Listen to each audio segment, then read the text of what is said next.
Welcome to Fiction Audiobooks. If you enjoy the content, like and subscribing would be greatly appreciated. If you have any recommendations for novels, comment below. Please join my Patreon at https://www.patreon.com/fictionaudiobook. Chapter 161, Chapter 160, A Surprising Spoil of War. Chapter 160, A Surprising Spoil of War. Ishiro controlled the slurry, layer by layer, to seal the third Tsuchikage human puppet. Sasori had evidently sensed the crisis as well. He no longer bothered with his falling main body but, while he still had strong control, fully manipulated the third Tsuchikage human puppet, desperately trying to pull it towards his main body. Boom. Boom. Boom.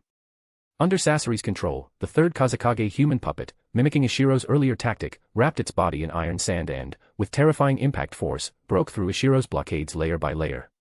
However, gradually, a smile appeared on Ishiro's face. This was because each time the third Tsuchikage human puppet struck, the slurry would turn into rock in advance at the point of impact. Each time the third Tsuchikage human puppet broke through a blockade, its speed would decrease somewhat. After the third Tsuchikage human puppet broke through 4 or 5 of Ishiro's ceiling lines, its speed was no longer what it was initially. Now, there were still 2 blockades in front of the third Tsuchikage human puppet. Ishiro believed that once it broke through these, the speed of his slurry would then be greater than its descending speed. Then, the obstructions in front of the third Tsuchikage would only increase. Just as victory seemed within reach, Ishiro suddenly felt a palpitation. Then, Ishiro instinctively controlled his body to dodge to the side. But he was a beat too late. Puffed, puffed, 2 sounds, and Ishiro clearly felt 2 steel needles pierce the sole of his left foot. These were hidden weapons launched by Sasori of the Red Sand. Without a doubt, they were poisoned. However, this was not the time for Ishiro to be distracted, because the third Tsuchikage human puppet was about to break through the final blockade. Ignoring his injured right foot, translator's note, text says, left foot, then, right foot, then back to for treatment. Assuming the initial injury was to one foot and subsequent mentions refer to the same injured foot. For consistency, I will assume left foot was the one hit based on the first mention, and the treatment section will refer to the injured foot or left foot. Ishiro continued to control the slurry to intercept the third Tsuchikage human puppet. Everything went much as Ishiro had expected.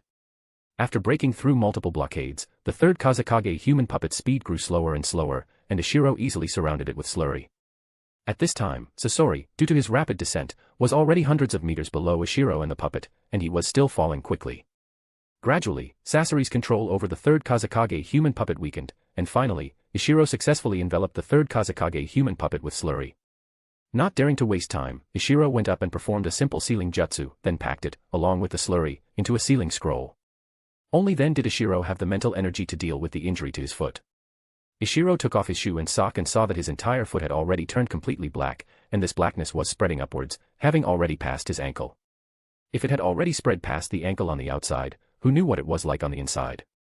Ishiro took out his kunai, made several forceful cuts on the already numb sole of his foot, and then extended his right hand to use Bansho Tenin, universal pull. With a hiss, 2 steel needles and a large amount of black liquid immediately flew out. Ishiro dared not relax.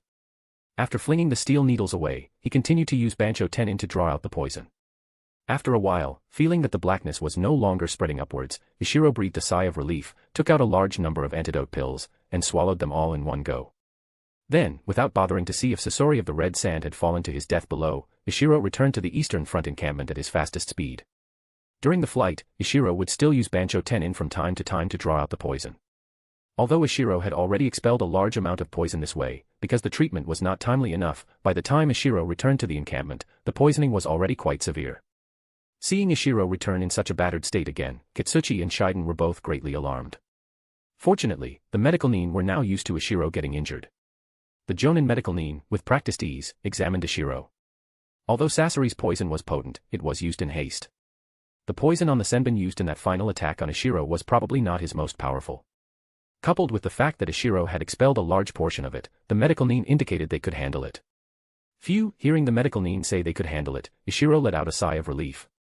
The poisons concocted by Sasori in the original story were enough to leave the entire sand village helpless. It was truly fortunate that he could overcome this crisis. However, Kankuro in the original story had been poisoned for a long time. Unlike Ishiro this time, who, although fighting continuously after being poisoned, was doing so by controlling slurry, meaning his body wasn't undergoing strenuous movement. So, it was relatively better. Plus, with a large amount of poison expelled, the Jonin medical nin at the encampment dared to say they could treat it. Of course, part of the reason was that Iwagakure's medical ninjutsu was actually quite good at this time. This was mainly Ishiro's contribution. When Ishiro was under Kitsuchi, he had obtained Nono Yakushi's notes. When under Shiden, he had gained considerable knowledge about Sasori of the Red Sand's use of poisons. It was because of these two factors that the Jonin medical nin at the encampment were now able to treat the poison Ishiro had contracted. After the medical nin performed initial treatment and stabilized the poison in Ishiro's body, Ishiro took out the scroll sealing the third Kazekage human puppet and handed it to Kitsuchi and Shiden.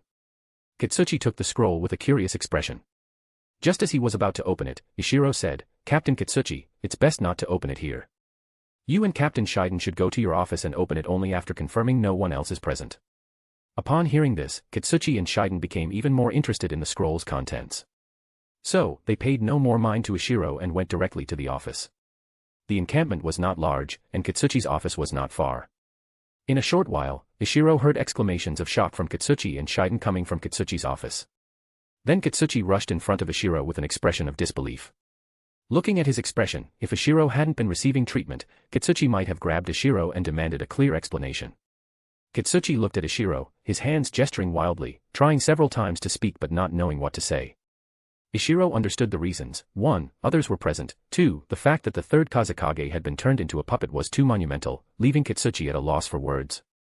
After a good while, once Shiden had resealed the third Kazekage human puppet into the scroll, Kitsuchi gradually came to his senses. He then said to Shiden, who was holding the scroll, with a wry smile, "Shiden, your composure is much better than mine." Shiden shook her head. She was actually just as stunned, but her long tenure in the Umbu had made her personality more cautious. Although equally surprised internally, she wouldn't leave the third Kazekage human puppet in the office and run out alone like Kitsuchi. Next, because they wanted first-hand information, they stayed by Ishiro's side, watching him receive treatment. After a while longer, Ishiro's 3 disciples returned. Seeing Ishiro in such a state again, the 3 of them were somewhat speechless. Chiko Tomo whispered to her 2 companions, "I think we just can't let Sensei go out alone. Every time Sensei goes out alone, he comes back covered in injuries, and it's worse each time." Kajiyama-ri nodded. "Sensei definitely needs someone to watch him. Yesterday, when we went to the coastline for the match against the Cloud Ninja, if we hadn't been there to make Sensei a bit more cautious, I think Sensei would have fought that Tanimoto Naoto from the Cloud until both were grievously injured before stopping." "I think so too." Although Sensei was the one who proposed to draw the day, his eyes told me he was very unwilling. Kawakita chimed in, agreeing with Chiko Tomo and Kajiyama-ri. Ishiro glared at his 3 disciples irritably. "Stop your chattering over there. I'm almost done here. You 3 go train first. I have things to discuss with Captain Kitsuchi and Captain Shiden." Hearing this, the 3 youngsters hurriedly left the medical room. After a while longer, the Jonin medical nin finished treating Ishiro's injuries. Knowing that the esteemed adults had matters to discuss, they simply vacated the medical room for them. Seeing the others leave, Kitsuchi impatiently asked Ishiro, "Was that really the third Kazekage? How did he end up like that? Who turned him into a puppet? Where did you get this puppet?" Seeing Kitsuchi ask so many questions at once, Ishiro said, "Captain Kitsuchi, if you think about it carefully, you should be able to guess." Kitsuchi was taken aback, then slowly calmed down. Once calm, he quickly figured out the gist of the matter. "It's that genius puppet master from Tsuchikage, Sasori of the Red Sand. He ambushed and killed the third Kazekage and turned him into a human puppet. You snatched the third Kazekage human puppet from Sasori of the Red Sand's hands. The poison you contracted was also Sasori's doing." Ishiro nodded and said, "That's right. Sasori of the Red Sand was in the Land of Moon, practicing his human puppet techniques on civilians. Relying on my ability to fly, I initially didn't pay much attention to his threat. Who knew he would directly pull out this third Kazekage human puppet that can fly? If he hadn't been careless and underestimated his enemy, and if I didn't have Bancho Tenin as a backup, I most likely wouldn't have made it back." Shiden said, "This matter must be reported to Lord Tsuchikage as soon as possible, to let Lord Tsuchikage decide how the third Kazekage human puppet should be handled." Indeed, Iwagakure could not openly use a human puppet made from the Kage of another village. Otherwise, it would be tantamount to declaring war on Tsuchikage. Currently, Tsuchikage and Iwagakure were more or less allies. Most importantly, Tsuchikage was currently locked in a fierce battle with Konoha. If Tsuchikage could also use the third Kazekage human puppet, perhaps it could inflict a major blow on Konoha. Kitsuchi nodded, then looked at Ishiro and said, "This is urgent, Ishiro. You yourself should take this human puppet back to the village. Then, recover fully in the village before returning." Ishiro nodded and accepted the task. This time, returning to the village meant waiting until his injuries were completely healed before coming back. So, before departing, Ishiro gave his 3 disciples a few more instructions, then took the scroll and flew towards the village. It was already night when he fought Sasori of the Red Sand. By the time Ishiro returned to the encampment, it was late at night. Conversely, the medical nin didn't spend much time treating Ishiro's injuries. The sky had not yet brightened. Under the cover of darkness, Ishiro flew continuously towards the village. Because he had some speculations about the terrain of the Land of Moon, Ishiro, while flying, would subconsciously observe the topography below, looking for more traces of that great battle of sages. Unfortunately, on the way from the encampment to the village, Ishiro made no discoveries.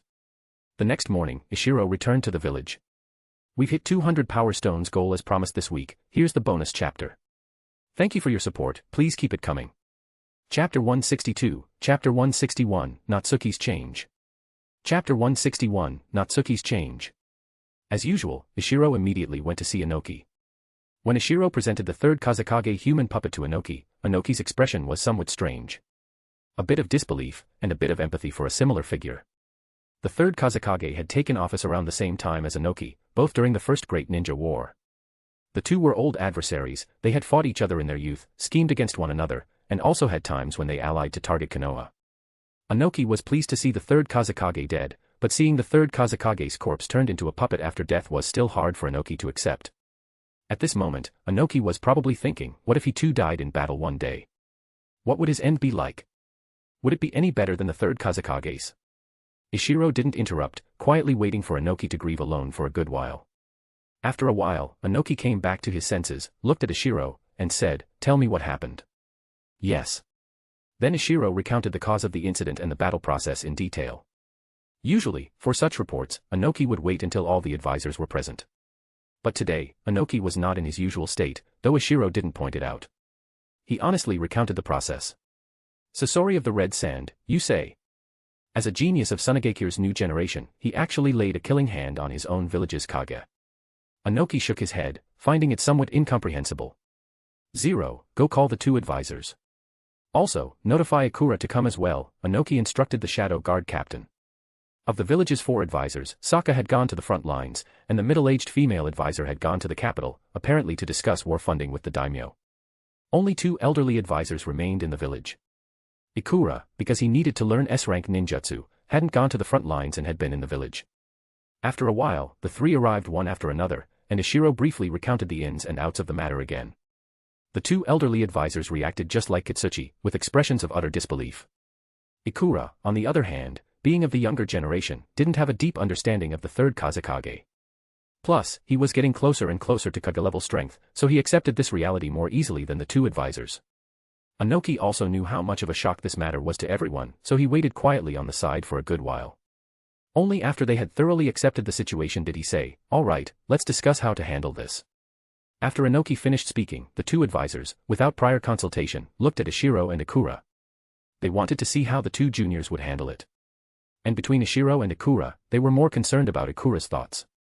Regardless, Ikura was about to become a Kage-level powerhouse, and his possibility of becoming the Tsuchikage in the future was the greatest. Ikura looked at Ishiro, signaling for Ishiro to speak first. Ishiro didn't decline, saying, "It's not suitable for us to keep the 3rd Kazekage human puppet, it will only invite Tsuchigakure's animosity. We are left with 2 choices.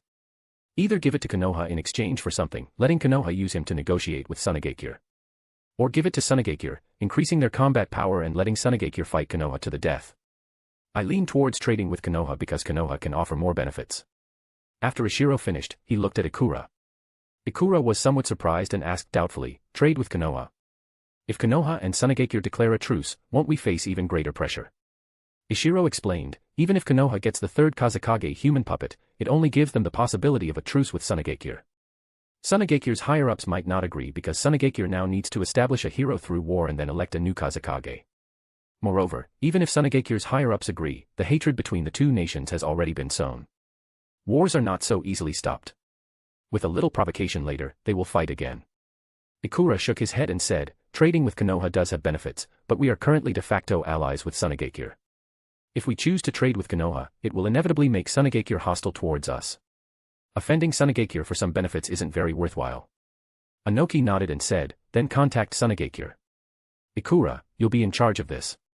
Saying this, Inoki looked at Ishiro again, feeling a bit of a headache over this subordinate who could cause trouble but also frequently achieve strange merits.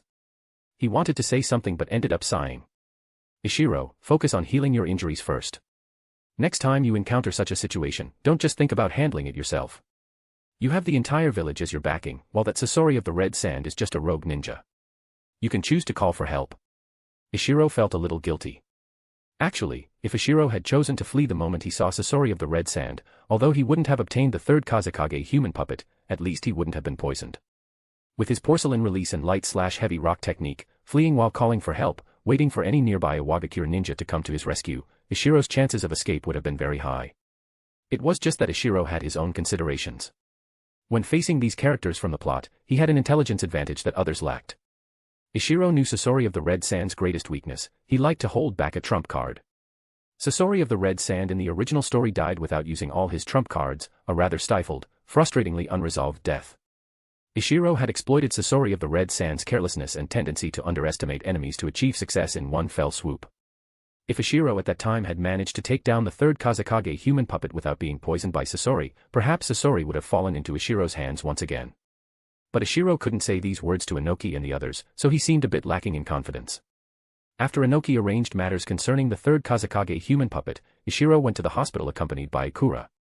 Watching Ishiro, who dared not let his foot touch the ground and was constantly using the light/heavy rock technique to fly, Ikura asked, "How long will this injury take to heal?" Ishiro said, "My external injuries aren't severe, the trouble is the poison in my body. It will take some time to completely eradicate it. At the encampment, the medical nin already checked me. It will probably take about a month to completely clear it out." Ikura nodded upon hearing this and said, "Since the treatment will take a month, why don't you visit the Ninja Academy? The new batch of students is about to graduate. You mentioned last time that you wanted to take on more disciples. Coincidentally, my S-rank ninjutsu has also progressed, and I have some time now. Let's find an opportunity to go to the Ninja Academy together and see if there are any suitable students." Ishiro nodded and said, "All right. You handle the third Tsuchikage human puppet matter first. I'm free anytime. When you have time, we'll go together." Arriving at the hospital, the medical nin just told Ishiro to come for treatment once a day starting tomorrow. After confirming Ishiro was alright, Ikura went to deal with the third Tsuchikage human puppet. This matter required negotiations with Tsuchikage, and the contents involved would also require the daimyo's participation. So Ikura still had to make a trip to the capital to discuss it with the daimyo first. Ishiro returned alone to the small cabin within the natural energy ceiling barrier. The Ninja Academy hadn't dismissed classes yet, so there was no one in the cabin, and Natsuki hadn't returned either. Ishiro noticed that the layout of the cabin had changed significantly. Originally, only Ishiro and Dango lived in Ishiro's cabin. And Dango, although a cat, was a ninja cat, so it only occupied a small area in Ishiro's place. Therefore, the cabin originally only contained Ishiro's belongings. But now, Ishiro's items had been moved to one side, and a large half of the cabin's space was occupied by various items belonging to a little girl. Seeing this scene, Ishiro finally realized that he hadn't considered that Natsuki was a girl, and it wasn't convenient for her to live with him, a man. However, the cabin was located within the natural energy ceiling barrier. In such a place, the village had arrangements for every piece of land, and Ishiro had no authority to change the cabin's size. Shaking his head, Ishiro decided to first pick Natsuki up from school. After Natsuki returned, he would discuss with her how to change the cabin's layout. Although Natsuki came from a civilian family in the land of hot water, because she possessed a special talent, like Uzumaki Yumi back then, she was directly assigned to the top class. The little girl was probably learning and playing with so many peers for the first time. So, after this period of school life, she had become much more cheerful compared to before. When Ishiro saw her at the Ninja Academy entrance, she was walking towards the school gate, laughing and chatting with several girls from her class.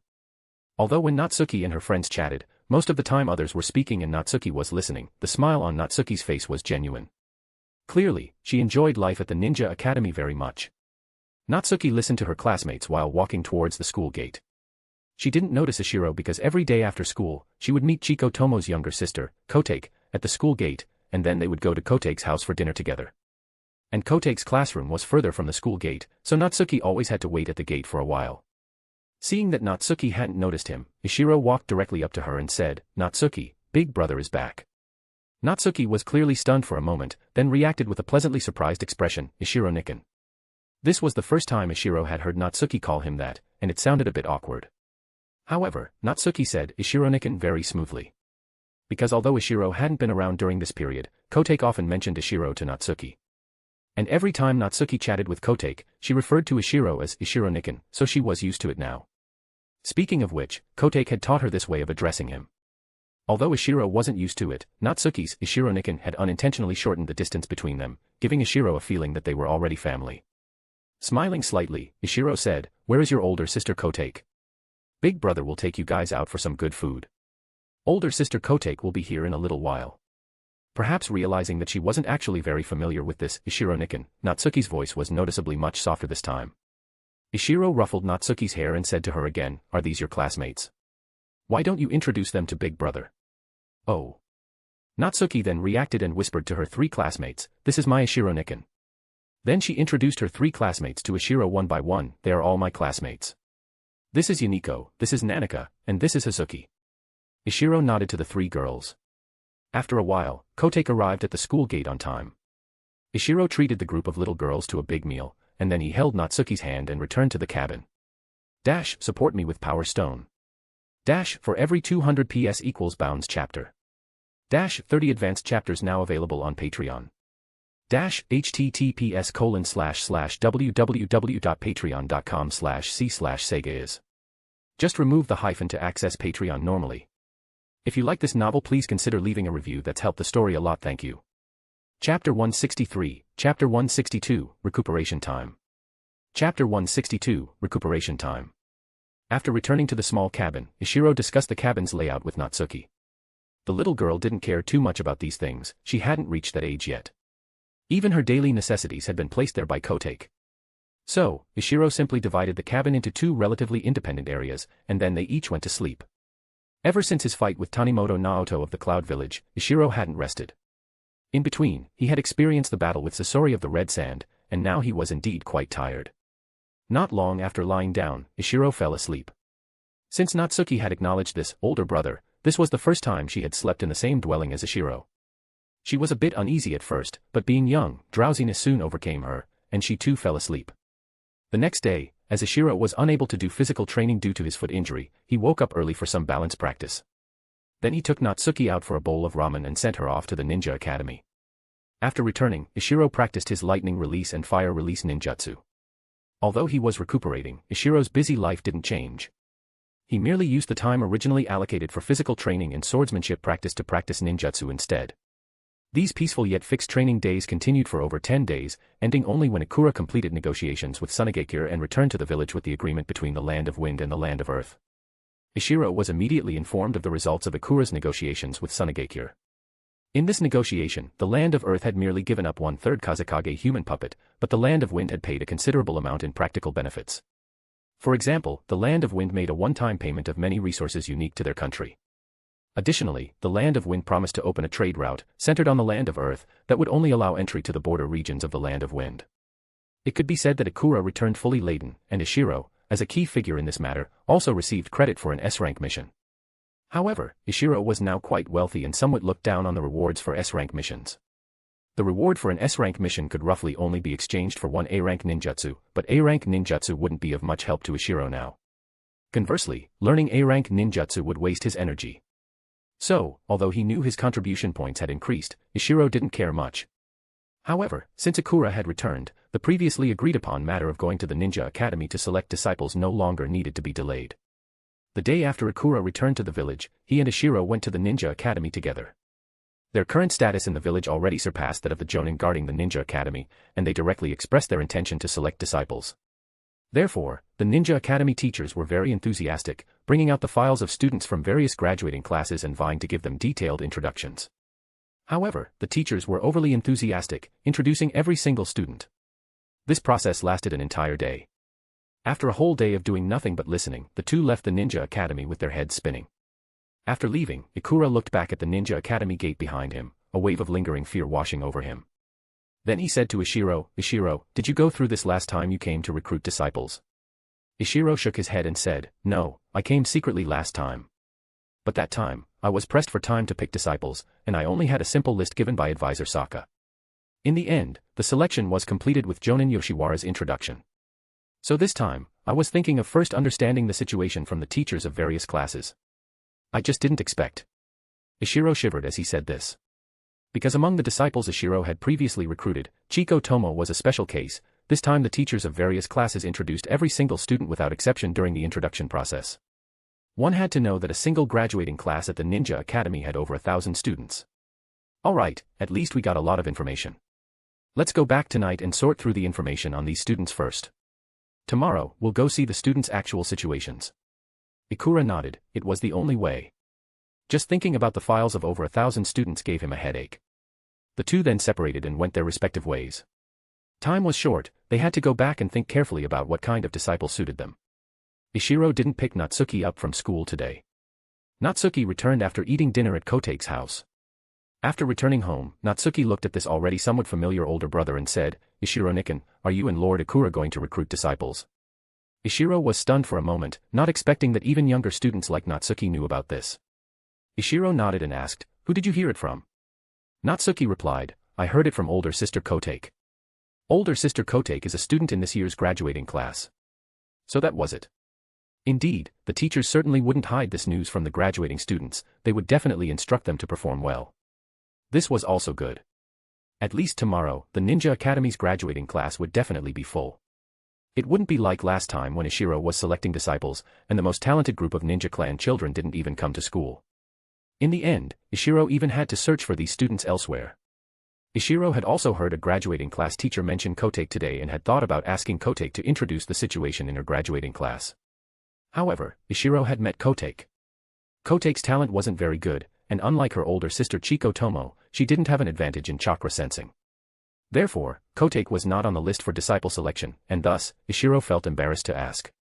But although Natsuki was in a lower grade, she should have heard some things about the graduating class. So Ishiro asked, Little Natsuki, do you know about the situation with the graduating students? Tell big brother, okay. Natsuki nodded and then told Ishiro everything she had heard about the graduating class. And it turned out, Natsuki knew quite a lot. The reason was that when Kote chatted with Natsuki, she would often mention the trivial matters of the students in her year. After analyzing the data all night, the next day, Ishiro and Ikura appeared at the Ninja Academy again. Only this time, the two no longer entered the Ninja Academy as openly as the day before. Ishiro and Ikura first found Jonin Yoshiwara, one of the academy guards. After getting their permission, Ishiro and Ikura used the transformation jutsu to turn into Yoshiwara and another guard Jonin. The two moved around the Ninja Academy in the guise of guard Jonin, secretly observing the students' situations. Ishiro and Ikura didn't act separately. The two pretended to patrol while secretly sizing up the students in various classrooms. Ishiro asked Ikura, Ikura, did you pick any key targets last night? Yes, according to the descriptions in the files, there are two individuals whose attributes are similar to mine. Saying this, Ikura took out two detailed files. Ishiro glanced at them and nodded. He had also focused on these two files last night. Both individuals had good talent and were students in the top class.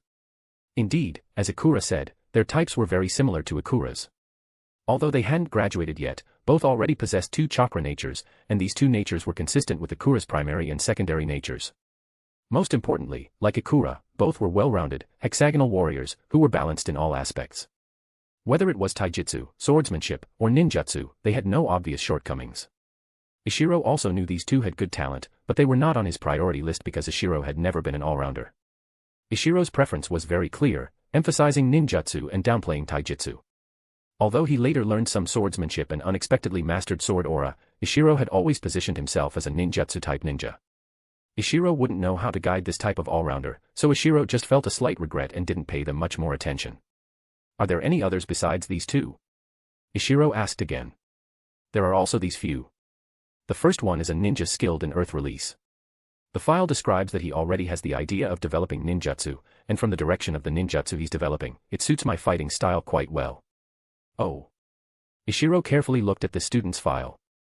This student's talent was average, and during last night's selection, he hadn't caught Ishiro's attention. There was no helping it, Ishiro paid the most attention to water release. Earth release, although also one of Ishiro's main affinities, Ishiro didn't have many of his own insights into earth release training, unlike water release, which he had studied extensively for a long time. Anymore. The second one is a female student, skilled in sealing jutsus. Huh. Ishiro was a bit surprised this time. Skilled in sealing jutsus. Shouldn't this be the standard for his own disciple selection? Ikura knew Ishiro was curious, blushed a little, and said, For sealing jutsus, Yumi can provide guidance. Oh, Ishiro understood, then deliberately dragged out the sound, making Ikura's face even redder. This kid and Uzumaki Yumi were progressing quite quickly, huh? Now they were even considering each other when recruiting disciples. Next, Ikura introduced a few more students he planned to focus on. What about you? Do you have any students you want to observe closely? Yes, look at this. Saying this, Ishiro took out a file. This is the one I'm most optimistic about. Ikura looked at the file in Ishiro's hand and then unconsciously read it out loud. Matsutani Shinya, from an ordinary class, Doesn't seem to have any special skills. Theory class, practical combat class, all his grades are just average. After reading the file, Ikura was somewhat puzzled. Hee, I originally thought so too. Didn't I take in a younger sister? From her, I heard some things about this year's graduates, including this Matsutani Shinya, Ishiro explained to Ikura. This Matsutani Shinya's grades are indeed average. To say average is actually quite euphemistic, it should be said they are very poor. If nothing unexpected happens, he, like Chiko Tomo, should belong to the group of students in the ordinary class whose graduation is even in question. However, he has one amazing trait, he is quite close to small animals. I've recently been trying to find a way to learn Sage Mode. Of course, I haven't even found the doorway to this matter yet. But, I have a guess, people who are closer to nature are more likely to learn Sage Mode. This Matsutani Shinya might be the type of person I'm guessing. This kind of person who is naturally close to nature has one drawback, a lack of ambition. This Matsutani Shinya, when he first enrolled, his talent was among the top in his class. But because he didn't study hard and didn't train diligently, his grades naturally dropped. Ishiro shared his thoughts with Ikura. So that's how it is. It's just that natural energy is probably not easy to control. Since this Matsutani Shinya doesn't train diligently, how do you plan to motivate him? With Ikura's question, Ishiro's expression faltered a bit. Whether it was Ishiro himself or his current 3 disciples, their training was all very self-disciplined. They didn't need external supervision and would arrange their time to be fully packed. As for a problem child like Matsutani Shinya, Ishiro really didn't have a good solution. I can only take it one step at a time. Saying this, Ishiro pulled out a second file. Support me with Power Stone. For every 200 PS equals Bounds chapter. 30 advanced chapters now available on Patreon. https://www.patreon.com/c/Sega is. Just remove the hyphen to access Patreon normally. If you like this novel, please consider leaving a review. That's helped the story a lot, thank you. Chapter 164, Chapter 163, Observation. Chapter 163, Observation. Regardless of what conclusions Ishiro and Ikura drew from the files, the final decision still had to be based on the students' actual performance. The 2 first passed by the classrooms of various graduating classes, making an overall observation of the students in each class. Originally, graduating classes no longer had theory lessons. Today's lesson might have been specially added by the teachers to facilitate Ishiro and Ikura's observation. In this class, the teacher explained some relatively profound content and encouraged students to speak up. It had to be said, the students' performance was indeed proactive, especially those from the ordinary classes. They knew that in terms of practical combat, they definitely couldn't compare to the students in the top classes. If they could win the esteem of seniors Ishiro and Ikura through theoretical knowledge, that would be for the best. Of course, these teachers also considered that Ishiro and Ikura were only 2 people. What if a student's insightful answer wasn't heard by them? So, the teachers required students not only to stand up to answer but also to write their answers on paper, which would then be handed over to Ishiro and Ikura by the teacher. To be honest, Ishiro was quite interested in this idea. If he had known earlier that the teachers would do this, Ishiro might have even proactively prepared a few questions. So now, Ishiro and Ikura chatted while also paying attention to the sounds of students answering the teacher's questions coming from the classrooms. Teacher, I believe the key to kunai throwing lies in prediction. We must master using kunai to limit the enemy's evasion direction, step by step leading the enemy into a pre-planned trap. Teacher, although medical ninjutsu is an auxiliary type of ninjutsu, the chakra scalpel is a sharp tool that can both save lives and kill. I believe medical nin should not always rely on the protection of teammates but should learn to protect themselves. Teacher, the essence of chakra is the manifestation of both physical and spiritual energy. The body's attributes determine a ninja's chakra nature. If the body is fixed, does that mean chakra is also fixed, and a ninja's upper limit is also fixed? Unique statements from students continuously reached Ishiro and Ikura's ears. Most of what the students said might seem very high level and impressive for their current stage, but to Ishiro and Ikura, it appeared very immature and naive. However, there were also some questions that Ishiro and Ikura themselves hadn't considered, and some students' insights closely matched Ishiro and Ikura's own thoughts.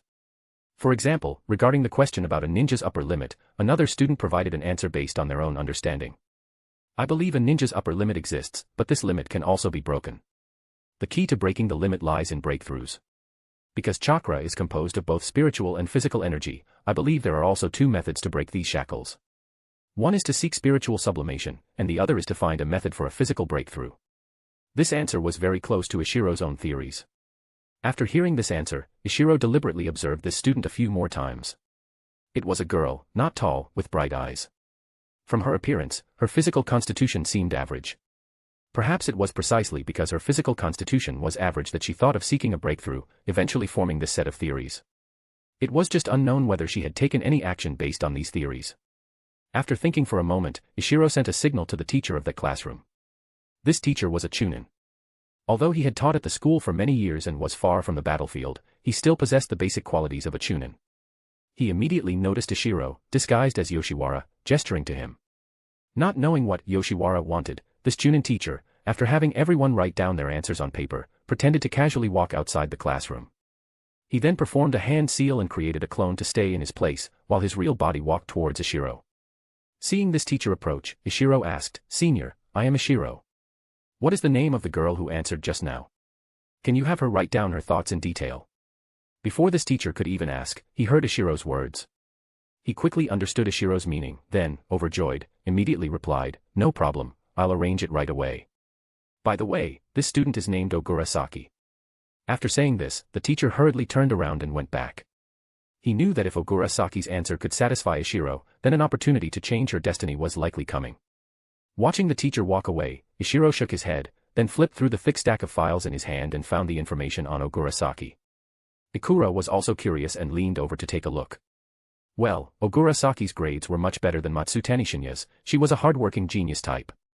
The little girl was very competitive. When she enrolled, her ranking in the class was not high, but after several years of study, her grades were already among the top few in this ordinary class. However, her physical talent was indeed not very good. Her chakra amount was a major weakness, which was also related to her humble background. Her father was a genin, and her mother was a civilian who had only attended the ninja academy but failed to graduate. Therefore, her physical upper limit was relatively low, which manifested as very poor stamina. But the little girl was quite smart and had come up with many techniques for using shuriken, so her practical combat ranking was not low. Ishiro had noticed this little girl before. After all, being able to significantly improve her ranking in the class through her own efforts showed that the little girl was indeed a very hard-working student. Such students were very much worth cultivating. However, the file described that Ogura Saki was skilled in shuriken throwing, and this was Ishiro's weak point. So, she had been directly eliminated from Ishiro's priority list last night. But now, after hearing Ogura Saki's words, Ishiro felt it was necessary to observe this little girl again. Ikura reacted quickly. After reading the file, he first frowned. Then he asked speculatively, "Do you think this Ogura Saki, like you, will choose chakra fusion to develop her own Kekkei Genkai?" Ishiro nodded and said, "I hope so. If she really thinks this way and is working towards this direction, then it can be said that this Ogura Saki will be the disciple most suited to me." Ishiro had learned many miscellaneous things, but his main focus had always been singular, fusing chakra, developing Kekkei Genkai, and elevating the evolution of life. Among Ishiro's current 3 disciples, Kawakida's learning basically relied on talent. Although Ishiro had helped Kawakita considerably externally, Kawakida's qualitative progress relied solely on his talent. The help Ishiro provided wasn't substantial. Instead, Shiden had taught Kawakita many things. Kageyama-ri was most similar to Ishiro in terms of developing ninjutsu. His progress in developing ninjutsu was good, and it was estimated that he would have results soon. Chiko Tomo had made the most progress, but her progress, while related to Ishiro, was fundamentally independent. Ishiro had merely helped release her hidden talent. In terms of similarity to Ishiro, none of the 3 could compare to this Ogura Saki. Of course, this was still contingent on Ogura Saki's subsequent answers satisfying Ishiro. Forcing himself to resist looking at Ogura Saki's response process, Ishiro continued to select disciples with Ikura. After all, even if Ogura Saki was accepted as Ishiro's disciple, the number was still insufficient. As the two walked and listened to the students' answers, it wasn't long before Ikura also encountered a student who interested him. One student's understanding of Earth really surprised even Ikura. This kind of understanding didn't help much with a student's current strength, but it was very useful for future development, especially after becoming a jonin or even an elite jonin, as it could allow a ninja to form their own fighting style. Moreover, it was the kind of fighting style that was particularly suited to bringing out a ninja's strengths. This point was very important. Ishiro's current strength was neither here nor there precisely because he lacked such a fighting style. Ishiro had the light/heavy rock technique and the camouflage jutsu, which were originally very suitable for sneak attacks. But unfortunately, Ishiro lacked a powerful offensive method for sneak attacks. Whether it was A-rank ninjutsu, sword ki, or even porcelain release, they would immediately expose Ishiro, and none of these methods possessed the kind of power that could overwhelm most enemies. Facing peers, Ishiro only had the option of slowly grinding down the opponent. So Ikura was very excited when he heard this student's answer because this student not only had this understanding but, more importantly, this student was also skilled in earth release, which made him a good match for Ikura. Ishiro teased from the side, "What, have you decided on the first spot?" Ikura smiled and nodded. Regardless of this student's other talents, his understanding of earth release alone was enough for Ikura to take him as a disciple. Ikura mimicked Ishiro's earlier action and called out the teacher of this class. During this process, Ishiro looked at this class's number, then, as if remembering something, took out Matsutani Shinya's file. It seems Matsutani Shinya is also in this class. Then Ishiro and Ikura looked into the classroom together. Almost at the same time, they both knew which one was Matsutani Shinya. Because he was the only one in the entire class who seemed uninterested, even looking a bit drowsy. The two exchanged a glance, both somewhat speechless. Others were trying their best to show off their strengths, while he looked like he was completely given up trying. After the teacher came over, Ikura first asked for the name of the student from before. After Ishiro confirmed that the strange one was indeed Matsutani Shinya, the two left. As they walked, both simultaneously looked at that student's file, Nakata Tatsunori. His strength was considered quite good in the ordinary class, similar to Ogura Saki's, also among the top few. However, Nakata Tatsunori was better at practical combat, while his theory scores were a bit lower. If it weren't for the theory classes dragging him down, his ranking would be even higher. After walking a bit more, the two arrived at the top class area. Ishiro still needed at least one more spot, while Ikura needed two more. Furthermore, the two individuals Ikura had originally been most interested in were both in the top class. However, the theory lesson in the top class didn't give either of them that brightened eyes feeling. But it didn't matter, there was still the practical combat class in the afternoon. Dash, support me with Power Stone. Dash, for every 200 PS equals Bounds chapter. Dash, 30 advanced chapters now available on Patreon. Dash, https://www.patreon.com/c/Sega is. Just remove the hyphen to access Patreon normally. If you like this novel, please consider leaving a review. That's helped the story a lot, thank you. Chapter 165, Chapter 164, The Dust Settles. Chapter 164, The Dust Settles. In the afternoon, the entire graduating class area was incredibly lively. Even many students from other grades ran to the graduating class area to watch their practical combat matches. Because there were too many classes, although many classes' training grounds were relatively close, some were still quite far apart, making it difficult for Ishiro and Ikura to observe everything. So, the two found the teachers and suggested that the practical combat for all classes be arranged in adjacent grounds. Due to time constraints, several grounds held multiple matches simultaneously. Thus, dozens of graduating classes, with over 1,000 students, gathered around a few nearby training grounds. And surrounding these graduating students were an even larger number of students from other grades, spectating. Perhaps the teachers wanted to motivate the students this way, so no one stopped them. In 3 adjacent training grounds, dozens of battles began at once under the teachers' arrangements. To properly showcase the students' abilities, the teachers arranged opponents for the students from other classes with similar rankings. Each person was scheduled for 2 battles, allowing Ishiro and Ikura to clearly see everyone's practical combat abilities. Ishiro and Ikura had now transformed into 2 lower-grade students. The two sat on a tree, overlooking the battles not far away. There were many people like them watching the excitement from the periphery, so their actions didn't seem out of place. Unlike the morning, now, besides each person's file, they also held a thick stack of answer sheets. These were the answers students had written during the morning theory class. Ishiro had already read Ogura Saki's answer sheet, and the results satisfied him greatly. The little girl had found several possible methods to break through physical limits, among which was chakra fusion. Furthermore, Ogura Saki had already begun to work in this direction. Back then, Ishiro had unintentionally prepared for later chakra fusion while developing water release ninjutsu. But Ogura Saki was purposefully striving in this direction. From Ogura Saki's answer sheet, Ishiro learned that she had originally tried to break her limits through overloaded physical training but had failed. She concluded that this path might be feasible but wasn't suitable for her, as those who could walk this path also needed talent. This point surprised Ishiro greatly. Having read the original work, Ishiro knew that the only ones who truly succeeded on this path were Konoha's 3 thick-eyebrowed individuals.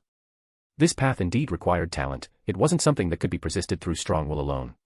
The body's ability to withstand training that constantly pushed beyond its limits was itself a form of talent. Thus, Ishiro's second spot was decided. There wasn't much to see in the matches between Ninja Academy students. At this stage, most students didn't know C-rank ninjutsu, and even the 3 basic jutsu were generally unusable in actual combat. So, everyone used taijutsu when fighting. At this stage, students skilled in swordsmanship or with better physical constitutions had a significant advantage. But as it happened, neither Ishiro nor Ikura were looking for these 2 types of ninja. This basically predetermined that in today's matches, greater strength didn't necessarily mean more attention. In the morning, Ishiro and Ikura had spent a long time in the ordinary class section. Additionally, when looking at the answer sheets at noon, the ordinary class's answers took up most of their time. So, Ishiro and Ikura paid far less attention to the top classes than to the ordinary classes. But in the afternoon's practical combat class, Ishiro and Ikura's focus was primarily on the top classes.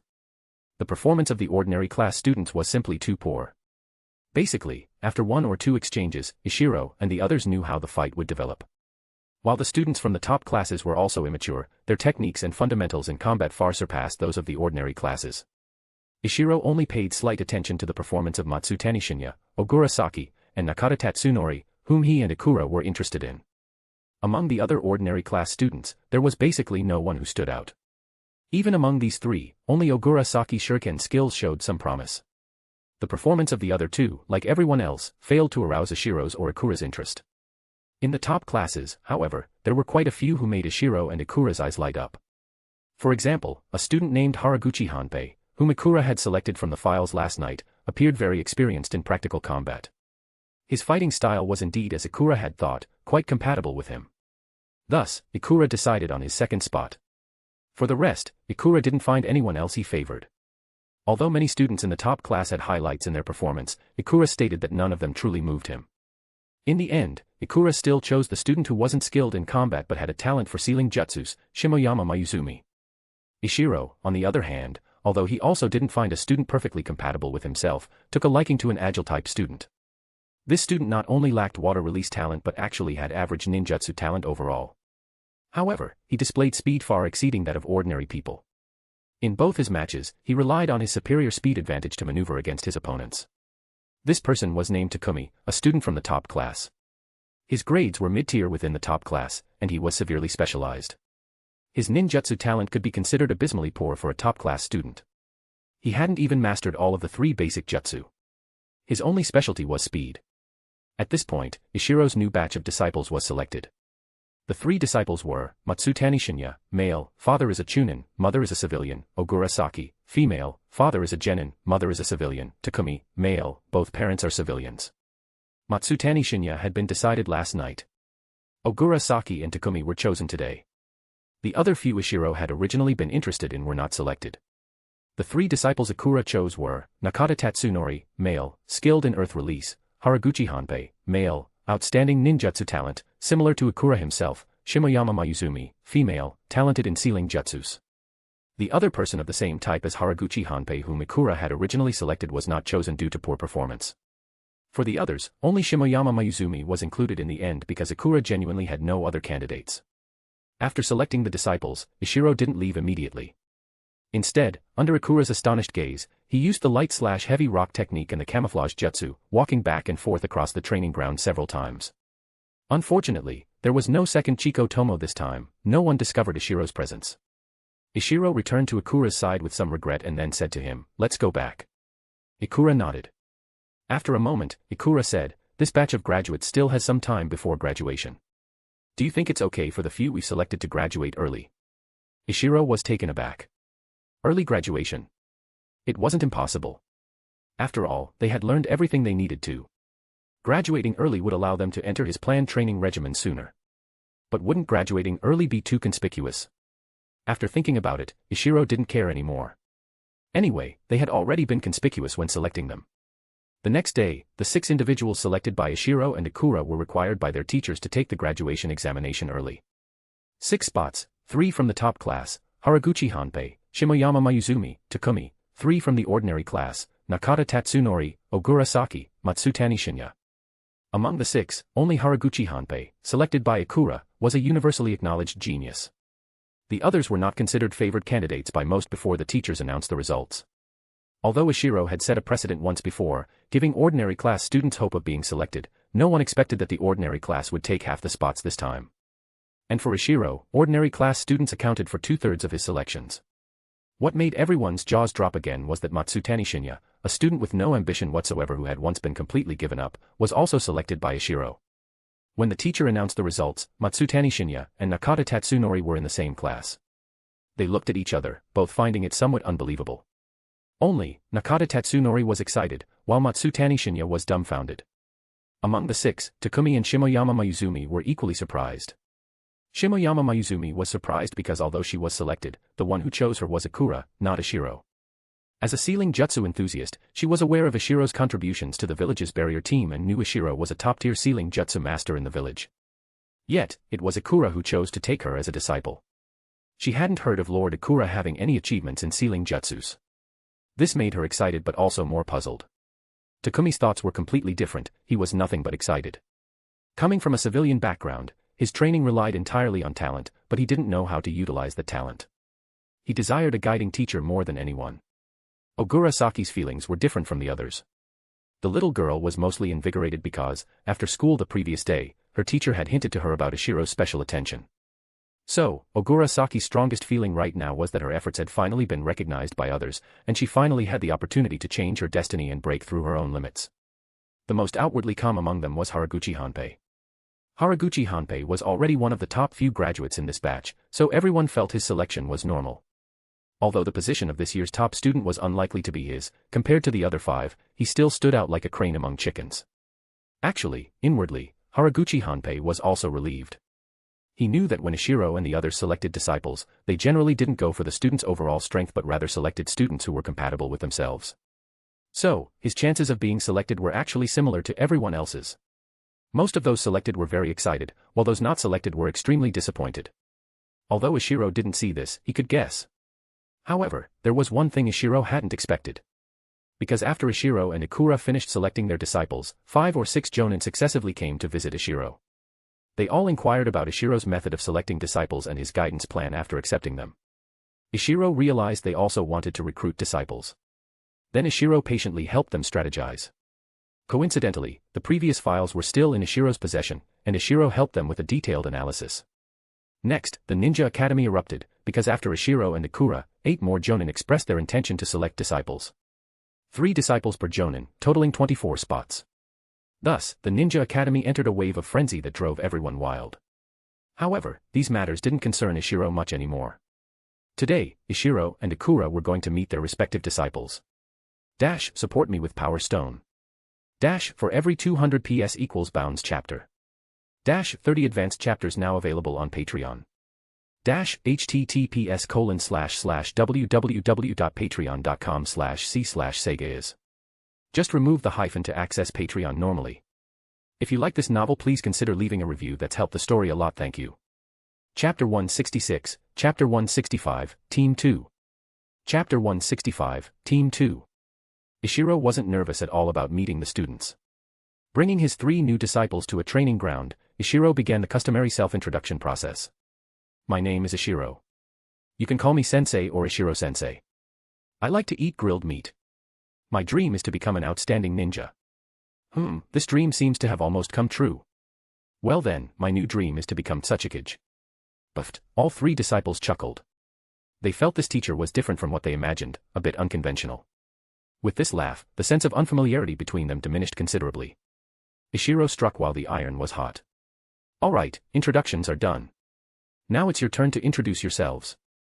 Ogura Saki spoke first. My name is Ogura Saki. I like to eat dango. My dream is to break through my own limits and become a powerful ninja. The little girl's eyes shone particularly brightly as she spoke, clearly full of confidence for the future. She was the only one among the 3 who knew which aspect of hers had caught the teacher's attention, and this aspect was precisely where her greatest confidence lay, so her current state of mind was excellent. The second to introduce himself was Matsutani Shinya. He had originally wanted to wait for Takumi to speak first, but Takumi was still too overcome with excitement to speak, merely opening and closing his mouth without a sound. Helpless, Shinya had to go second. My name is Matsutani Shinya. I like to eat grilled meat, I like to eat ramen, and I also like to eat dango. Basically, I like anything that tastes good. Pausing for a moment, Matsutani Shinya added, "My dream is to live a peaceful life. I hope I don't encounter any danger when carrying out missions in the future. When I grow up, I want to marry a wife, have a child, and then hope my child and wife can also live peacefully." Ishiro felt like covering his face, beginning to doubt whether his decision to accept this disciple was correct. Ogura Saki, however, frowned and thought to herself, how can this person be so unappreciative? Being accepted as a disciple by sensei is such a sacred thing. He's not even seizing this opportunity.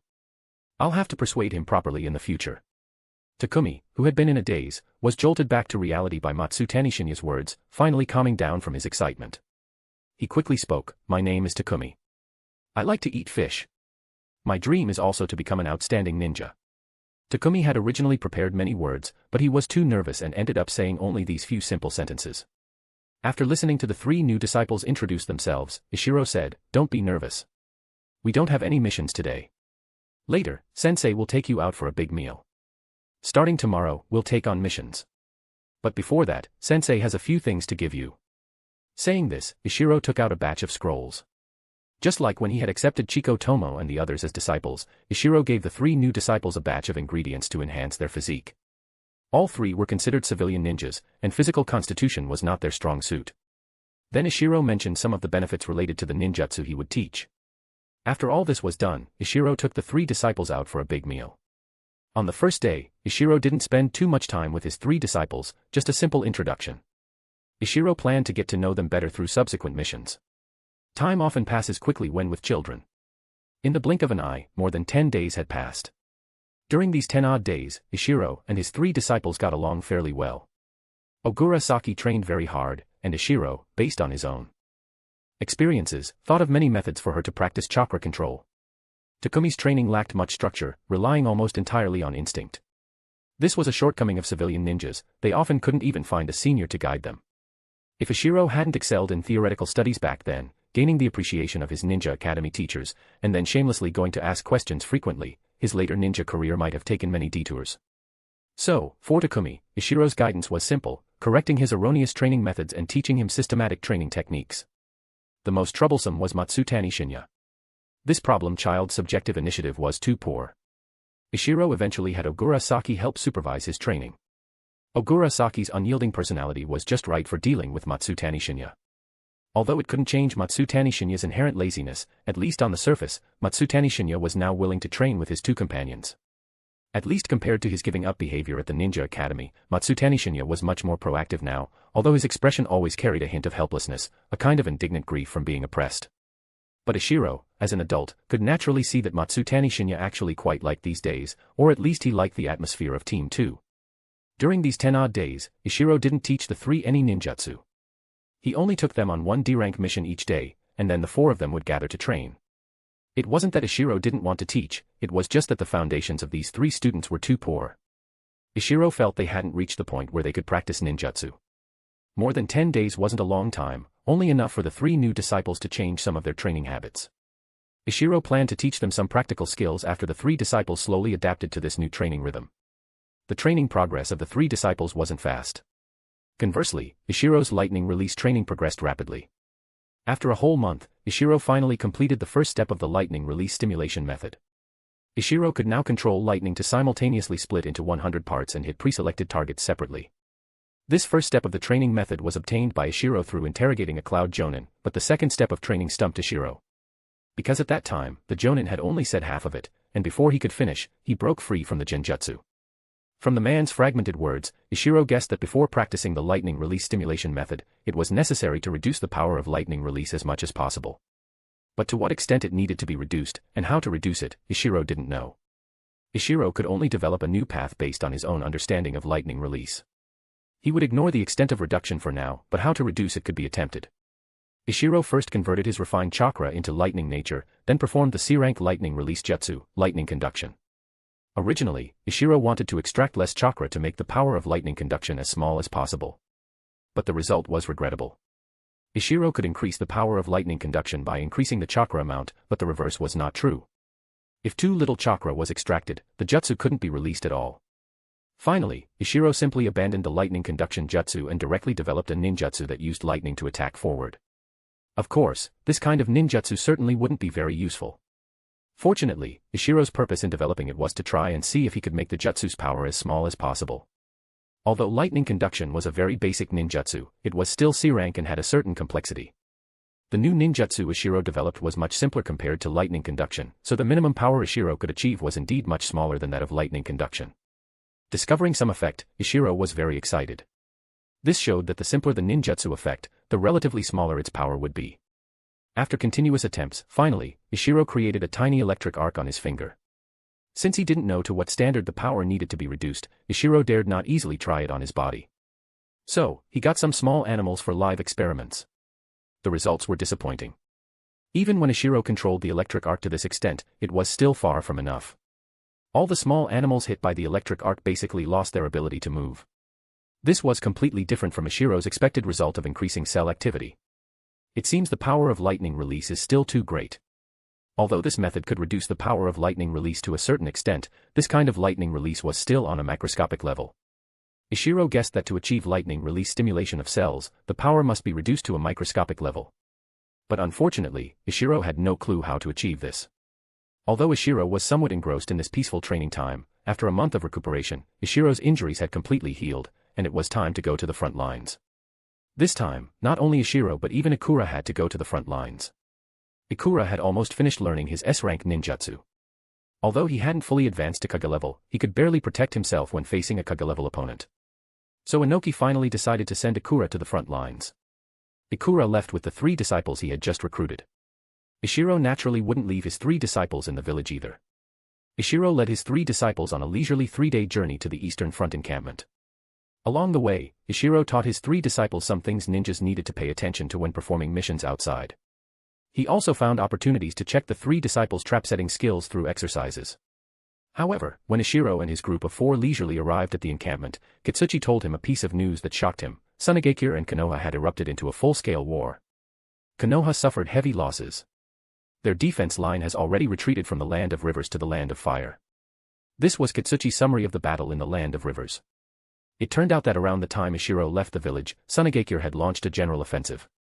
After Tsuchigage's higher-ups exchanged for the 3rd Kazekage human puppet, they took this puppet to Chiyo, who had already retired.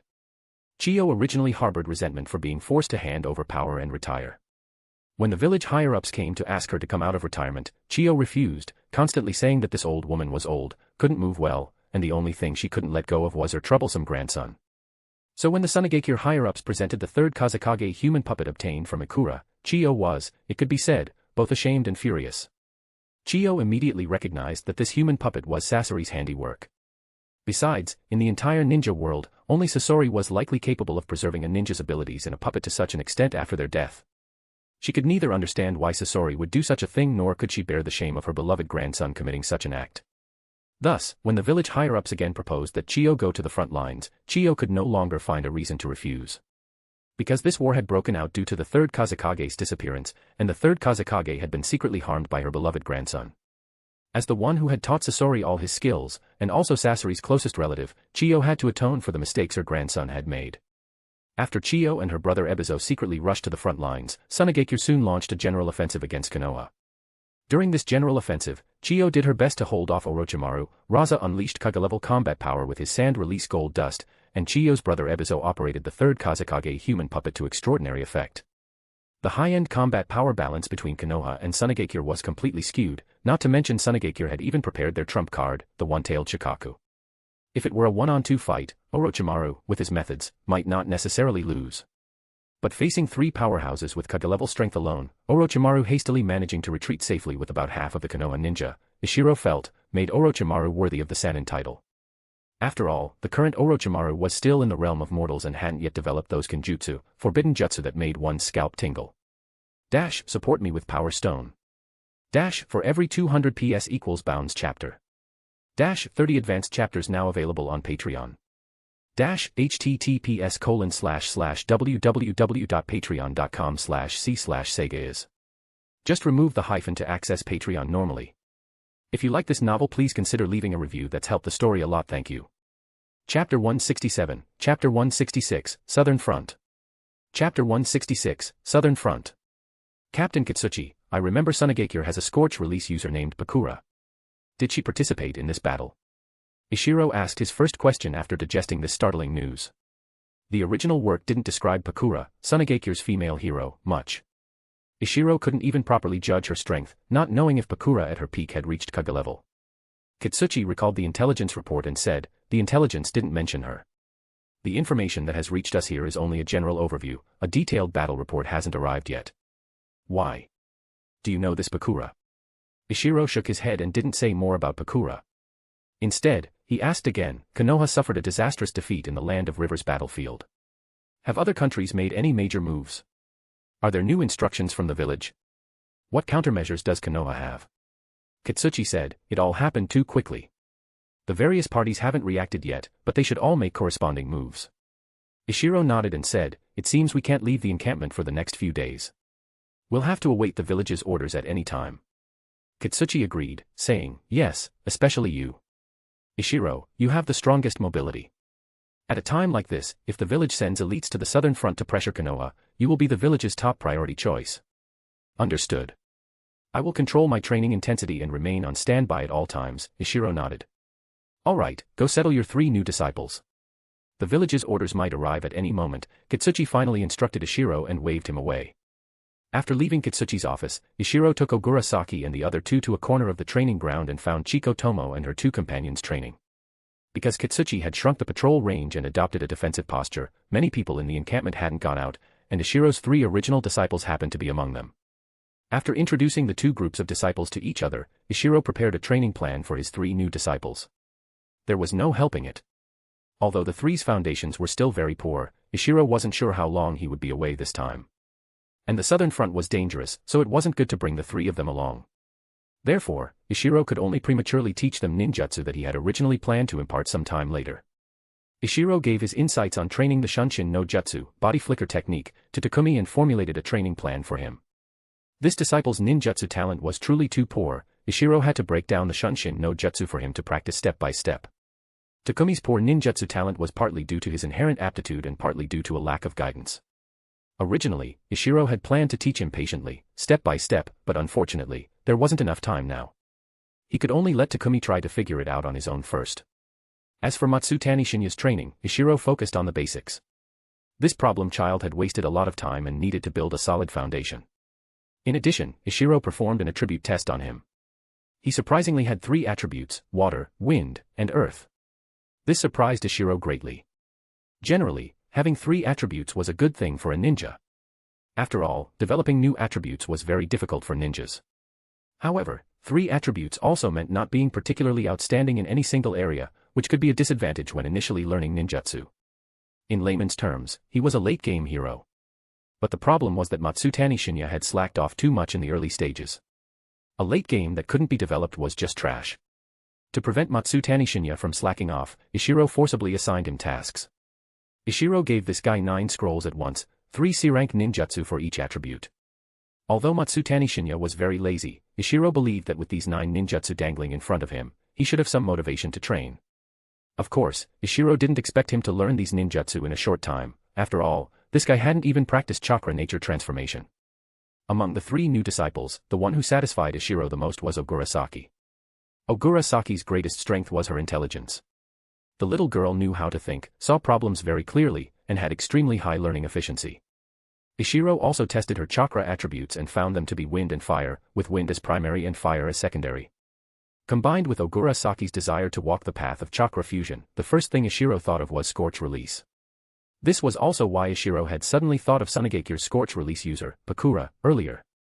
Ishiro similarly gave Ogurasaki 3 C-rank ninjutsu for each attribute, letting her ponder them herself, hoping she could speed up her comprehension of chakra nature transformation through the descriptions of these 3 ninjutsu.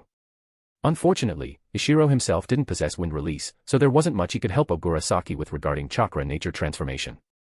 Additionally, it was the first time all 3 were encountering C-rank ninjutsu. Ishiro wasn't very reassured, so he entrusted Chiko Tomo and her companions to keep an eye on them. With new disciples, Ishiro couldn't just ignore his 3 older disciples. Ishiro checked the training progress of Chiko Tomo and her companions again. Only after confirming that the 3 hadn't gone astray did he feel slightly relieved. Half a day later, the village's transfer order indeed arrived, ordering Ishiro to head to the southern front to support Sokka. At the same time, it commanded the eastern front encampment not to act rashly and not to provoke Konoha or the Cloud Ninjas. Upon receiving the order, Ishiro immediately flew to the southern front encampment. When Ishiro arrived at the southern front encampment, Ikura was already there. Ikura, like Ishiro, had come leisurely with his 3 disciples. However, the southern front encampment was closer to the village, so Ikura arrived earlier than Ishiro. Plus, Ishiro had waited quite a while at the eastern front for the village's orders. So, by the time Ishiro reached the southern front, Ikura was already helping advisor Sokka with some affairs. This time, the village had also dispatched reinforcements to the southern front, about 1,000 strong, all elites, with former Umbu members accounting for 30%. Including the ninjas already on the southern front, the total number of Iwagakure ninjas there now exceeded 10,000. When Ishiro arrived at the encampment, the reinforcements from the village had also arrived. Sokka convened a pre-battle mobilization meeting for all Jonin. Ishiro held no official post on the southern front and was a force directly under the command headquarters, a typical idler. Ikura's original position was deputy commander of the Western Front forces, but as the war escalated, Ikura was transferred to be the deputy commander of the Southern Front forces, ranking only below Sokka. So Ikura was somewhat of a host, with many trivial matters to attend to. Seeing that the meeting was about to start, but Ikura was still buried in thick documents, Ishiro asked strangely, "Didn't you just arrive at the front line? How do you have so many things to deal with? When I was at the Eastern Front encampment, I didn't have this much to do." Ikura rubbed his temples, looked up, and said to Ishiro, "Isn't it all because of this war escalation? The village sent a large number of reinforcements, and there are many things to arrange. But I'm not clear about the encampment's previous layout, so I have to carefully look at the documents advisor Sokka handled before." Ishiro was speechless. Sokka, the actual commander of the Southern Front, was clearly intentionally grooming Ikura. While Katsuchi also valued him, he hadn't trained Ishiro according to the standards of a future Tsuchikage. So Ishiro hadn't experienced Ikura's kind of busyness. Shaking his head, Ishiro left Ikura's office and entered the meeting room early. Most of the people in the meeting room had already arrived. Ishiro walked to his seat and sat down, then began to observe everyone. Those summoned to this meeting were all official Jonin, not even Tokubetsu Jonin were included. Ishiro didn't know most of these people, nor could he confirm which of them were Jonin and which were elite Jonin. However, a person sitting opposite Ishiro looked somewhat familiar. After a brief recollection, Ishiro remembered, Han, the Jinchuriki of the Five Tails.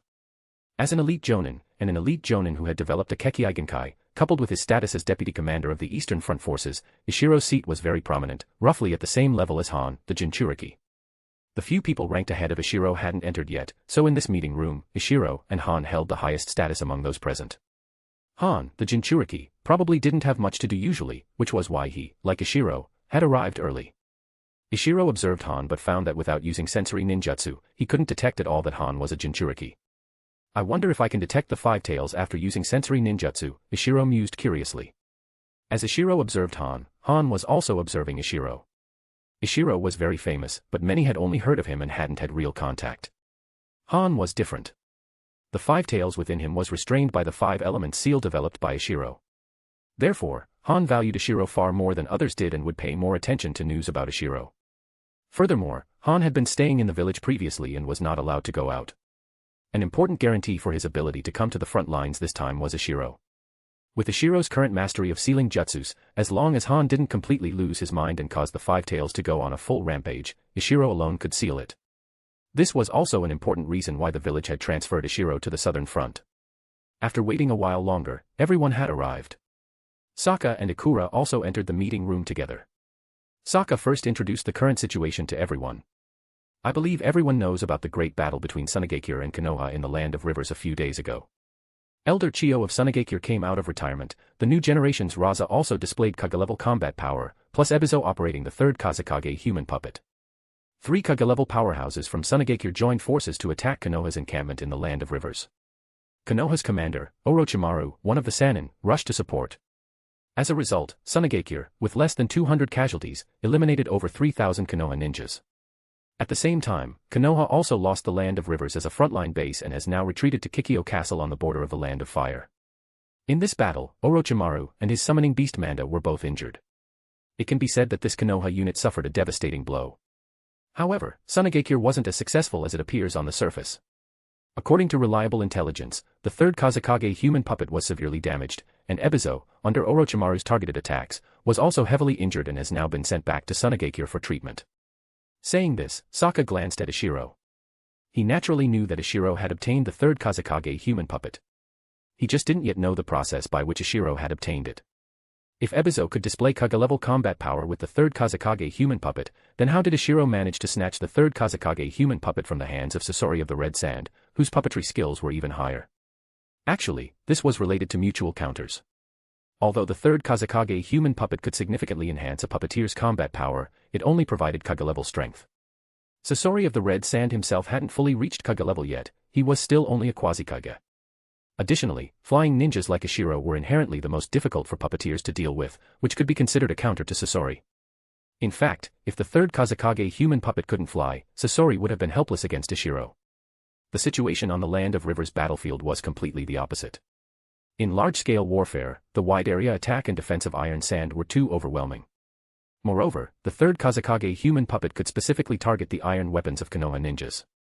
This made it impossible for Orochimaru to evade the widespread Iron Sand attacks like Ishiro could.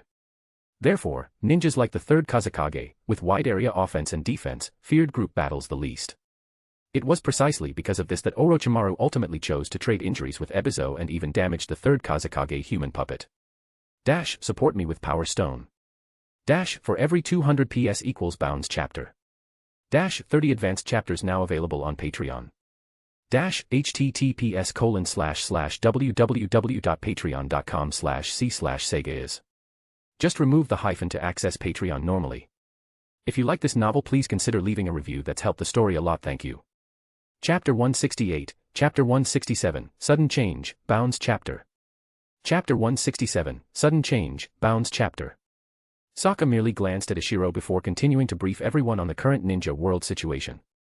Konoha has completely abandoned its defense line in the Land of Rivers and has now fully retreated into the Land of Fire. Saying this, Sokka pointed to a location on the meeting room map and said, "Here, this is Kikyo Castle, one of Konoha's most important border fortresses." Currently, Orochimaru is leading the remnants of Konoha's Western Front forces, about 5,000 strong, holding out here. Kikyo Castle is a product of decades of Konoha's efforts. Since the first Hokage, Konoha has been building this border fortress. This fortress is equipped with numerous offensive and defensive barriers. It won't be easy for Tsuchikage to breach this fortress. If Konoha were to transfer troops from other fronts at this time, the price Tsuchikage would have to pay to take Kikyo Castle would be even greater. They might not even be able to take it even if they exhausted all their forces. Therefore, our mission is to apply a certain amount of pressure on the Konoha ninjas facing us, so that Konoha cannot spare a hand to reinforce the Kikyo Castle direction. I believe Kirigakure and Kimogakure will take similar measures after receiving the news. As long as we tie down their reinforcements, once Tsuchikage breaks through the Kikyo Castle defense line, Konoha's defeat will be imminent. Sokka sounded somewhat excited as he reached this point. Ishiro understood his feelings. The current situation was unprecedentedly favorable for the other four great nations. In the previous two great ninja wars, the four nations were hostile to each other from the very beginning. Their forces weren't united, so although Konoha was hard-pressed, it had never shown such obvious signs of defeat as it did now. But Ishiro also knew clearly that Konoha wouldn't be defeated so easily. Konoha's top-tier combat power hadn't suffered losses. Although Orochimaru was injured, Ishiro, with information from the original story, knew that people like Orochimaru were the hardest to kill. Especially since the current Orochimaru had already experienced the setback of being nearly killed by the third Raikage in the Land of Whirlpools. On paper, Konoha had Hiruzen Sarutobi, Orochimaru, Jiraiya, and Danzo, four Kage-level figures capable of fighting. Although Tsunade suffered from hemophobia, it was a psychological illness. It couldn't be guaranteed that her illness wouldn't be cured if she saw Konoha defeated and the village her grandfather established facing destruction. Not to mention, Konoha still had Minato Namikaze, that bug of a character whom Kishimoto had forcibly killed off. Raza already possessed Kage-level combat power, there was no reason Minato Namikaze would be inferior to Raza. The terror of the Flying Thunder God technique needed no further elaboration. And Konoha also had an adult Jinchuriki. Ishiro wasn't sure if Kushina herself was Kage-level, but Kushina, possessing the strongest tailed beast, was definitely top-tier among Kage-levels. Additionally, around this period, there seemed to be a Konoha genin, Might Dway. If the four nations broke through Konoha's defense line and entered the interior of the Land of Fire, Ishiro was certain that one country would inevitably hit the jackpot. However, Ishiro naturally wouldn't speak up to shake morale at such a mobilization meeting. On the contrary, Ishiro had to express a look of assured victory, just like everyone else. The meeting was very successful. Everyone was full of confidence about the Third Great Ninja War, which was about to reach its climax. At the meeting, Sokka issued the order to advance into the Land of Grass and assigned tasks to all the ninjas of the Southern Front forces. Although Ishiro was an elite jonin, he wasn't assigned any command tasks. The reason was simple: Ishiro was classified as high-end combat power and would act alongside Ikura and Sokka. Ninjas were highly efficient. Just half an hour after the meeting ended, all the ninjas of the Southern Front advanced towards the Land of Grass in an orderly manner. Sokka's objective was clear: to pressure Konoha, but not to engage in a fight to the death with them. According to the plan, if Konoha abandoned the Land of Grass defense line, then Iwagakure would push the battle line to the border of the Land of Fire. As long as Iwagakure stationed troops on the Land of Fire border, Konoha would definitely not dare to dispatch ninjas to reinforce Orochimaru. If Konoha intended to hold the Land of Grass defense line, then Iwagakure would launch a large-scale battle to a certain extent, adopting a stance of being ready for a decisive battle at any time. In short, according to Iwagakure's thinking, Konoha was bound to be defeated this time. Half a day later, over 10,000 Iwagakure ninjas, under Sokka's command, entered the Land of Grass front line. With such a large movement from Iwagakure, Konoha had long since received the news and made countermeasures. Soon, the main forces of both sides met on a plain within the Land of Grass. Without much probing, the two sides engaged in a fierce collision. Iwagakure's purpose in attacking was to tie down Konoha. But Konoha, unexpectedly, not only didn't defend but also adopted an offensive stance. Ishiro stood with Ikura, watching the vanguards of both sides already engaging in battle not far away, a bad premonition in his heart. Ikura, the situation isn't right. Is Konoha trying to have a decisive battle with us? According to Iwagakure's speculation, Konoha should be retreating appropriately at this time, keeping the battle within a small scope. And Iwagakure would then cease its offensive, occasionally pressuring Konoha. After all, having just been defeated in the Land of Rivers, Konoha could no longer afford another major defeat in the Land of Grass. There is indeed a problem. Go up to the sky and see, confirm if Konoha has other reinforcements. Ishiro nodded and flew into the sky without a word. Actually, Ishiro flying up to observe wasn't very useful. After all, Ishiro didn't have the Byakugan. If Konoha truly had an ambush, they would definitely be camouflaged, and Ishiro wouldn't be able to discover them. After Ishiro ascended, Ikura still felt uneasy. He turned to Sokka and said, "Konoha's actions are abnormal. Should we change our strategy?" Sokka's reply, however, surprised Ikura. Regardless of any abnormal actions by Konoha, Konoha will be defeated today. After speaking, Sokka waved his hand at several commanders of the main forces behind him. Since Konoha wants to play hardball, then, according to the plan, attack. Yes. The several commanders immediately turned and left. The next moment, Iwagakure's main force began to advance. Sokka would rather clash head-on with Konoha to suppress Konoha's momentum. At this moment, Ishiro was 100 meters in the air observing the enemy situation. Suddenly, he noticed that his own main force had begun to charge and was startled. What is advisor Sokka thinking? The enemy situation is unclear. Why is he in such a hurry? The scene that followed confirmed Ishiro's unease.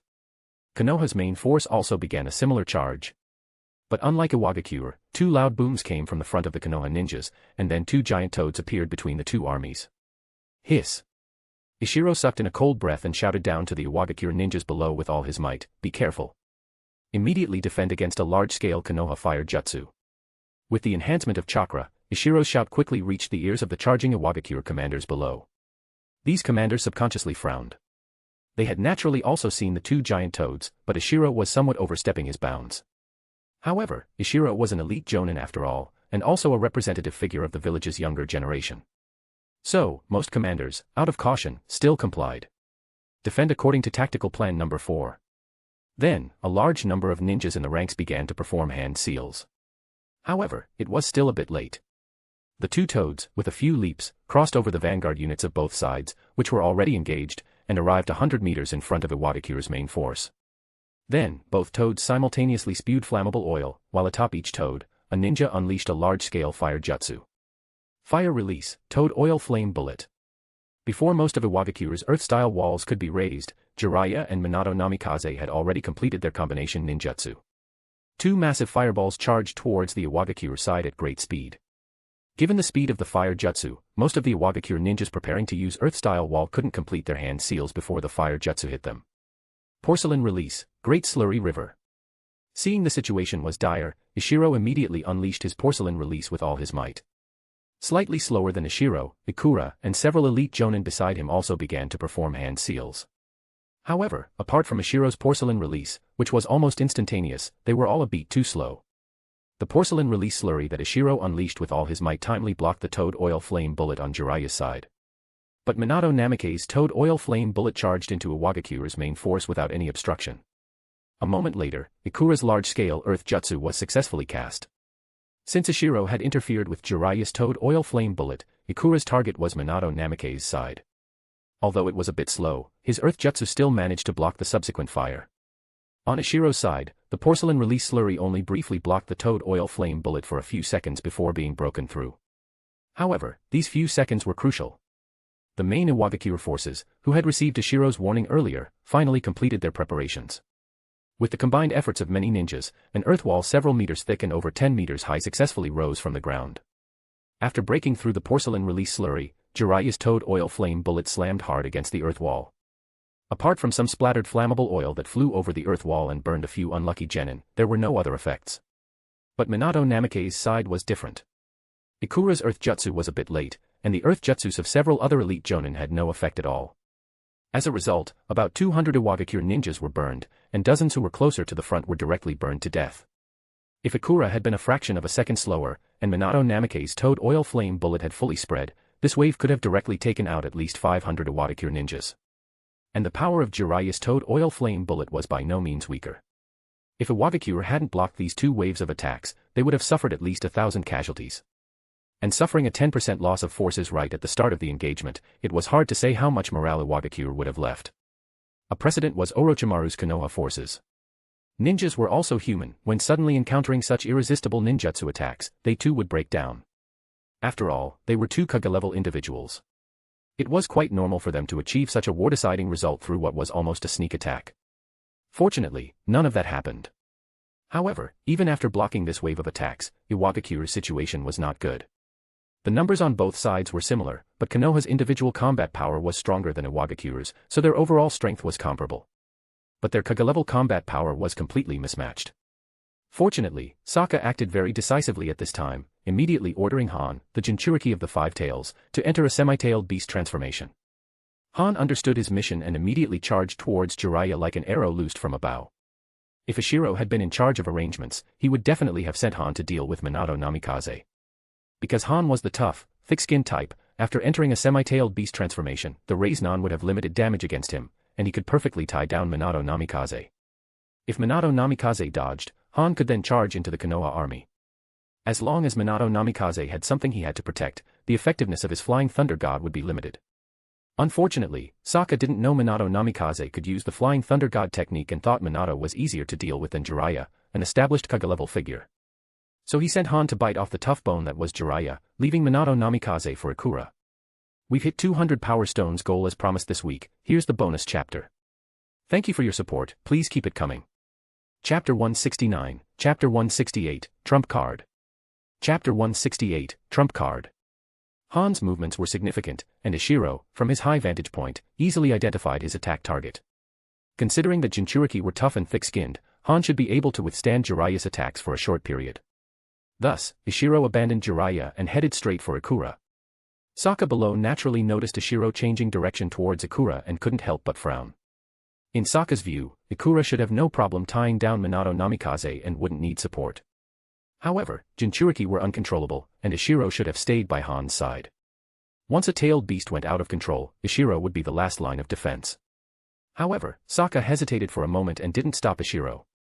Mainly because Ishiro was not someone who disregarded the bigger picture. Ishiro, being high up, might have discovered something. For instance, it was Ishiro's timely warning just moments ago that had greatly reduced Iwagakure's losses. Ishiro's speed was immense. Unobstructed in the air, by the time Ishiro reached the other side, Ikura hadn't even engaged Minato Namikaze yet. Seeing Ishiro approach, Ikura was somewhat puzzled and asked, "Ishiro, why aren't you watching Han? Be careful of trouble on his end." Ikura was naturally referring to the tailed beast. Ishiro knew this well and explained, "Han will be fine for a while. I find this Minato Namikaze very troublesome and can't rest easy. Let's team up." Ikura nodded. Ninjas wouldn't say foolish things like, "I want to fight alone." They were now mortal enemies. If teaming up with Ishiro could kill Minato Namikaze, Ikura would absolutely not refuse. As they spoke, Ikura on the ground and Ishiro in the sky were already not far from Minato Namikaze, who was standing atop Gamabunta's head. Iwagakure didn't have as deep a foundation as Konoha, they lacked giant summoning beasts. Facing Gamabunta, they had no good options but to clash head-on. Earth Release, Swamp of the Underworld. Ikura, like Ishiro, was a ninjutsu specialist, so he cast his first jutsu from a great distance. This technique wasn't meant for killing but to restrict Gamabunta's movements. As soon as this ninjutsu was cast, a large area of land, starting from Ikura, began to turn into a swamp. This swamp spread continuously towards Gamabunta's position. Gamabunta could choose to flee, but that would allow Ikura, a powerhouse capable of Kage-level combat, into the midst of Konoha's main forces charging towards them. Considering Ikura was also a user of large-scale ninjutsu, the consequences would be hard to predict. Thus, Gamabunta chose not to flee but instead used water release, water bullet technique. Several water bullets successively smashed onto the rapidly spreading swamp, forcefully interrupting the advance of the swamp of the underworld. Porcelain release. While Gamabunta was dealing with the swamp of the underworld, Ishiro used his porcelain release slurry to form a large number of rock spears, which shot towards Gamabunta at extremely high speed. This was a method Ishiro had learned from the third Tsuchikage human puppet. Porcelain release, like iron sand, could transform into myriad forms. Gamabunta, having just cast a ninjutsu, couldn't evade the hundreds of giant rock spears Ishiro was attacking with. Just as it seemed he couldn't dodge in time, Minato Namikaze made his move. Wind release, wind tornado. A hurricane immediately raged towards Minato Namikaze's direct front. Ishiro's hundreds of rock spears were relatively scattered, sealing off a large evasion area for Gamabunta after being launched. Only a few dozen in the middle were aimed directly at Gamabunta. After the hurricane passed, these dozens of rock spears were immediately blown away. However, the powerful impact also caused the hurricane to shake violently a few times. Under Minato Namikaze's control, the hurricane didn't dissipate and eventually stabilized. Then it continued to rage forward. Wherever the hurricane passed, the swamp created by the swamp of the underworld was immediately churned up layer by layer. Although there was still some danger, relative to Gamabunta's massive size, it was no longer lethal. Ishiro saw all of this and thought to himself, truly worthy of being the future fourth Hokage. This ninjutsu choice is truly appropriate, killing two birds with one stone. It blocked my attack and destroyed the combat environment Ikura created. But aren't you underestimating my Kekkei Genkai a little? At this moment, the hundreds of rock spears Ishiro had shot out, apart from a small portion destroyed by the hurricane, the rest had swept past Gamabunta from not far away. They had now decelerated and completed their turn. Then, under Ishiro's remote control, these rock spears once again shot from behind towards Gamabunta's massive body. However, this time Gamabunta had the time and space to evade. Sensing the danger from behind, Gamabunta first lunged forward, following the path cleared by the hurricane for several dozen meters, then leaped back to its previous position, barely avoiding Ishiro's cluster of rock spears in midair. What an agile toad, Ishiro cursed his luck internally. Gamabunta's previous maneuver seemed like a large movement, but for Gamabunta, the chakra consumption was negligible. However, Ishiro controlling the rock spears back and forth consumed a considerable amount of chakra. This couldn't go on. But Ishiro wasn't fighting one against two. Ikura now made his move again. Earth release, rock forest jutsu. A large number of irregularly shaped rocks jutted out from underground, perfectly timed for when Gamabunta leaped over Ishiro's returning rock spears and was about to descend. This time, Gamabunta was falling in midair and had no time to dodge. It was immediately struck from below by several rocks. That wasn't the most troublesome part. The most troublesome part was that Ikura's follow-up attack came immediately after the rock forest jutsu. Taking advantage of Gamabunta losing its balance after being hit, Ikura this time used the mountain earth jutsu. It was precisely Kitsuchi's signature ninjutsu, two semicircular blocks of earth pressed towards Gamabunta from the left and right. Ishiro was somewhat surprised, the ranks of these two ninjutsu were not low. Ishiro was very familiar with the mountain earth jutsu, it was a solid A rank. And the rock forest jutsu, Ishiro had seen its description in the village's ninjutsu catalog, it was a ninjutsu upgraded twice from the C rank earth release, earth spear, also an A rank. Ikura can actually cast two A rank ninjutsu in such a short time. When did his hand seal speed become so fast? Curious, Ishiro glanced towards Ikura. Oh, so it's a clone jutsu. Having a lot of chakra is indeed an advantage. Ishiro happened to see a figure beside Ikura's main body dissipate into smoke. Ishiro's chakra was his weak point, so he rarely used clones to cast high-level ninjutsu because Ishiro was reluctant to allocate too much chakra to a clone when performing the clone jutsu. Ikura's chakra reserves far exceeded Ishiro's. The chakra consumed by the rock forest jutsu cast by the clone which had just disappeared was probably half of Ishiro's entire chakra pool. Ishiro wouldn't dare to do such an extravagant thing. Ikura's main body was currently controlling the mountain earth jutsu to rapidly close in, unaware that Ishiro was silently criticizing him. Within the range of the mountain earth jutsu, Gamabunta no longer had time to escape. Seeing this, Minato Namikaze could only say, "Bunta, thank you for your hard work. Leave the rest to me." "All right." Gamabunta didn't delay and directly dispelled the summoning jutsu. He knew the situation was urgent and naturally didn't dare to hesitate. Poof. The giant toad immediately disappeared. Minato Namikaze, on the other hand, continuously used the Shunshin no Jutsu to leave the attack range of the Mountain Earth Jutsu. The direction Minato Namikaze chose to flee was not backwards, but straight ahead. When Minato Namikaze rushed out of the Mountain Earth Jutsu's range, he was already not far from Ikura. Although Minato Namikaze had many long-range attack methods, what truly matched his Kage-level strength was close combat. Therefore, Minato Namikaze didn't pause at all and immediately rushed straight towards Ikura. Ikura breathed a sigh of relief when Gamabunta disappeared. His previous wave of maneuvers had all been aimed at Gamabunta, this giant summoning beast. Now, in Ikura's eyes, the biggest opponent had vanished. However, seeing Minato Namikaze rapidly approaching, Ikura didn't dare to be careless. After all, his consumption in that previous round of attacks had not been small. Including the initial defensive Earth Jutsu, a total of 4 A-rank ninjutsu, each with deliberately increased chakra output. If it were Ishiro, he would have been completely drained by now, utterly dry.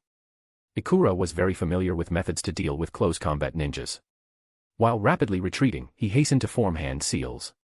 Minato Namikaze's subsequent response, in Ikura's view, was not as brilliant as before and seemed rather conventional. From his high vantage point, Ishiro clearly saw Minato Namikaze take out 4 specialized kunai and then throw them all at Ikura. This kind of straightforward kunai attack was too ordinary for a ninja of Ikura's level, a slight sideways shift would be enough to dodge it. And Ikura indeed did so. However, Ishiro was startled by this scene. While rapidly approaching Ikura, he quickly dispelled the porcelain release slurry he was controlling and, extending his hand towards the specialized kunai aimed at Ikura, used Bancho Tenin, Universal Pull. Due to being somewhat far away, the effect of Ishiro's Bancho Tenin wasn't very obvious, it only slightly shifted the specialized kunai from their original trajectory. Fortunately, Minato Namikaze was still some distance from Ikura at that time. By the time the deviated specialized kunai neared Ikura, they were already several meters above him. Ikura naturally noticed this, but knowing Ishiro's abilities, he didn't pay it much mind and continued with his hand seals. But this scene, falling into Minato Namikaze's eyes, caused him to misjudge that Iwagakure knew he had learned the Flying Thunder God technique. Otherwise, if Ikura had already clearly dodged the specialized kunai, why would Ishiro still intervene to interfere with their path? And Ikura's unfazed expression made Minato Namikaze think Ikura also knew about the Flying Thunder God technique. Thus, Minato Namikaze no longer hid his trump card. His figure abruptly disappeared from its original spot and then instantly reappeared beside the specialized kunai that was already far from his body, that is, at a position about a few meters to Ikura's upper side. This position wasn't Minato Namikaze's optimal attack position, but since the information was already leaked, closing some distance was still good. However, this scene, falling into Ikura's eyes, made him break out in a cold sweat. If not for his quick reaction, plus Minato Namikaze being in the air and unable to rapidly close the distance, he would probably have been done for. Bancho Tenin. Ishiro continued to do his best to help Ikura. This time, Ishiro's target was Minato Namikaze himself. Since the distance had been shortened somewhat, the power of the pull this time was considerable, causing Minato Namikaze's figure to pause slightly. This gave Ikura a chance to turn the dangerous situation around. Facing the approaching Minato Namikaze, Ikura, while not abandoning his hand seals, was still trying his best to dodge. Finally, under Ishiro's interference, he managed to hold on until the ninjutsu was complete. Earth Release, Earth Dragon Bullet. This crucial ninjutsu of Ikura's was a continuous attack interference type ninjutsu. Bringing it out at this moment was perfect. A large number of earth bullets densely and continuously covered Minato Namikaze. Dash, support me with Power Stone. Dash, for every 200 PS equals Bounds chapter. Dash, 30 advanced chapters now available on Patreon. Dash, https://www.patreon.com/c/Sega is. Just remove the hyphen to access Patreon normally. If you like this novel, please consider leaving a review. That's helped the story a lot, thank you. Chapter 170, Chapter 169, Trump Card. Chapter 169, Trump Card. Minato Namikaze was not having an easy time either. Originally, with the help of his specialized kunai, it wouldn't have been difficult for Minato to get close to Ikura. However, he couldn't contend with someone constantly interfering from above with S-rank ninjutsu.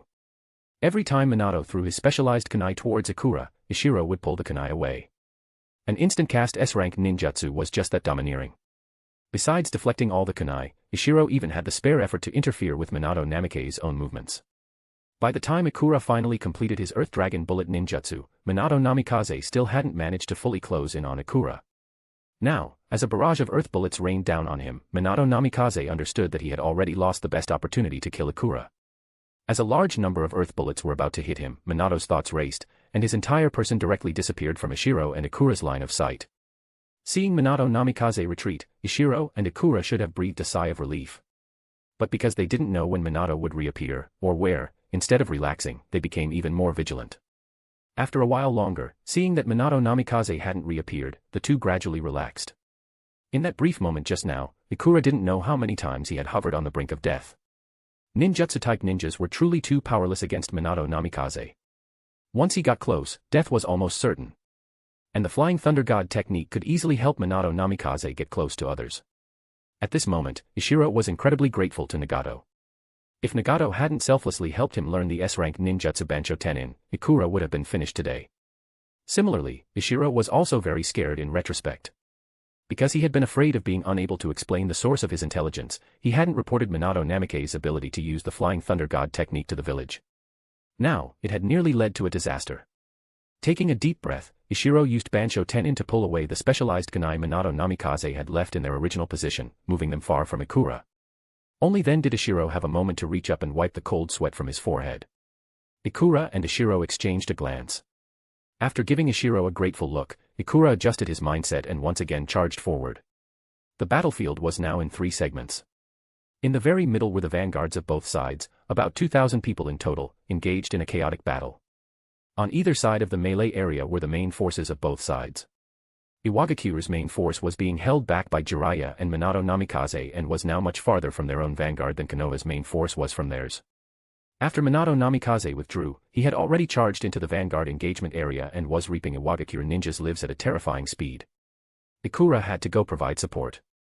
Even if Ikura didn't have a good way to deal with a chaotic army of ninjas, he still had to go.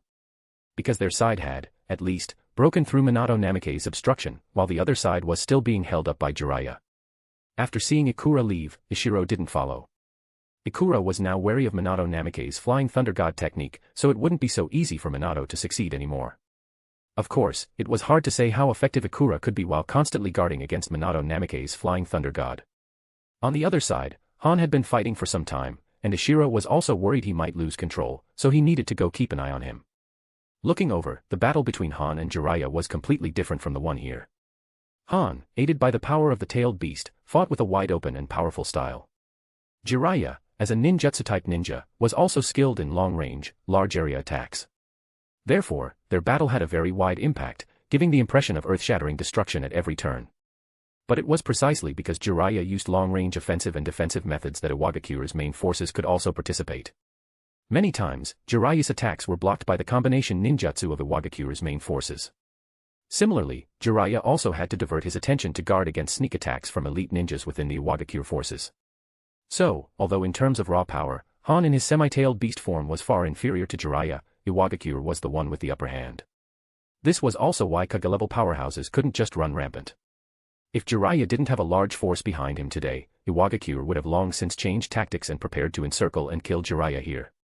As for why no large forces helped when Ishiro and Ikura were fighting Minato Namikaze earlier, it was mainly because everyone was busy rescuing the injured at that moment.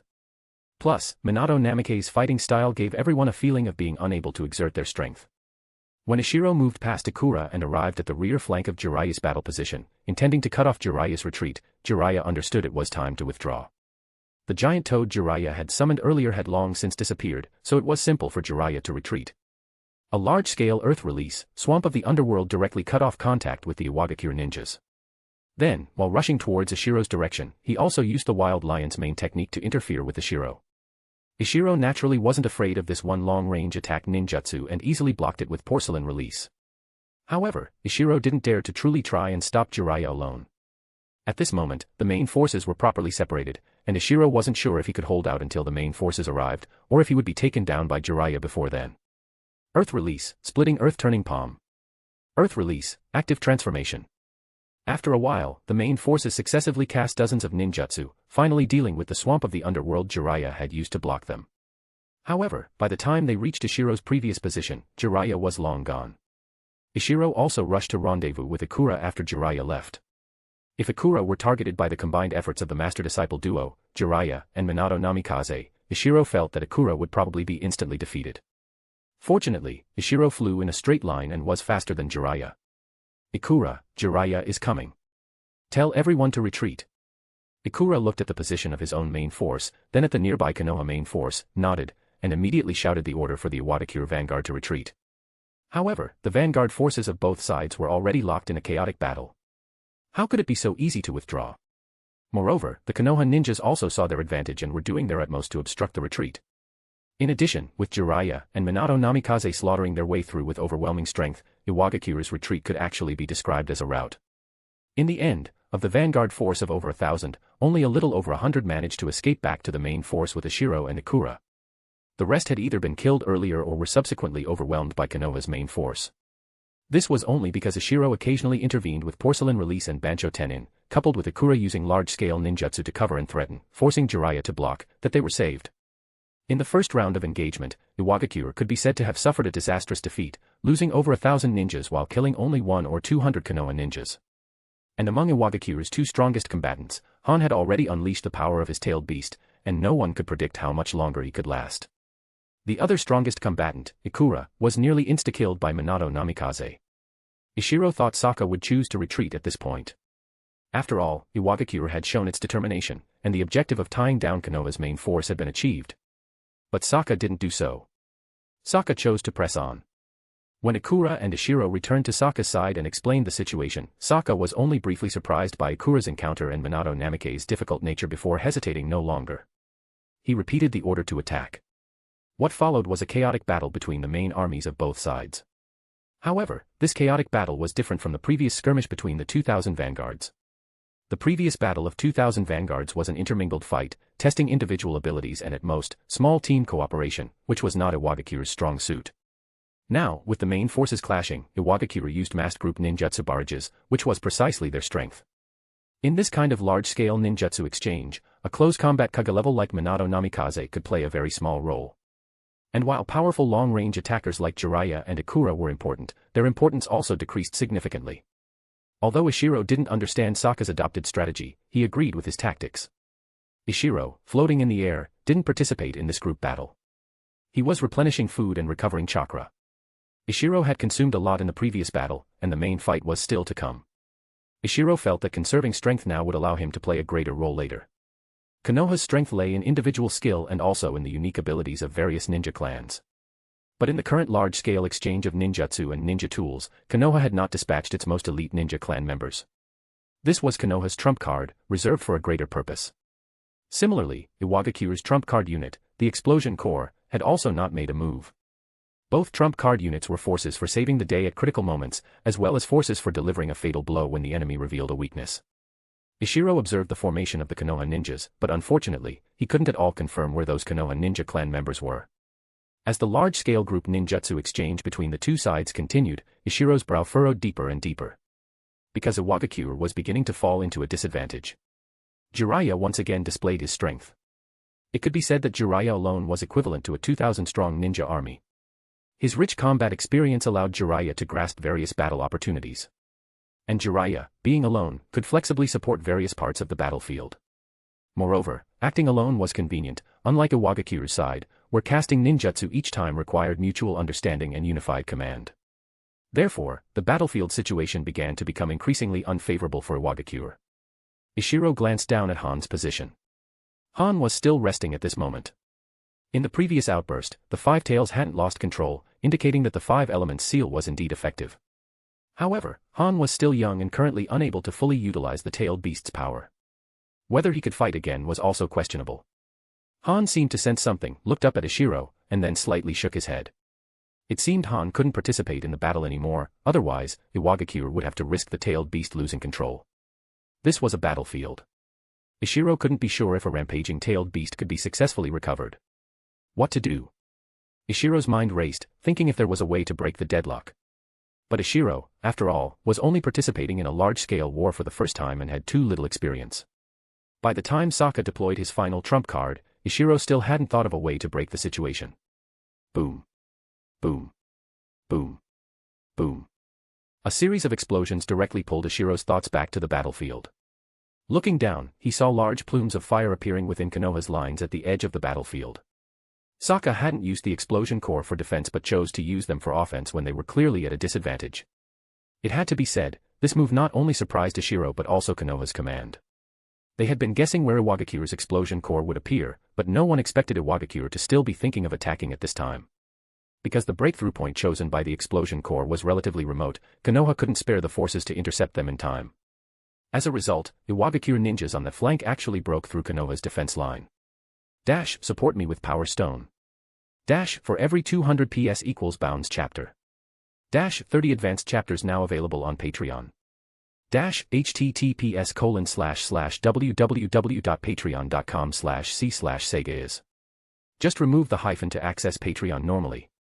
If you like this novel, please consider leaving a review. That's helped the story a lot, thank you. Chapter 171, Chapter 170, Trump Card. Chapter 170, Trump Card. Accompanied by dense explosions, the right flank of Iwagakure's main force began to slowly advance towards Konoha's lines. This was the first time Iwagakure had gained an advantage since the engagement began. For a moment, the morale of the Iwagakure ninjas soared. They all struck out, doing their utmost to tie down the enemy before them, preventing them from reinforcing other areas. But Ishiro couldn't feel happy, because this progress was temporary. Iwagakure had merely caught them by surprise. Once Konoha also deployed its trump cards, Iwagakure's last safeguard would disappear. At that point, could Iwagakure still safely withdraw from the battle? Konoha's commander now had two choices.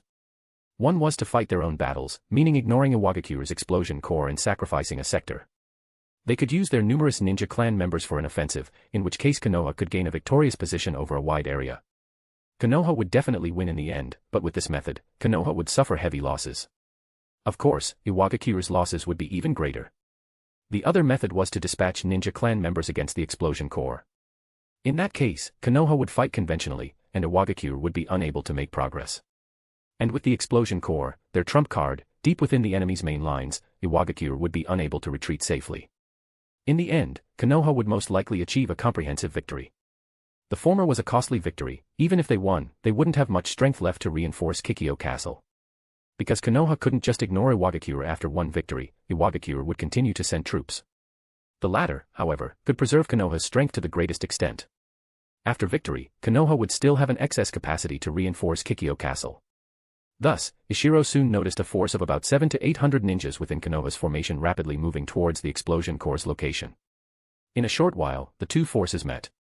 Instantly, a large number of Kikeichu, parasitic destruction insects, began to spread. The sounds of various dogs barking arose. One by one, giants prepared to rampage. Let alone someone like Ishiro who had read the original story, even other Iwagakure ninjas immediately knew the origins of those people. Aburame, Inazuka, Nara, Yamanaka, Akimichi, Yui, Sarutobi, Gecko, and so on, one by one, these names appeared in everyone's minds.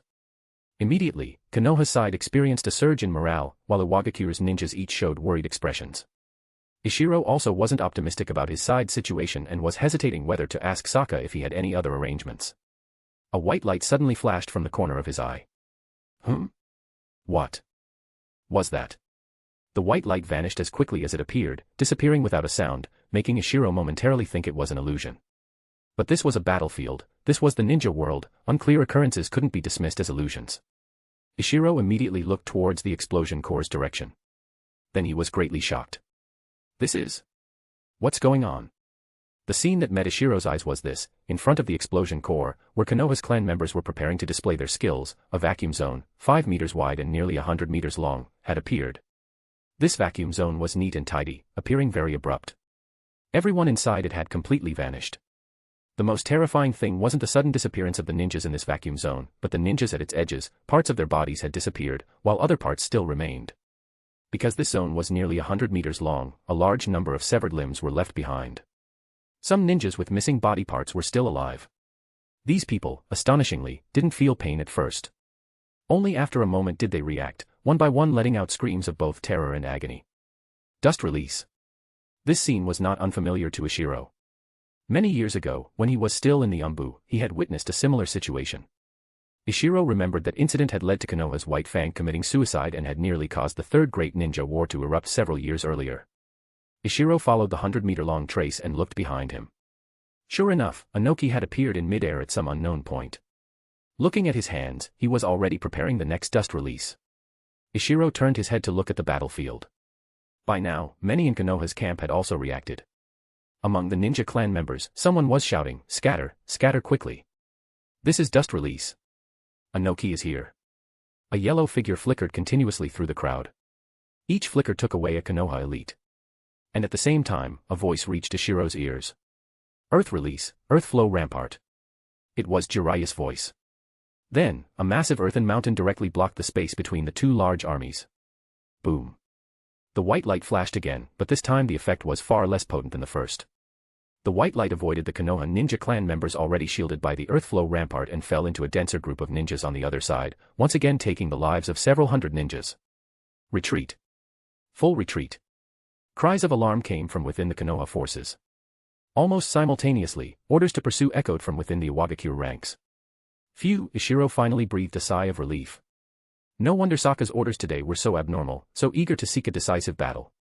He knew Konoha had two Kage-level combatants yet still insisted on clashing head-on with them. It turned out Inoki had also come. It turned out Sokka had such a powerful trump card. Speaking of which, Inoki was truly willing to go all out, willing to, as Tsuchikage, launch a sneak attack on a group of ordinary ninjas. When he first transmigrated, Ishiro's impression of dust release was that it was a technique used in battles between Kage-level powerhouses. Ishiro had once thought it was a single-target attack ninjutsu. Only later, from the introduction of S-rank ninjutsu in Iwagakure, did he understand that dust release had always been a group attack ninjutsu. Long range and large area were the characteristics of dust release. And dust release's charging process made it difficult to use effectively in battles between top-tier experts. Therefore, dust release was more suitable for group battles. The subsequent battle was simple. Under Inoki's leadership, Iwagakure advanced like a hot knife through butter, pushing Konoha's battle line directly to the border of the Land of Fire, just like Tsunagakure had done. Inoki knew when to stop. He didn't camp on the border of the Land of Fire and the Land of Rivers like Tsunagakure but led his troops back to the Land of Earth, leaving only a small force in the Land of Grass. The entire ninja deployment was almost identical to before the battle. In this battle, Iwagakure, as the victor, did not fare well, suffering over 2,000 ninja casualties in total. Fortunately, most of these ninjas were Chunin and Genin. For example, the vanguard force mentioned earlier suffered nearly 90% losses. Those who escaped back with Ikura and Ishiro were almost all elites. In the subsequent positional warfare between the two sides, Iwagakure and Konoha each lost several hundred men. And later, during the assault on Konoha's defense line following the explosion core, and in the subsequent pursuit, several hundred more ninjas were killed or wounded under the desperate counterattacks of numerous Konoha ninjas. Iwagakure's losses had reached over 20%. So when Ishiro returned to the encampment and emerged from a short period of secluded training, although he saw the joy of victory on the faces of the Iwagakure ninjas, there was even more grief for lost comrades. After taking a tour around the encampment, Ishiro arrived at the command headquarters. The headquarters had been extremely busy before, but now the busiest period had passed. Seeing Ishiro enter, Ikura, Sokka, and two other deputy commanders in the headquarters nodded to Ishiro in acknowledgement. Inoki spoke directly, "Ishiro, tell me your thoughts. Why did you advise me to withdraw the troops earlier?" That's right. The reason Inoki had stopped when he did, after pursuing them to the Land of Fire border, was because he had listened to Ishiro's advice. "Lord Tsuchikage, esteemed seniors, this is what I think. We have already achieved our original strategic objective of tying down Konoha's main force. And we have even exceeded the objective. In this battle, Konoha lost at least 4,000 men. Although those who died in the final pursuit were mostly Chunin and Genin, several hundred elite clan members died under dust release. Konoha has suffered heavy losses, both in terms of numbers and core strength. Our immediate enemy is already incapable of reinforcing Kikyo Castle in the short term. But if we continue to press, Konoha's attitude towards the Land of Grass battlefield will shift from diverting troops to sending reinforcements. At that time, we will be like Tsunagakure is now, unable to advance further, yet unwilling to retreat. The short, large-scale battle between the two sides will turn into a long-term war of attrition. However, if we stop at the right time, Konoha's main focus will still be on Kikyo Castle, and our original strategy of sitting on the mountain to watch the tigers fight will not change." At this point, a deputy commander from the southern front encampment interjected, "But, if we continue to attack, as long as we heavily damage or even annihilate the enemy before us, then Konoha will be pulled down from its position as the #1 great nation." Ishiro shook his head and said, "Firstly, we won't necessarily win. Konoha has reinforcements. Don't forget, the third Hokage himself hasn't made a move yet. If we press step by step, it's very likely to shift Konoha's focus from Kikyo Castle to us. When the third Hokage, Jiraiya, and Minato Namikaze all act together, can we still win? What's more, Konoha still has the 9 tails. We've used our tailed beast. Would Konoha watch its dominant position be threatened and still be reluctant to use its tailed beast? That person was speechless. Ishiro continued, secondly, even if we really do win, how much will we lose? Today, Lord Tsuchikage, as a fresh force, intervened at a critical moment when both sides were deadlocked, instantly shaking Konoha's morale, which led to our great victory. But if Jiraiya and Minato Namikaze were prepared, even if we won, how many men would we have left? At that time, Konoha would certainly lose its dominant position, but would Iwagakure be the one to replace Konoha as the #1 ninja village? As soon as these words were spoken, everyone was jolted. That's right, the policy of reaping the fisherman's benefits had been decided earlier. How could they forget it in a moment of impulse? Pausing for a moment, Ishiro said, moreover, there are 3 benefits to negotiating peace with Konoha. First, Konoha is in a difficult situation at this time. We can extort a hefty sum. Reparations, transfer of mission shares, and even ceding land are all possible. Seeing that several of them were very interested, Ishiro pressed on, in addition to this, we can also propose that Konoha share some ninjutsu. Hiss, a chorus of sharp inhales immediately sounded in the office.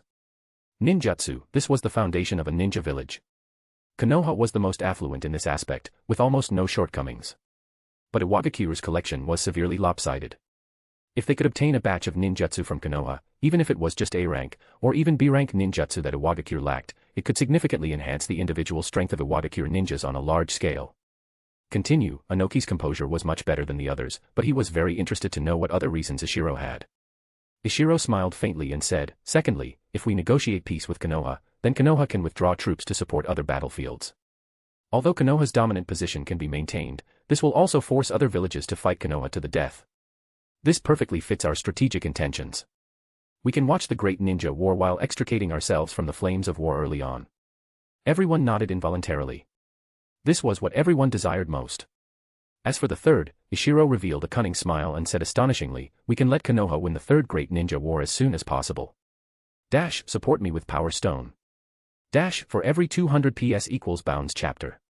Dash, 30 advanced chapters now available on Patreon. Dash, https://www.patreon.com/c/Sega is. Just remove the hyphen to access Patreon normally. If you like this novel, please consider leaving a review. That's helped the story a lot, thank you. Chapter 172, Chapter 171, Peace Talks. Chapter 171, Peace Talks. What? Ishiro, what did you say? This time it was Sokka who questioned him. He never imagined Ishiro would say such a thing.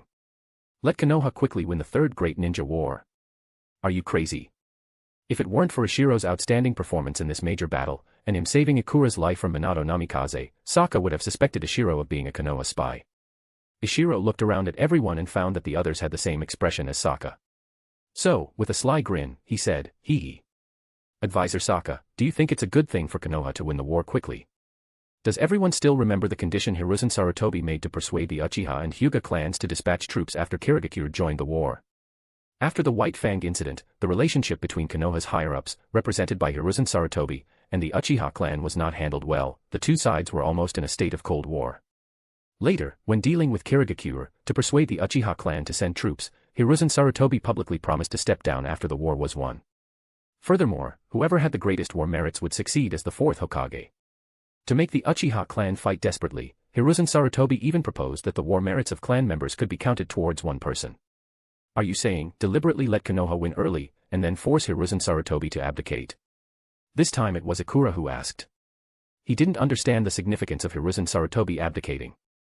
Inoki had also semi-publicly mentioned selecting a successor after the Third War. Isn't it just changing the Hokage?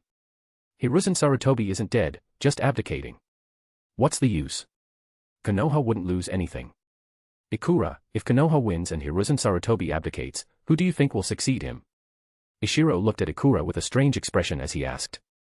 Ishiro, are you saying, use the position of fourth Hokage to stir up trouble between the current Konoha higher-ups and the Uchiha, perhaps even the Hyuga? Inoki, having been Tsuchikage for many years, was the first to react. That's right.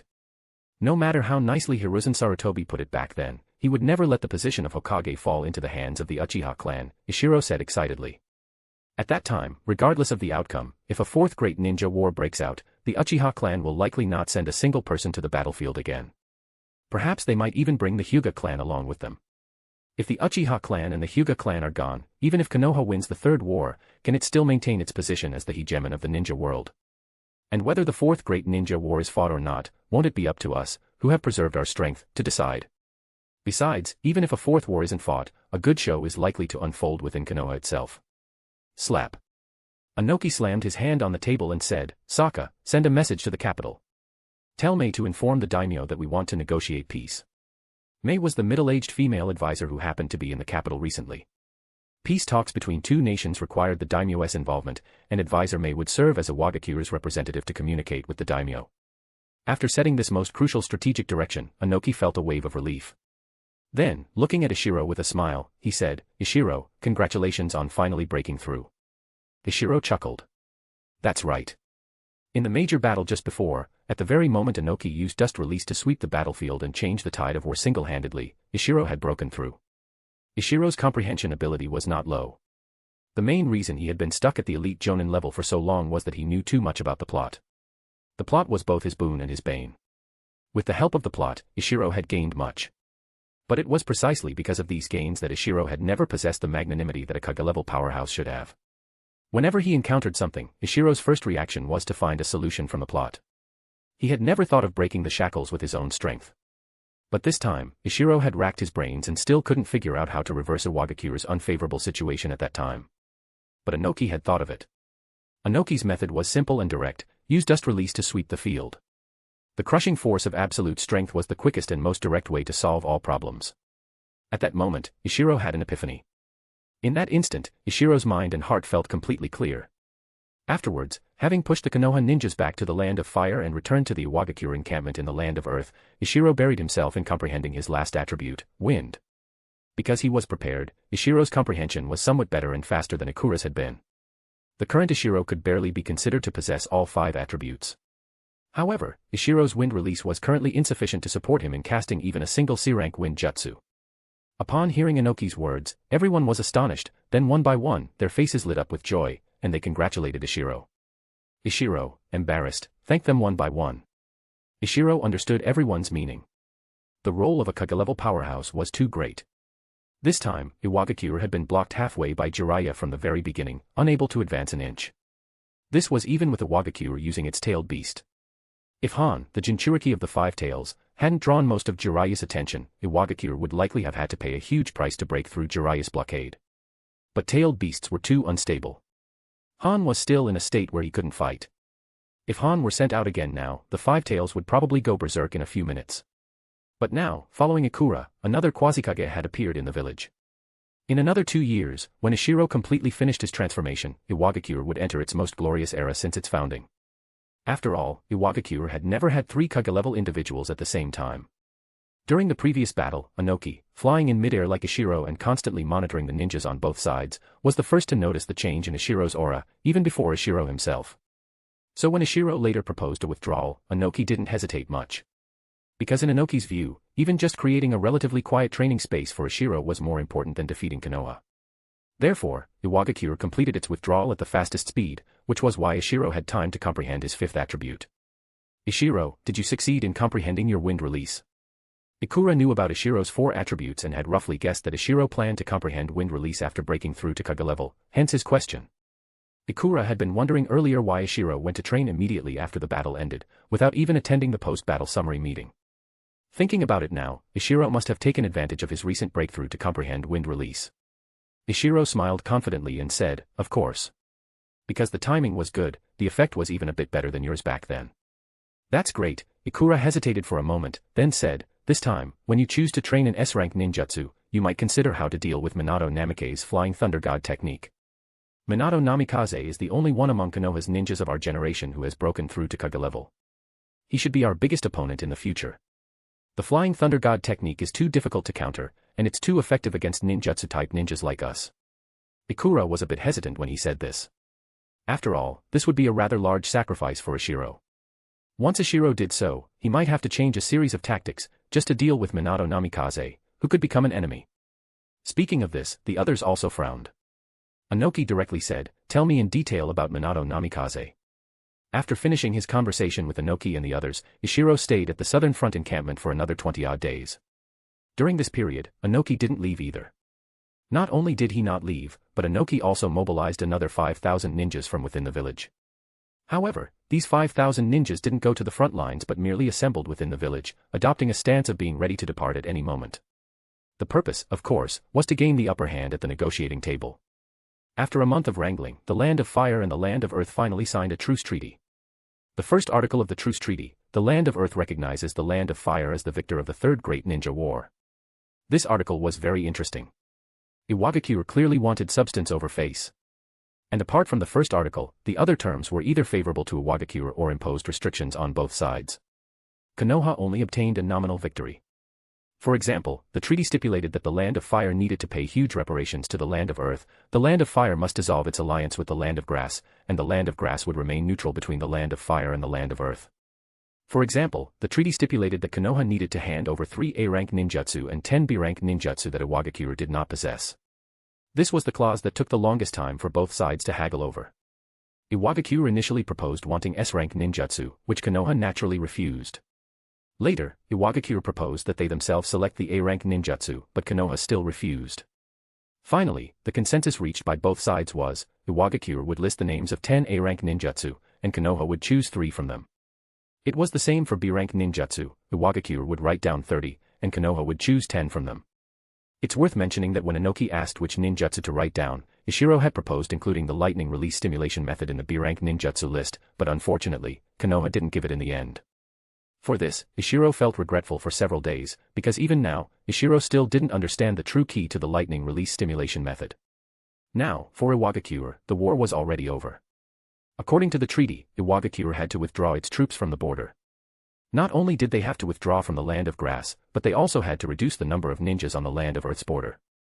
Of course, Konoha would simultaneously reduce the number of ninjas confronting Iwagakure. After all matters were settled, Inoki was to return to the village, but Ishiro still had to make a trip to the Eastern Front encampment. Because in this peace treaty, Konoha had also made some demands regarding Iwagakure's Eastern Front encampment. Konoha requested that Iwagakure relocate its Eastern Front encampment. The new location after relocation had to be far from the Land of Waterfalls. Ishiro, as a sealing jutsu master, needed to go to the Eastern Front encampment to supervise the arrangement of the sealing barriers. Before leaving, Inoki had Ishiro copy all 3 A-rank and 10 B-rank ninjutsu given by Konoha, and this time, he didn't apply a sealing jutsu to Ishiro's mind. Perhaps Inoki felt these things were all freebies and didn't attach the same importance to them as the ninjutsu the village originally possessed. After you finish setting up the Eastern Front encampment, return to the village to learn an S-rank ninjutsu. This is the village's reward for your breakthrough to Kage level. Inoki instructed Ishiro a few things before letting him leave. Ishiro came alone but left with 1,000 ninjas and a large amount of supplies. These were all to be taken to the Eastern Front. After withdrawing most of its ninjas, the Southern Front no longer needed so many supplies, while the Eastern Front, after expansion, would require a large amount of supplies. Thus, Ishiro gained an additional task of escorting supplies. After hostilities on the Southern Front ceased, the village's military strength became much more ample, so the Eastern Front was able to double its scale this time. Support me with Power Stone. For every 200 PS equals Bounds chapter. 30 advanced chapters now available on Patreon. https://www.patreon.com/c/sega. Just remove the hyphen to access Patreon normally. If you like this novel, please consider leaving a review. That's helped the story a lot. Thank you. Chapter 173, Chapter 172, Busy. Chapter 172, Busy. The next day, news of the peace talks between Iwagakure and Konoha began to spread throughout the ninja world. This was because previously, both sides had conducted negotiations secretly, without making them public. The ninja army Iwagakure had assembled to pressure Konoha, in the eyes of spies from other countries, was seen as a sign that the battle between Iwagakure and Konoha was about to escalate. And Konoha's preparations to reinforce Kikyo Castle were also perceived by other countries as a response to Iwagakure's large-scale offensive. Therefore, although the peace talks between the two sides encountered many difficulties in reaching a unified outcome, they did not suffer external interference. Until the treaty was signed, the other major powers were still kept in the dark. Now that the news had spread, the leaders of various factions suddenly felt like they had thrown out their backs. What? Iwagakure and Konoha had peace talks. And the talks have already concluded.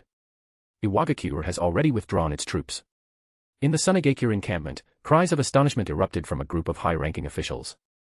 Tsuchikage could be said to be the biggest victim of the peace talks between the Land of Fire and the Land of Earth, because the pressure they faced would now increase manifold. Needless to say, Konoha's reinforcements were definitely arriving soon. There was no longer any hope of breaching Kikyo Castle. How about we withdraw our troops? Should we also negotiate peace with Konoha? A high-ranking official quietly proposed. However, his suggestion was immediately opposed by several people, the reason being that Konoha, having successfully negotiated peace with Iwagakure, would no longer offer Tsuchikage too many benefits. Now was not the best time for peace talks. Then, the Tsuchikage high-ranking officials descended into a cacophony of arguments. Raza and Chiyo watched quietly. As Tsuchigage's two strongest individuals, they had no decision-making power. Chiyo, burdened by Sasori of the Red Sands actions, had long since withdrawn from the center of power. She held the title of elder but no real authority. This was different from the original story, where Chiyo, although she also retired later, did so because of old age. At that time, Tsuchikage was unaware of Sasori of the Red Sands deeds. In this timeline, Chiyo had been implicated by Sasori of the Red Sand twice. Now, Chiyo didn't even have the right to speak in high-level meetings. Raza, on the other hand, was too young. His strength had improved too quickly, and the speed of his status elevation couldn't keep up with the speed of his strength improvement. Therefore, Raza didn't have much say among the higher-ups. In fact, these Tsuchikage higher-ups, fearing the emergence of a powerful Tsuchikage, were even subtly trying to suppress Raza. Tsuchikage, after arguing for a long time without result, could only passively continue its confrontation with Konoha. Although Chiyo and Raza wanted to oppose this most foolish approach, they both wisely avoided direct conflict with the higher-ups. Over in Iwagakure, the third Raikage directly smashed a desk with a punch. Then, he quickly assembled his forces, preparing to emulate Iwagakure, first beat Konoha soundly, then force Konoha to cede benefits. Of course, Iwagakure also considered whether to turn around and start a war with Iwagakure to teach Inoki, that traitor, a lesson, but ultimately gave up the idea. Because starting a war with Iwagakure would bring no benefits to Iwagakure. And Iwagakure, having just won a battle, was at the peak of its morale. Starting a war with Iwagakure at this time would inevitably result in heavy losses for Iwagakure. Only Kirigakure reacted with surprising calmness to this outcome. They neither made moves to expand the scale of the war nor showed any intention of retreating, as if the peace treaty signed between Iwagakure and Konoha had no effect on them. In fact, it really didn't affect them. After Konoha got rid of Iwagakure, a major enemy, it would inevitably free up its hands to deal with the other nations, but no matter how one counted, it wouldn't be Kirigakure's turn to worry. Because confronting Kirigakure were the two great clans not favored by Konoha's higher-ups, the Uchiha and the Hyuga. When reinforcements were available, Hiruzen Sarutobi would definitely choose to first support his disciple Orochimaru and his good old buddy Danzo. It certainly wouldn't affect the Land of Whirlpools battlefield for some time. Therefore, the confrontation between Kirigakure and the Uchiha and Hyuga clans still appeared rather lukewarm. Iwagakure and Konoha suddenly signing a peace treaty caught all factions off guard. Not only were the three nations of water, wind, and lightning astonished, but even other uninformed individuals within the Land of Fire and Land of Earth did not expect it. For example, Konoha's Danzo Shimura, as well as the Uchiha and Hyuga clans. The Uchiha and Hyuga were slightly better off. After learning that Hiruzen Sarutobi had signed the peace treaty with Iwagakure only after Jiraiya and Minato Namikaze were defeated, they both just frowned slightly. Although they were displeased that Hiruzen Sarutobi didn't even consult them on such a major matter, at this stage, letting Konoha win was everyone's common goal. As long as others didn't achieve monumental merits, it was fine. From this perspective, Hiruzen Sarutobi using the position of fourth Hokage as bait to make the Uchiha and Hyuga clans fight to the death was indeed a good move. At least until the contest for the fourth Hokage position was settled, these two clans would behave themselves. However, Danzo Shimura's thoughts were completely different. Although he, like the Uchiha and Hyuga, hoped to rise to power through this war, Hiruzen Sarutobi signing a treaty that forfeited power and humiliated the nation was completely contrary to his consistent political stance. When Danzo heard the news, he even wanted to return to the village immediately to question Hiruzen Sarutobi face to face. Why stop the war? Why not send the Nine-Tails Jinchuriki to the front lines? And what angered Danzo the most was that he, as the village's second-in-command, the esteemed Hokage's assistant, had absolutely no prior involvement in such a major event as signing a peace agreement. Even though he was at the front lines, which meant he was temporarily outside the decision-making circle, Hiruzen Sarutobi could have at least sent an Umbu member with a secret letter to inform him. Was it necessary to keep even him in the dark? The more Danzo Shimura thought about it, the worse it tasted. His mind couldn't help but drift back to the time when Tobirama Senju stayed behind to cover the retreat. If I had been a bit faster, a bit more decisive than Hiruzen Sarutobi back then, the current Hokage should be me. If I were Hokage, Konoha wouldn't be in its current state. Hiruzen Sarutobi, you have disappointed this old man too much. Even if Sensei were still alive, he wouldn't support your current actions. After indulging in past memories for a moment, Danzo instructed his subordinate, "Hey, make a trip to the land of whirlpools. Go see Uchiha no. Tell him I want to form an alliance with the Uchiha clan. I can help his Uchiha clan suppress the Hyuga in the subsequent war, and what his Uchiha no needs to do is to join me in impeaching Orochimaru, Jiraiya, and Minato Namikaze." "Yes, Lord Danzo."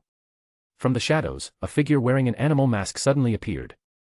Although this person didn't understand Danzo's actions, they still decisively accepted the task. Although the Land of Fire and the Land of Earth had signed a peace treaty, the situation in the entire ninja world had not eased. Konoha mobilized all its combat power to support the Iwagakure and Tsuchikage battlefronts. It could be said that after Iwagakure withdrew from the war, the other major powers fought even more fiercely than before. Only Iwagakure took this opportunity to begin post-war reconstruction and reward meritorious service with great fanfare. As Ishiro had said, at this time, the Land of Earth needed to create an image of being the only country capable of maintaining order in a chaotic world. This way, major merchants from various countries would definitely choose the Land of Earth first when doing business, and might even transfer their assets to the Land of Earth. Disregarding these subsequent impacts, just from the peace treaty with Konoha alone, the Land of Earth had obtained enormous benefits from the Land of Fire. Therefore, the daimyo of the Land of Earth was very generous to Inoki this time, allocating a large amount of funds. For the Land of Earth and Iwagakure, this was the first time they were wealthier after a war than before it. It was said that when the daimyo of the Land of Earth received the reparations from the Land of Fire, he repeatedly praised Ishiro, the genius who had proposed the peace talks. When the daimyo learned that Ishiro was also the ninja who had opened up trade routes, making the Land of Earth much more prosperous than before, he even subtly asked advisor Mei if Inoki had considered letting Ishiro succeed as the fourth Tsuchikage. Ishiro knew none of this. He would never have imagined that a suggestion for peace talks would make him the best candidate for the fourth Tsuchikage in the daimyo's eyes. Ishiro was currently leading 1,000 ninjas and a large amount of supplies to the Eastern Front encampment. Upon arriving at the Eastern Front encampment, Ishiro immediately buried himself in his own affairs. Matters such as the village's pensions for the bereaved, rewarding meritorious service, etc., had nothing to do with Ishiro. Inoki had already let Ishiro copy the 3 A rank and 10 B rank ninjutsu obtained from Konoha. What more reward could Ishiro ask for? These ninjutsu were considered Ishiro's reward for this war, drawn in advance. Because Ishiro had been escorting a large amount of supplies previously, it took a total of 3 days to travel from the southern front to the eastern front. By the time Ishiro reached the eastern front encampment, Kitsuchi had already selected the location for the new camp. Thus, Ishiro's days became busy again. The arrangement of the ceiling barriers for the new camp, the training of his 3 new disciples, guiding the growth direction of his 3 older disciples, practicing the newly obtained ninjutsu, researching the lightning release stimulation method, developing fire release, and developing wind release. The war had just ended, and Ishiro suddenly found himself incredibly busy. How did time suddenly become so insufficient? Sigh, I still have to learn S-rank ninjutsu after returning to the village. So many things, when will it ever end? I really want to go out and roam. Before long, the major battles between Konoha and Tsuchikage, as well as Iwagakure, will erupt. It would be too much of a pity not to go and take a look. Ishiro had a bit of a headache. The foundations of his 3 new disciples were too poor, and they weren't familiar enough with each other, requiring numerous missions to bond. As their teacher, Ishiro couldn't let 3 newly graduated disciples carry out missions on their own. This took up most of Ishiro's time. Fortunately, the strength of his 3 new disciples was too low, and the missions they took were all simple D-rank missions and low-danger C-rank missions. Sometimes, Ishiro only needed to simply follow behind the 3 of them. This, however, gave Ishiro ample time for contemplation. Whether it was the development of fire, lightning, and wind releases, or learning new ninjutsu, Ishiro needed time to think carefully.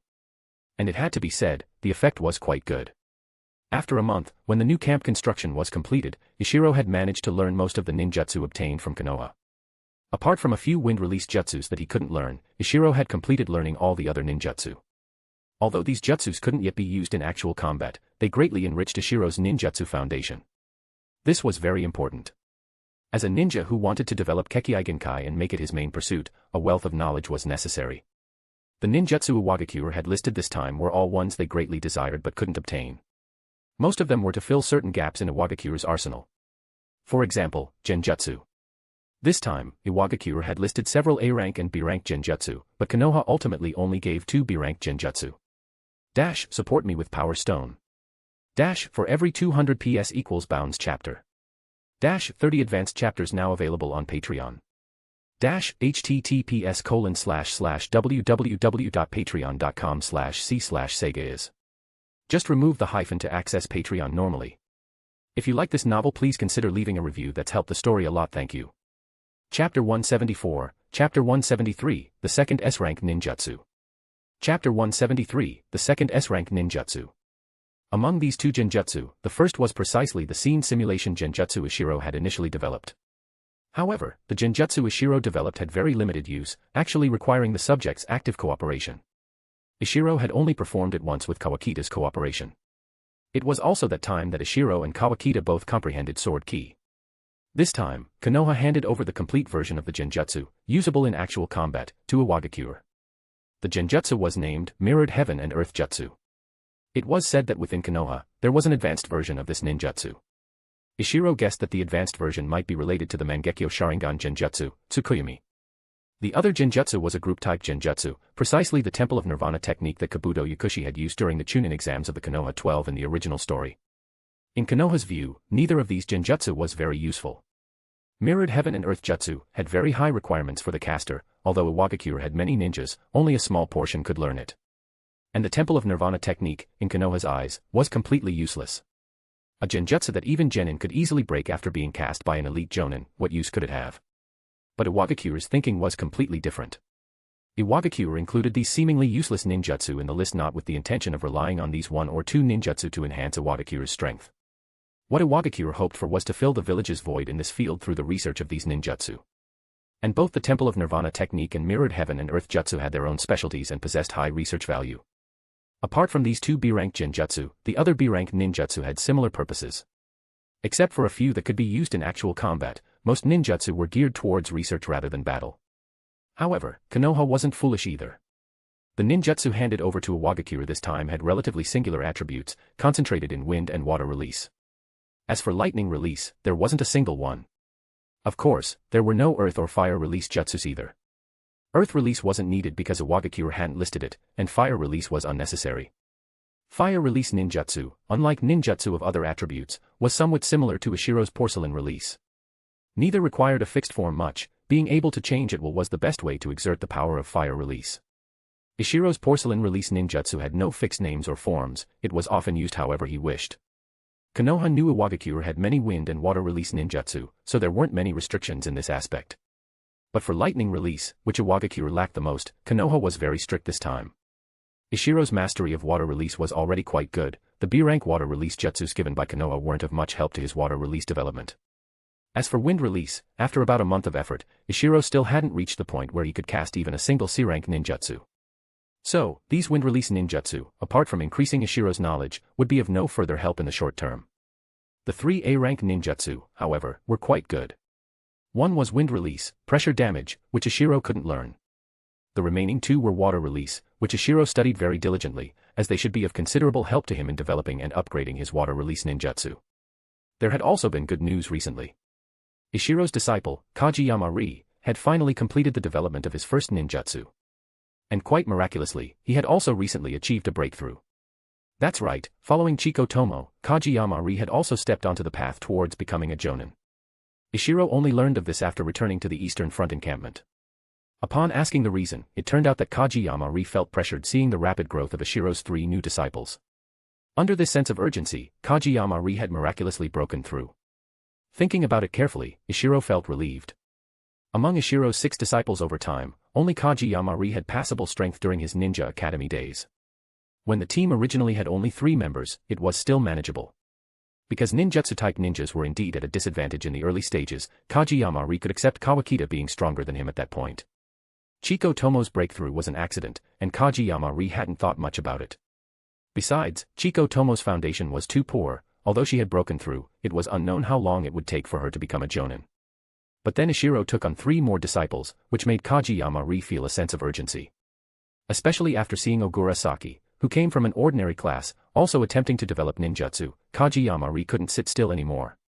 And what truly pushed Kageyama Ri to complete his breakthrough was an insight Ogura Saki described when she once consulted him about ninjutsu development. At that time, it was no exaggeration to say that Kageyama Ri had a moment of sudden enlightenment. The person being consulted having a moment of sudden enlightenment while listening to someone else describe a problem, Kageyama Ri became somewhat dazed. By the time he came to his senses, more than an hour had passed, and Ogura Saki, who had originally been asking him questions, had long since been taken away by Chiko Tomo. As someone who had been through it, Chiko Tomo knew that Kageyama-ri couldn't be disturbed at this moment. Just like that, miraculously, Kageyama-ri completed his breakthrough and also made qualitative progress in ninjutsu development.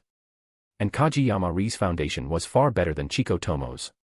Although he broke through so much later, if nothing unexpected happened, Kageyama-ri should become a jonin earlier than Chiko Tomo. Ishiro felt somewhat ashamed. He had chosen Kageyama-ri back then but hadn't been able to truly help him. Now, it even took Ogura Saki to enlighten him. He was being a somewhat incompetent teacher. What made Ishiro even more embarrassed was that among Chiko Tomo, Kageyama-ri, and Kawakita, the only one who hadn't yet broken through, Kawakita, could no longer learn anything from Ishiro. The path Kawakita walked was completely different from Ishiro's. There was too little guidance Ishiro could give Kawakita. When he had just graduated, Ishiro's half-baked knowledge of swordsmanship could still guide him a bit, but now, in terms of understanding swordsmanship alone, Kawakita had already surpassed Ishiro. The only thing that gave Ishiro some comfort was that he had brought Kawakita to the Eastern Front encampment. Here, at least, there was Shiden, a swordsmanship expert, who would occasionally guide him. Now Ishiro was hesitating whether to bring Chiko Tomo and the other two back to the village. He himself was returning to the village to learn S-rank ninjutsu, and his 3 new disciples would definitely go back with him.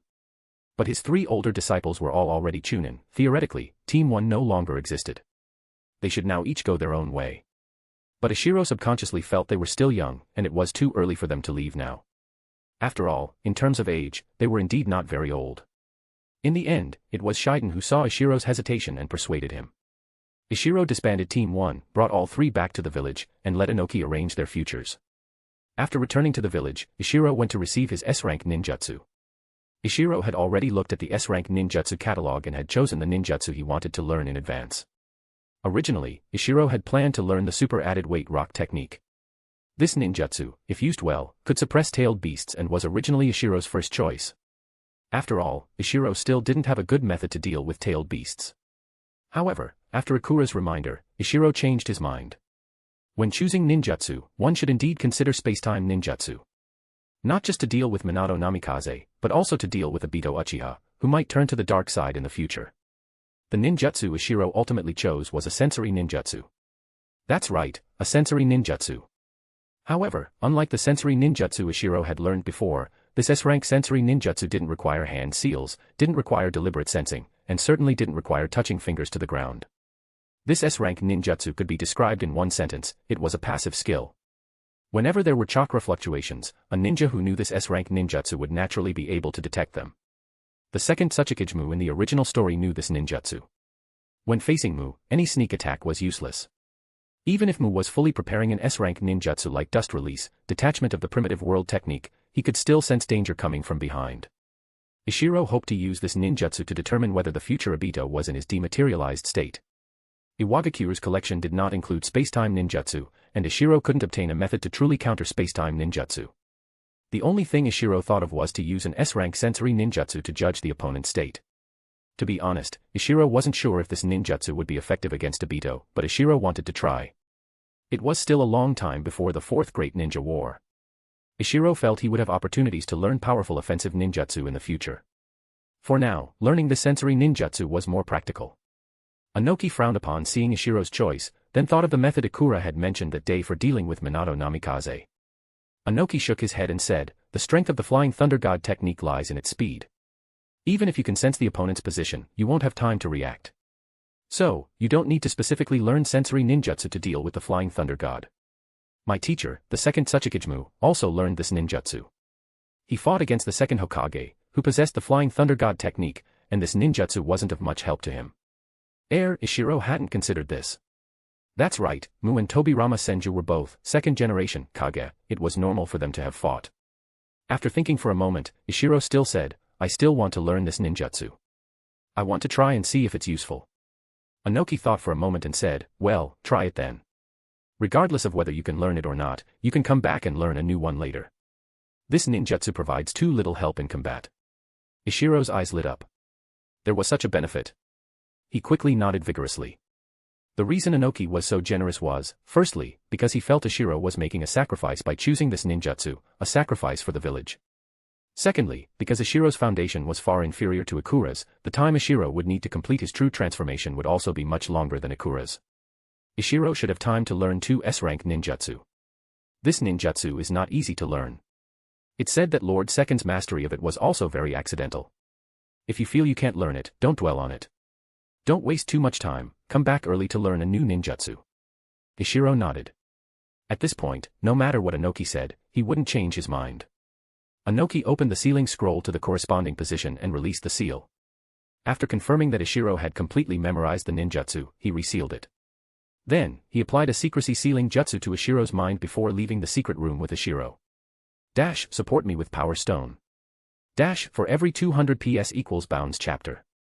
30 advanced chapters now available on Patreon. https://www.patreon.com/c/Sega. Just remove the hyphen to access Patreon normally. If you like this novel, please consider leaving a review. That's helped the story a lot. Thank you. Chapter 175, Chapter 174, Petrification. Chapter 174, Petrification. The S-rank sensory ninjutsu Ishiro selected didn't have a name. Ishiro called it Mind's Eye, borrowing the name from Keirin's Mind's Eye of Kagura in the original story. The detailed description of Mind's Eye was very mystical. From its introduction, Ishiro couldn't help but suspect that this thing might also have originated from some Otsutsuki. This was because the Otsutsuki clan possessed numerous dojutsu capable of perceiving things invisible to the naked eye. Moreover, the introduction to this Mind's Eye gave Ishiro a feeling that successfully cultivating it could lead to a sublimation of life, granting a ninja an extraordinary ability. Although this ability wasn't powerful, it also wasn't something an ordinary person could possess. Unlike the feeling he had when he saw Bansho Tenin, back then Ishiro had felt completely clueless about how to approach it. But this time, Ishiro vaguely had an idea. Perhaps this S-rank ninjutsu, Mind's Eye, had some connection to natural energy. Such a mystical description strongly resembled the all-around enhancement of the human body after learning to use natural energy. However, Mind's Eye only enhanced perception, whereas Sage Mode enhanced all aspects of a ninja. Perhaps cultivating this Mind's Eye ninjutsu also relied on natural energy. But Ishiro's Sage Mode training had already hit a bottleneck. Ishiro was now able to complete the training step that even Dango hadn't managed before. The winds at 100-meter altitude could no longer make Ishiro fall. With this prerequisite, Ishiro could actually already attempt to practice absorbing natural energy. However, firstly, he didn't know how, and secondly, he didn't dare. Ninjas had no prior experience of absorbing energy from the outside world. So, Ishiro had no idea how to perform the so-called absorption of heaven and earth spiritual energy, or the essence of the sun and moon, as mentioned in Xianhuan novels. There's no chi vortex in my body, so how can I absorb natural energy? Sigh, if only I had the Rinnegan's ability to absorb ninjutsu. This was naturally Ishiro's wishful thinking. The fact that Iwagakure's predecessors were able to isolate the gravitational ninjutsu of the Rinnegan or Tenseigan, record it, and allow later generations a chance to inherit it, already felt incredibly unbelievable to Ishiro. As for the ability to absorb ninjutsu, in Ishiro's view, it would require abilities like Shinra Bansho, All of Creation, or Kitsuri Yamura, Bloodline Encompassing. After thinking for a long time, Ishiro had no good ideas. Should he really give up? Or perhaps go find Nagato again and try to come up with a solution? It was better to wait for now. His 3 new disciples weren't yet capable of undertaking long-distance missions. The ninja world was not yet peaceful, and the outside world was still too dangerous for his 3 disciples. Ishiro decided to accompany his 3 disciples for some time first, and revisit this after they had grown a bit more. Iwagakure had recently been a scene of thriving prosperity. Ishiro even sensed a vitality that hadn't been so obvious before. Perhaps it was because they had defeated Konoha, or perhaps it was the pride of being the first to break away from the flames of war. The villagers of Iwagakure now possessed a kind of inexplicable confidence. Ishiro liked this atmosphere. In this environment, the village received many more missions than usual, giving Ishiro more opportunities to accept D-rank missions that didn't require leaving the village. After more than a month of peaceful times, Ishiro encountered an unexpected yet pleasantly surprising change. On this day, Ishiro didn't take Team 2 out of the village for a mission but spent the entire day training at the training grounds. Recently, the progress of his 3 disciples had become increasingly apparent. It had been several months since their graduation, and the 3 had gradually adapted to the new training rhythm and slowly experienced changes in their bodies. Ogura Saki's C-rank ninjutsu practice was slowly getting on track, and she had now learned 2 C-rank ninjutsu. The most amazing thing was that this little girl was still developing ninjutsu while learning them. It had to be said, Ogura Saki's intelligence was very high. Or perhaps, knowing that the path she had persisted on for many years was the correct one, Ogura Saki was becoming increasingly confident. Although her speed of learning ninjutsu wasn't fast, her efficiency in developing ninjutsu was surprisingly rapid. Now, the only obstacle restricting Ogura Saki's ninjutsu development was actually her lack of broader knowledge. Ishiro suggested she learn more ninjutsu to find new ideas from them. Compared to Ogura Saki, the progress of the other two was much slower. Takumi, who came from a civilian background, had taken too many wrong turns in his previous training. To this day, his fundamentals were still not properly adjusted. Upon careful analysis, Takumi's physical talent was actually better than the other two, but it couldn't make up for the years he spent going down the wrong path at the Ninja Academy. Many incorrect habits had to be slowly corrected, and Ishiro had been consistently focusing on urging him to solidify his basics. Takumi was too heavily specialized. This had congenital factors, but acquired influences also played a large part. A subconscious thought had already formed in Takumi's mind: I am good at speed, but I am not good at other things. As a result, no matter what other training he undertook, he felt like he was putting in twice the effort for half the results. Ishiro could only start from the very basics, bit by bit, to change these erroneous cognitions. It was true that ninjas should play to their strengths, but in any case, their weaknesses couldn't be too obvious, otherwise, a little targeted effort by the enemy could spell doom. Whether it was changing Takumi's mindset or picking up the basic training he had neglected, neither would show results in a short time. Takumi's training path was still very long. Matsutani Shinya, whom Ishiro had originally thought would be the most difficult to teach, was now the one who gave Ishiro the least trouble. Ishiro had discovered a good way to deal with Matsutani Shinya. For a disciple like Matsutani Shinya, Ishiro couldn't create a packed training schedule for him. Too detailed a plan would only make him lazy. What Ishiro needed to do was simple: set a target and a deadline. Matsutani Shinya could generally complete it with both quality and quantity assured. As long as Matsutani Shinya completed the target ahead of schedule, Ishiro wouldn't interfere with him. Even if he used the remaining time to rest, Ishiro wouldn't mind, and he would still complete the next target well. This was very interesting. Matsutani Shinya had now completed various training exercises from the original story, such as tree climbing and water walking. Ishiro's current requirement for him was to master one attribute transformation or learn one C-rank ninjutsu every 10 days, and then he would leave him alone.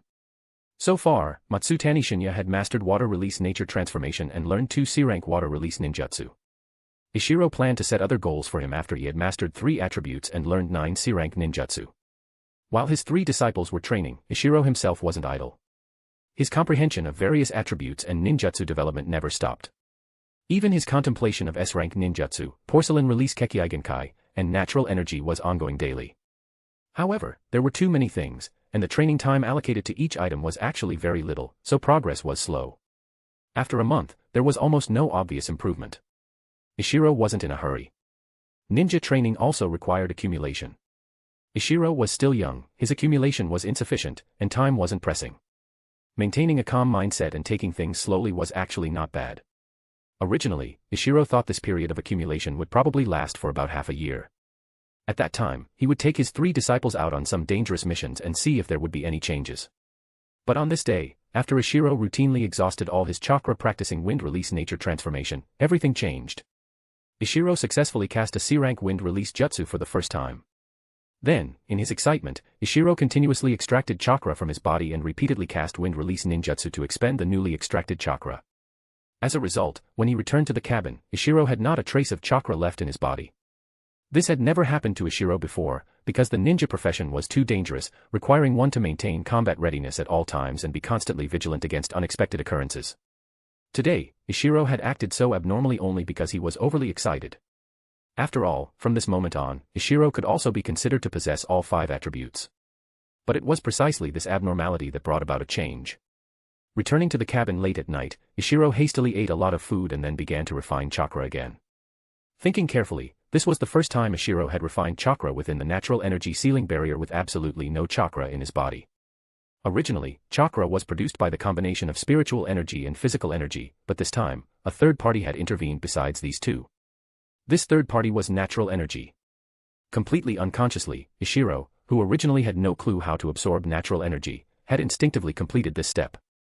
Even more coincidentally, Ishiro, being too excited and too tired, didn't notice it at first. What made Ishiro realize something was wrong was Natsuki's cry of alarm. Natsuki's original Ninja Academy life had been very comfortable, but after Ishiro returned this time, he began to urge her to train. So today, Natsuki had also trained very late. After finishing her training and intending to rest, Natsuki discovered Ishiro slowly petrifying and immediately let out a scream. Startled awake, Ishiro finally realized his own abnormal state. Ishiro's first reaction was that he was done for. This was definitely the effect of natural energy. Although he didn't know why he had absorbed natural energy, without a black rod, the absorbed natural energy couldn't be expelled from his body, and the petrification would be irreversible. However, after a few seconds of resigning himself to death, Ishiro was pleasantly surprised to find that the petrification process was very slow. It was completely unlike Naruto in the original story, where if Sage Fukasaku had been a fraction of a second slower, Naruto might have turned into a stone frog. Although Ishiro felt his bodily functions slowly declining, he also realized there was still a considerable amount of time before he completely turned into rock. There was still a chance.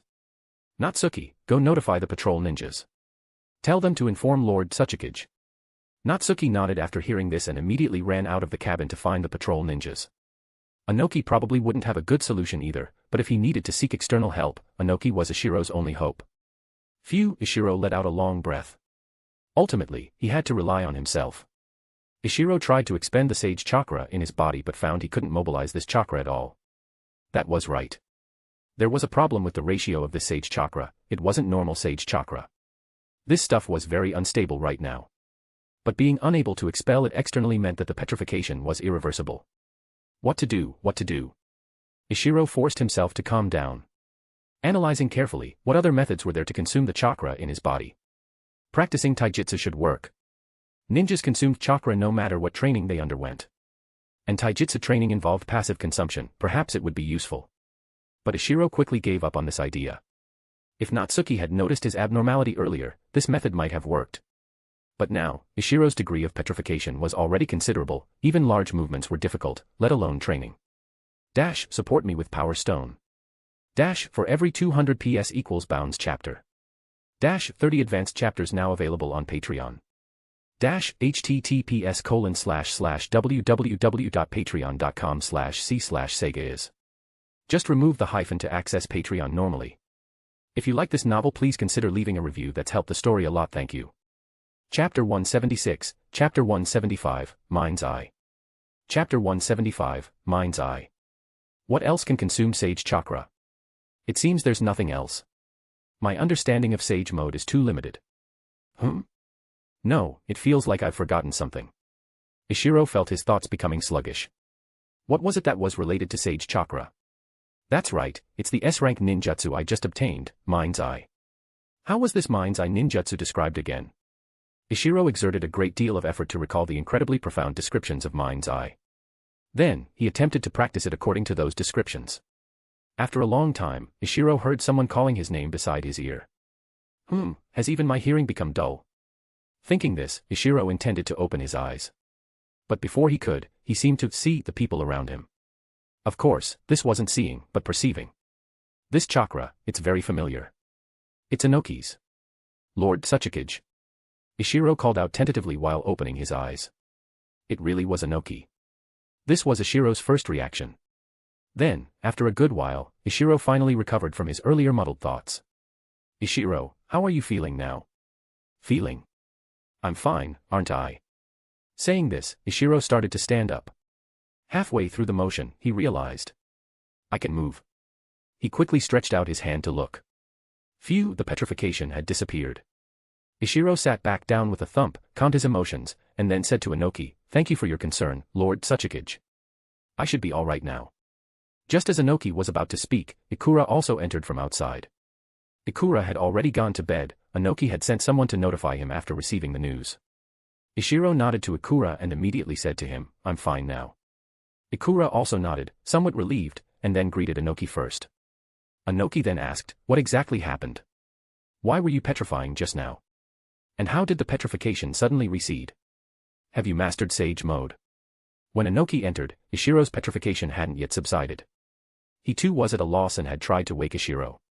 But at that time, Ishiro's consciousness was gradually fading, and he was concentrating on cultivating the S-rank ninjutsu, so he hadn't heard anything at all. Ikura also looked over with a worried expression upon hearing this. Ishiro assessed his body, shook his head, and said, "I don't think I've learned Sage Mode. I don't have any chakra in my body, and my physical strength hasn't changed. It's completely different from Sage Mode. However, the petrification should be related to natural energy. Fortunately, I probably didn't absorb much natural energy, so the petrification speed was very slow." Later, Ishiro frowned, thought for a moment, and said, "Later, I tried to consume the abnormal sage chakra synthesized from natural energy. In the end, it seems I consumed that sage chakra by cultivating the S-rank ninjutsu. Ishiro suddenly remembered something as he said this. Then, with a pleasantly surprised expression, he said, I think I've learned the S-rank ninjutsu. Saying this, Ishiro quickly closed his eyes. Sure enough, when Ishiro shut off his vision, his strongest sense, the ability of mind's eye manifested again. Now, there were 3 chakra sources around Ishiro, one was Inoki, another was Ikura, and the last one was so small it was almost negligible, that was Natsuki. Additionally, Ishiro also sensed the faint natural energy in the surroundings. Ishiro opened his eyes again. That feeling was still there, but because his attention was primarily focused on his vision, the sensation had weakened considerably. Hearing Ishiro say this, Ikura was somewhat speechless. Seriously, was S-rank ninjutsu that easy to learn? Inoki was also speechless. He himself hadn't mastered many S-rank ninjutsu. Looking at Ishiro and then at Ikura, Inoki said, tomorrow, you two can each receive another S-rank ninjutsu. Ishiro and Ikura both nodded. Inoki added worriedly, it's useless to learn too many ninjutsu. You must master the ones you know thoroughly. Don't be greedy for more. Alright, Ishiro, you rest first. Tomorrow, tell us in detail what happened just now. Yes. Ishiro knew Inoki wasn't just referring to him and Ikura, but also the village's 4 advisors.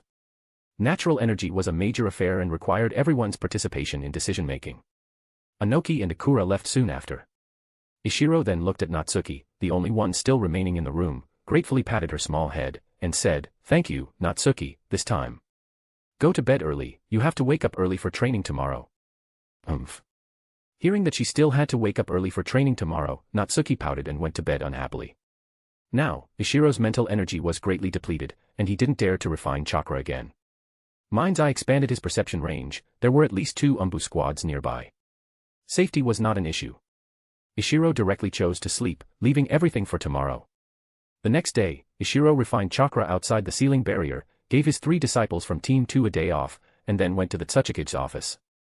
For Iwagakure, the 3rd Great Ninja War was already over, so the several advisors were all in the village. Plus, the busiest post-war period had passed, so the advisors, along with Inoki and Ikura, were chatting in the Tsuchikage's office. After Ishiro arrived, Inoki gestured for Ishiro to sit in an empty seat that had been prepared for him in advance. My treatment has improved, Ishiro thought. Previously, when Ishiro came to the Tsuchikage's office, there was no seat for him, and it seemed Ikura didn't have one either. Today, both of them had seats. Could it be? Ishiro, having thought of something, didn't voice his doubts but first spoke about what happened last night. Lord Tsuchikage, esteemed seniors, yesterday while training, I unintentionally absorbed natural energy, which led to partial petrification of my body. This process was silent and without notice. If Natsuki's cry hadn't interrupted me, I would probably have turned into a rock by now. Afterwards, I continuously tried to consume the sage chakra in my body. Finally, through the S-rank ninjutsu, mind's eye, I managed to consume all the chakra. However, I'm currently not sure how I absorbed natural energy last night, nor am I sure if this process can be repeated. I only know that yesterday I had just learned a C-rank wind release ninjutsu. On a whim, I exhausted all my chakra. Perhaps this was the reason I unintentionally absorbed natural energy. After hearing this, everyone was silent for a moment. Finally, Ikura said, this is a possibility, but it still needs to be tested again. Saka also said, that's right. If one could absorb natural energy merely by depleting their body's chakra, that would be too simple. I think there must be other reasons. Inoki nodded and said, then let's try this method first. However, Ishiro, you don't try it for now. Let's find someone else to try first. Inoki had been frightened by the sight of Ishiro's petrification yesterday. It wasn't easy for the village to produce a quasi-kage. Although theoretically, in the Tsuchikage's eyes, every ninja in the village should be the same, Inoki would still make the choice between letting a future kage take risks or letting an ordinary ninja take risks. For the next 2 days, Ishiro, don't train within the natural energy area. Saka, you go find a few volunteers. At that time, we will all watch from the side. Saka nodded, understood. Seeing that the matter of natural energy was more or less dealt with, the elderly male advisor spoke with a smile, all right, that's settled. Let's talk about Ikura and Ishiro. Inoki nodded and said, Ikura, Ishiro, the 2 senior advisors plan to retire.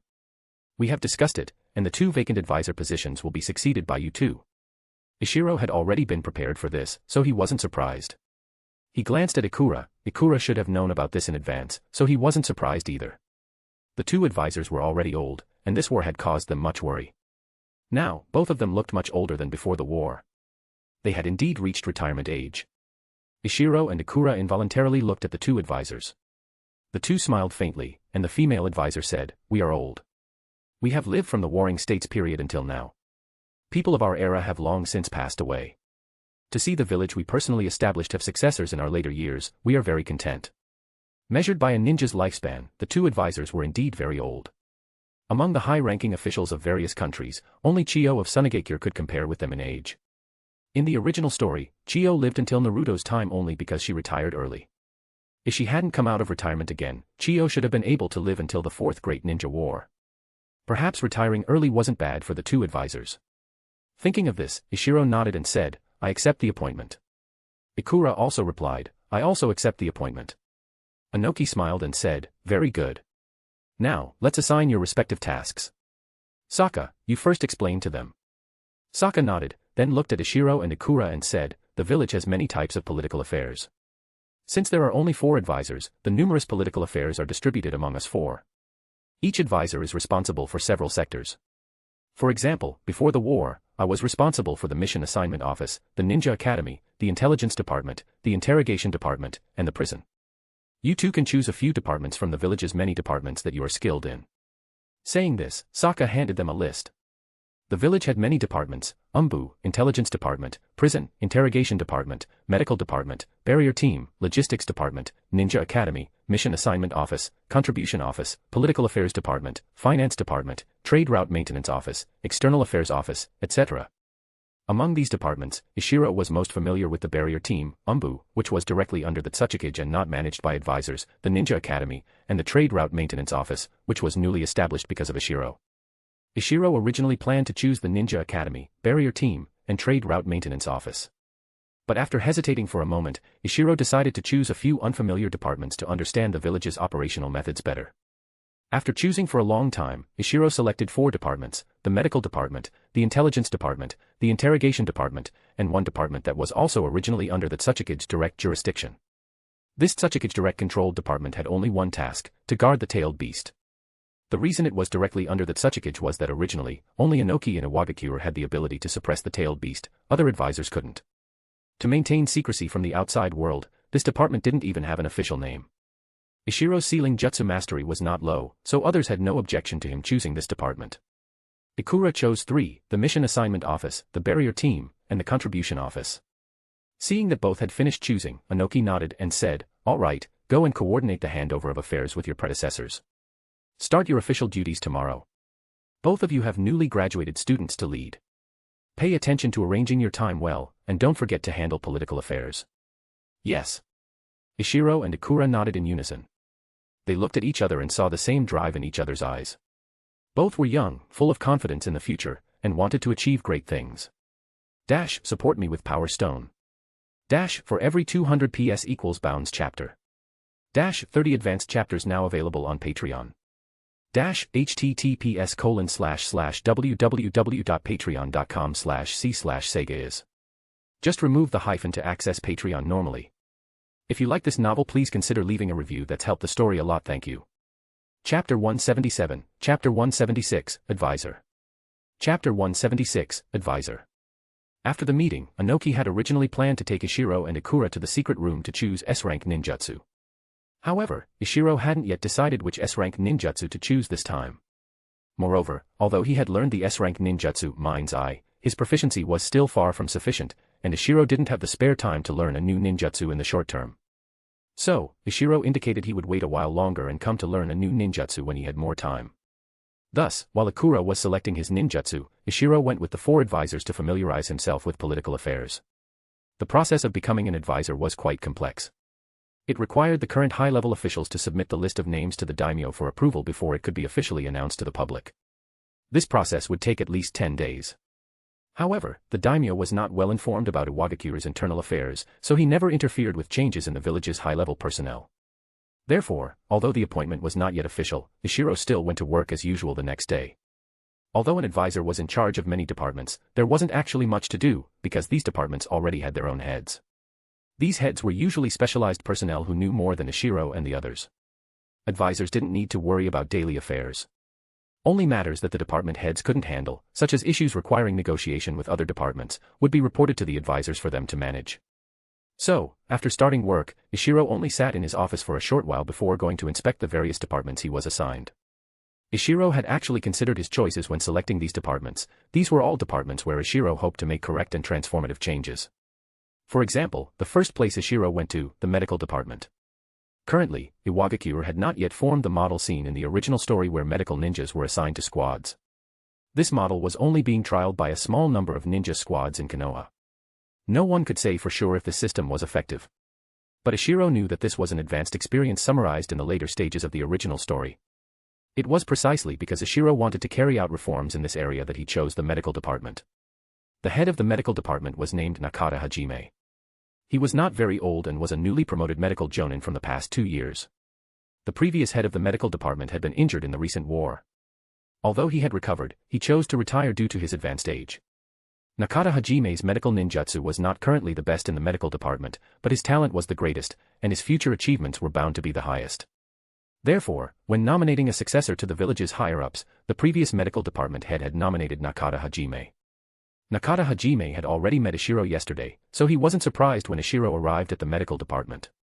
After arranging his work at hand, he showed Ishiro around the various sections of the medical department. Nakata Hajime wasn't much older than Ishiro, and the two, being close in age, communicated very smoothly. While walking around, Ishiro inquired about the situation of the medical department from Nakata Hajime. "Senior Nakata, how many doctors does the medical department currently have, and what are their ranks?" "Lord Advisor, the medical department currently has 153 ninjas who can independently complete the treatment of ordinary severe injuries. Among them, 37 can perform the mystical palm technique." So few. Although Ishiro wasn't a complete novice regarding medical ninjutsu and understood that practicing the mystical palm technique was very difficult, he hadn't expected that only 37 people had mastered it. Nakata Hajime gave a wry smile and said, "It's not a small number. It said that 5 years ago, there were only a dozen or so ninjas who had mastered the mystical palm technique. The others, including myself, only learned it in recent years. Speaking of which, I must thank you for this, Lord Advisor. It said that you obtained a manual from a Konoha spy back then. Is that true?" Ishiro nodded and said, "Indeed, that happened. Konoha's medical ninjutsu is far ahead of ours in Iwagakure. That's why I proposed exchanging medical ninjutsu knowledge for that spy's release at the time. Yes, it was with the help of that manual that we were able to quickly master the mystical palm technique," Nakata Hajime said with considerable emotion. "So, has the village provided significant support to the medical department these years? With this manual, the village higher-ups should attach more importance to it, right?" Ishiro asked again. "Yes, they have. I've seen the village's funding records for the medical department. In recent years, the village's funding has been at least 5 times more than before," Nakata Hajime said happily. Ishiro thought for a moment and said, "It's too little." Nakata Hajime was puzzled and asked, "What's too little?" Ishiro glanced at him and said, "The number of medical ninjas is too small, and the funding is also too little." Nakata Hajime was stunned and was about to ask for clarification when the two happened to pass a ward. Ishiro saw that the ninja inside wasn't sleeping, so he walked in. This ninja was a chunin. He was stunned when he saw the two enter. He recognized both Ishiro and Nakata Hajime. His injuries had been treated by Nakata Hajime, and Ishiro was a celebrity in the village. He didn't understand what a prominent figure like Ishiro was doing in his ward, so he appeared somewhat nervous. Ishiro smiled and said, "Senior, no need to be nervous. I'm just here to understand the situation." While flipping through his medical report, Ishiro asked, "Senior, were you injured while fighting Konoha?" "Yes, I was injured by an enemy chunin who used an exploding tag just before dying while I was pursuing Konoha ninjas." "Then, how much time passed in total from when you were injured until you received treatment?" The man thought for a moment and said, "There were many injured people at that time, and I happened to be quite far ahead in the pursuit. So, by the time medical personnel treated me, an hour had already passed. If one of my subordinates hadn't learned a bit of bandaging, I probably would have died before receiving treatment." Ishiro nodded, then turned to Nakata Hajime and said, "His injuries weren't actually that severe initially. The reason he hasn't been discharged yet is probably because it was delayed, due to not receiving timely treatment, right?" Nakata Hajime thought for a moment and said, "Indeed, if he had received treatment a bit earlier, he could have been discharged long ago." Ishiro then said, "You see, if no one in his squad knew basic medical knowledge, he would have died in battle long ago. Now, it just so happens that one of his subordinates knows some bandaging skills, so he survived until he received treatment. What if there happened to be a medical ninja in his squad? Hearing Ishiro say this, both Nakata Hajime and the Chunin's eyes lit up. The Chunin said, if there happened to be a medical ninja in my squad, I would have recovered long ago. Perhaps I could have been carrying out missions much earlier. Exactly. So my goal is to eventually equip every Iwagakure squad with a medical ninja. Nakata Hajime shook his head repeatedly after hearing this and said, impossible. The village simply doesn't have that many medical ninjas. Let alone that many, not even a tenth, no, not even 1% of that number. Ishiro smiled and said, what's the hurry? This kind of thing can't be achieved in one step. We can take it slowly. First, let's find a way to get a ninja who understands basic medical knowledge like bandaging into every squad. Ishiro pointed to the Chunin on the hospital bed before him and said, at the very least, we must avoid the worst-case scenario. We must give injured ninjas a chance to wait for rescue. We must let them all be as lucky as the senior.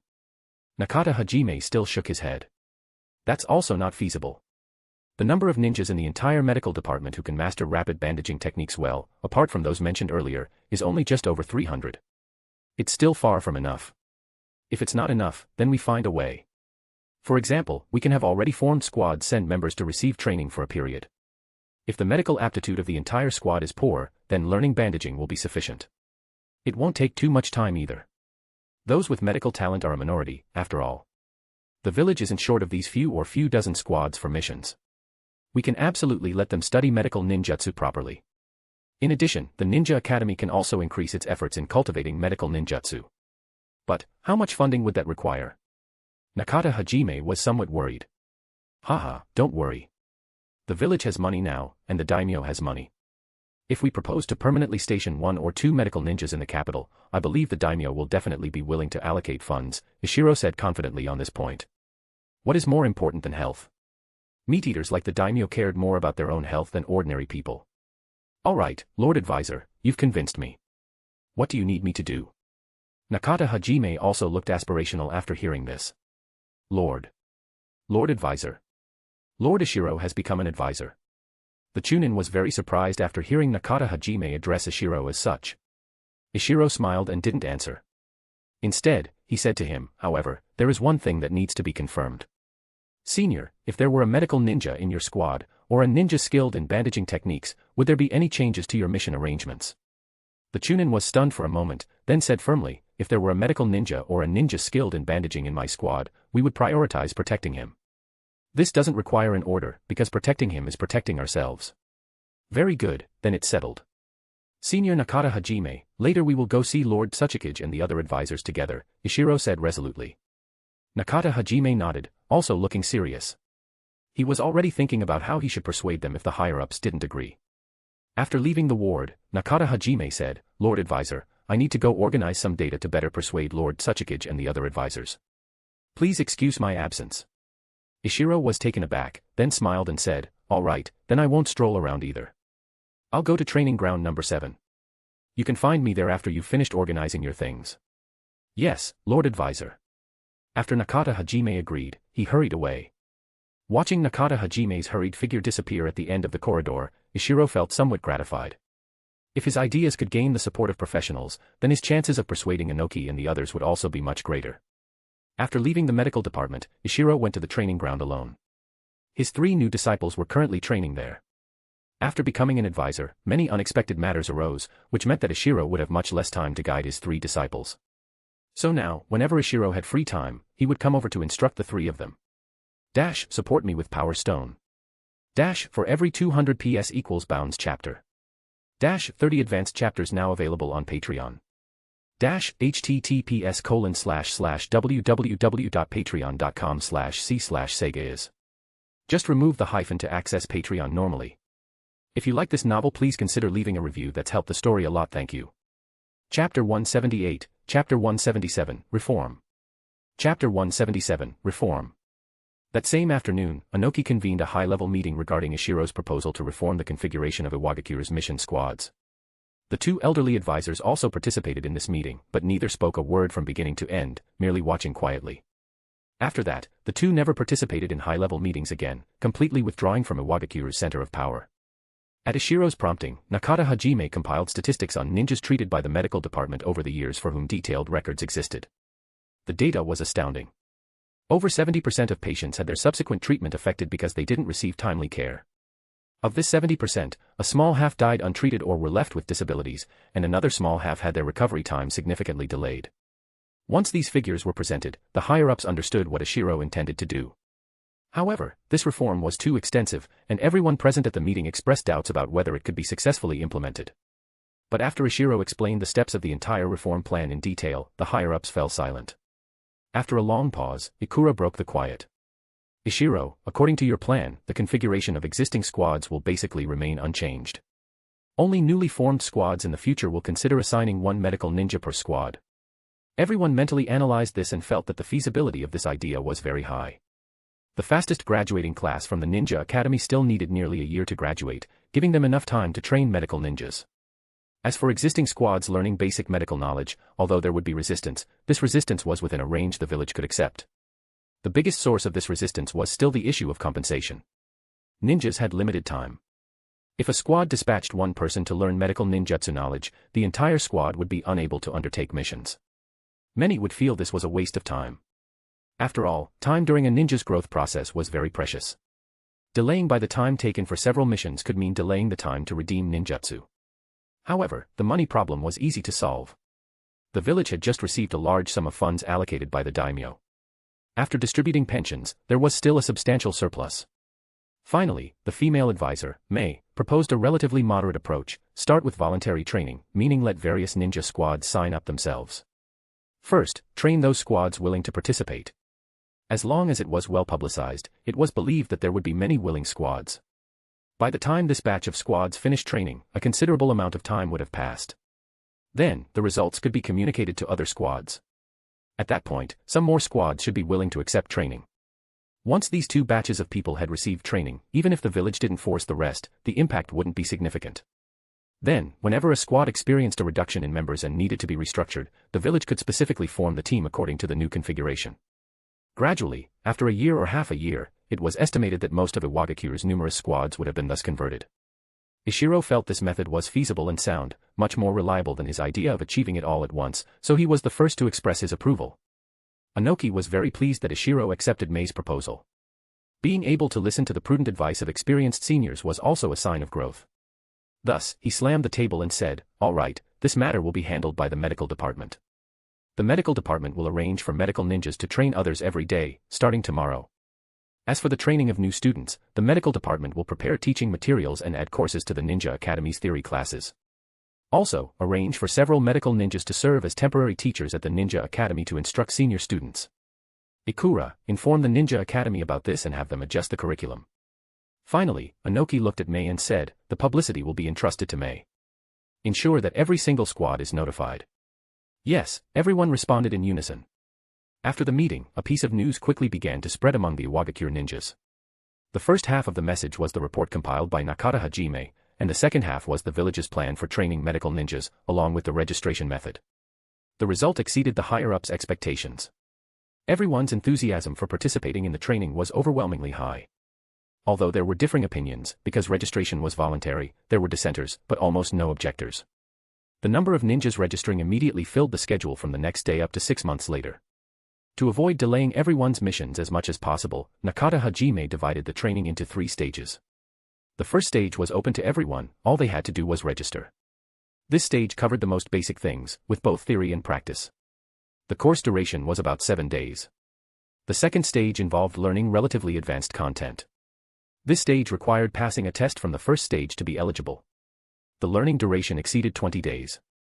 The third stage was for ninjas with true medical talent. Their training would not be a quick process, the village would find ways to provide them with long-term training. The first stage offered 2 training sessions per day, each lasting half a day. The training covered the most basic professional first aid techniques, including bandaging to stop bleeding, poison treatment, and emergency treatment methods after being hit by various ninjutsu or shuriken. Ishiro and Ikura, worried that few would sign up, had registered their own squads early on. Both squads were in the first batch to attend the lectures. Moreover, both their squads had all 4 members register together. There were many squads like Ishiro's that registered all 4 members together. Everyone thought that since they couldn't perform missions if one person was missing anyway, it was the same whether one person attended or 4 people attended. The village was also happy to see the situation, as the cost of the first stage of training was not high.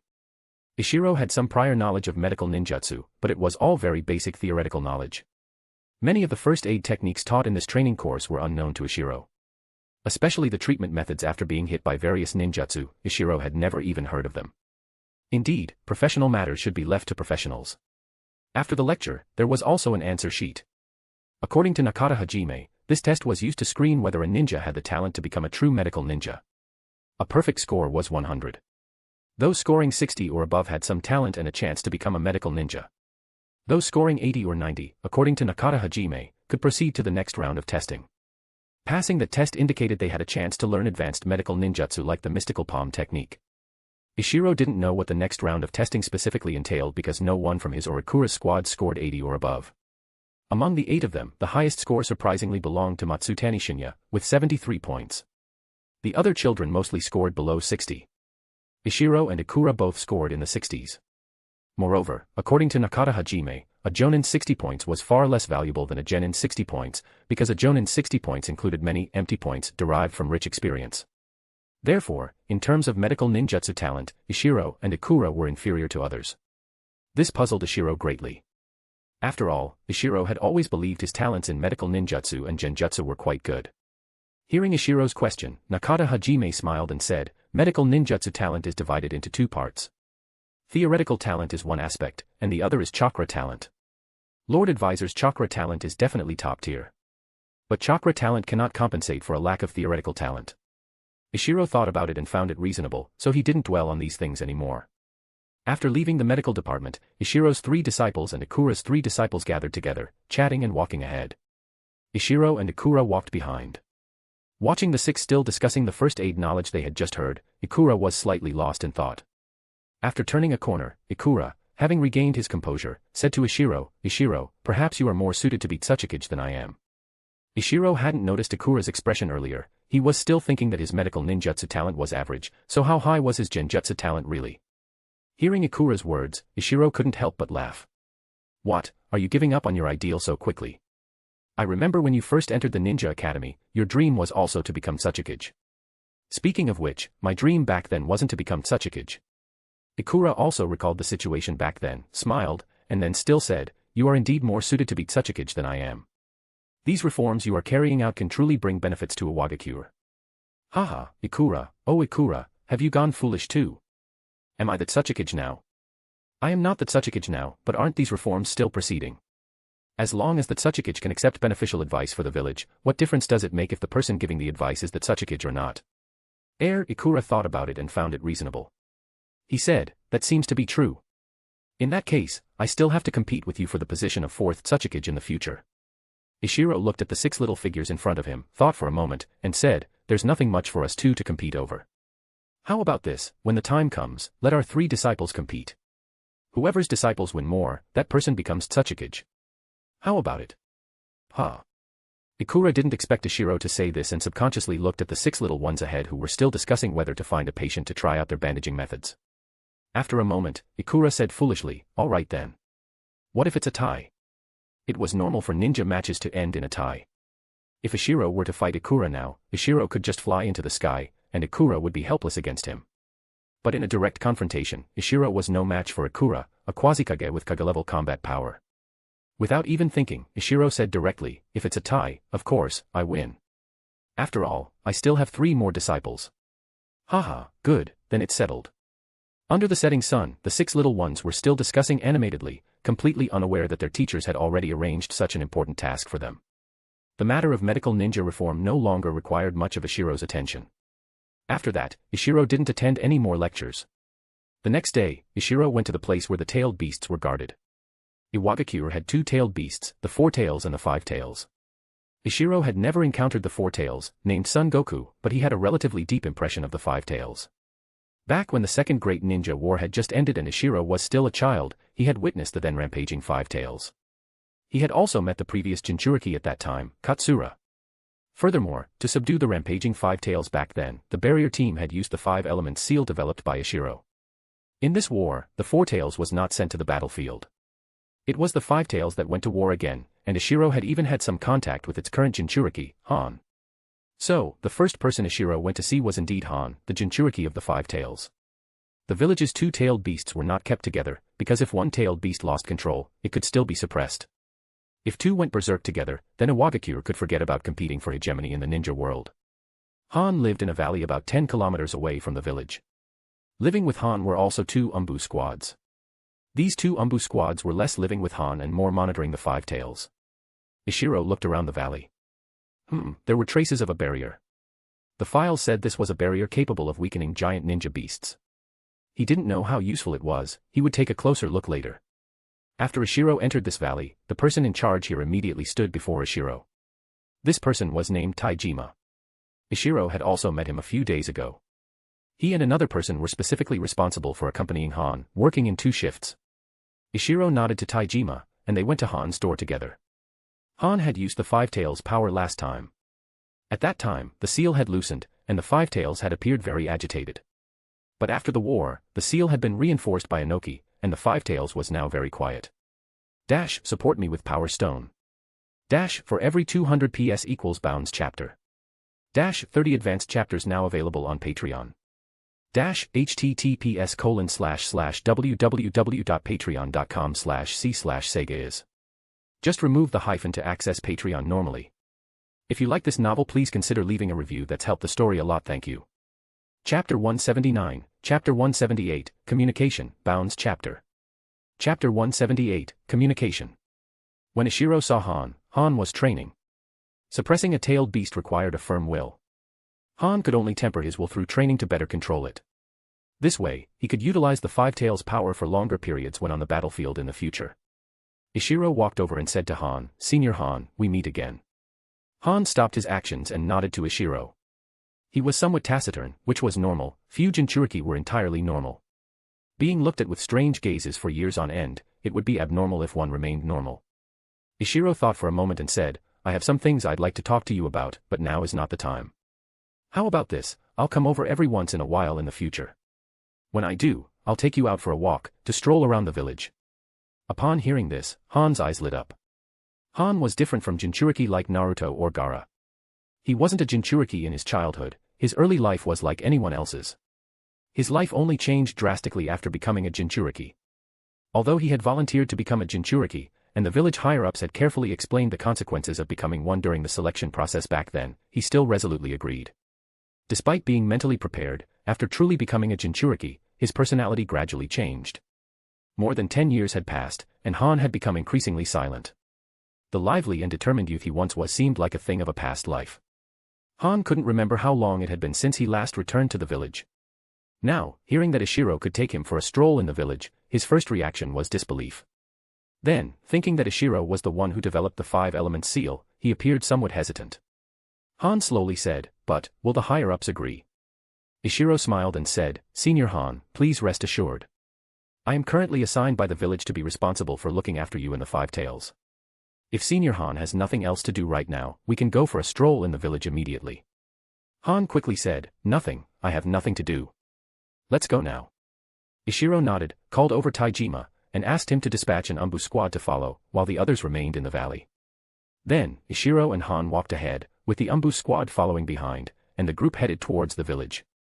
With Ishiro, an advisor, leading the way, Han's entry procedures into the village were completed very easily. Walking on the village streets, Han was like a curious baby, looking this way and that. While looking, he would whisper to Ishiro about what this place was like when he was a child, which places were still the same, and which had changed drastically. Han, who had been taciturn just moments ago, had now become a chatterbox. Ishiro didn't reply much, just listened with a smile. Gradually, Han became more accustomed to the village atmosphere. At first, he was a little scared, afraid that people would recognize his Jinchuriki identity. But later he realized he had overthought it, people didn't know he was a Jinchuriki at all. Along the way, because he was with Ishiro, some people who recognized Ishiro even took the initiative to greet them. Ishiro noticed that no matter who came to greet them, Han would respond earnestly, as if someone speaking to him was a great honor. Arriving at a dango shop, Ishiro said, "I heard you used to like the dango from this shop. Shall we go have some?" Han was stunned for a moment, not expecting Ishiro to have investigated even this. He nodded and said softly, "Thank you." Then he went in with Ishiro. Han ate rather quickly. The few skewers of dango he ordered were finished in no time. Ishiro wanted to order more but was stopped by him. "Thank you, Ishiro, that's enough. When I came here as a child, I only ate this many skewers." Ishiro was silent for a moment and then said, "Han, thank you. It should be us thanking you. Your silent contributions have given us a safe environment to grow up in. But while you silently contribute, you also have to endure everyone's misunderstandings, their fear, and their rejection. We are the ones who have wronged you. Hearing Ishiro say this, Han suddenly felt a pang in his heart, and tears immediately streamed down his face. Then, this grown man, while shedding tears, wiped them vigorously with his sleeve, but no matter how hard he tried, he couldn't stop the tears. Afterwards, the two didn't go anywhere else, because Han proposed returning to the valley. Ishiro knew he was too emotional right now, so he didn't insist. There was still plenty of time in the future. So, he escorted Han back to the valley with the Umbu squad. After Han returned to his house in the valley, Ishiro went to carefully inspect the surrounding barrier. With Ishiro's expertise, it naturally wasn't difficult to analyze this barrier. Before long, Ishiro had finished analyzing it. He thought for a moment, it seemed this barrier was indeed useful, but it could probably be modified. However, modifying the barrier couldn't be done by Ishiro himself. Otherwise, if the people who set up the barrier didn't know the situation, it would be bad if they found something wrong the next time they needed to use it. He would find some time to visit the barrier team and discuss it with them. After Ishiro left, he made another trip to the place where Rashi, the Jinchuriki of the Four Tails, was staying.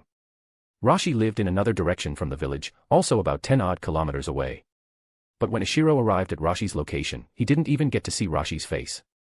Because Rashi stated that he wanted to read Buddhist scriptures and would not see anyone else. Ishiro thought for a moment, it seemed that Rashi in the original story indeed had this kind of temperament. So, he didn't disturb Rashi either. Of the two Jinchuriki, being able to change one was about enough. Ishiro didn't want to try and warm up to Rashi's stubborn temper only to be met with a cold shoulder. Subsequently, Ishiro would take Han out for a stroll every now and then. Of course, the place they went to most often was in Iwagakure village, and occasionally they would also visit towns relatively close to the village. With these experiences, Han's mental state gradually readjusted. Of course, this was all for later. After hitting a wall with Rashi, Ishiro went to the interrogation department. Those temporarily detained in the interrogation department were all ninjas, either spies from various countries or prisoners captured on the battlefield. Although Iwagakure had just experienced a major battle, because Konoha and Iwagakure had already signed a peace treaty, the Konoha ninjas captured on the battlefield had already been exchanged by Konoha. So, the number of ninjas in the interrogation department currently wasn't large. Ishiro didn't have any particular skills in interrogation. The main reason he chose this department was to see if he could obtain some useful intelligence, such as ninjutsu training insights, by interrogating spies from other countries. The number of ninjas detained in the interrogation department wasn't large. Many ninjas whom the interrogation department deemed to have no more intelligence to extract were either directly executed or sent to prison for detention. Ishiro looked at the list. There weren't many ninjas whose origins were clearly recorded. Most ninjas were noted as a spy, but it wasn't clear which country they spied for. Ishiro found a ninja noted as a cloud ninja spy. Then, accompanied by the person in charge there, without alerting the other party, he arrived at the area where this person was located. This interrogation room was not spacious, and the lighting was insufficient, giving a very oppressive feeling. This spy had been identified and captured while disguised as a wealthy merchant. His current attire was still what he wore when he was first captured, only now it was tattered and torn from torture. Ishiro secretly observed this person from a corner for a moment and finally decided to try, anyway. There would be no loss. Ishiro cast a genjutsu on this cloud ninja, precisely the genjutsu interrogation. In this interrogation genjutsu, this cloud ninja was similarly in a Iwagakure prison. His identity was still that of a captured spy, and he had undergone severe torture and interrogation, yet he had said nothing. But what was different was that in the illusion, he was met with a new lease on life. Because the Third Great Ninja War had reached a critical moment, Konoha was counterattacking fiercely, and Iwagakure and Kimogakure had formed an alliance. To express sincerity, Iwagakure repatriated all Cloud Ninja spies to Kimogakure, including him. He was sent to a temporary Cloud Ninja camp in the Land of Iron. There, elite Jonin Tanimoto Naoto, a storm-release Kekkei user, interrogated these repatriated Cloud Ninja spies one by one. The interrogations of others went smoothly, but when it was his turn, a problem arose. Tanimoto Naoto took out a list, frowned, then carefully read the list again. As if confirming something, Tanimoto Naoto shouted loudly, "Who are you? You are not on our list of spies sent by Kimogakure to Iwagakure. Which village sent you? Speak the truth." Hearing Tanimoto Naoto's question, he was shocked and quickly said, "Lord Tanimoto Naoto, it's me, I'm Doi. I belong to Lord Ando. It was Lord Ando who sent me to Iwagakure. Don't you remember me? I once met you while accompanying Lord Ando." Ishiro, who was maintaining the genjutsu, felt a stir in his heart. The name Ando, he had seen it before. It belonged to an elite jonin from Kimogakure. Most importantly, this Ando was skilled in lightning release. Calming his thoughts, Ishiro continued his genjutsu. In the illusion, Tanimoto Naoto seemed to ponder for a moment, then softened his tone and said, "Then, did you obtain any intelligence from Iwagakure?" Doi gave a wry smile. He had been discovered as soon as he entered Iwagakure village and hadn't had time to gather any intelligence at all. Humph. Tanimoto Naoto sneered. "You think you can deceive me with such a meager trick?" Doi became anxious. "Lord Tanimoto Naoto, I was really sent to Iwagakure by Lord Ando." "You can go ask Lord Ando." Slap. Tanimoto Naoto slammed the table and said, "Damn it. You clearly know Ando was killed by Konoha's Minato Namikaze, yet you still try to deceive me with this method." Doi was instantly stunned. "Lo. Lord Ando is dead. Then who can vouch for me? Lord Tanimoto Naoto, I really am a cloud ninja. I've lived in the land of lightning since I was a child. Many people can testify for me." Saying this, Doi rattled off a long list of names. Hearing Doi say this, Tanimoto Naoto seemed to hesitate again. But at this moment, a jonin beside Tanimoto Naoto suddenly interjected, "Senior Tanimoto Naoto, these can all be faked. It's just saying a few names. It wouldn't be too difficult to investigate such intelligence." Seeing Tanimoto Naoto about to lose his temper again, Doi learned his lesson this time and quickly said, my lord, I know things that people from other ninja villages don't know." Tanimoto Naoto, as if his patience was about to run out, briefly said only one word, "Speak." "My lord, I know." Then Doi blurted out everything he believed only cloud ninjas knew. However, the more Ishiro listened, the more anxious he became, because these things were not what he wanted. "We've hit 200 Power Stones goal as promised this week. Here's the bonus chapter. Thank you for your support, please keep it coming." Chapter 180, Chapter 179, The Correct Method. Chapter 179, The Correct Method. Ishiro wasn't satisfied with what Doi had revealed, but the expressions of the others who had come with Ishiro all changed at this moment. This Lord Advisor, not only was he famous, but his abilities were also truly formidable. They themselves had expended so much effort and couldn't get a single clue, but as soon as he arrived, the spy started talking. And once he started, it was such a long string of information. The head of the interrogation department looked questioningly at a ninja taking notes nearby. The other person returned a reassuring gaze, indicating that everything had been recorded. Only then did the department head nod in satisfaction. Ishiro, however, was very anxious at this moment because as Doi's emotions became increasingly agitated, his genjutsu was about to break. Fortunately, at this point, Doi finally mentioned what Ishiro wanted to know. "Lord Ando also once showed me the training for the lightning release stimulation method. At that time, he placed a tiny electric arc on coils of iron wire, controlling these arcs to constantly move along the wires. Lord Ando also said that this is the key to practicing the lightning release stimulation method, and Iwagakure definitely doesn't know this." Phew, Ishiro could no longer maintain the genjutsu. His hands relaxed, and he released the hand seal he had been holding.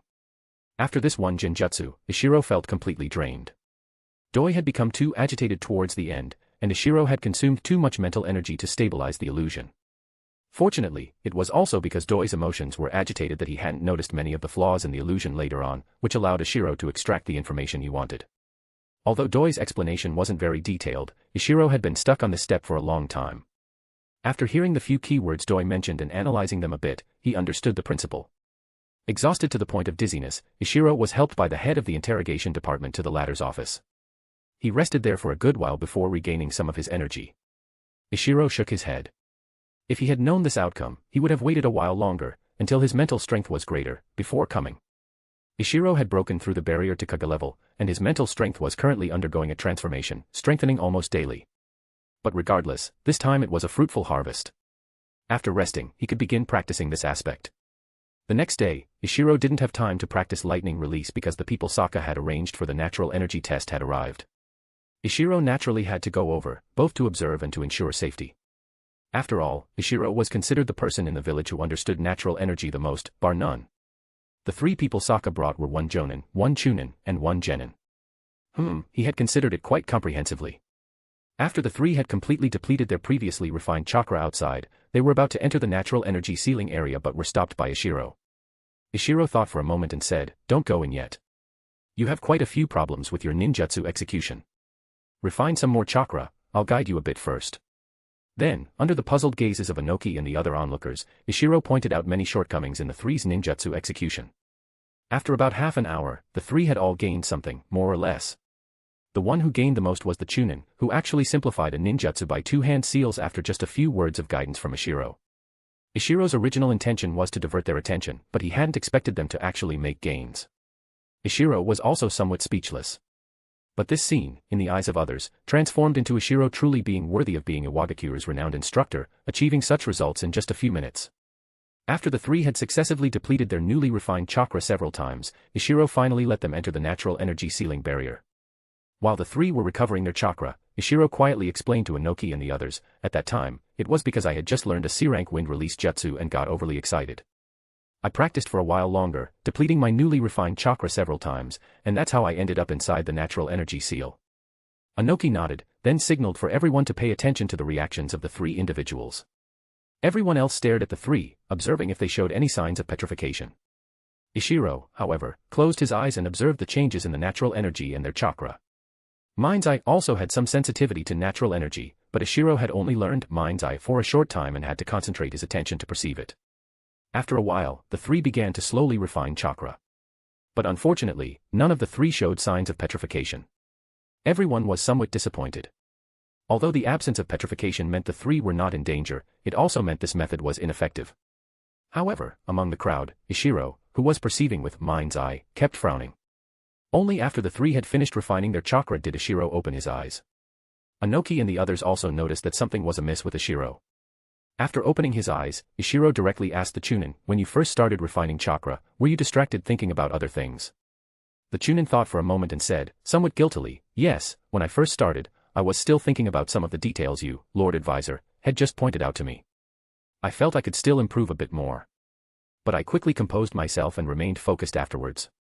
Ishiro nodded at him, then turned to Inoki and said, "Lord Tsuchikage, at the very beginning, there was a slight disturbance in the natural energy around him, but the magnitude was very small, and it didn't change later on." Inoki thought for a moment. He himself hadn't seemed to notice anything unusual. However, considering Ishiro was using an S-rank ninjutsu, it might be normal for an S-rank ninjutsu to detect some details he hadn't. But Inoki couldn't understand why there was a reaction at the beginning but then nothing later. Ishiro, however, thought of something. In wuxia novels from his previous life, cultivating certain profound inner skills either required the cultivator to have a high level of mental cultivation or required the cultivator to be unaware that they were cultivating that inner skill. Perhaps absorbing natural energy also had such a requirement. In the original story, Naruto's talent for cultivation was very high. Perhaps there was also an added bonus from his carefree nature. His own mind was too heavy with thoughts.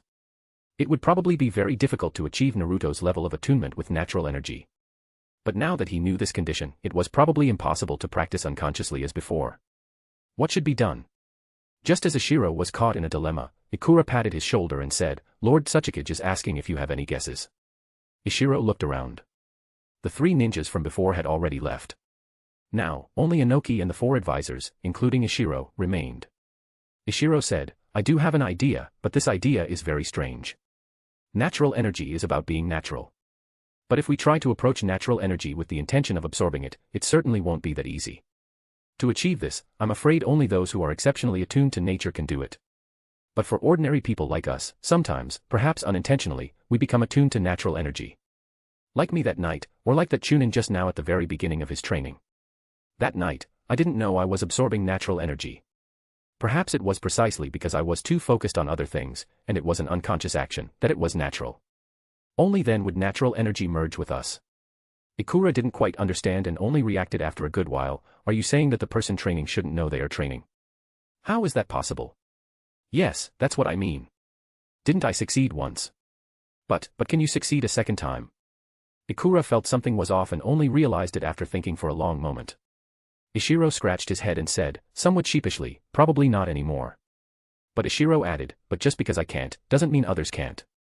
We can bring people into the natural energy sealing barrier without their knowledge." Inoki's eyes lit up. This method might be feasible. He then said, "All right, let's do it this way. But before that, Ishiro, you try again." Ishiro nodded. This experiment was necessary. If Ishiro could still enter that previous state, then all his earlier deductions would be wrong. Ishiro depleted all his chakra outside and then entered the cabin to begin refining chakra. The result was as Ishiro had imagined. This time, there was no change. Then let it be so. "Sokka, you find some time to arrange the method Ishiro just mentioned." Pausing, Inoki added, "Be sure to pay attention to everyone's safety." The previous 3 had all been volunteers. This time, however, it would be done without others' knowledge. If something went wrong, it would be hard to explain. That's why Inoki added that. Yes. Sokka responded with a solemn expression. Seeing that matters were settled, Ishiro said, Lord Tsuchikage, I feel our way of handling Jinchuriki is incorrect. Yesterday, I accompanied Senior Han for a walk around the village and we talked. I feel his mental state is not right. He has been suppressed for too long and needs appropriate release. I think we can regularly take him out for walks. Sokka and Mei were both somewhat hesitant. This was, after all, a tailed beast. Anything concerning a tailed beast, no matter how small, was a major issue. Inoki also didn't quite agree with Ishiro's approach. If by any chance the tailed beast went berserk, the losses would be enormous. However, Ikura spoke before the 3 of them, if Ishiro accompanies him, it probably won't be a big problem. But Ishiro, when you bring Han into the village, you must ensure you are in optimal condition. If your spirits are low, or you are unwell, or your chakra is insufficient, absolutely do not take the risk. Inoki and the others listened to Ikura's additions and thought they sounded reliable, so they all nodded in agreement. Ishiro was overjoyed and said, Understood, I will pay attention. After these few matters were decided, Ishiro went to the training ground again. He had originally planned to practice the lightning release stimulation method, but now he had no chakra. He would come back tomorrow. However, he could prepare some tools today. During the breaks in his 3 disciples' training, Ishiro went to prepare some iron wires. Dash, support me with Power Stone. Dash, for every 200 PS equals Bounds chapter. Dash, 30 advanced chapters now available on Patreon. Dash, https://www.patreon.com/c/Sega is. Just remove the hyphen to access Patreon normally. If you like this novel, please consider leaving a review. That's helped the story a lot. Thank you.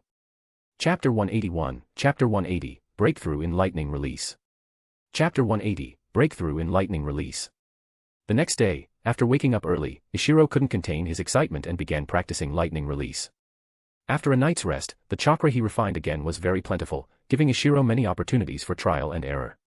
Ishiro first generated a tiny electric arc, then controlled this arc to travel between the prepared iron wires. This step wasn't difficult to perform. Ishiro's control over lightning release was already quite good. Then, this arc reached a fork.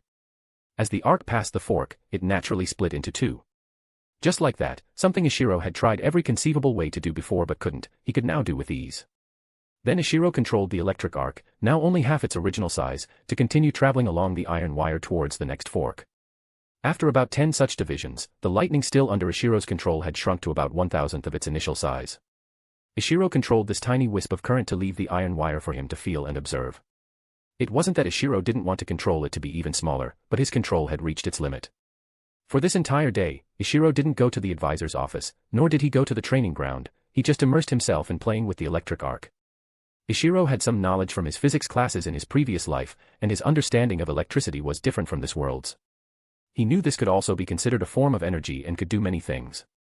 Sometimes Ishiro controlled the current to rapidly travel through the iron wire, circling around, watching the wire heat up and generate high temperatures. Sometimes he would gather the current on one iron wire, then slowly bring another iron wire close, conducting arc experiments. In this way, Ishiro felt as if he had returned to his previous life, at home alone, playing like a child with great delight. It wasn't until Natsuki returned home, fuming, and questioned him about why he hadn't picked her up today that Ishiro woke up from that state of immersion. Ishiro awkwardly scratched his head and then very sincerely apologized to Natsuki. However, Natsuki seemed genuinely angry this time. Nothing Ishiro said worked, until finally, Ishiro proposed reducing her training by 1 hour for the day, only then did she relax her stern little face. Looking at the little girl leaving as if she had won a great victory, Ishiro was momentarily speechless. However, Ishiro didn't hold it against her. He hadn't eaten all day. First, he needed to go to a restaurant. After dinner, Ishiro emerged from the yakiniku restaurant, carrying 2 small animals in his hand. Ishiro arrived at the training ground and found that his 3 disciples were indeed still there. Even Matsutani Shinya was pondering a new ninjutsu. Ishiro nodded in satisfaction. Then he began to experiment with lightning release on the small animals. And indeed, perhaps due to a whole day of playing around, Ishiro could now create tiny electric currents without iron wires. Ishiro controlled the current and injected it into the small animals' bodies. This time, there was no paralysis. Not only were the small animals not paralyzed, but they also appeared exceptionally active. Haha, it's effective. Ishiro was inexplicably excited. His 3 disciples nearby merely glanced at Ishiro before going about their own business. Although Ishiro was powerful and guided them seriously, his image in their minds was that of an unconventional person. No matter what bizarre things Ishiro did, the three wouldn't find it too strange. The subsequent matters were much easier. Ishiro spent about a month, and with the cooperation of Nakata Hajime, the head of the medical department, he finally developed a systematic lightning release stimulation method. In an Iwagakure training ground that Ishiro frequented, Inoki, Saka, Mei, Ikura, Nakata Hajime, and Ishiro's three disciples were all watching Ishiro's performance in the center of the field. What Ishiro was doing was simple, moving rapidly, demonstrating the effects of the lightning release stimulation method through continuous advancement, turns, retreats, tumbles, and other movements. The speed bonus that the lightning release stimulation method gave Ishiro was terrifying, at least a 50% increase. And this was only because Ishiro's lightning release stimulation method was still at a rudimentary level. Ishiro felt that as his understanding of lightning release deepened, the effects of the stimulation method would also continuously strengthen. However, while the linear sprint speed provided by the lightning release stimulation method was greatly increased, agility in turning and maneuvering hadn't improved much. After the demonstration, Inoki didn't discuss it with the others but directly made a decision: classify the lightning release stimulation method as an A-rank ninjutsu. Gather all jonin in the village who can use lightning release and teach them the lightning release stimulation method. Teach as many as can learn. Regarding Inoki's decision, Ikura and the others had no objections. The effect of this lightning release stimulation method was too obvious. Iwagakure claiming to be the second strongest in the ninja world based on it wasn't without reason. Unfortunately, there were too few lightning release jonin in the village. Ninjas in Iwagakure with lightning release affinity were inherently scarce. Coupled with the village's lack of lightning release ninjutsu, many of the already rare lightning attribute ninjas had chosen other paths. Among those who still persisted on this path, very few had managed to reach the jonin level. This time, Inoki disregarded contribution points and directly gave the lightning release stimulation method to these lightning release jonin for free, also as compensation for what the village owed them. Sealing jutsu, medical ninjutsu, natural energy, lightning release, and the genjutsu exchanged from Konoha. Ishiro, you truly are our Iwagakure's lucky star. Inoki looked at Ishiro with great emotion.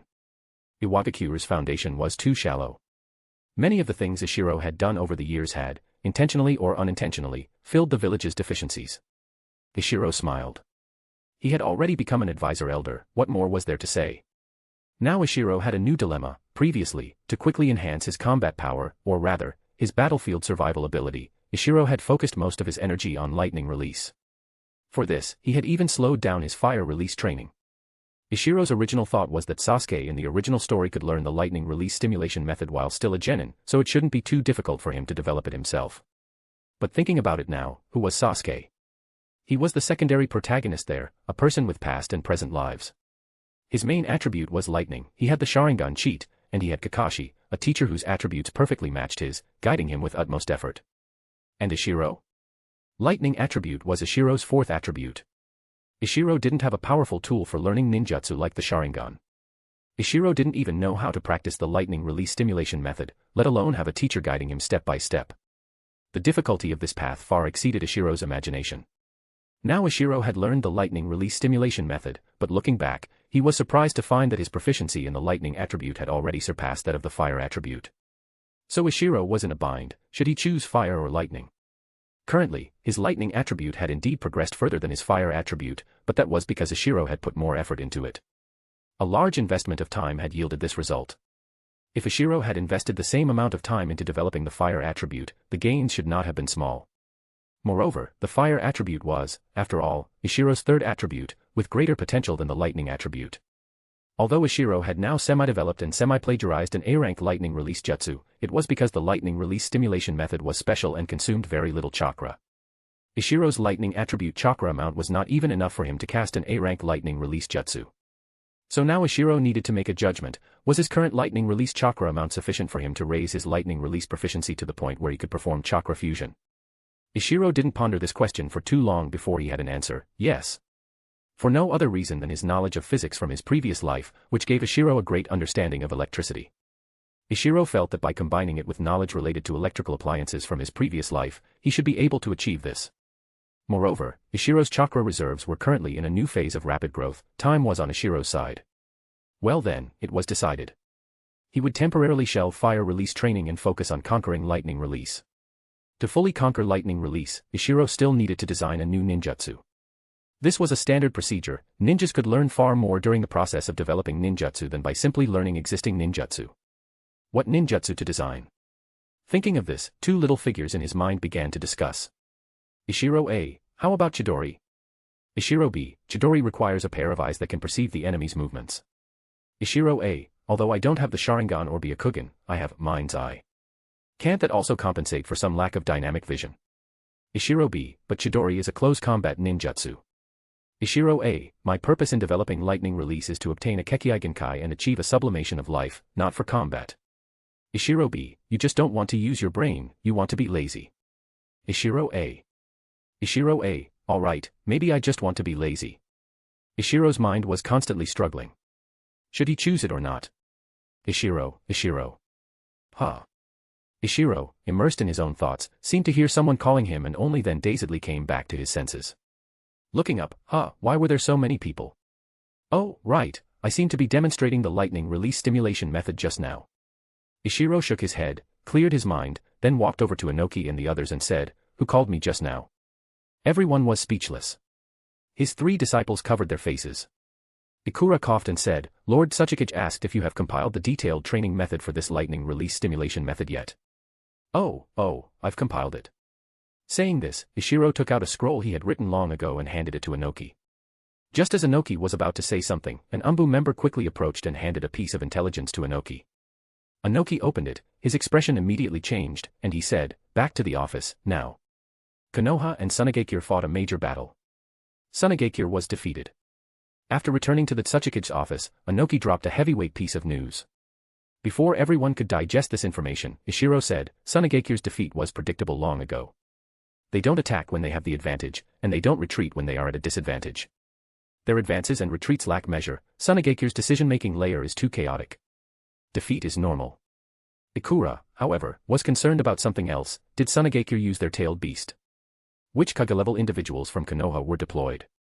Inoki handed the intelligence report to Ikura and said, See for yourself. Then the report was passed around among Ishiro and the other three. Tsunagakure did indeed use its tailed beast but still failed because Konoha had three Kage-level individuals, Jiraiya, Orochimaru, and Minato Namikaze. Jiraiya completely suppressed the one-tailed Jinchuriki, Bunpuku, ultimately forcing the tailed beast to go out of control. Orochimaru tied down Chiyo while still having the spare capacity to slaughter other Tsunagakure ninjas. Raza was initially almost insta-killed by Minato Namikaze.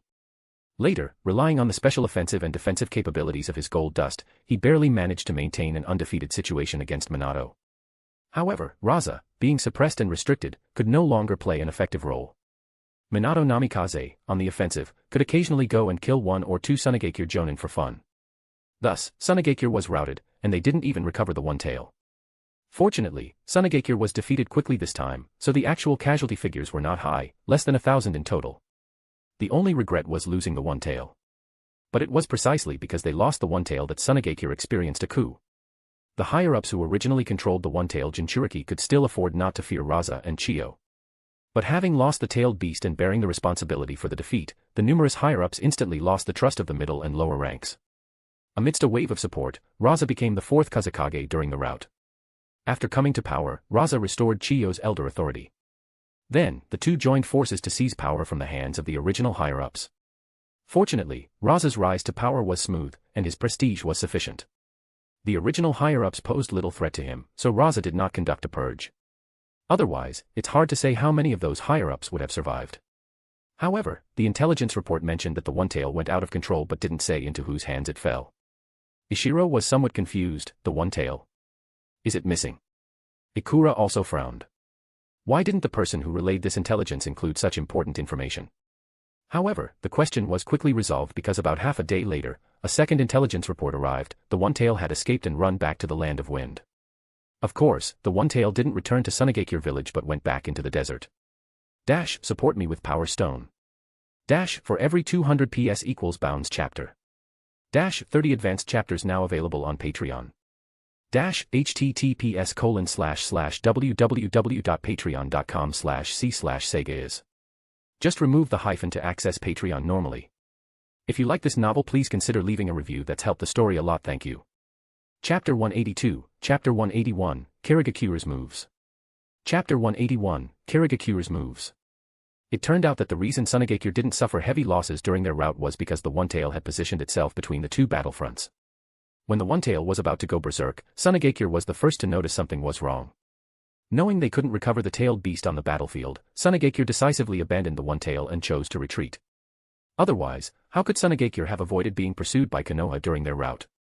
One must remember that back in the land of grass, Konoha had left behind at least 2,000 corpses during their own panicked retreat. In fact, Konoha did pursue Tsuchikage. But just as they reached the vicinity of the One-Tail Jinchuriki, Shikaka went berserk. The complete form of Shikaka blocked the pursuers for Tsuchikage and also inflicted enormous casualties on Konoha. Konoha had 3 Kage-level combatants present. Shikaka was quickly repelled, but to treat the wounded, Konoha didn't go after Shikaku. And Shikaku, very tactfully, didn't cause further trouble and retreated early upon seeing it couldn't win. Fortunately, Shikaku retreated in time, otherwise, Konoha might have suffered a net loss in this battle. The Konoha forces, having clearly won but pointlessly losing several hundred ninjas, retreated to Kikyo Castle. Tsuchikage also fled all the way back to the Land of Wind. Suddenly, the once bustling Land of Rivers was left with only Shikaka still causing turmoil. The intelligence personnel dispatched by Iwagakure had originally thought that either Konoha or Tsuchikage would come to recover Shikaku. But until Shikaku returned to the deserts of the Land of Wind, neither side came to recover the tailed beast. Only then did the intelligence personnel report Shikaku's final whereabouts to the village. This news wasn't good for Iwagakure. The battle between Konoha and Tsuchikage had gone too smoothly for Konoha. Although they lost several hundred ninjas in the end due to Shikaku's rampage, it was largely inconsequential. For the price of a few hundred ninjas to defeat a major power, Konoha considered it a bargain. And Tsuchikage, after losing its tailed beast, would be unable to wage war again in the near future. Recovering Shikaku and finding a new Jinchuriki were now Tsuchikage's most pressing concerns. Before a new Jinchuriki could be deployed to the battlefield, Raza wouldn't dare to launch another war even if his life depended on it. And Konoha was even less likely to cross the desert to pursue Tsuchikage, that would be too dangerous. Therefore, although no peace treaty was signed, the war between Konoha and Tsuchikage had effectively ended. Sigh, it seems Konoha ultimately won after all. Inoki was somewhat regretful. Tsuchikage had been too ineffective, they should have at least inflicted a few thousand more casualties on Konoha. Ishiro, however, smiled and said, Lord Tsuchikage, Konoha indeed is about to win, but this isn't the end. For Konoha, victory is just beginning. Konoha had indeed secured its victory. They had fought 1 against 4 and prevailed, who would Konoha fear next in a 1-on-2 situation? But no one had anticipated that just when the entire ninja world thought Konoha was about to win, another brutal and tragic war would erupt. Except for Ishiro. Ishiro had read the original story and knew Kirigakure would go berserk. Ishiro didn't know Kirigakure's third Mizukage and didn't understand why in the original story, Kirigakure would still insist on clashing head-on with Konoha when Konoha had already defeated Tsuchikage and Iwagakure. But Ishiro believed that if Kirigakure went berserk in the original story, then the possibility of them going berserk again in this lifetime was still very high. Ishiro felt it was time for him to go out and roam once more. But before that, Ishiro had to visit the intelligence department first. The intelligence department was also an agency under Ishiro's supervision, but Ishiro hadn't visited it until now. Ishiro had visited the other 3 departments and caused quite a stir in each. He hadn't come to the intelligence department solely because he lacked the time. After becoming an advisor, Ishiro handled one matter after another. Medical reforms, experiments on absorbing natural energy, learning the lightning release stimulation method, adjusting the Jinchuriki policy. Now Ishiro also had to deeply develop lightning release. Originally, Ishiro still didn't have time to go to the intelligence department. But now, hearing that Konoha had defeated Tsuchikage, something came to Ishiro's mind, which made him want to visit the intelligence department. What Ishiro thought of was the Canopy Bridge incident. Due to Ishiro's intervention, Iwagakure and Konoha had ceased hostilities early on, so naturally, there would be no more fighting at Canopy Bridge. So, would Obito, who went missing during the Canopy Bridge mission in the original story, still go missing? From the original story, it could be judged that Rin Nohara's Three Tails incident later on was deliberately arranged by Madara Uchiha, the purpose naturally being to make Obito awaken the Mangekyo Sharingan and completely leave Konoha. However, Ishiro couldn't confirm whether Obito being attacked by Iwagakure ninjas earlier was Madara Uchiha's doing. Did Madara Uchiha orchestrate Obito's disappearance from the start, or was the location of Obito's disappearance merely near where Madara Uchiha was hiding, and Madara simply acted on a whim? Ishiro couldn't judge. Now that the Canopy Bridge incident was gone, Ishiro wanted to know if Obito had still gone missing. This was very important. If Obito didn't turn to the dark side, and Nagato also didn't, Ishiro's plot advantage would completely cease to exist. How Black Zetsu's plan to save his mother would proceed, Ishiro would be completely in the dark. Most importantly, if Obito didn't turn to the dark side, would someone else take Obito's place? At that time, Ishiro would face a boss whose abilities he knew nothing about. This outcome was too terrifying. No one could guarantee they wouldn't capsize in an easy channel when faced with the bizarre abilities of the Mangekyo Sharingan. Moreover, if Madara's agent was ultimately no longer Obito, would the new Uchiha have both eyes, and would they still be able to use Susanoo? A Susanoo with both offensive and defensive capabilities, Ishiro felt his small frame wasn't suited for a direct confrontation with such an opponent. Iwagakure's intelligence department was very well hidden, adjacent to the Umbu. But Ishiro, despite spending so much time in the Umbu back then, didn't know the intelligence department was right next door. Arriving at the intelligence department, Ishiro directly asked the department head for Minato Namikaze's intelligence file. Although Minato Namikaze had only recently become Kage level, he had an outstanding combat record even as an elite jonin, so Iwagakure had established a file on him early on. Later, after Ishiro reported to the village that Minato Namikaze had become a Quasi-Kage, the village raised his intelligence level by another notch. Now, the village not only had intelligence on Minato Namikaze's combat aspects but also on his personal life and matters related to the will of fire. For example, Minato Namikaze taking an Uchiha disciple was interpreted by Iwagakure's intelligence department as Minato intentionally trying to curry favor with the Uchiha clan. They even speculated that Minato Namikaze hoped to become Hokage with the help of the Uchiha clan's power. Ishiro briefly skimmed these irrelevant speculations and then found the information he wanted. Minato Namikaze's 3 disciples, Ishiro was more familiar with Kakashi and Rin Nohara's information than anyone, so he read through it quickly. Only when it came to Obito Uchiha did Ishiro read carefully. Firstly, the intelligence did not mention Obito being missing or killed in action, nor did it mention Kakashi becoming Sharingan Kakashi. However, the description of Obito in the intelligence was very interesting. Iwagakure actually used the word kind. To be described as kind by an enemy, just how Chunibyo was this Obito? If Iwagakure could obtain intelligence on Obito's personality, then Madara, a senior who came from the Uchiha clan, would definitely know even more details. With Zetsu's intelligence capabilities, coupled with his Uchiha clan identity, Madara certainly knew Obito. And as a former head of the Uchiha clan, Ishiro believed that Madara knew what kind of personality was suitable for awakening the Mangekyo Sharingan. Therefore, based on this intelligence, Ishiro guessed that Obito's fate at the Kanobi Bridge was very likely orchestrated by Madara. Pay attention to this Obito Uchiha. See if any sparks fly between Minato Namikaze and the Uchiha clan, Ishiro said to the head of the intelligence department. Yes. The head of the intelligence department didn't find it strange. An advisor paying attention to an Uchiha who hadn't even awakened his Sharingan was certainly considering Konoha's high-level power struggles. It seems I need to gather more intelligence on the movements between Konoha's higher-ups and the Uchiha, this department head thought. After obtaining the information he wanted, Ishiro didn't leave immediately. Instead, he spent the entire day browsing through all the intelligence reports the department considered important. During this process, Ishiro discovered some discrepancies. This intelligence was all related to Kirigakure. Kirigakure's battlefield with Konoha was in the territory of the former land of whirlpools. The war between the two sides had always been lukewarm. Due to not deploying large-scale armies and no Kage-level powerhouses participating, the conflicts between the two sides were all at the squad level. Therefore, Konoha's Uchiha and Hyuga had always held the initiative due to their individual combat strength advantages. But this advantage was also relatively limited because the Uchiha and Hyuga did not trust each other, even their encampments were not together. This largely led to Konoha's forces being relatively dispersed. Kirigakure's main force confronting Konoha was the 7 ninja swordsmen of the mist. Kirigakure's 7 ninja swords were not just weapons but also symbols of power. Ninjas who became part of the swordsmen would naturally possess a certain amount of influence. And this time, the army confronting Konoha's 2 great clans was the force belonging to the 7 ninja swordsmen of the mist. However, Kirigakure's other major power, its numerous Kekkei families that other ninja villages envied, did not participate in the war this time. Among these Kekkei families, only a few unlucky individuals with poor talent who had been carrying out missions outside were brought along when the 7 ninja swordsmen of the mist conscripted civilian-born ninjas. So this time, the Uchiha and Hyuga were actually fighting against Kirigakure's civilian-born ninjas. If not for the 7 ninja swordsmen of the mist deterring their opponents to some extent with their bizarre techniques, Kirigakure would have been defeated long ago. It was precisely from the recent movements of the 7 ninja swordsmen of the mist that Ishiro discovered something was amiss. The 7 ninja swordsmen of the mist often operated in groups of 2 or 3 to launch sneak attacks on the Uchiha and Hyuga.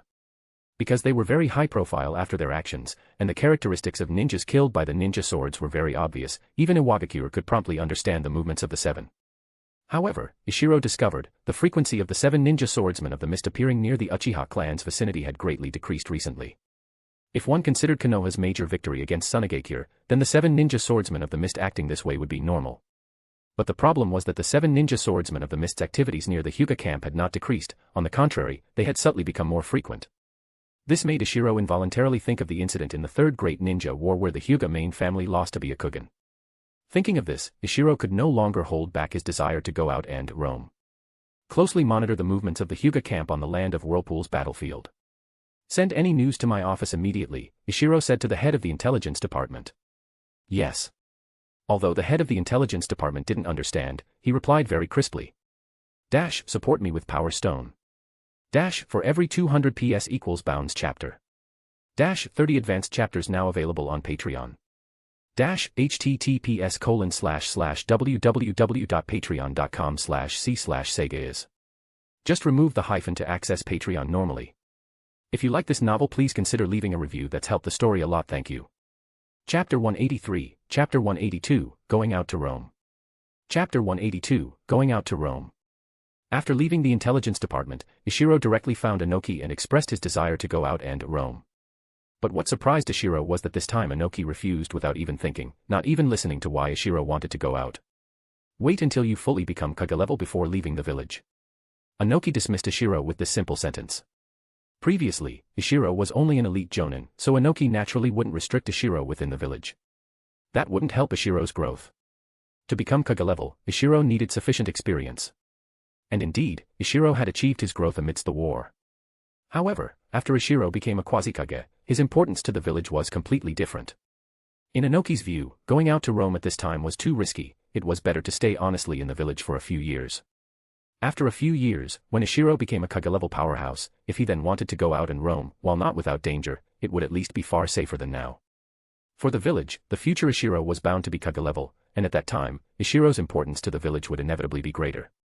Therefore, no matter what Ishiro wanted to do by going out now, in Inoki's eyes, it couldn't offset the risks Ishiro would face by going out at this moment. Seeing that Inoki didn't even want to hear his reasons, Ishiro felt helpless and went to discuss countermeasures with Ikura. When Ikura heard Ishiro wanted to leave the village, he was overjoyed. Haha, now it's finally your turn. When the war first broke out, I was restricted within the village. Every time I heard about what you were doing outside, I was very envious. At that time, I was thinking, if the pace of the war quickened, I probably wouldn't even have a chance to participate.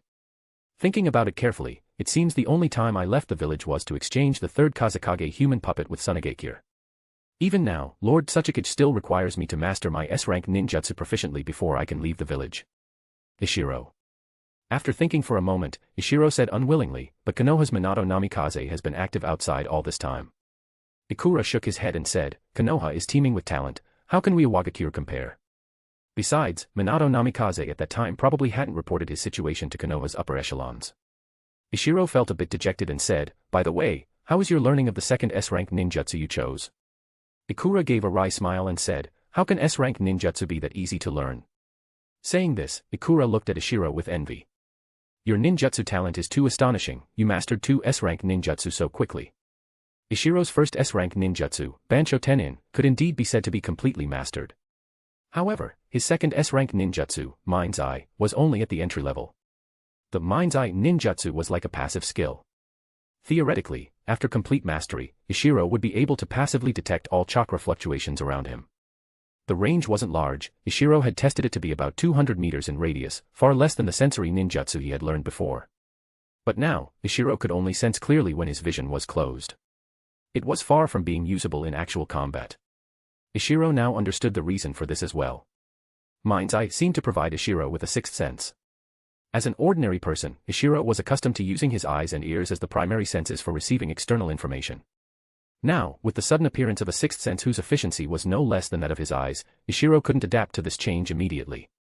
Sometimes, even when intentionally using Mind's Eye, it would interfere with what his eyes were seeing. If this happened during combat, Mind's Eye would not only fail to help him but would also be a hindrance. So Ishiro shook his head and said, my Mind's Eye is still far from being applicable in actual combat. Then it's even more impossible for you to leave the village. Lord Tsuchikage won't agree, Ikura concluded. Ishiro felt dejected. After thinking for a moment, he said again, didn't you go out last time when you were negotiating with Tsuchikage? So, will I also have a chance? Ikura looked at Ishiro with a smile but didn't speak. Ishiro didn't understand at first but quickly realized. Back then, Ikura went because the village was short-staffed and couldn't find a ninja of sufficient standing.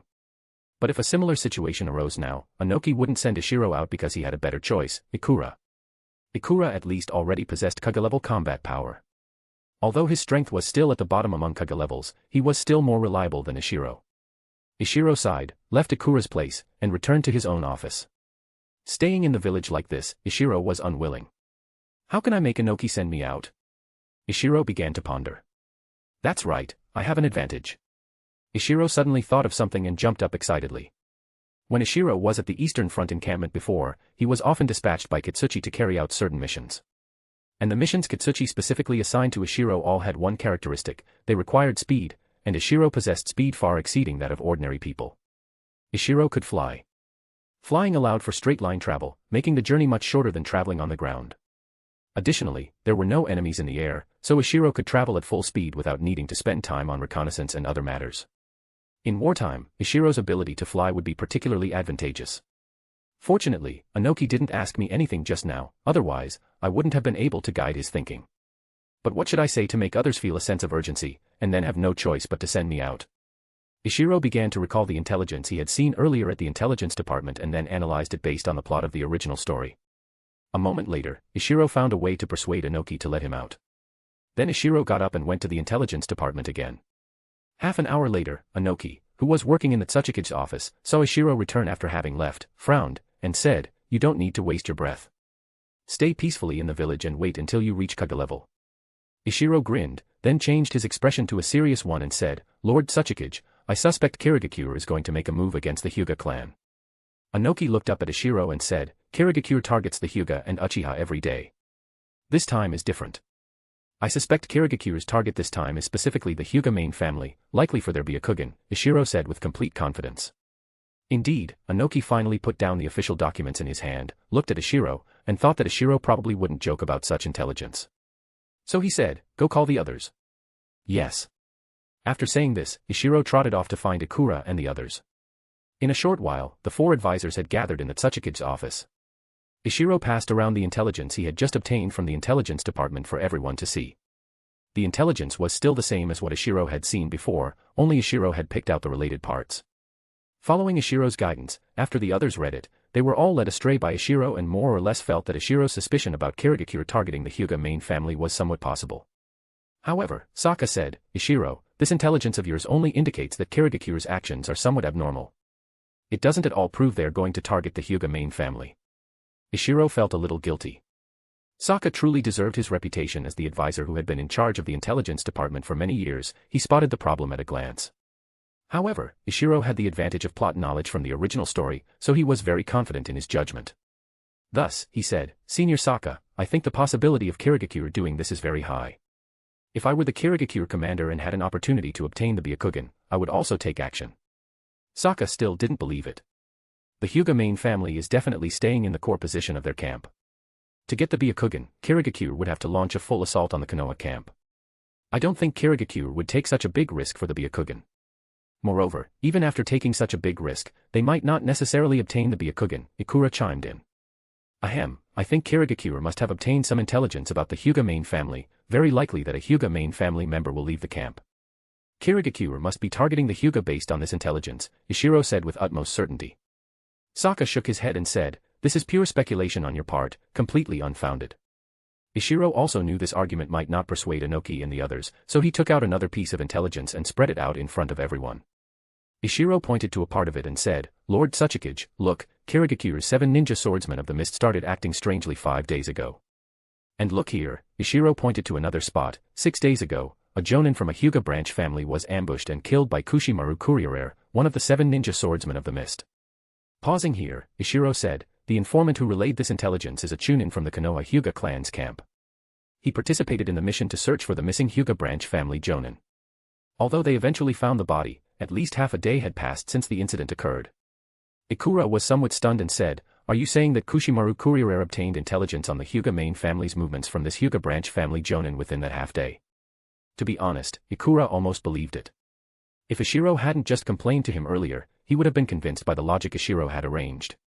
If even Ikura was like this, it went without saying for the others. Sokka frowned tightly. He also had some doubts about the intelligence Ishiro was presenting. Originally, such intelligence wouldn't indicate much. In a war between two countries, it was perfectly normal for a jonin or two to die. But now that Ishiro had picked out these few pieces of intelligence and put them together, making a seemingly reasonable guess, he too was somewhat unsure. So he looked at Inoki, letting Inoki make the decision. To be honest, Inoki initially didn't believe Ishiro's guess. He always felt this was false intelligence Ishiro had fabricated to get out of the village. Inoki guessed correctly. These pieces of intelligence were all pieced together by Ishiro to persuade his superiors. Although they weren't false, their misleading effect was obvious. The Hyuga clan had indeed lost a branch family jonin, but this wasn't the only time they had lost a jonin. Ishiro had merely taken out this one instance that suited his needs and timing to make his case.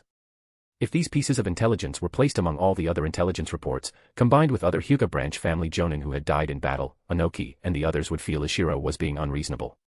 But they didn't know. They subconsciously felt Ishiro wouldn't deceive them. Especially with such critical intelligence, Ishiro wouldn't be so lacking in discretion. Thus, after struggling for a while, Inoki still decided to believe Ishiro's guess. Looking at Ishiro with eyes full of suspicion, Inoki said helplessly, "I'll believe you this once. Kirigakure has been preparing for so many days. If they are going to act, it will probably be in these few days. You make the trip." Inoki didn't instruct Ishiro on what to do. In this regard, he trusted Ishiro could handle it well. He was only worried that Ishiro might be too reckless and get himself into trouble. Support me with Power Stone. For every 200 PS equals Bounds chapter. 30 advanced chapters now available on Patreon. https://www.patreon.com/c/sega. Just remove the hyphen to access Patreon normally. If you like this novel, please consider leaving a review. That's helped the story a lot. Thank you. Chapter 184, Chapter 183, Mist Ninja Camp. Chapter 183, Mist Ninja Camp. The Land of Whirlpools was located southeast of the Land of Fire, while the Land of Earth was to the northwest. The directions were completely opposite, so Ishiro spent a full day on the road. After all, although Ishiro could fly, he didn't dare to cut straight across the skies of the Land of Fire. That would truly be seeking death. Ishiro flew in a large circle around the Land of Fire, passing over neighboring countries, before finally reaching the skies above the Land of Whirlpools. He had never been to the Land of Whirlpools on missions before. Ishiro had thought that after the fall of the Land of Whirlpools, it would be uninhabited. The truth was, the Land of Whirlpools had only lost its original rulers. The civilians were still there. Now, the Land of Whirlpools had been rebuilt, just with new masters. Moreover, without the Jade Annulus, metaphor for something precious that invites trouble, that brought misfortune due to its value, the civilians of the Land of Whirlpools had actually lived better lives in recent years than before. If not for the outbreak of the Third Great Ninja War, with Kirigakure placing the battlefield in the Land of Whirlpools, then with the fertile lands of the Land of Whirlpools, the lives of its civilians would likely be envied even by major powers like the Land of Earth and the Land of Wind. But now, Kirigakure and Konoha had each invested several thousand ninjas into the Land of Whirlpools. Furthermore, both sides had engaged in a prolonged war of attrition over a wide area using small squad formations. The Land of Whirlpools had bid farewell to its brief period of peace and had fallen into a desperate abyss. Ishiro saw civilians, from time to time, dragging their families along, heading towards the Land of Fire. It was estimated that the number of Land of Whirlpools civilians migrating to the Land of Fire in recent years would not be small. Iwagakure had basically no influence in the Land of Whirlpools. In fact, apart from Konoha, whose influence radiated throughout the entire ninja world, the influence of the other major powers was mostly limited to their respective surrounding areas. For the civilians of the Land of Whirlpools, far from the Land of Earth, Iwagakure ninjas were inherently a rare species. Therefore, when operating in the Land of Whirlpools, Ishiro dared not swagger through the streets wearing an Iwagakure headband. Additionally, the Hyuga were the foremost reconnaissance-type ninja clan in the world. Ishiro didn't know how Kirigakure managed to launch a sneak attack on the Hyuga, but Ishiro felt he himself couldn't do it. Ishiro's so-called concealment techniques couldn't even deceive the Sharingan, let alone the Byakugan, whose reconnaissance capabilities surpassed the Sharingan. So, although Ishiro knew the location of the Hyuga camp, he didn't even dare to approach it, only able to observe from a high altitude more than 5 kilometers away. However, Ishiro's eyesight was far from sufficient to see the situation clearly from over 10 li away. He couldn't even make out a general picture. At this distance, even if the 7 ninja swordsmen of the mist were fighting the Hyuga main family down there, I probably wouldn't be able to see clearly. Unless the 7 ninja swordsmen of the mist could create a commotion like Kisame Hoshigaki's. But according to the descriptions in the original story, the strength of each member of the first generation of 7 ninja swordsmen of the mist was only that of an elite jonin, not enough to create such a large commotion. It seems I still have to go down. Ishiro returned to the ground, put on a Konoha Umbu uniform he had prepared, and only then did he slowly make his way towards the Kirigakure camp. The Hyuga camp was a forbidden zone for Ishiro, but the Kirigakure camp was different. Ishiro felt that as long as he was careful and didn't get too close, he probably wouldn't be discovered. The structure of the Kirigakure camp was different from what Ishiro had imagined. The Kirigakure camp was actually surrounded by a ring of dense fog. Looking at the Kirigakure camp enveloped in thick fog not far away, Ishiro frowned slightly. With this layer of dense fog, it was very difficult for outsiders to discover the entrances and exits of the Kirigakure camp. Ishiro even guessed that the Kirigakure camp might not even have fixed entrances and exits. Anyway, with the fog as cover, others wouldn't know the internal layout of the Kirigakure camp, so Kirigakure could frequently change its entry and exit points. And at Ishiro's current distance from the Kirigakure camp, Ishiro didn't dare to fly into the air for observation. Although Kirigakure, like Iwagakure, was at the bottom in terms of combat power among the 5 great ninja villages, a base used for war would definitely have all sorts of talents. Ishiro didn't think he had the capital to be careless. So, in the end, Ishiro could only circle around the Kirigakure camp from a distance. To avoid leaving footprints or other traces, Ishiro used the light/heavy rock technique. While carefully avoiding various traps, he also had to be mindful of patrol ninjas who might pass by at any time. This was where the usefulness of Mind's Eye became apparent. The terrain of the Land of Whirlpools was similar to that of the Land of Fire. There were many tall trees near the Kirigakure camp. Ishiro slowly roamed around the Kirigakure camp in this manner. This is a good opportunity to train Mind's Eye, Ishiro thought to himself. Just as he sensed several chakra fluctuations 100 meters away, Ishiro quickly floated to a densely leaved area and hid. Fortunately, that squad of Kirigakure ninjas didn't head in Ishiro's direction but went away from the Kirigakure camp. This is the 4th squad of ninjas I've encountered. Kirigakure activity in this area is a bit frequent. Ishiro pondered Kirigakure's deployment while once again carefully approaching ahead. Ishiro's Mind's Eye ninjutsu had a theoretical perception range of about 200 meters, but Ishiro was far from proficiently mastering it. Never mind ninjas appearing 200 meters away, even if they appeared 100 meters away, Ishiro couldn't notice them in time. The reason he was able to detect the enemy's chakra at 100 meters just now was mainly because Ishiro knew there was danger nearby. For this reason, while slowly advancing, Ishiro sacrificed some of the attention he originally placed on his vision and focused more of his mental energy on the Mind's Eye ninjutsu. That was why Ishiro could barely detect enemies at 100 meters. After walking forward for a while longer, 3 more chakra fluctuations appeared within the perception of Mind's Eye. Ishiro, as usual, hid himself well. There are 4 people. Just as he hid, Ishiro discovered that the chakra fluctuations in the distance had changed from 3 to 4. Clone Jutsu. No, the 4 chakra fluctuations are completely different. Thanks to the sensory ninjutsu he had learned before and his ability to use it proficiently, Ishiro was very good at distinguishing the chakra attributes of enemies. This is Ice Release. After careful observation, Ishiro frowned. The chakra that had initially escaped his Mind's Eye perception was precisely the Ice Release he had encountered before. But the intensity of this Ice Release doesn't seem very strong. Now that Ishiro himself possessed a Kekkei, his perspective was naturally different. The Ice Release ninja he sensed, in Ishiro's judgment, was the type who, despite mastering a Kekkei, should be at the bottom among Kekkei users. This bottom referred not to strength, but to the level of the Kekkei. The ninja world didn't have a grading system for Kekkei, but there were definitely stronger and weaker versions of the same Kekkei. The most direct example was Kimimaro. His Shikatsumiyaku was far superior to that of other clan members who had awakened Shikatsumiyaku. Yet Shikatsumiyaku had no grading system whatsoever. And among all Kekkei, only one had a clear grading system, the Sharingan. The Sharingan had single tomo, double tomo, triple tomo, and then Mangekyo and Eternal Mangekyo. While other Kekkei didn't have clear grading, they too varied in strength.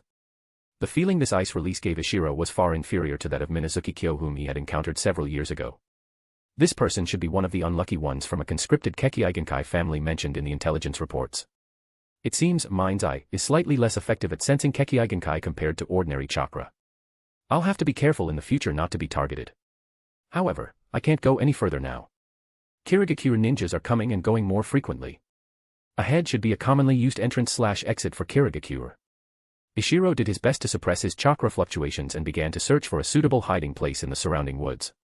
Ishiro had to find the whereabouts of the 7 ninja swordsmen of the mist to make targeted plans. After all, the original story didn't describe the process of the Byakugan being lost in detail. Without a plot advantage, all intelligence had to be gathered by himself.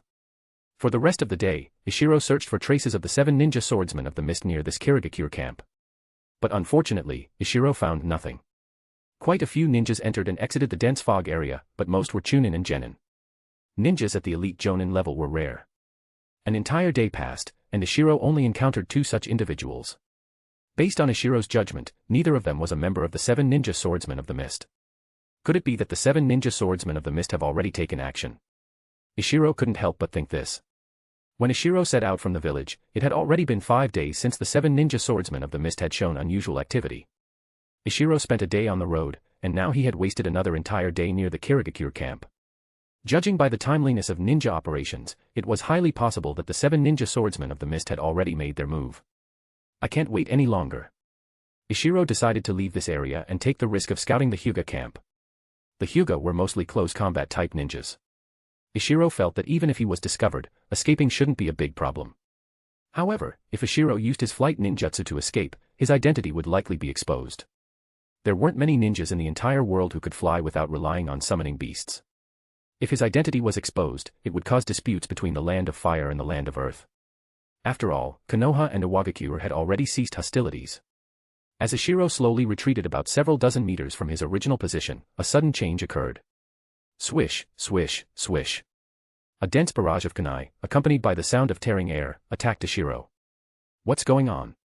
I didn't trigger any traps. Though startled, Ishiro was not flustered. With the help of the light/heavy rock technique, these traps targeting ground-based ninjas were easily avoided by Ishiro. However, this disturbance definitely exposed Ishiro's whereabouts. Sure enough, within his mind's eye perception, several chakra sources brazenly approached Ishiro's location. Ishiro's gaze hardened. If that's the case, then let's do it the hard way. Then, while running in a direction away from the Kirigakure camp, Ishiro dodged the surrounding Kirigakure ninjas. That's right, Ishiro was running. Although Ishiro hadn't deactivated the light/heavy rock technique, to avoid revealing his intelligence too early, Ishiro pretended to be fleeing using taijutsu. Although Ishiro was very fast, there were too many Kirigakure ninjas in the vicinity. In a short while, a squad of ninjas appeared directly in front of Ishiro. Just in time. Within Ishiro's mind's eye perception, this squad of ninjas was led by 1 jonin with 3 genin. The other side had clearly also detected Ishiro's rapid approach. They didn't rashly close in but began a long-range attack under the cover of their jonin captain. Ishiro was slightly surprised. A single Kirigakure squad actually had 2 members who could use ninjutsu. However, with Ishiro's current strength, the speed at which 2 genin cast ninjutsu posed no threat at all. While advancing, Ishiro performed his still unmastered lightning release stimulation method. The light/heavy rock technique was astonishingly fast for long-distance travel, but in a direct confrontation, it didn't have much advantage. For this kind of short-distance burst, the best options were the Shunshin no Jutsu, body flicker technique, and taijutsu enhanced by the lightning release stimulation method. Ishiro's acceleration took the opposing squad of 4 by surprise. Seeing that they couldn't complete their ninjutsu release before Ishiro closed in, the opposing jonin captain directly chose to engage in close combat. However, Ishiro's charge was too sudden, and the opponent was responding hastily. So when Ishiro unleashed a close-range sword ki slash, it was already too late for the opponent to mount an effective defense. In the end, this jonin only managed to hastily place his kunai in the path of the sword ki. Then, as expected, this jonin, along with the kunai in his hand, was sent flying. However, this obstruction still had some effect, at least he shielded his subordinates behind him from a fatal attack. But that was its only effect. The 3 genin, having lost their jonin's cover, were like 3 lambs waiting to be slaughtered in Ishiro's eyes. Easily dodging the senbon thrown at close range by one of them, Ishiro used Shunshin to appear at his side, then swung his long sword horizontally, slitting a large wound across the genin's neck. After finishing off this taijutsu using genin, Ishiro didn't retract his long sword but unexpectedly followed the momentum to slash out a sword ki backwards, once again forcing back the jonin who was attempting to attack Ishiro from behind. However, at this moment, one of the 2 remaining genin had finished his hand seals and was about to cast a ninjutsu. Unfortunately for him, Ishiro had been observing their hand seals all along, so before this person's ninjutsu was even released, Ishiro already knew what ninjutsu he was about to cast. Hee, water trumpet, is it? A very familiar ninjutsu, Ishiro chuckled inwardly. Then, under the opponent's horrified gaze, Ishiro slashed his sword at the origin point of this genin's water trumpet, directly dispersing the jutsu before it could fully form.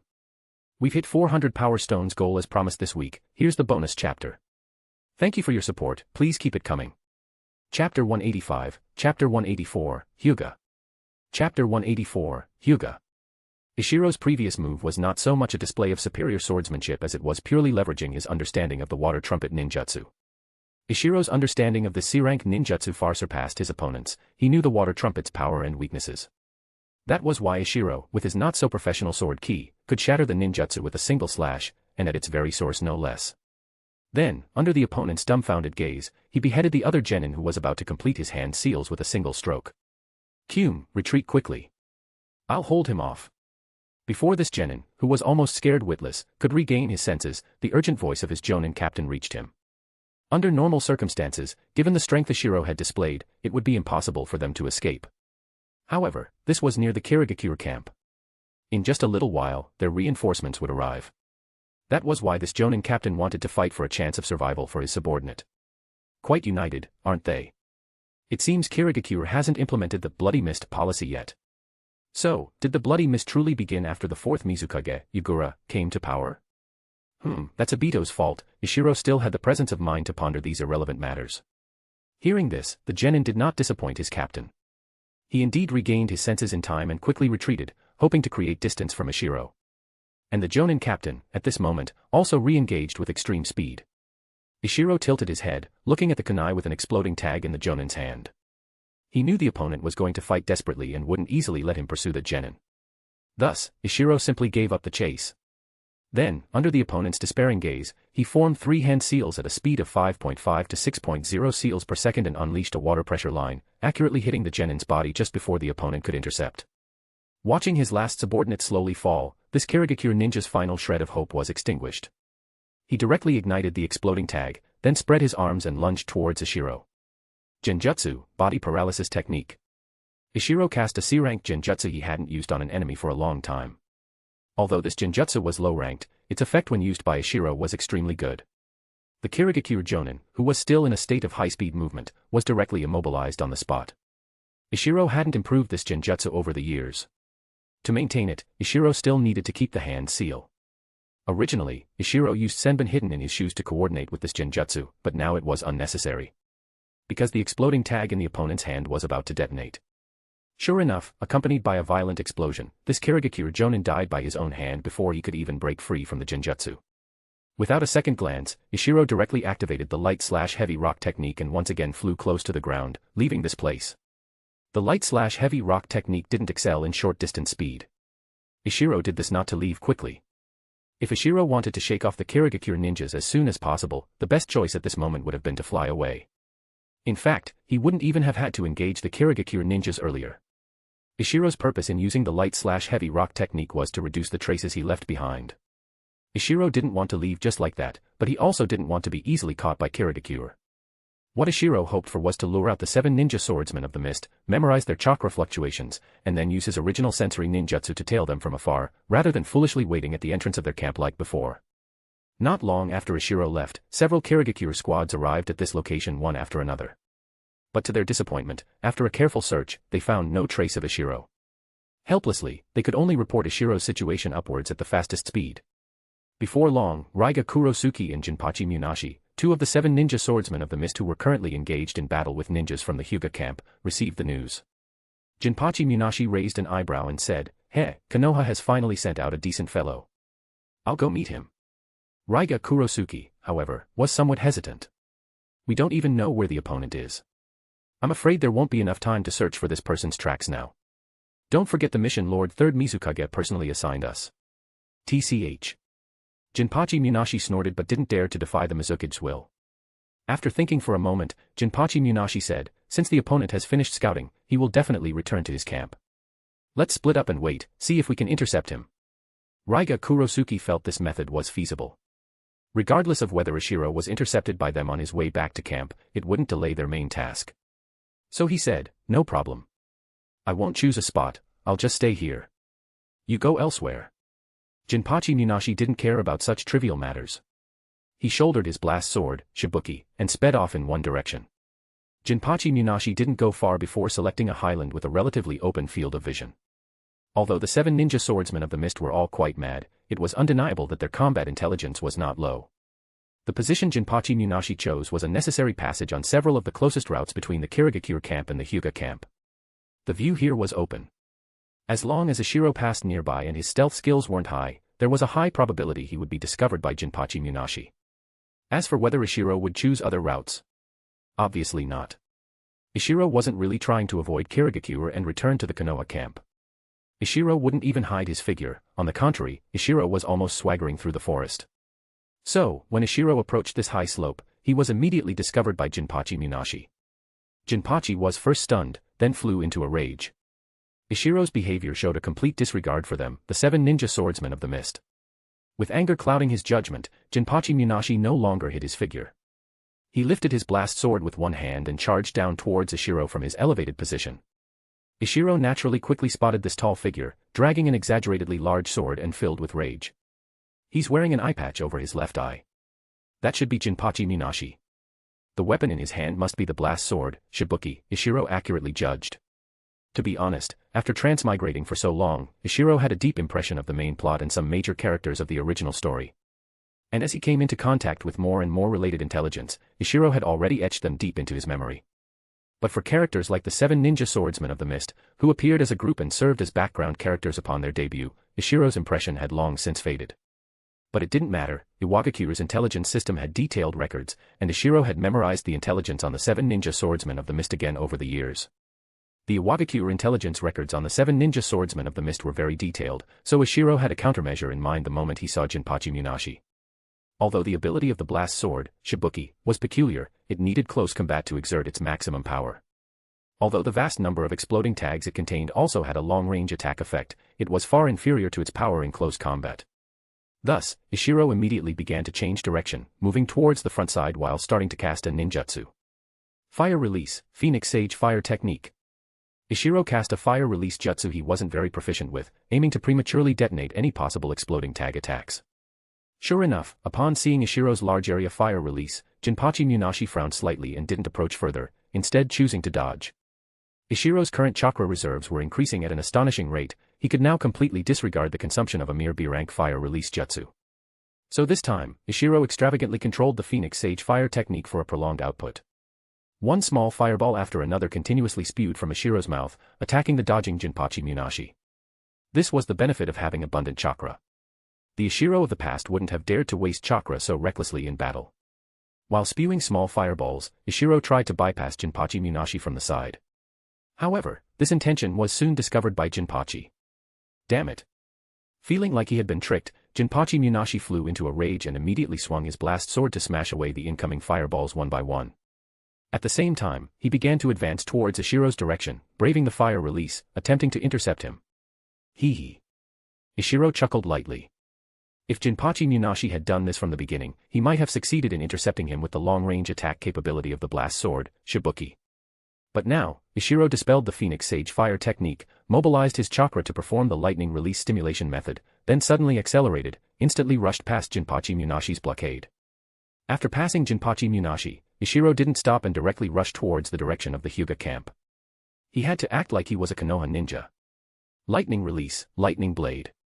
Just as Ishiro broke free from Jinpachi Munashi and was about to leave, 2 white flashes suddenly appeared to his front side. One shot towards him, while the other blocked his path forward. This kind of attack, is this Raiga Kurisuke's lightning swords, Kiba. Ishiro didn't dare to meet a lightning release attack head-on with his physical body, so he hastily stopped his advance. After dodging the 2 swift but inflexible lightning blade attacks, Ishiro quickly evaded towards a direction away from Raiga Kurisuke. At the same time, Ishiro was sizing up the newcomer. Ishiro's memory of Raiga Kurisuke from his previous life had faded, but he had some impression of the 2 lightning swords in the newcomer's hands. It was precisely these 2 lightning swords that confirmed the newcomer's identity.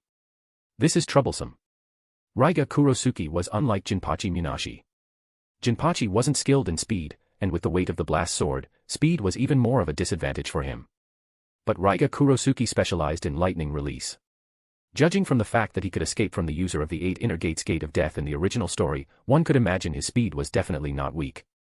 It was easy to shake off Jinpachi Munashi, but it wouldn't be easy to shake off Raiga Kurisuke.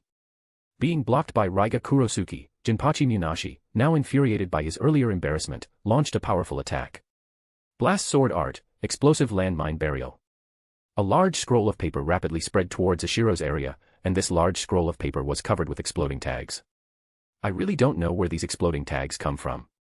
If it's a summoning jutsu, then is this paper with exploding tags prepared in advance and placed in some summoning array?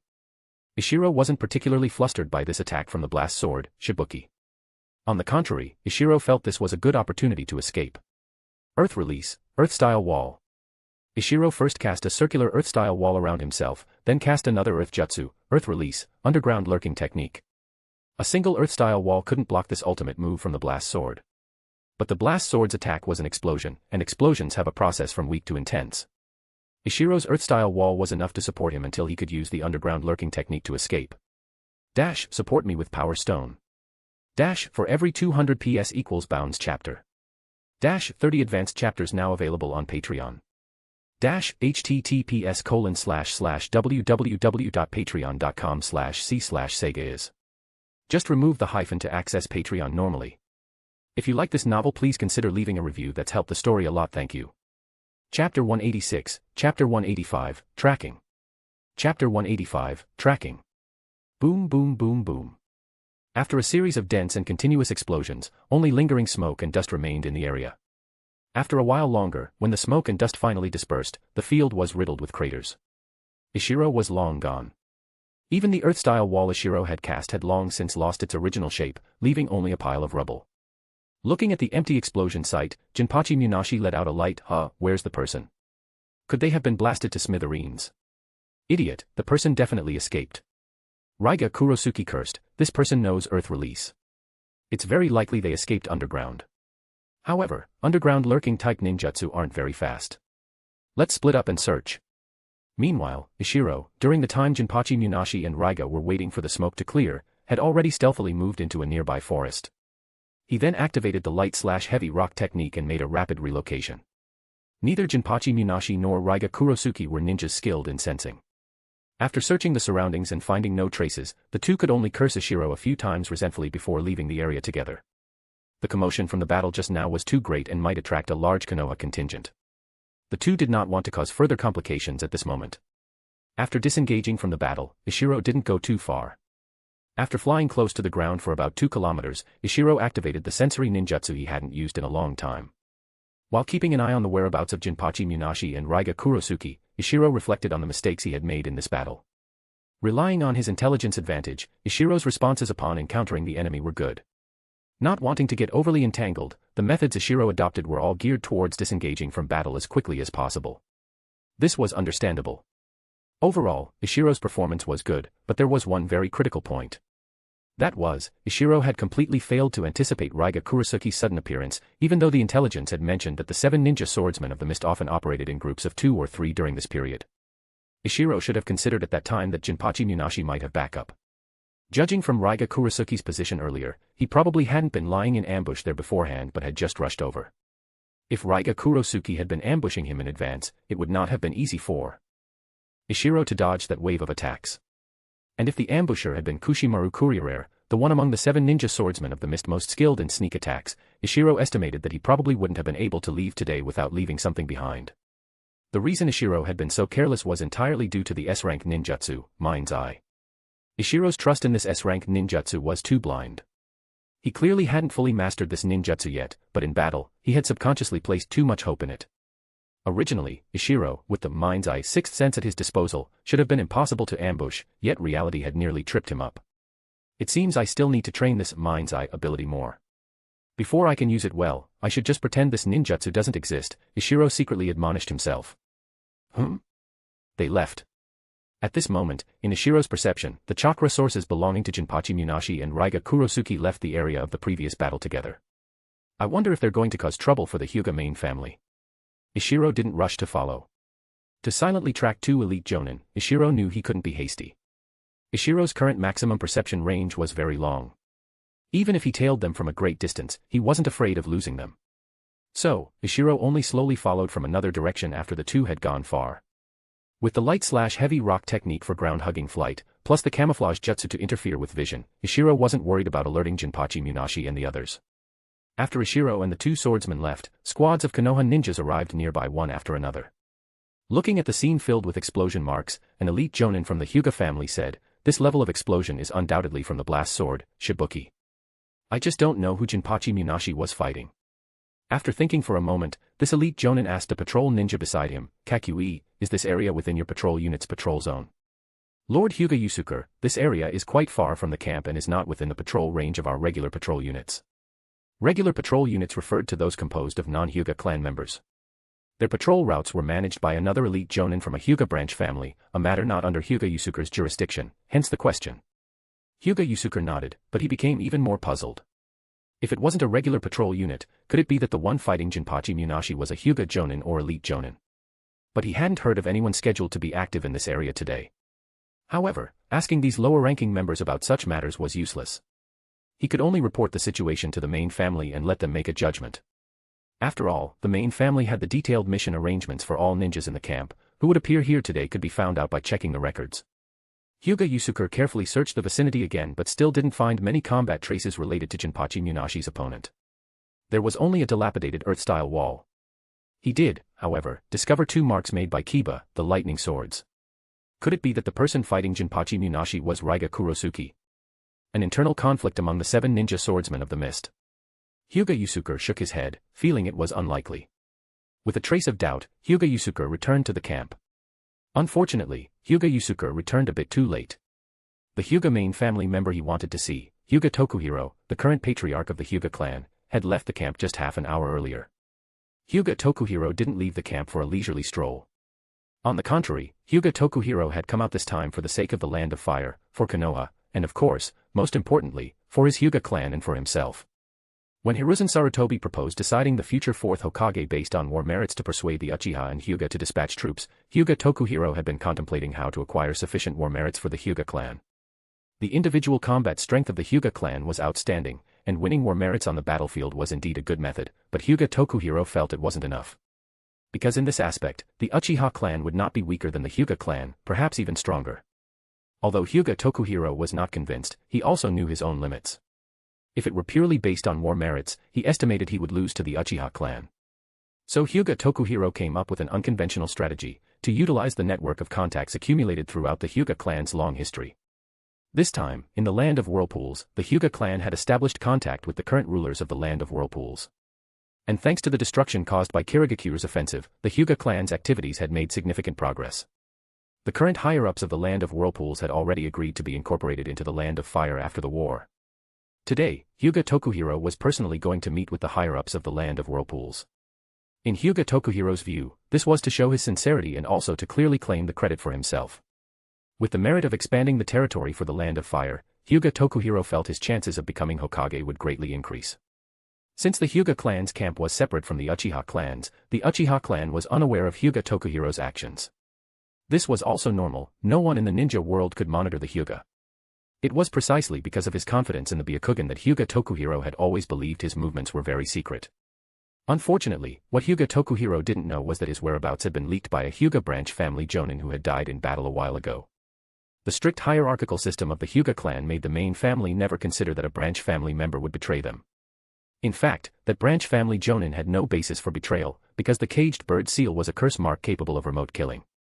If that branch family jonin betrayed the village or the Hyuga clan, Hyuga Tokuhiro could easily eliminate him. However, the problem was that the branch family jonin had been ambushed by Kushimaru Kuriare at the time, suffered fatal injuries, and was already in a state of certain death. Hyuga Tokuhiro's threat of death was no longer a threat to him. So, when Kushimaru Kuriare, formerly of the Umbu, interrogated him with a just trying attitude, he very readily revealed Hyuga Tokuhiro's whereabouts. At that time, Kushimaru Kuriare's first reaction was disbelief. A Hyuga branch family jonin, knowing he was about to die, how could his backbone be so soft? But later, after investigating based on the obtained intelligence, Kushimaru Kuriare found that the authenticity of this intelligence was surprisingly high. Thus, the strategic deployment of the 7 ninja swordsmen of the mist was adjusted, and a plan specifically targeting Hyuga Tokuhiro was formulated. Hyuga Yusuke didn't know he had lost the last chance to warn Hyuga Tokuhiro. After all, given Hyuga Tokuhiro's caution, if he knew there were uncontrollable factors around the camp, he might have changed his itinerary. Of course, if Hyuga Yusuke truly knew that this information could potentially save Hyuga Tokuhiro's life, it wasn't certain whether he would immediately go to remind Hyuga Tokuhiro. Perhaps, when it really came to that moment, he too, like the deceased branch family jonin, would ultimately choose to let Hyuga Tokuhiro die. Jinpachi Munashi and Raiga Kurosuke didn't know their plan had almost been ruined by the fight just now. They were currently rushing to their designated rendezvous point. Ishiro also didn't know he had almost blundered. He was currently tailing Jinpachi Munashi and Raiga Kurosuke at an unhurried pace. After tracking them for a while, Ishiro knew he hadn't missed the battle where the 7 ninja swordsmen of the mist targeted the Hyuga main family. Because the route Jinpachi Munashi and Raiga Kurosuke were taking was very strange, they had deviated from the Kirigakure camp long ago, but they weren't heading towards the Hyuga or Uchiha camps either. Ishiro opened the map of the Land of Whirlpools and looked at it carefully, finally making a guess: Falling Star Valley. Jinpachi Munashi and Raiga Kurosuke had initially been moving in a winding, roundabout way. Later, probably after confirming there were no trackers, they finally proceeded in a fixed direction. Following their current direction of advance, Ishiro discovered Falling Star Valley. This valley had nothing special about it, but Ishiro discovered one of its uses: it could be used to lay an ambush while evading the Byakugan. Falling Star Valley was actually a fault line in a small mountain range. Although this small mountain range wasn't large and couldn't stop ninjas, with Falling Star Valley as an option, ninjas wouldn't be foolish enough to climb the mountains. That would be time-consuming and laborious, not to mention making them look disheveled. And if Hyuga Tokuhiro's party passed through Falling Star Valley, the Byakugan's penetrative vision would be insufficient to see through the thick mountains to the ninjas ambushing within. With this deduction, Ishiro became even less anxious. He decisively increased the tracking distance. Originally, Ishiro's tracking distance was exactly at the limit of his sensory ninjutsu. Now, Ishiro simply widened the distance between them significantly, as long as he periodically confirmed that the tracks left by Jinpachi Munashi and Raiga Kurosuke were still there. Dash, support me with Power Stone.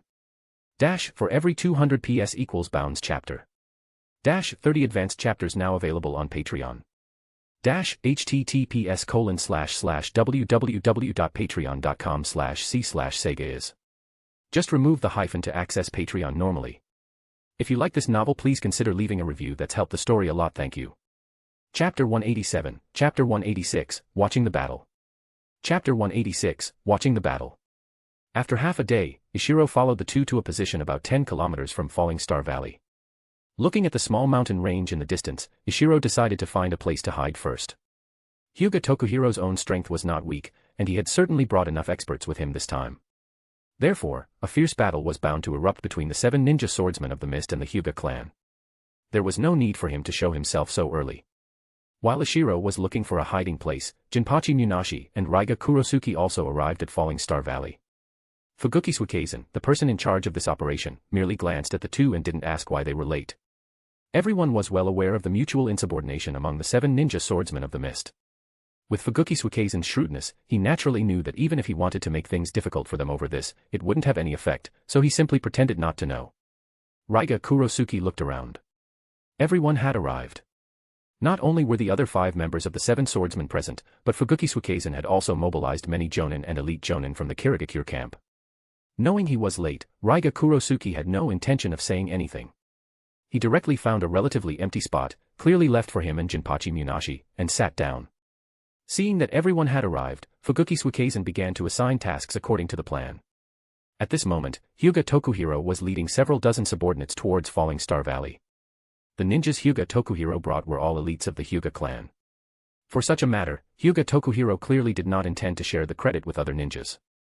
Throughout their journey, Hyuga Tokuhiro's party always had 2 ninjas with Byakugan activated for reconnaissance. At this time, one of the scouts on duty was Hyuga Shin, an elite jonin from a branch family whom Hyuga Tokuhiro trusted the most. Looking at the distant mountain range, Hyuga Shin respectfully said to Hyuga Tokuhiro, "Lord Patriarch, ahead is Falling Star Valley. The terrain of Falling Star Valley is unique. If enemies are hidden within, it will be very difficult for the Byakugan to detect them. Should we take a detour?" Hyuga Tokuhiro, who had been running in the middle of the group, looked up towards the front upon hearing this. The moment Hyuga Tokuhiro looked up, the veins around his normally calm Byakugan bulged. After observing with his Byakugan for a while, Hyuga Tokuhiro said, "No need for a detour. We will pass directly through Falling Star Valley." Pausing for a moment, Hyuga Tokuhiro added, "Shin, take 3 men and proceed 100 meters ahead of the main group." "Yes." Upon hearing this, Hyuga Shin called over 2 members, and the 4 of them headed towards Falling Star Valley at a faster pace. Watching Hyuga Shin gradually recede into the distance, Hyuga Tokuhiro, for some unknown reason, suddenly felt a faint sense of unease welling up in his heart. However, Hyuga Tokuhiro then looked at the Hyuga elites around him, and his heart relaxed somewhat. With so many ninjas by his side, Hyuga Tokuhiro felt that even if several hundred Kirigakure ninjas were ambushing them ahead, he had nothing to worry about. Besides, if Kirigakure were truly making such a large move and mobilizing a large army, it would be impossible for him not to have heard any wind of it. What Hyuga Tokuhiro didn't know was that although the ambushing Kirigakure ninjas did not number in the hundreds, but were a group of several dozen, similar in number to his own party, the quality of the enemy's elites was only stronger, not weaker, than the men he led. In a short while, the party entered this valley. Hyuga Shin, as a scout, entered the valley quickly while cautiously observing his surroundings with his Byakugan. After advancing several hundred meters, Hyuga Shin reached the middle of the valley but still found no danger or ambush. However, for some unknown reason, Hyuga Shin felt waves of coldness emanating from his surroundings. Something's not right. Hyuga Shin was just about to signal his 3 subordinates to stop and investigate. But it was too late. At that very moment, one of his subordinates stepped on a trap. The trap was set very cleverly, clearly designed to target the Byakugan of the Hyuga clan. But the trap's power wasn't very strong. Boom. A series of explosions spread outwards. Hearing this sound, both Hyuga Shin's scout team and Hyuga Tokuhiro's main force stopped.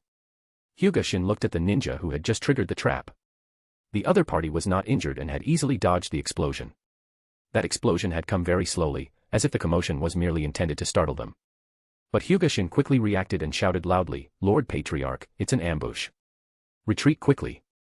Hyuga Tokuhiro heard the explosion but hadn't yet figured out what had happened. However, upon hearing his trusted subordinate's words, he didn't hesitate and directly chose to retreat, intending to leave through the valley entrance they had come from. Because Hyuga Tokuhiro had maintained a distance from Hyuga Shin, he was now relatively close to the valley entrance, so his first reaction was to retreat through there. Although ninjas could climb the mountains on either side of the valley, if enemies were stationed on the mountains, such an action would be tantamount to seeking death. Enemies positioned high up could easily intercept ninjas attempting to charge up the mountains. Hyuga Tokuhiro felt the enemy wouldn't leave them such an obvious escape route. Sure enough, the Hyuga clan members who turned to rush towards the valley entrance all activated their Byakugan, and then they saw several figures appearing on the mountains on both sides. Although there weren't many people, if Hyuga Tokuhiro and his group wanted to escape from the sides, these individuals were sufficient for effective interception. Although Hyuga Tokuhiro reacted quickly, the well-prepared Kirigakure ninjas clearly moved faster. In their plan, the explosion just now was the signal to act. There was no way around it, ambushing the Hyuga was impossible. So, Kirigakure had set up numerous warning exploding tags in the center of the valley. As soon as a Hyuga clan member triggered one, Kirigakure would know the operation had begun. So, by the time Hyuga Tokuhiro approached the valley entrance, Fuguki Suikezen had already blocked it with over 20 men. Through his Byakugan, Hyuga Tokuhiro had naturally long since recognized the people ambushing him, the 7 ninja swordsmen of the mist. Fuguki Suikezen, Jinpachi Munashi, Raiga Kurosuke, Hozuki Senba, only 4 of them. Then Juzo Biwa, Akabino Jinin, and Kushimaru Kuriere must be blocking the other side of the valley. Hyuga Tokuhiro's heart sank heavily. It wasn't because he recognized the newcomers, but because he realized he had made a misjudgment. There were 4 swordsmen blocking his retreat route, and these 4 were all large area of effect type ninjas. Kirigakure's arrangement clearly intended for these 4 to hold him off, waiting for the other 3 to arrive from behind for a pincer attack. And as 4 large area attackers, they clearly had this capability. If Hyuga Tokuhiro had chosen the other end as his breakout direction, Juzo Biwa and the others definitely wouldn't have been able to stop him. But it was too late to say anything now. Hyuga Tokuhiro had only one choice: charge through. As Hyuga Tokuhiro had expected, Fuguki Suikezen and his group attacked first. And what made Hyuga Tokuhiro despair even more was that not only did the 4 swordsmen begin their attack, but even the ninjas around them were casting ninjutsu. At this moment, Hyuga Tokuhiro's shortcomings became apparent. Hyuga Tokuhiro had been pampered since childhood and had never truly participated in a war. In fact, he hadn't even experienced many dangerous situations.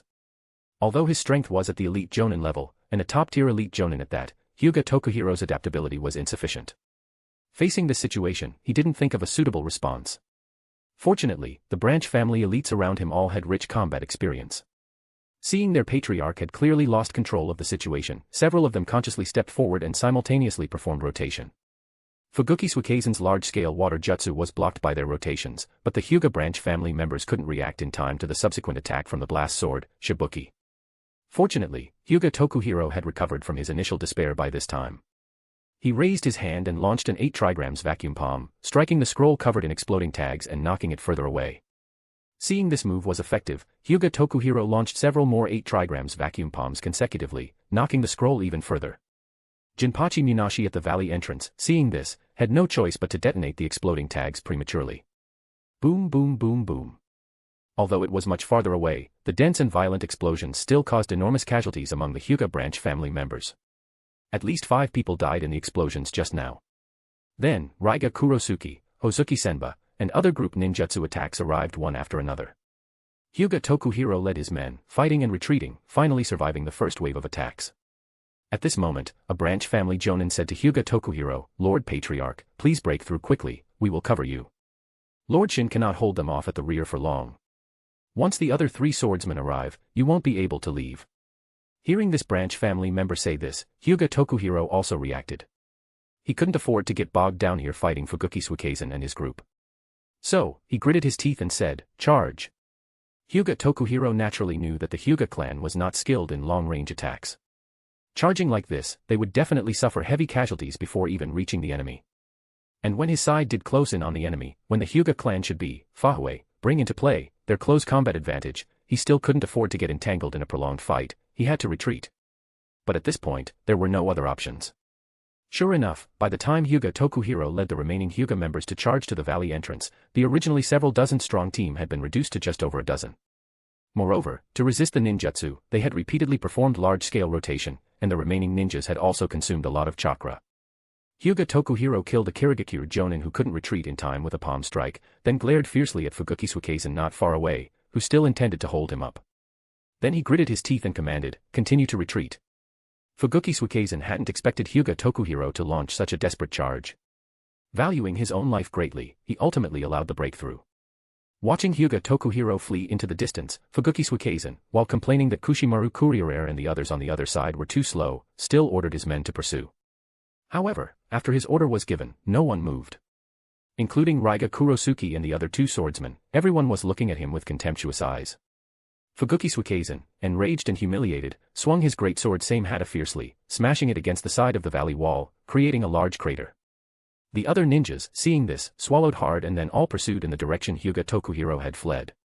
They certainly didn't dare to truly confront Fuguki Suikezen.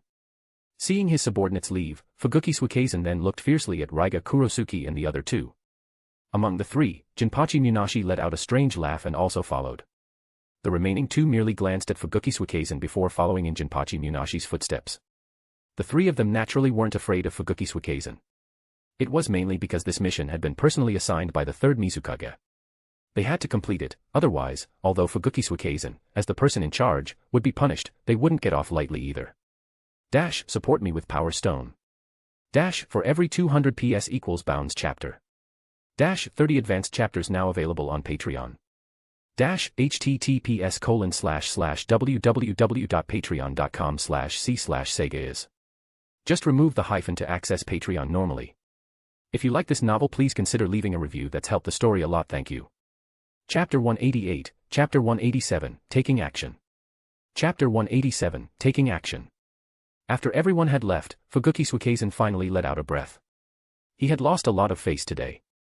He had to obtain the Byakugan next, otherwise, he definitely wouldn't be able to answer for it when he returned. He looked into the depths of the valley. Why hadn't Kushimaru Kuriere and the others come out yet? Kushimaru Kuriere and his group were also having a hard time.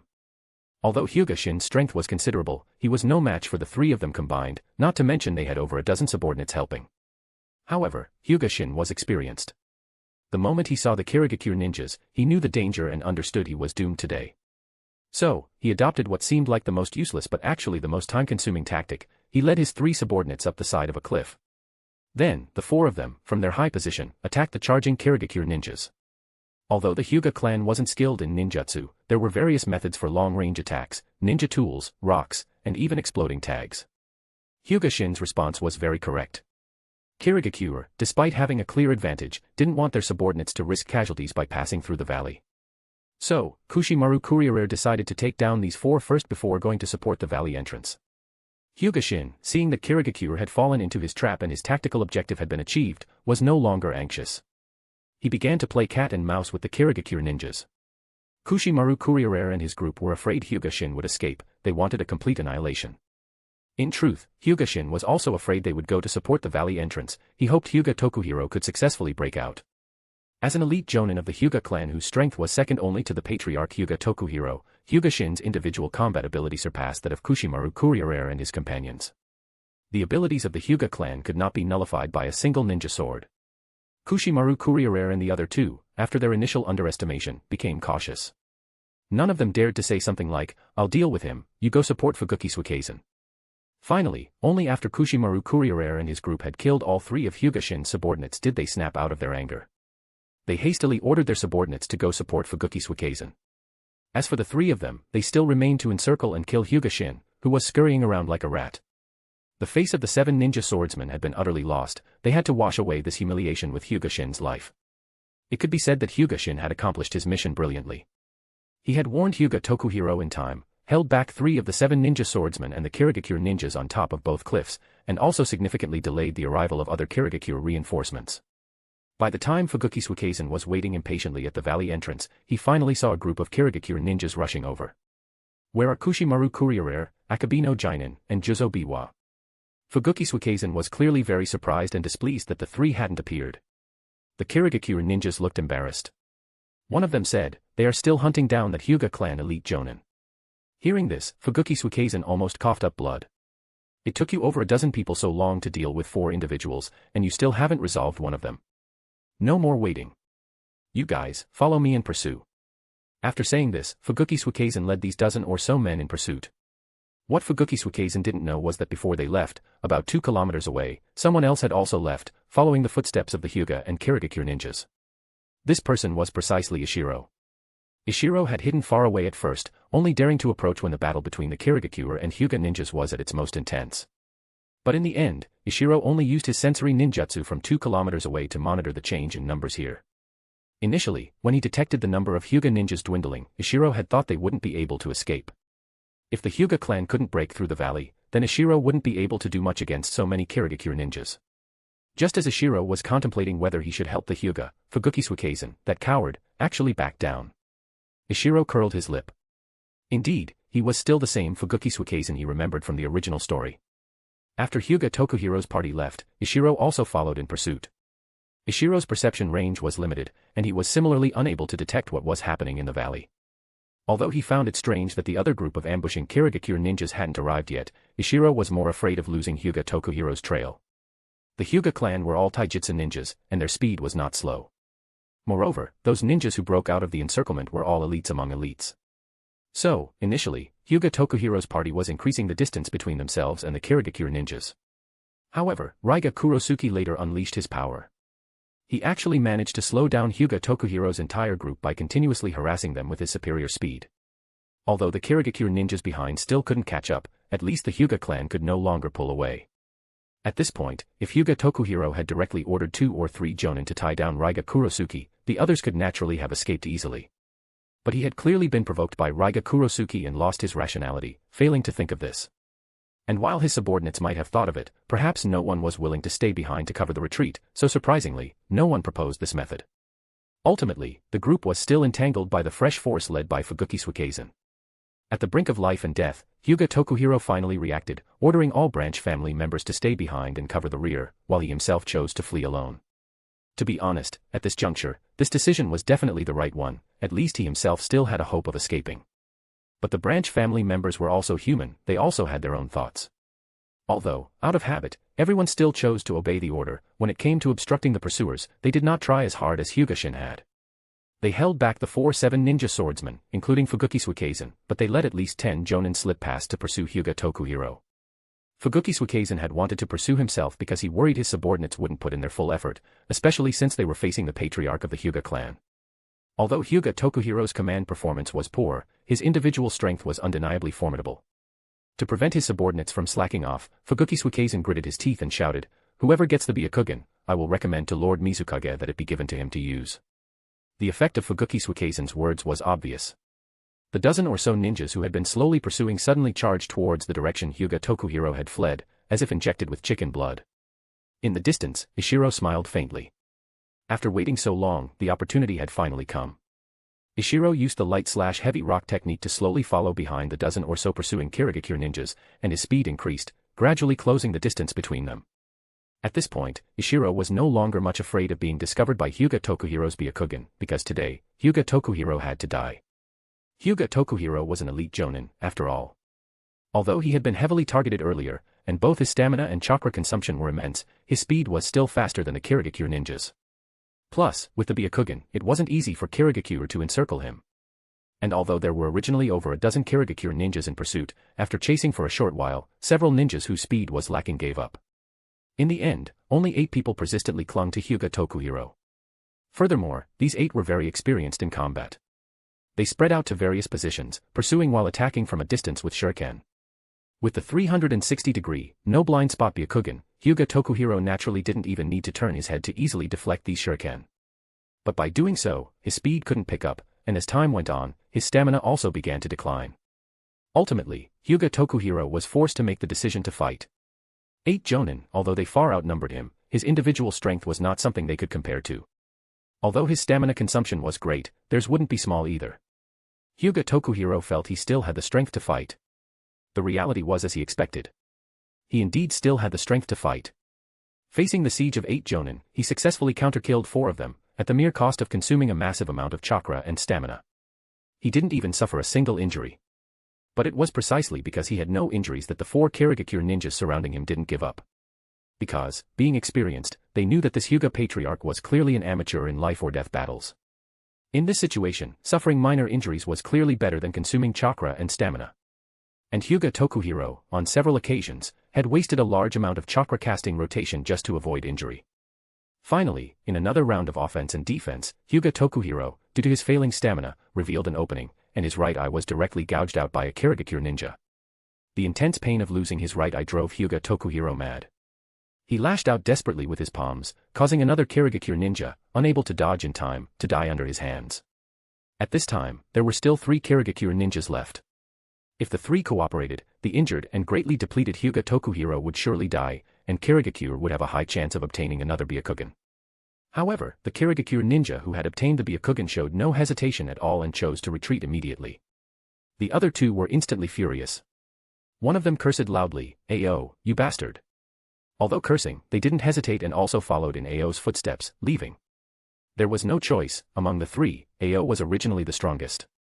With him gone, the remaining 2, also at the end of their strength, were not necessarily Hyuga Tokuhiro's match. As soon as the 3 left, Hyuga Tokuhiro staggered and almost fell. But he forced himself to stay standing because, in his Byakugan's vision, there was still an enemy hiding in the shadows. Ishiro slowly walked in front of Hyuga Tokuhiro. Looking at Ishiro, dressed as a Konoha Umbu, Hyuga Tokuhiro frowned deeply and asked, "Who are you?" He didn't believe Ishiro was Umbu. If he were Umbu, he wouldn't have allowed Kirigakure to obtain the Byakugan just now. Although the Hyuga clan's relationship with Konoha's higher-ups hadn't been good in recent years, and the Umbu might watch him die, losing a Byakugan was too great a threat to Konoha. The Umbu would not tolerate a Byakugan flowing out. Ishiro also knew this, but a few words of provocation could still be said. The Hyuga clan is too cowardly. It's time to accept change. After your death, Master will arrange the future of the Hyuga clan. Rest assured, in Master's hands, the Hyuga clan will only usher in glory. Ishiro spoke like a villain, rambling on with these inexplicable words. After speaking, while Hyuga Tokuhiro was subconsciously pondering the meaning behind Ishiro's ambiguous words, Ishiro, who had long since activated his lightning release stimulation method, quickly closed in on Hyuga Tokuhiro and, quick as lightning, gouged out his remaining left eye. At the same time, his other hand took out a kunai and, with a light slash, directly ended Hyuga Tokuhiro's life. Taking out a pre-prepared bottle containing nutrient solution, Ishiro placed the Byakugan inside and then sealed it with a sealing jutsu. After finishing, Ishiro shouldered Hyuga Tokuhiro's corpse and carried it for several more hours towards the Hyuga clan's camp. Finally, he threw Hyuga Tokuhiro's body on a path frequently used by Konoha patrol ninjas. After handling all this, Ishiro then activated the light-slash-heavy rock technique and left the troubled land of whirlpools. Ishiro had a chance to seize the Byakugan in Ao's hand earlier, but Ishiro didn't do so. Similarly, if Hyuga Tokuhiro's body were brought back to the village could also obtain certain intelligence from it, but Ishiro didn't do that either. Because Ishiro hoped that this Byakugan theft incident would not involve himself or Iwagakure. Ishiro had shown his face several times. Although he was always dressed as a Konoha Umbu, Ishiro had taken action each time he appeared. If Kirigakure and Konoha knew a third party had intervened, they might be able to obtain intelligence about Ishiro from some of the clues he left behind. Ishiro hoped that neither Konoha nor Kirigakure would notice him. As long as they didn't sit down together and discuss things calmly, their unclear words had a high probability of making them overlook Ishiro's role in it. Support me with Power Stone. For every 200 PS equals Bounds chapter. 30 advanced chapters now available on Patreon. https://www.patreon.com/c/sega is. Just remove the hyphen to access Patreon normally. If you like this novel, please consider leaving a review. That's helped the story a lot, thank you. Chapter 189, Chapter 188, Impact. Chapter 188, Impact. The subsequent developments unfolded much as Ishiro had thought. Hyuga Tokuhiro's body was quickly discovered by patrol ninjas. Only the ones who found Hyuga Tokuhiro's body were from the Uchiha clan. This was because the location where Ishiro had left Hyuga Tokuhiro's body was near the Uchiha clan's encampment. Uchiha Akira, an elite jonin of the Uchiha clan, discovered Hyuga Tokuhiro's body while patrolling with 3 of his clan subordinates. Because Ishiro hadn't even done the simplest cleanup, Uchiha Akira's party smelled the stench of blood on Hyuga Tokuhiro from a great distance. The 4 Uchiha immediately adopted a combat formation and quickly yet cautiously approached the location of Hyuga Tokuhiro's body. The 4 of them recognized his identity almost the instant they saw Hyuga Tokuhiro's corpse. Uchiha Akira said in a trembling voice, "It's the patriarch of the Hyuga clan, Hyuga Tokuhiro." The Hyuga clan was a great clan no weaker than the Uchiha clan. Although Uchiha Akira, like other members, was arrogant, he also understood that Hyuga Tokuhiro was a prominent figure whose strength and status were comparable to his own clan leader, Uchiha no. Now, the body of such a prominent figure had appeared before him without any warning. Uchiha Akira found it hard to accept for a moment. Moreover, Uchiha Akira knew that the Hyuga clan was also the Uchiha clan's biggest competitor. In the hearts of the Uchiha clan, Hyuga Tokuhiro was their clan leader Uchiha no's greatest rival in the competition for the position of 4th Hokage. Now that Hyuga Tokuhiro's body had appeared near the Uchiha clan's camp, Uchiha Akira's first reaction was, could it be that the clan leader did this? But Uchiha Akira quickly realized that this was impossible. Firstly, as an Uchiha, he knew his clan leader's pride. Uchiha no would not resort to such means to seize the Hokage position. Secondly, he, Uchiha Akira, was a key member of the Uchiha clan's main war faction. If Uchiha no had really targeted Hyuga Tokuhiro, he would certainly have brought along trusted aides like them to ensure success. And last night, he was with Fugaku and others, and no one had left the camp. Lastly, if Uchiha no had really done so, he wouldn't have dumped Hyuga Tokuhiro's body here. However, if even he, an Uchiha, suspected his clan leader, what would others think? Just as Uchiha Akira's mind was in turmoil, a voice reached his ears, "Uncle Akira, the Byakugan." Uchiha Akira was startled. Right, Hyuga Tokuhiro is from the Hyuga main family. If a member of the Hyuga main family dies, then what about the Byakugan? Although Hyuga Tokuhiro's clearly sunken eyelids already indicated the result, Uchiha Akira still said with a tremor, "Shursue, go check if Hyuga Tokuhiro's Byakugan are still there." That's right, one of the 3 subordinates Uchiha Akira led was none other than the Uchiha clan's most dazzling genius at present, Shursue Uchiha. Shursue was currently less than 10 years old. Although he held the rank of genin, his strength had already reached chunin level. Moreover, influenced by the war, Shursue had already awakened his Sharingan. Shursue, still a young boy, went forward to examine Hyuga Tokuhiro's eye sockets, then stood up, shook his head at Uchiha Akira, and said, "The Byakugan are gone." Taking a deep breath, Uchiha Akira murmured, "Gone is gone. It's good that they're gone." At this point, Uchiha Akira had calmed down. Hyuga Tokuhiro was already dead. The murderer had placed Hyuga Tokuhiro's body near their Uchiha clan camp, naturally to frame the Uchiha clan. But although Uchiha no had the motive to kill Hyuga Tokuhiro, he absolutely had no motive to steal the Byakugan. The loss of the Byakugan was a great loss for Konoha, but for the Uchiha, it could actually reduce some suspicion. Given the pride of Uchiha members, everyone wouldn't think the Uchiha would covet the Byakugan. "Shursue, you're fast. Go back and inform Lord Patriarch," Uchiha Akira instructed Shursue. He himself had to stay here and watch Hyuga Tokuhiro's body. Among the remaining 3, Shursue's speed far surpassed that of his 2 teammates. Yes. After acknowledging, Shursue returned to the camp at his fastest speed to report to Uchiha no. Watching Shursue quickly disappear, Uchiha Akira nodded, very satisfied with Shursue's talent. Shursue's only shortcoming was that he was too simple and kind. Shursue actually believed in that will of fire stuff used to deceive civilians. He would still have to guide Shursue properly in the future to prevent him from going astray. Soon, Uchiha no arrived. At the same time, he brought a large group of people, most of whom were ninjas wearing Uchiha clan attire, and also a small number of civilian-born ninjas.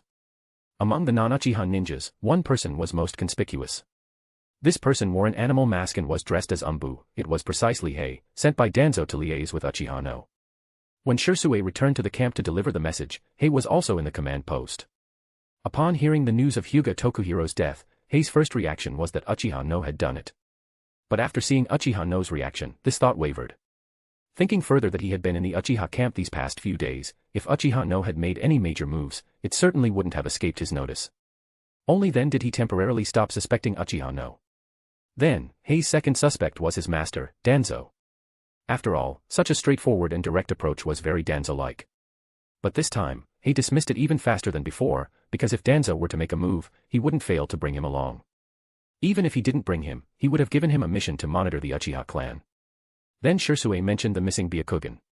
Just as Uchiha Akira had thought, upon hearing the Byakugan were also gone, the Uchiha dropped directly beyond the top 5 in Hei's list of suspects.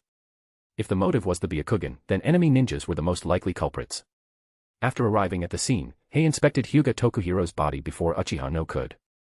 Then he stood up and said to Uchiha no, "Patriarch Uchiha no, please inform the Hyuga clan." Although Uchiha no was dissatisfied with Hei's attitude, he didn't want to get too involved in this matter either. So he directly sent Uchiha Akira's squad to the Hyuga camp to inform the Hyuga clan. When the Hyuga clan heard the news of their patriarch's death, their internal thoughts aside for now, the conflict between the Hyuga and Uchiha was also put aside. Anyway, with a main family member dead, they couldn't even find someone in the Hyuga camp to take charge. Even if the Hyuga wanted to start a conflict with the Uchiha, they couldn't do it. First, let's talk about the Kirigakure side. After a bitter battle, Fuguki Suikezen and the others finally dealt with the dozen or so Hyuga branch family members. Unfortunately, 3 still managed to escape in the end. This made Fuguki Suikezen very angry. If Kushimaru Kuriere and his 2 companions had arrived in time, those few Hyuga branch family members wouldn't have been able to escape at all. Fortunately, before dawn, the men he had last sent to pursue Hyuga Tokuhiro returned. Seeing the Byakugan in Ao's hand, Fuguki Suikezen finally breathed a sigh of relief. Finally, something had gone right. As long as the Byakugan was obtained, then everything could be explained away. Even his own retreat could be described as a strategic withdrawal. Anyway, as the person in charge of this operation, his ultimate goal was achieved. And the setbacks in the plan could be entirely blamed on Kushimaru Kuriere and his 2 companions. To stabilize his position, Fuguki Suikezen kept his promise and proposed to the 3rd Mizukage to let Ao, the ninja who had seized the Byakugan, use it. This trip out, although it didn't start smoothly, had a good outcome in the end. Ishiro successfully obtained the Byakugan, and his understanding of the S-rank ninjutsu mind's eye became clearer. Furthermore, he had been cooped up in the village for too long, and finally being able to get out for some fresh air felt incredibly good. However, having come out with such difficulty, Ishiro didn't want to go back so soon. After flying at high altitude over the land of whirlpools for a while, Ishiro stopped. After identifying his direction, Ishiro flew towards the original site of Uzushigakure. The Uzumaki clan's sealing jutsus had all been plundered by Inoki and the others. Uzushigakure certainly wouldn't have many valuable things left. But Ishiro still wanted to go and see, to look at this ninja village whose destruction he felt somewhat responsible for.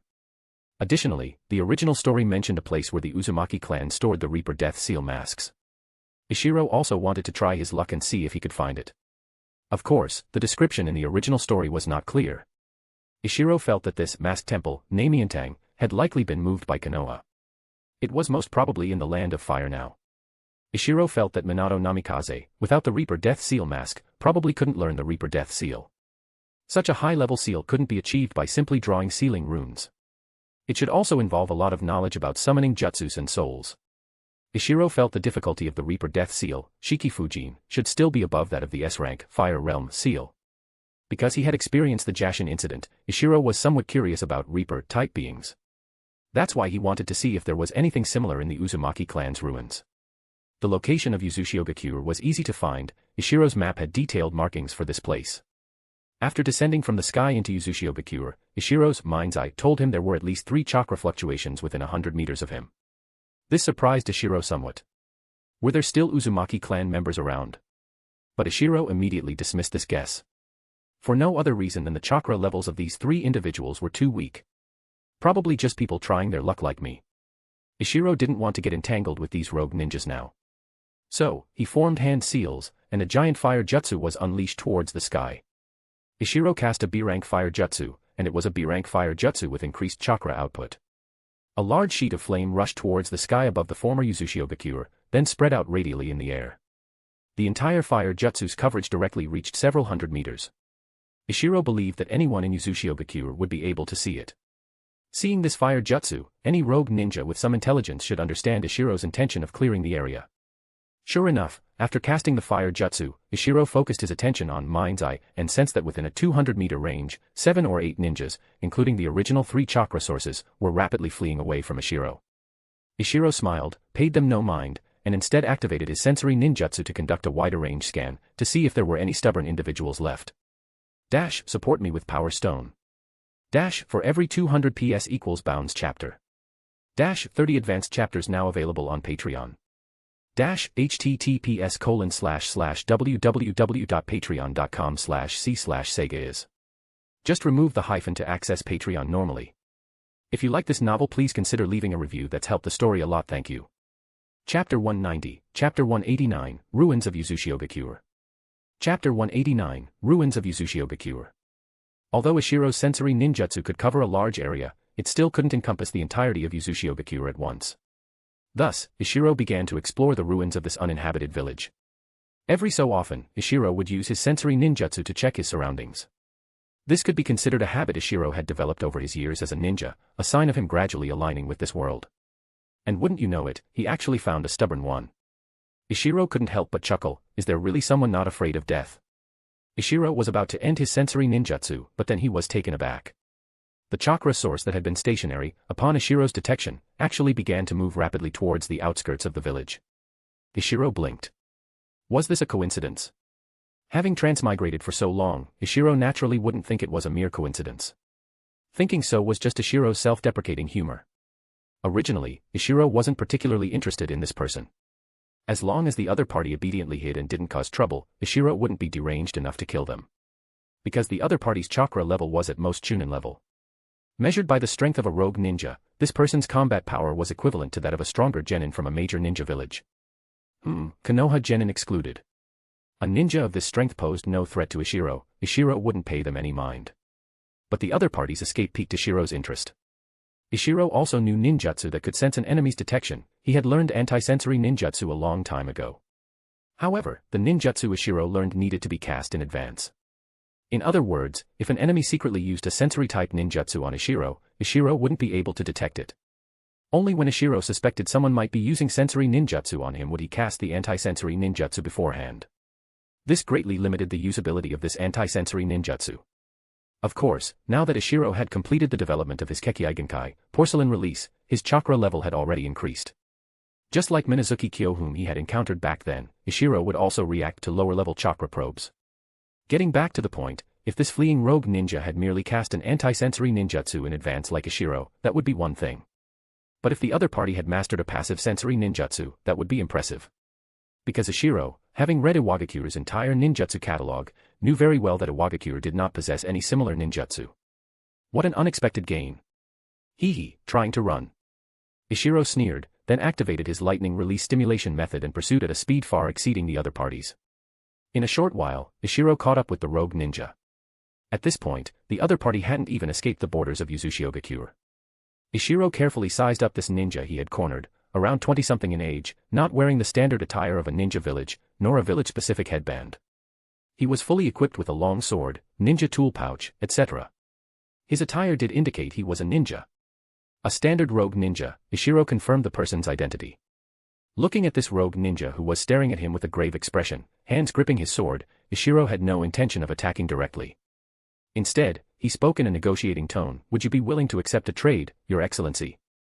There was no helping it. Ishiro wasn't sure if the other party would choose a mutually destructive fight in the end. If he attacked head-on from the start, and the other party directly destroyed the ninjutsu record, or simply didn't have a ninjutsu record, then Ishiro would suffer a great loss. Hearing Ishiro say this, the men seemed to let out a sigh of relief, no longer as tense as before. After all, whether it was the astonishing speed Ishiro had just displayed or the fire jutsu far exceeding B rank that he had released upon arriving in Yuzushiogakure, both indicated that Ishiro's strength far surpassed his own. However, Ishiro's change in approach was a bit too abrupt, not at all like the attitude of a strong person speaking to a weaker one. So, this rogue ninja, unable to react immediately, still maintained a grave expression, not daring to speak. Ishiro smiled and deliberately said, "It seems I still have to demonstrate my strength before we can trade." Very well. Hearing Ishiro say this, the rogue ninja subconsciously wanted to speak up and stop him, but then felt that doing so would seem too guilty, so he hesitated for a moment. It was precisely this hesitation that allowed Ishiro's ninjutsu to be cast. Under the rogue ninja's dumbfounded gaze, Ishiro formed 6 hand seals in about 1 second. Fire release, great fireball technique. Ishiro directly cast a great fireball with a diameter reaching 20 meters. However, under Ishiro's deliberate control, the speed of this great fireball was not fast.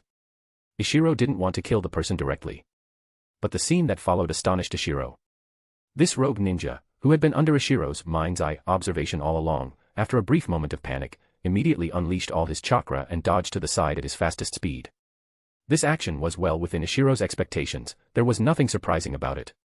However, the amount of chakra this person had just unleashed was no longer the Chunin level Ishiro had previously sensed, but had genuinely reached the Jonin level. Ishiro's sensory ninjutsu had always been very accurate in judging a ninja's strength, from Kage level down to Genin, never making a mistake. It could even sense natural energy. Therefore, sensory ninjutsu was one of the few ninjutsu where Ishiro could leverage his mental strength advantage. Because of this, Ishiro had always been very confident in the detection results of his sensory ninjutsu and had never suspected such a large discrepancy could occur. Ishiro, thinking the other party had intentionally hidden his strength, was about to continue probing when the other party spoke first. Although he had just dodged the great fireball technique, he had also seen from the attack speed of the great fireball that Ishiro was holding back. "Senior, please stop. I am willing to accept the trade." Although he knew he would definitely be at a disadvantage in the upcoming trade, Ishiro's hand seal speed of about 6 seals per second just now had almost scared him to death. Ishiro was still in his previous Konoha Umbu disguise, and he had deliberately changed his voice when speaking earlier. So, it wasn't surprising that this person called him senior. Since the other party was willing to trade, Ishiro also dismissed the thought of further probing. After thinking for a moment, Ishiro asked, "Where did you obtain the anti-sensory ninjutsu and the method to conceal chakra?"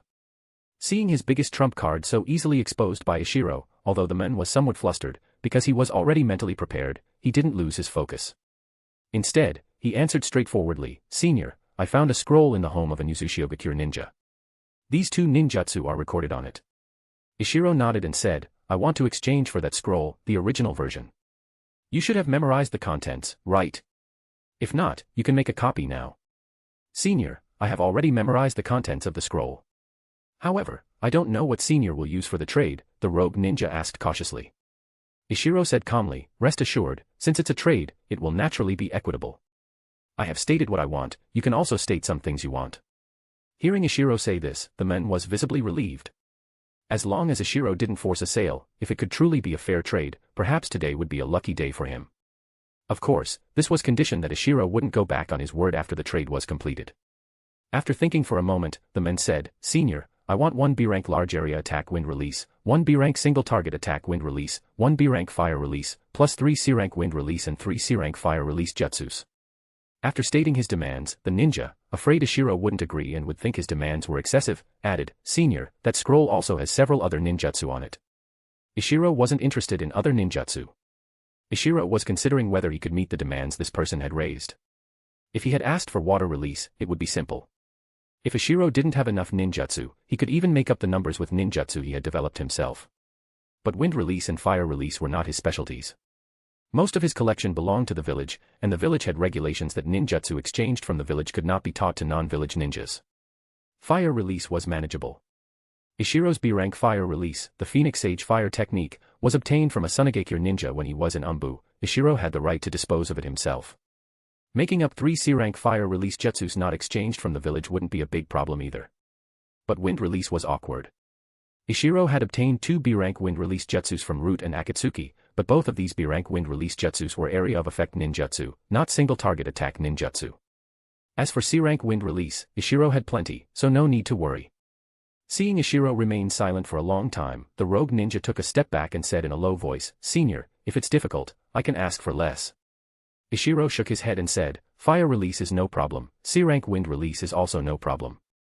But for B-rank wind release, I only have 2 B-rank area of effect wind release jutsus that were captured from jonin of other countries. As for a village's B-rank single target attack wind release, I do not have the authority to give it to you." Hearing that Ishiro had captured B-rank wind release jutsus from jonin of other countries, the man was so frightened he took several more steps back. But after hearing Ishiro's last sentence, not only did he not dwell on it, but he was overjoyed. Ishiro was unwilling to exchange his village's ninjutsu with him, which meant Ishiro didn't plan to silence him afterwards. This was also a good thing for him. So, this ninja said straightforwardly, no problem, that's enough. 2 area of effect wind release jutsus are also fine. Ishiro said, find a place, I'll write down the ninjutsu. I'll give you 2 more C-rank attack ninjutsu. During the process of recording the ninjutsu, Ishiro actually started chatting with the other party. Are you dual-natured in fire and wind? Ishiro was somewhat envious when he asked this. Fire and wind were both powerful offensive ninjutsu and could also form combination ninjutsu. Much better than his water and earth. Senior misunderstands. I am fire-natured. My son is dual-natured in wind and fire. These ninjutsu, I am preparing them for my child. Speaking of his child, this ninja was very proud. Looking at his expression, his child's talent should be quite good, very likely even surpassing his own. Having a son whose talent was higher than a jonin's, it was normal to be proud. After thinking for a moment, Ishiro asked tentatively, I wonder how old your child is. Have you ever thought about having him join a major ninja village? Hearing Ishiro say this, he was somewhat tempted. Major ninja villages had very systematic education and put great effort into cultivating talented ninjas. If his child could enter a major ninja village, it would definitely be of great benefit to his future. However, he was a rogue ninja after all, and rogue ninjas were not a good term in the eyes of ninjas from major villages. What if the village ninjas targeted them? Ishiro seemed to see his worry and added, I have some status in my village. I can resolve the discrimination issues you are worried about. Hearing Ishiro say this rogue ninja's expression was conflicted for a while. Then he finally made up his mind and said, thank you, senior. My child is 3 years old today. I am willing to take him to join your village. A smile appeared on the face beneath Ishiro's mask. He said, very good. I still have a mission. I'll write you a letter of introduction later, and you can just take your son to my village. However, I need to confirm, do you have any grudges with any major ninja villages? This had to be confirmed. Otherwise, if the other party was a mortal enemy of Iwagakure, then Ishiro definitely wouldn't dare to bring them back to the village. Senior, please rest assured. I have no grudges with any major ninja villages. My father was also a rogue ninja. Back when the 5 great nations were first established, my father was worried about becoming cannon fodder, so he didn't join any ninja village. We are not missing Nin from any major village, this rogue ninja quickly explained. Ishiro nodded, said no more, and after finishing writing down the ninjutsu, he wrote a letter of introduction. Then, he took the ninjutsu scroll given by the ninja and left. Dash, support me with Power Stone. Dash, for every 200 PS equals bounds chapter. Dash, 30 advanced chapters now available on Patreon. Dash, https://www.patreon.com/c/Sega is. Just remove the hyphen to access Patreon normally. If you like this novel, please consider leaving a review. That's helped the story a lot, thank you. Chapter 191, Chapter 190, Scroll. Chapter 190, Scroll. High in the skies above Iwagakure, Ishiro began to look through the scroll he had just obtained. Meanwhile, within Iwagakure, the rogue ninja named Oiwa Takefumi was still staring blankly at the sky. He had always thought Ishiro was a Konoha ninja because Ishiro had displayed fire-release jutsus and was dressed as a Konoha Anbu. Yet, Ishiro had told him the place to go was Iwagakure. Looking in the direction Ishiro had disappeared, Oiwa Takefumi still felt somewhat puzzled. The land of whirlpools was currently a battlefield for Konoha and Kirigakure. How could an Iwagakure ninja appear here? Oiwa Takefumi's range of activity wasn't large, he had always operated in the small country surrounding the land of whirlpools. Only after the Uzumaki clan was annihilated did he dare to come to the land of whirlpools to take on some missions. Although he had never been to the land of fire, Oiwa Takefumi was relatively familiar with Konoha ninjas but completely unfamiliar with Iwagakure ninjas. Iwagakure, after all, was too far away, and Iwagakure ninjas generally wouldn't come this far to carry out missions. Iwagakure. Oiwa Takefumi once again became somewhat apprehensive, worried about potential gains and losses. Ishiro was unaware of Oiwa Takefumi's thoughts, he was currently engrossed in studying the contents recorded in the ninjutsu scroll. The scroll indeed recorded more than just one sensory ninjutsu and one chakra fluctuation concealment ninjutsu, there were also several attribute-based ninjutsu. However, Ishiro either already knew these ninjutsu, or Iwagakure itself already had them in its collection. So, Ishiro wasn't particularly concerned about these. What Ishiro was currently examining was the chakra concealment ninjutsu. For Ishiro, who had read countless Shinhwan novels, this kind of playing the pig to eat the tiger ninjutsu held an immense attraction. This was a ninjutsu that could enhance the reader's sense of satisfaction. However, after reading it, Ishiro was somewhat disappointed.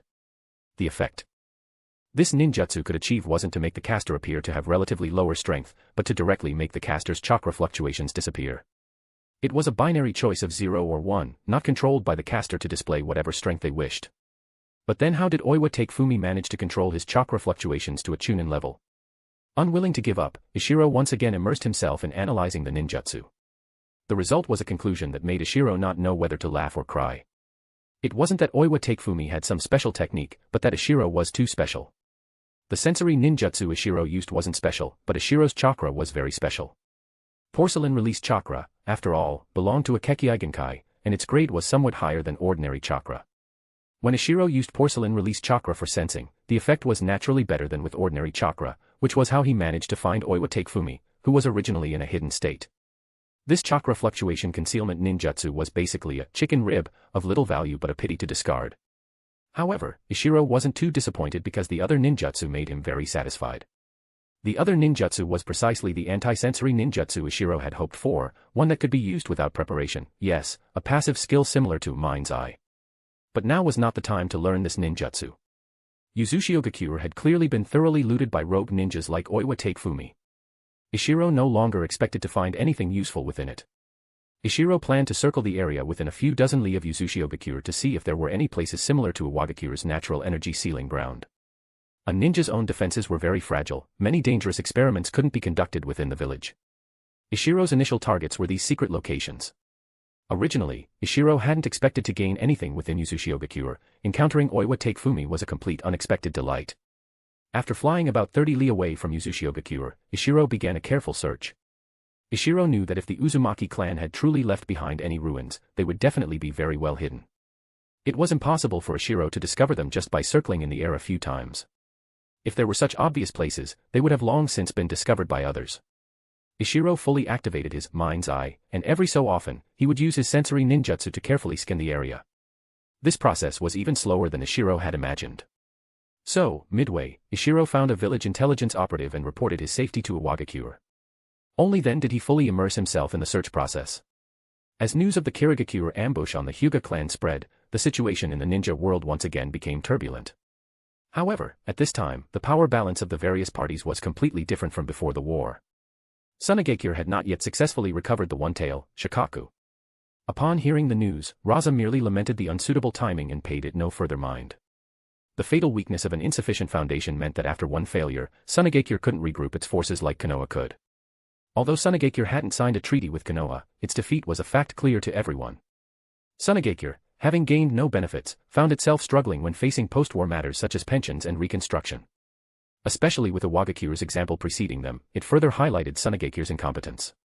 Against this backdrop, the daimyo of the Land of Wind drastically reduced military funding for Tsunagakure. The daimyo of the Land of Wind was more willing to spend money on trade with the Land of Earth, at least that could yield quick returns. Thus, the Land of Wind, which had originally only signed a treaty with Ikura during wartime to open a trade route with the border of the Land of Wind, now fully opened its trade routes. With this, the Land of Wind officially became the first major nation to join the trade sphere centered around the Land of Earth. The daimyo of the Land of Wind didn't know that this decision of his was tantamount to digging his own grave. Although Raza tried his best to persuade him, his prestige as the newly appointed Kazekage was far from sufficient, and the daimyo simply wouldn't listen. Helpless, Raza could only begin his bitter career of mining gold to subsidize the village. Not long after Iwagakure received the news, Ishiro's intelligence report also reached the village. Although Inoki and the others found Ishiro's desire to roam outside for a few more days both amusing and exasperating, Ishiro himself wasn't present, and there was nothing they could do. Anyway, the Byakugan had been obtained, and from the various rumors currently circulating in the ninja world, no one knew that Iwagakure had also had a hand in it. Thus, Iwagakure merely followed the mainstream voice, clamored a few sentences, and then formally stationed an additional 100 ninjas on the Land of Grass border. Even these 100 ninjas were dispatched under the pretext of restoring patrol forces on the Land of Grass border and incidentally suppressing possible bandits. Finally, after Konoha made a tit-for-tat response, most of these 100 ninjas were withdrawn by Inoki again. Although Kirigakure had fought a beautiful battle, now was clearly not a good time to start a war with Konoha. Inoki had no desire whatsoever to escalate the conflict with Konoha. The two major powers most likely to use this incident to escalate the scale of battle with Konoha were the Land of Lightning and the Land of Water. However, this timing was extremely favorable for Konoha. Jiraiya and Minato Namikaze, who had previously supported Tsunagakure, had already returned to Konoha with a large number of ninjas and supplies, ready to reinforce the front lines at any time. The Reikage finally acted decisively this time. Perhaps considering that the Land of Wind, Land of Earth, and Land of Water had all achieved very commendable victories in their wars with Konoha, while only their Kimogakure's performance had been consistently unsatisfactory without any brilliant achievements, the Third Raikage actually resolved to make a ruthless move. The Third Raikage, along with his son, the future Fourth Raikage, and the new Eight Tails Jinchuriki, Killer Bee, among other absolute elites, reached the Land of Hot Water front line at the fastest speed. Then, coordinating with Kimogakure's forces on the Land of Hot Water battlefield, they launched a surprise attack. In this surprise attack, Konoha's ninja losses were actually not large, because the Third Raikage's target was not ordinary Konoha ninjas, but Konoha's commander stationed on the eastern front, Danzo. The Third Raikage didn't think much of a Kage level like Danzo. A Kage level of Danzo's strength was basically completely countered by him in battle. Coupled with his son and the Eight Tails Jinchuriki, the Third Raikage felt the chances of success in this battle were very high. Indeed, if it had only been Danzo alone, they almost would have succeeded. Danzo, under the desperate protection of a large number of his trusted subordinates, barely held on. Just as Danzo was about to collapse, Minato Namikaze arrived. The Flying Thunder God technique was also exceptional for traveling. Minato Namikaze arrived at the battlefield alone and, identifying Killer Bee, who had not yet reached the stage of a perfect Jinchuriki and was thus the weakest link, launched a fierce assault. Minato Namikaze's tactic of benefiting some at the expense of others was very successful. The Third Raikage and the Fourth Raikage were forced to return to provide support. Afterwards, although the two sides clashed briefly again, and Kimogakure's side had superior high-end combat power, Konoha's main army gradually began to encircle them. After weighing the situation, the Third Raikage still chose to retreat. Furthermore, he directly led Kimogakure's entire frontline ninja army in a full withdrawal. In this surprise attack, the elites brought by the Third Raikage suffered minor losses, roughly only a dozen or so.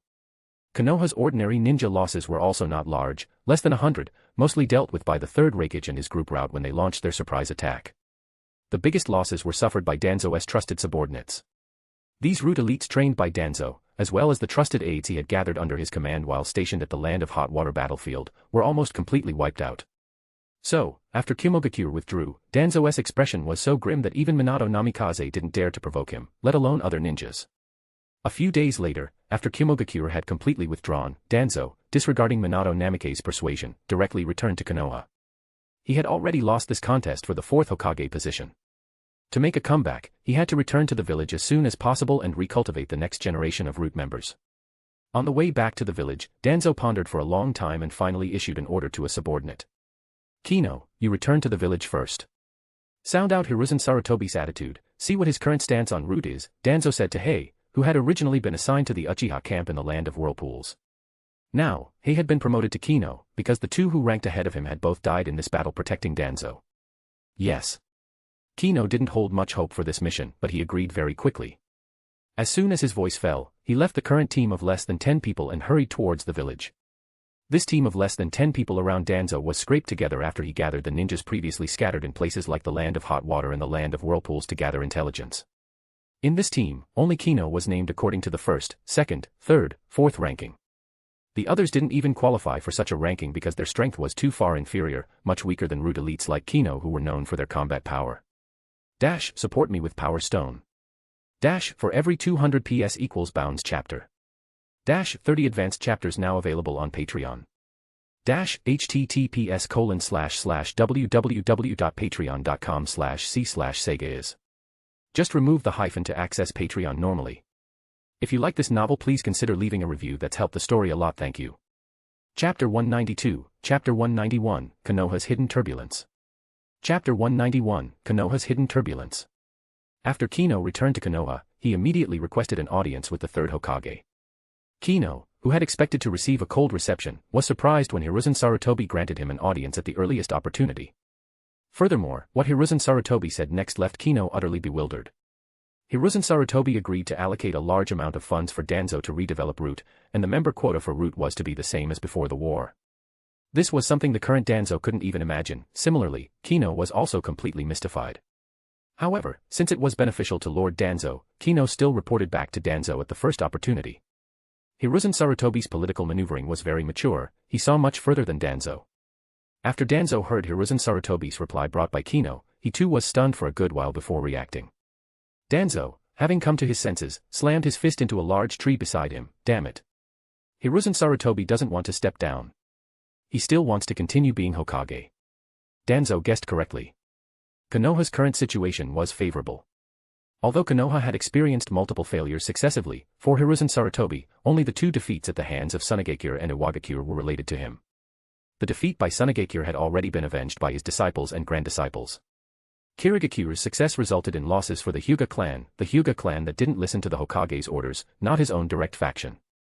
Danzo's failure also resulted in the loss of Danzo's trusted subordinates. What did that have to do with him, Hiruzen Sarutobi? If these 2 incidents had occurred before the peace talks with Iwagakure, or even before Tsunagakure's defeat, Hiruzen Sarutobi would have been worried. After all, the losses were to Konoha's strength. At that time, Konoha lacked manpower and was insufficient in strength. But now, Konoha's victory was already secured. Even Kimogakure, after gaining a slight advantage, immediately chose to withdraw its troops. On the contrary, because Danzo, his greatest friend and rival, had suffered a setback, and the Hyuga had suffered heavy losses, the only internal force that could threaten Hiruzen Sarutobi was the Uchiha clan. And external threats. Konoha had made peace with Iwagakure, then defeated Tsunagakure, and Kimogakure had withdrawn its troops. Only Kirigakure remained. Konoha's crisis had, in fact, been resolved. Without the threat of external enemies, how much trouble could a mere Uchiha clan stir up? As long as Danzo, his good old buddy, didn't continue to get so close to the Uchiha clan. The recent frequent contact between Danzo and Uchiha no had, it could be said, once kept Hiruzen Sarutobi awake at night. But now it was fine. Danzo's forces had been wiped out by that brute, the third Raikage. Hiruzen Sarutobi only needed to beckon slightly, and Danzo could only obediently stand by his side. Thus, Hiruzen Sarutobi considered himself to have regained control of the situation. He was still the Hokage who held sole power. He was also about to lead them to win the third great ninja war. As long as victory belonged to Konoha, his prestige would rise another level. As for his earlier public statement about stepping down after the war, under such circumstances, who would still bring it up?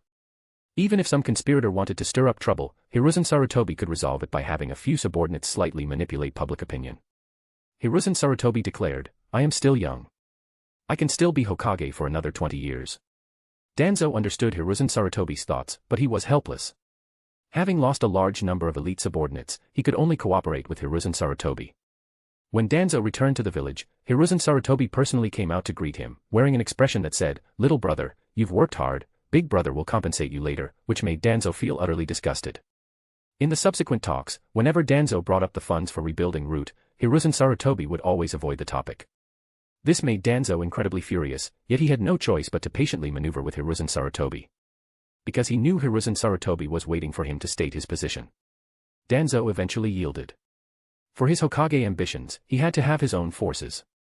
The funds for rebuilding Root were still in Hiruzen Sarutobi's hands, he had almost no ability to resist.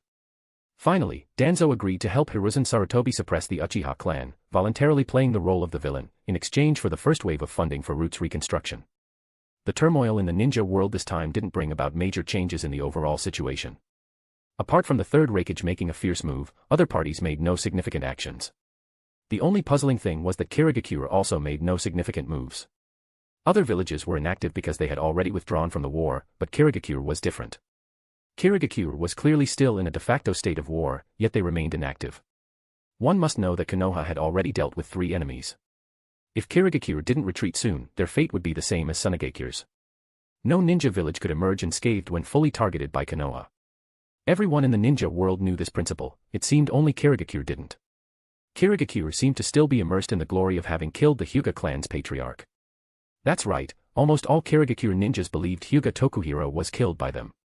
Probably only the 7 ninja swordsmen of the mist and a few other ninjas who participated in that battle vaguely felt that a third party had interfered in this incident. However, although they had their suspicions, since they were indeed the main force that took action, and the Byakugan was also obtained, Kirigakure didn't care about taking on an extra blackpot, scapegoat blame. Furthermore, Kirigakure and Konoha had not yet ended their state of war. The 7 ninja swordsmen of the mist naturally wouldn't go to the Hyuga clan to explain, "We only killed a few dozen of your elite ninjas and seized one of your patriarch's Byakugan, your patriarch wasn't killed by us."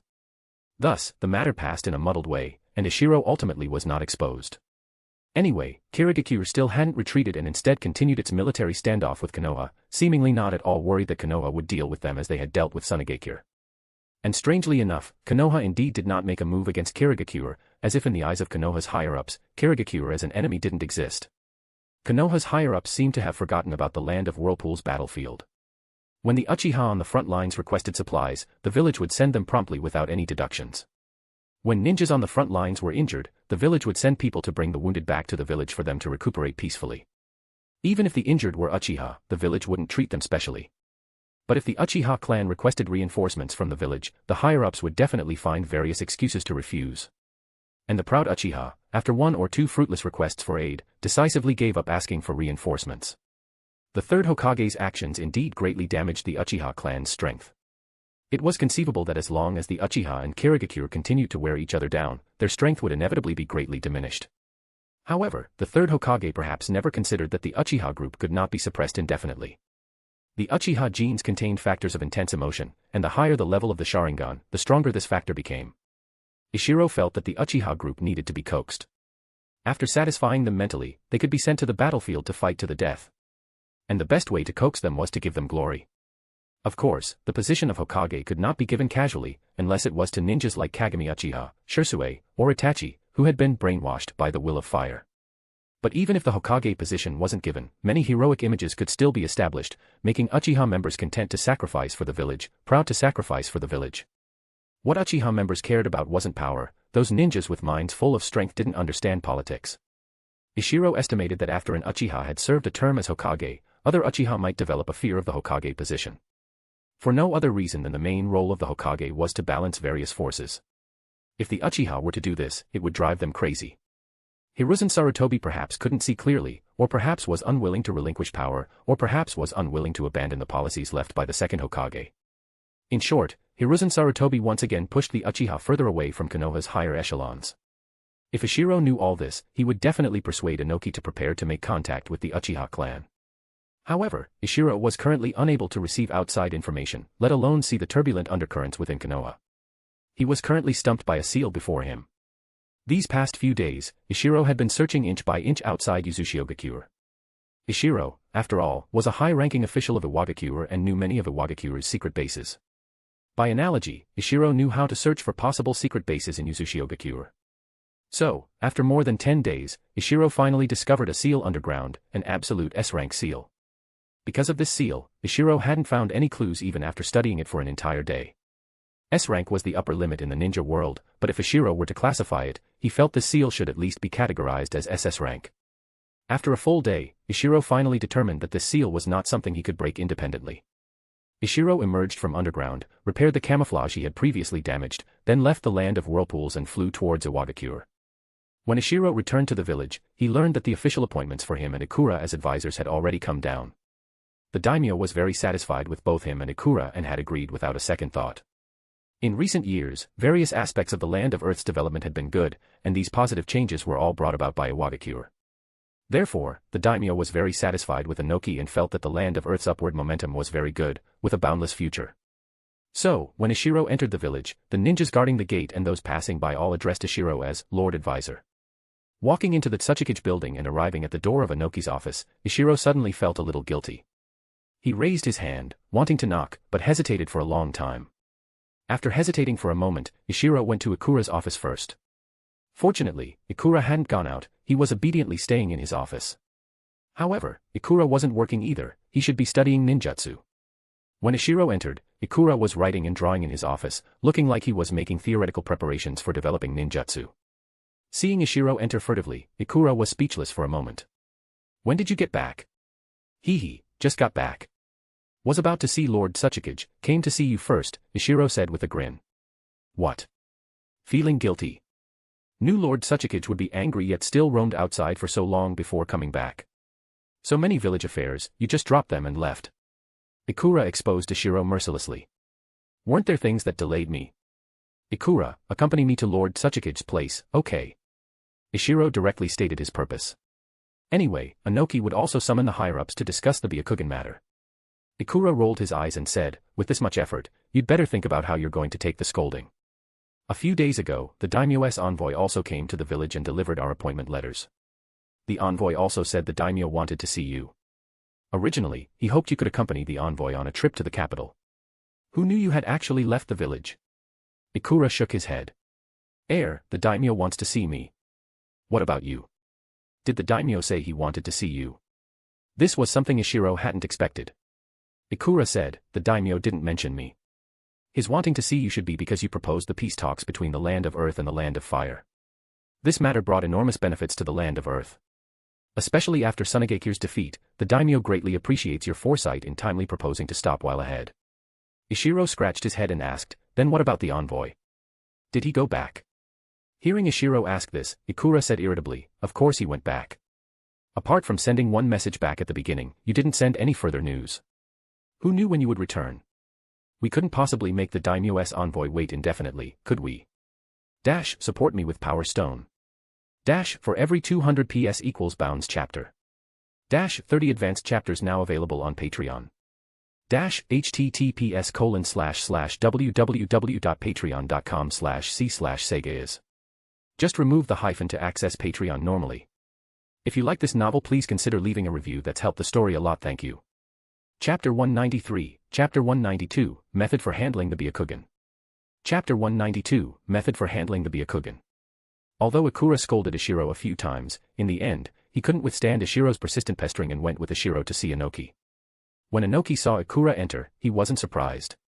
He had known Ishiro was lingering at the door earlier and also knew Ishiro had later gone to Ikura's office. So Inoki didn't speak, just looked at Ikura's side. Sure enough, Ishiro's head timely poked out from behind Ikura. Seeing Inoki staring at him, Ishiro felt even more guilty and quickly tugged at Ikura's clothes. Ahem, Lord Tsuchikage, Ishiro is back, Ikura coughed and said to Inoki. I see him. Inoki was still staring at Ishiro, responding to Ikura's words with only a faint acknowledgement. Ishiro knew he couldn't hide any longer, so he stepped out from behind Ikura and simultaneously took out a bottle from his storage pouch, saying, Lord Tsuchikage, this is the Byakugan. Ishiro directly presented the Byakugan, hoping to change the subject with it.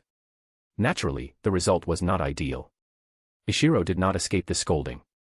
Besides Inoki, even the two advisors, Saka and Mei, who came later for discussions, joined in criticizing Ishiro. Finally, it was Ikura who, seeing they had scolded enough, spoke up to get Ishiro out of the situation. Lord Tsuchikage, I think Ishiro knows his mistake. Let's give him another chance. And while we're at it, let's hear his reasons for not returning for so long. Inoki and the other two were also somewhat tired of talking. Hearing Ikura's words, they conveniently switched the topic. Let's first discuss the research plan for the Byakugan, Inoki said, pointing to the bottle Ishiro had placed on the desk. Finally free from the criticism, Ishiro looked up at Ikura with a resentful gaze. This fellow hadn't said a word when Inoki and the others were in full swing earlier and only now stepped in to change the subject. He must be incredibly envious that I got to go out and roam, so he took the opportunity to retaliate, Ishiro thought with malicious intent.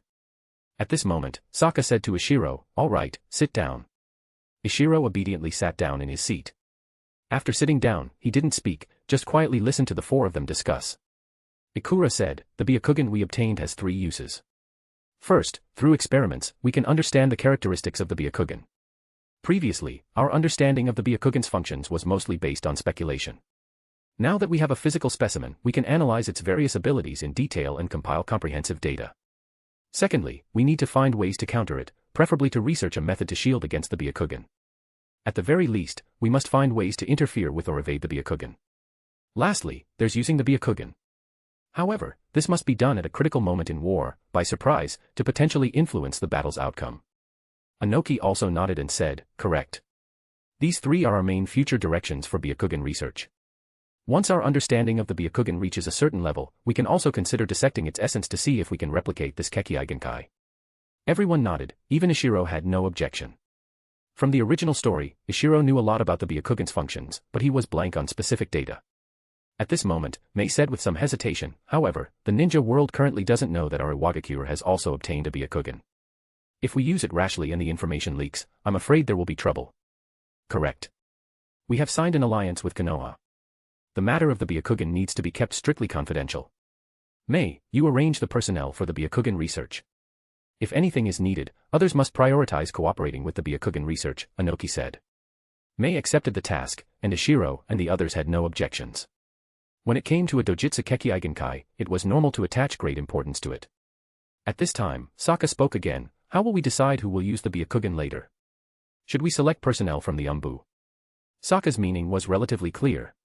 Since ordinary ninjas couldn't use the Byakugan openly, it should be given to the Umbu. Umbu members wore masks anyway, so hiding the Byakugan wouldn't be difficult. Ishiro actually had an idea, To give the Byakugan to a member of the Uzumaki clan, letting the Uzumaki bloodline develop the Byakugan. According to speculations in countless fanfictions, the combination of two bloodlines might bring surprises. Uzumaki Yumi would be a good choice. Just imagine, during Ikura's wedding night, the bride having one black eye and one white eye. Perhaps the white one would even have a seal on the outside to prevent its loss. Very amusing. However, Ishiro didn't plan to bring this up now because the Uzumaki clan hadn't fully integrated into Iwagakure yet. Even if this were to be done, it would have to wait until after Ikura and Uzumaki Yumi were married. With the Uzumaki clan having an advisor-level son-in-law, their sense of belonging to the village would greatly increase. And after the two had children, perhaps both the Uzumaki clan and Iwagakure would truly let go of their underlying unease and defenses. The group wasn't very reassured by Sokka's proposal to have the Umbu use the Byakugan. The Umbu's mortality rate was too high, giving the Byakugan to the Umbu could easily lead to its loss. And so far, Iwagakure hadn't found a way to prevent the Byakugan from being lost. For no other reason than Iwagakure's foundation in summoning jutsus was too poor. Unlike Karigakure, which, through the development of the 7 ninja swords, had a very high level of summoning ninjutsu and could develop targeted methods to prevent Byakugan loss. Ishiro thought for a moment and said, let's wait until we develop a method to prevent the Byakugan from being lost before considering who will use it. Anyway, the Great Ninja War is about to end, and we won't need the Byakugan in the short term. Everyone nodded in agreement.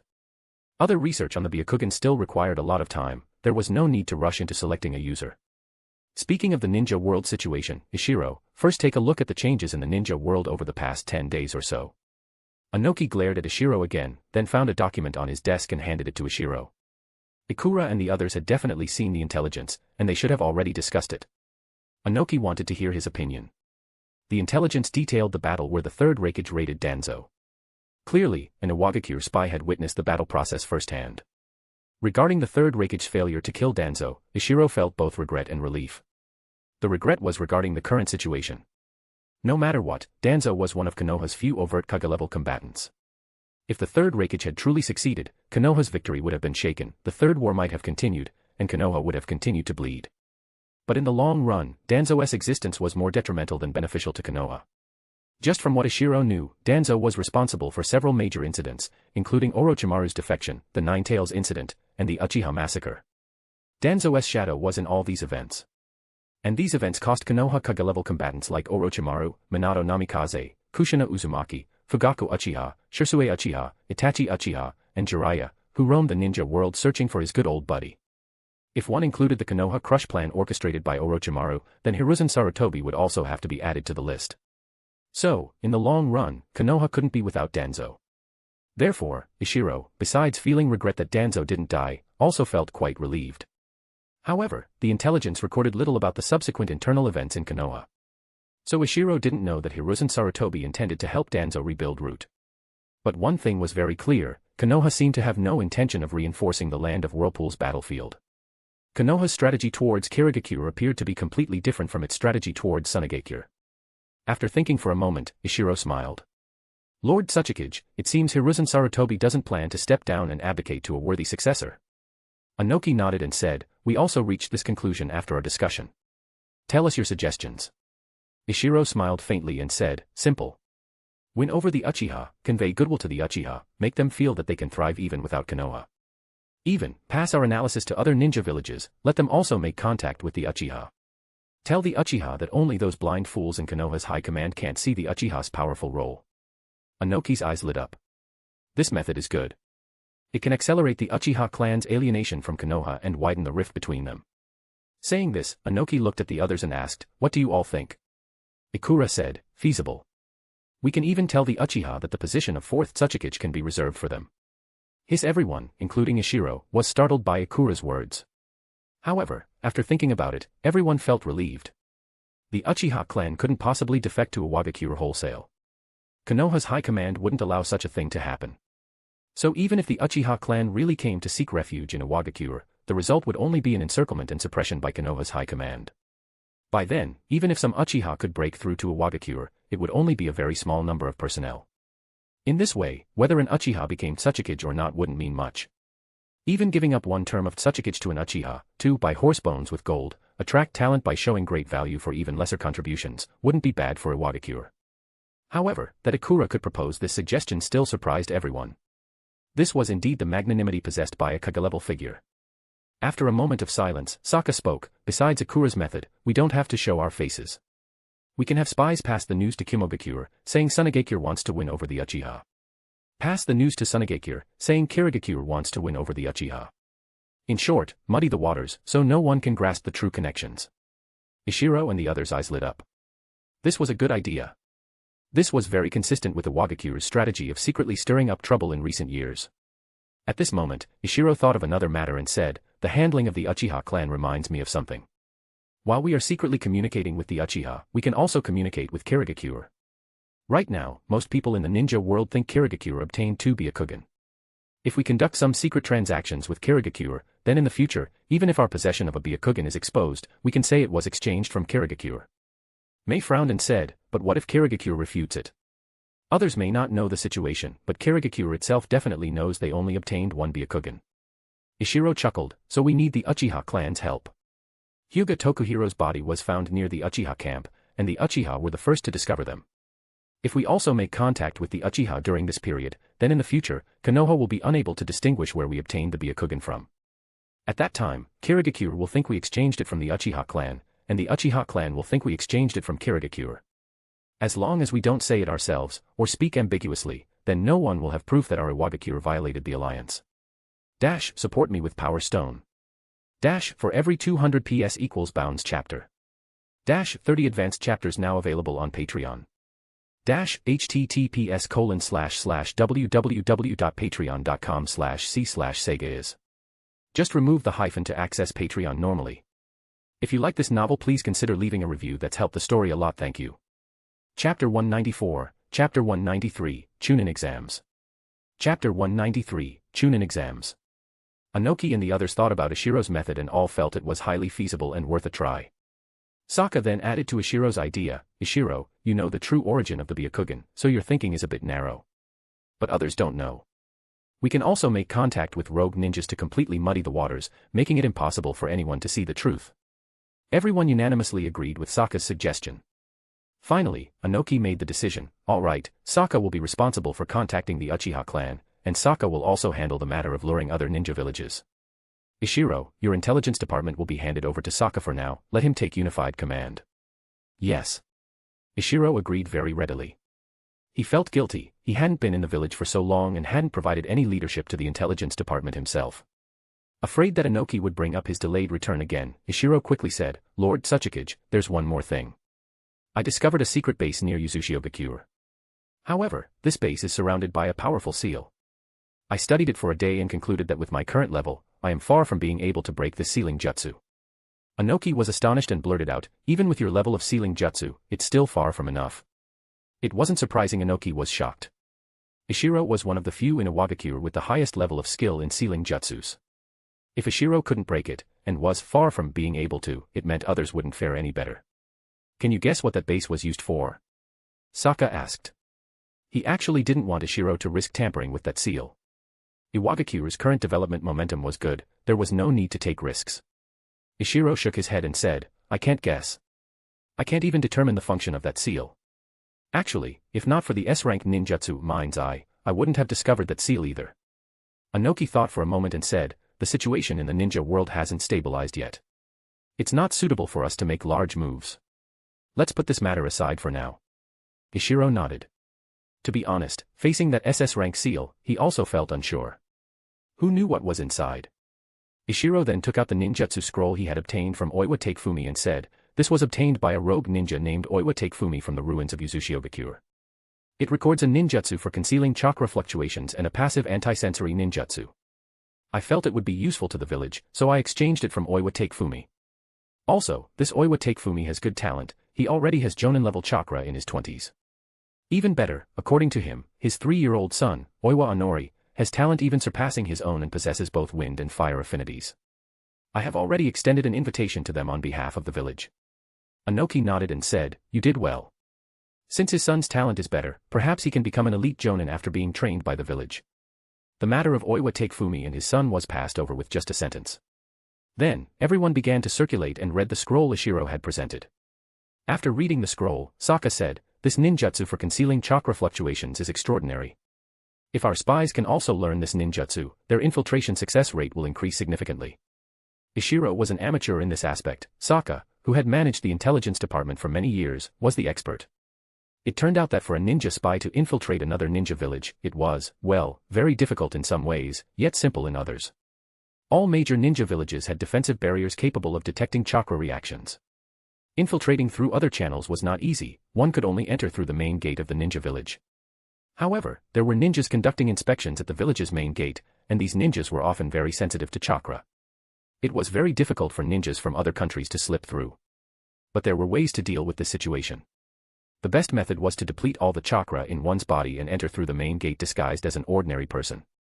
Although many other details could still expose a ninja's identity, for example, the cloud ninja Ishiro had previously interrogated with genjutsu in the interrogation department was identified as a spy because he was found to possess certain ninja characteristics, these could all be avoided.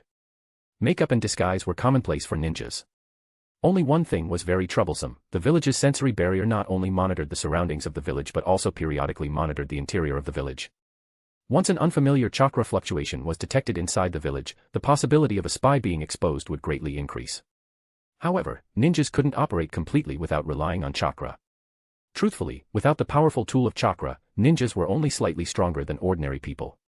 But this chakra fluctuation concealment ninjutsu Ishiro had obtained solved this problem very well. It could allow spies to use ninjutsu while reducing the possibility of being discovered. Ishiro hadn't thought of it this way before. Now, hearing Sokka's words, he also felt it made sense. In that case, this ninjutsu was actually more helpful to the village than the anti-sensory ninjutsu. Inoki was also quite amazed by Ishiro's luck. Under Ishiro's influence, Iwagakure's foundation was becoming more and more complete. Sokka will be responsible for how this ninjutsu is distributed. Are there any other matters? Inoki's first half of the sentence was an instruction to Sokka, the second half was a question for Ishiro. Ishiro scratched his head and said, "Actually, there is something. When Ikura and I were talking about the daimyo just now, I had an idea. While Konoha isn't completely at peace yet, we can take the opportunity to expand our village's influence. We can jointly host a Chunin exam with Tsunagakure, Iwagakure, Kusagakure, and other ninja villages." Mei's eyes lit up upon hearing this. That's a good idea, and highly feasible too. Judging by the attitude shown by the daimyo of the Land of Wind, the possibility of Tsunagakure participating in this joint Chunin exam is not low. This is indeed a good way to expand the village's influence. Ikura also expressed his approval and added, "We can also communicate with Kimogakure and try to bring them in. We can even spread rumors that our several villages are preparing to form an alliance and woo the Uchiha together." Ishiro was speechless. He felt Ikura had been corrupted by him and was now becoming more and more like an advisor such as Danzo, his words filled with schemes. Inoki looked at Ishiro and asked, "You'll be responsible for this, how about it?" Ishiro was startled and said, "Better let Ikura do it. He happens to be in charge of the Ninja Academy. He also has experience organizing Chunin selections. This matter concerns the village's prestige, after all. Having a ninja with Kage-level strength like him lead it will also have a certain deterrent effect on other countries. I can go to the capital to discuss it with the daimyo wants to see me anyway. Moreover, I also want to invite the Akatsuki organization to participate in the selection. I'll have to make a trip for that personally too."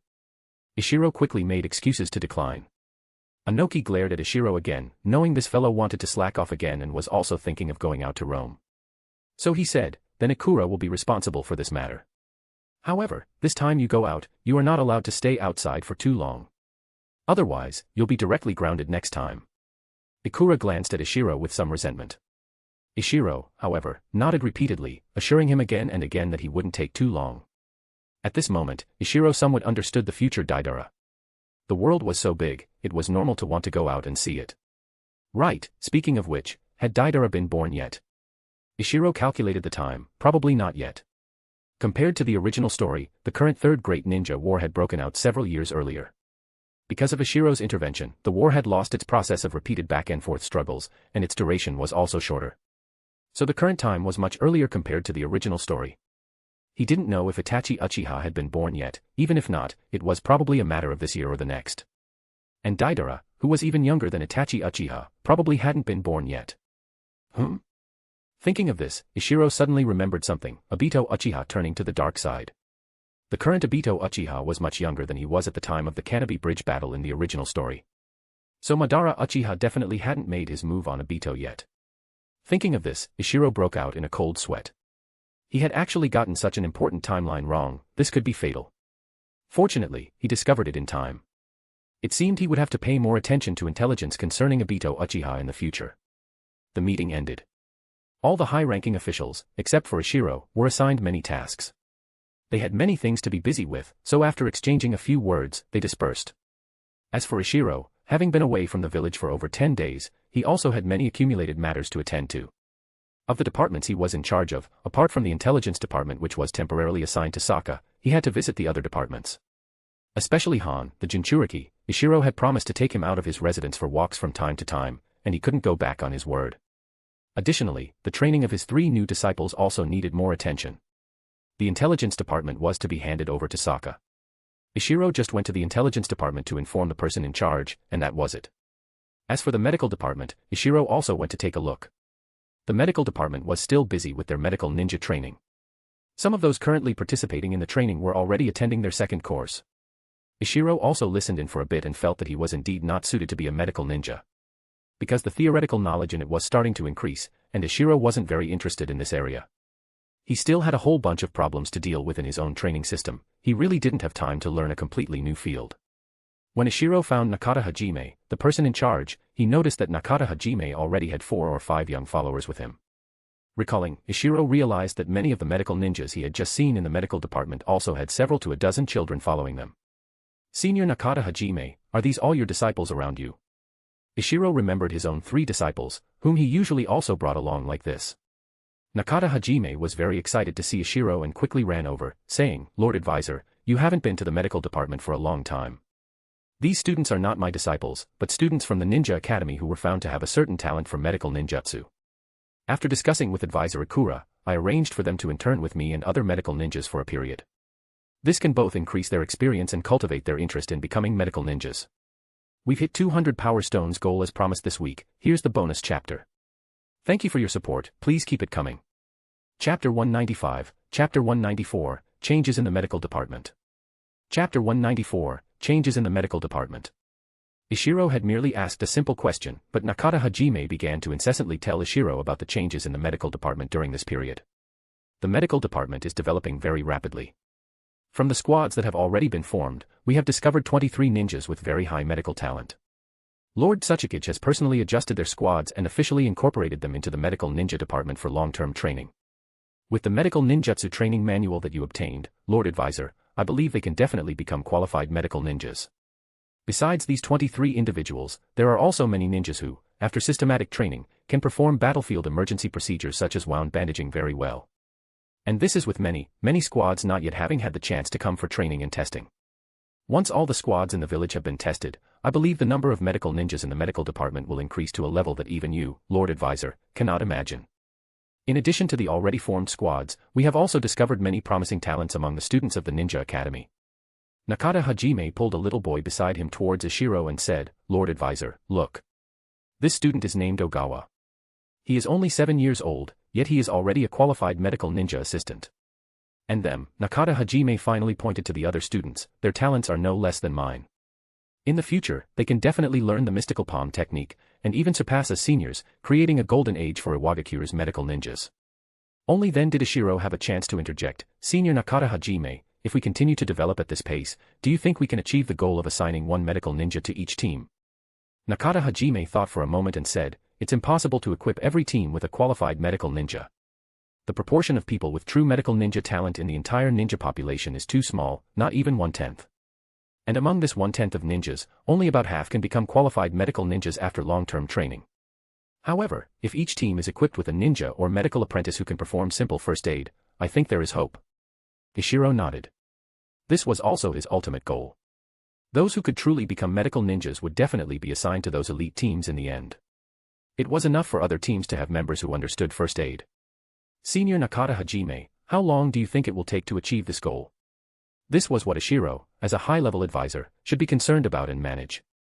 Nakata Hajime thought for a moment and said, "Lord Advisor, your idea of achieving the goal in steps back then gave me great inspiration.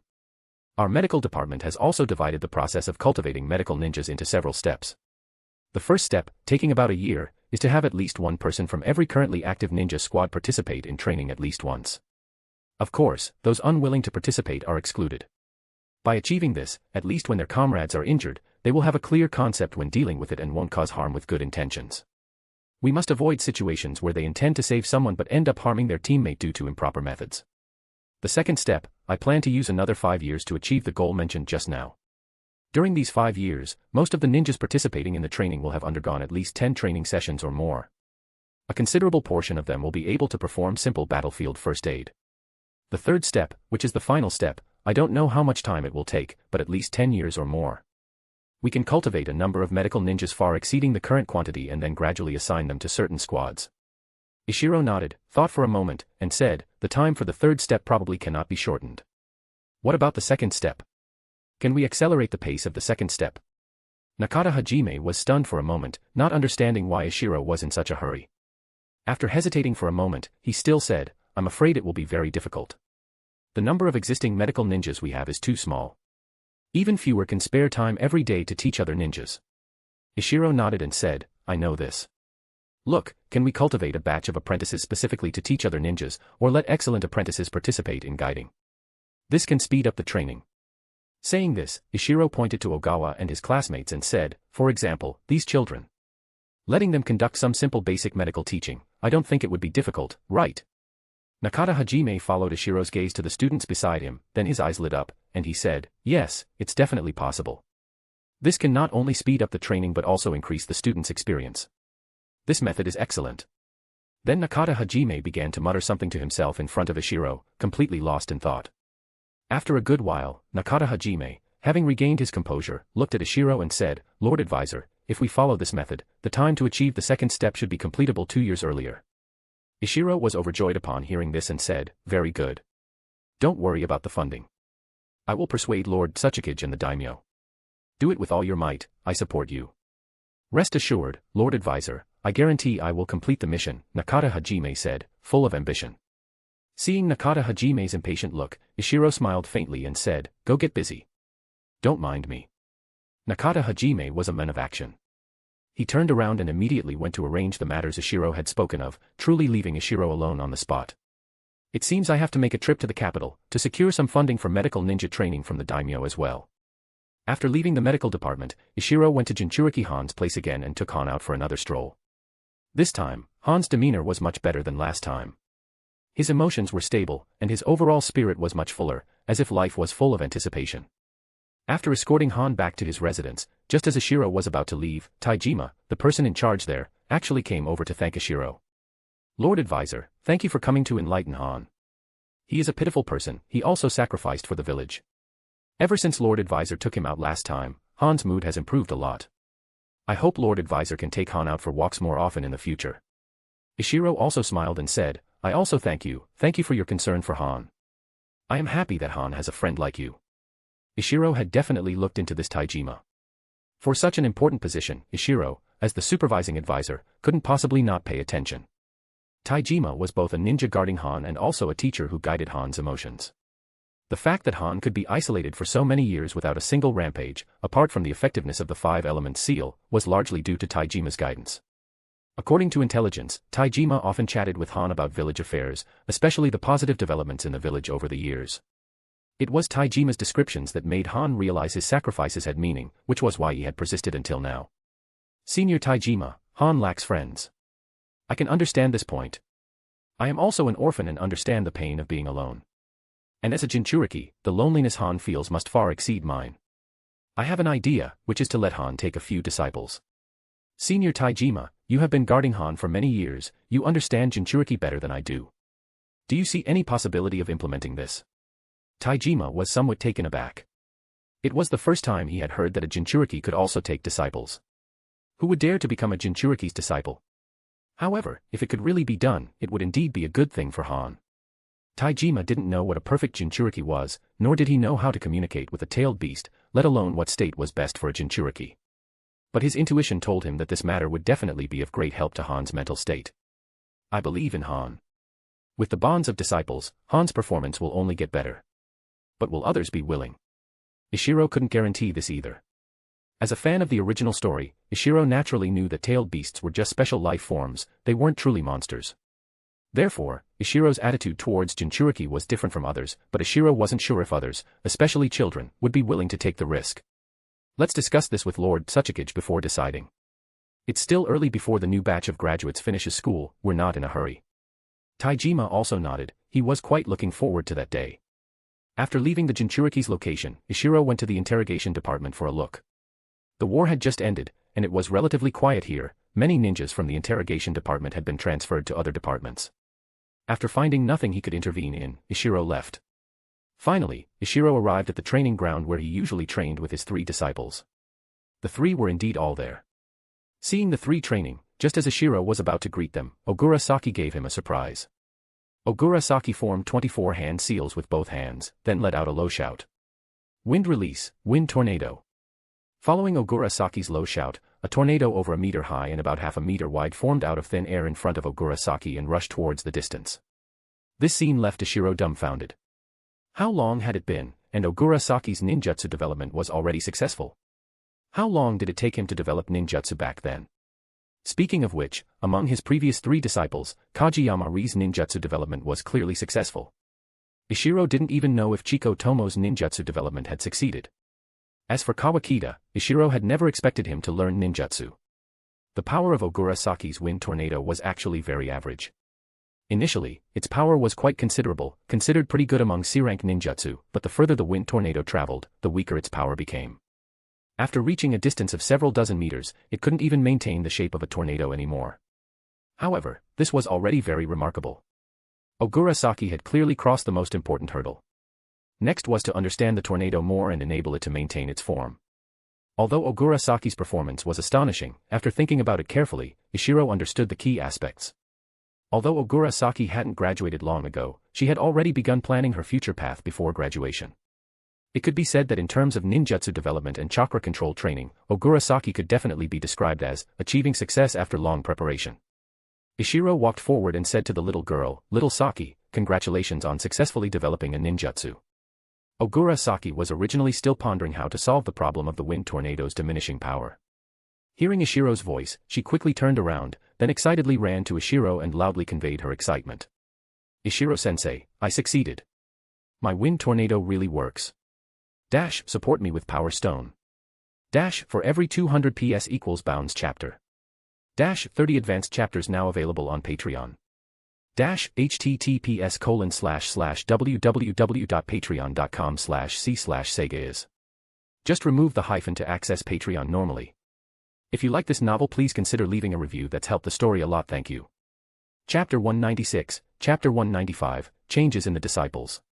Chapter 195, Changes in the Disciples. Ishiro could understand Ogura Saki's feelings. This was a manifestation of her hard work paying off. Most importantly, it showed that her efforts were in the right direction. At the same time, Ishiro also understood that this kind of event would bring enormous self-confidence to a ninja. After this, Ogura Saki's speed in learning ninjutsu would likely increase significantly. Ishiro ruffled the little girl's head and asked, "When did you develop it? Is there anything sensei can help you with?" Ogura Saki said, "I only developed it 2 days ago. The tornado that formed then was completely out of my control. It ran wild everywhere and almost injured Shinya." Ishiro looked curiously at Matsutani Shinya to the side and saw him scratching his head with an embarrassed expression. Shinya was resting under a tree at the time. When my tornado blew over, he didn't react at all. Fortunately, Takumi moved quickly and pulled him away, Ogura Saki said, sticking out her tongue. Ishiro was somewhat speechless at Matsutani Shinya's lying flat attitude and thought to himself, with such a personality, being forcibly trained by me into a ninja, am I harming him? However, Ishiro could understand what Ogura Saki said about the ninjutsu going out of control. At the same time, he cursed himself inwardly for being an incompetent teacher, for not having warned them in advance to prevent such things. Ishiro himself had also experienced the embarrassment of being caught up in his own ninjutsu.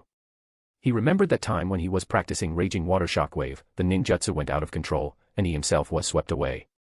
Thus, Ishiro cautioned his 3 disciples, "You must be careful when practicing ninjutsu, especially newly learned or newly developed ones.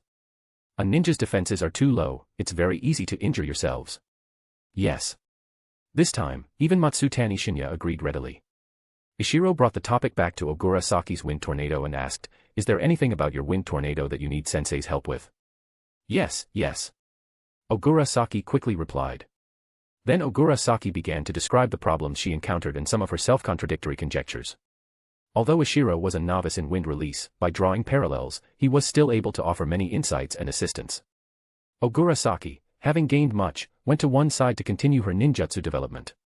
However, as usual, Ogura Saki didn't practice directly but took out paper and pen to begin her analysis. Ishiro understood very well this helplessness due to insufficient chakra, and there was nothing Ishiro could do about it. Everything that could be done had been done. Ishiro had already been improving Ogura Saki's physical constitution in all aspects, from diet to exercise. But unfortunately, her foundation was too poor, and improving physical constitution required a great deal of time. In terms of innate foundation, Ogura Saki was the weakest among Ishiro's 3 current disciples. When she entered the ninja academy, Ogura Saki's grades were at the bottom. In terms of acquired talent, the worst was Matsutani Shinya, who had been lying flat for so many years. Ogura Saki's physical constitution couldn't be changed, so she could only follow the path Ishiro had walked and succeeded on, developing a Kekkei Genkai. Currently, this path seemed very suitable for her. Although Ogura Saki was limited by her chakra amount, and the number of times she could practice ninjutsu was pitifully small, her theoretical analysis ability was very strong, and she had even formed a complete system. Ogura Saki had practically compensated for her lack of physical talent with her intellectual superiority. In the process of forming her systematic analysis, her understanding of the wind attribute had actually already reached a high level. Thinking of this, Ishiro felt that perhaps this method could be promoted throughout Iwagakure. So Ishiro said to Ogura Saki, "Little Saki, can you summarize your method of analyzing ninjutsu training and write it down? If you submit it to the village, perhaps you can exchange it for a B-rank ninjutsu."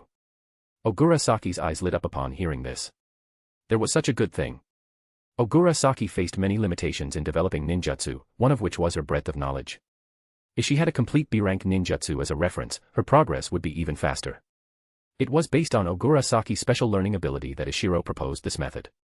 Otherwise, for anyone else, giving them a B-rank ninjutsu when their chakra amount was insufficient would be useless.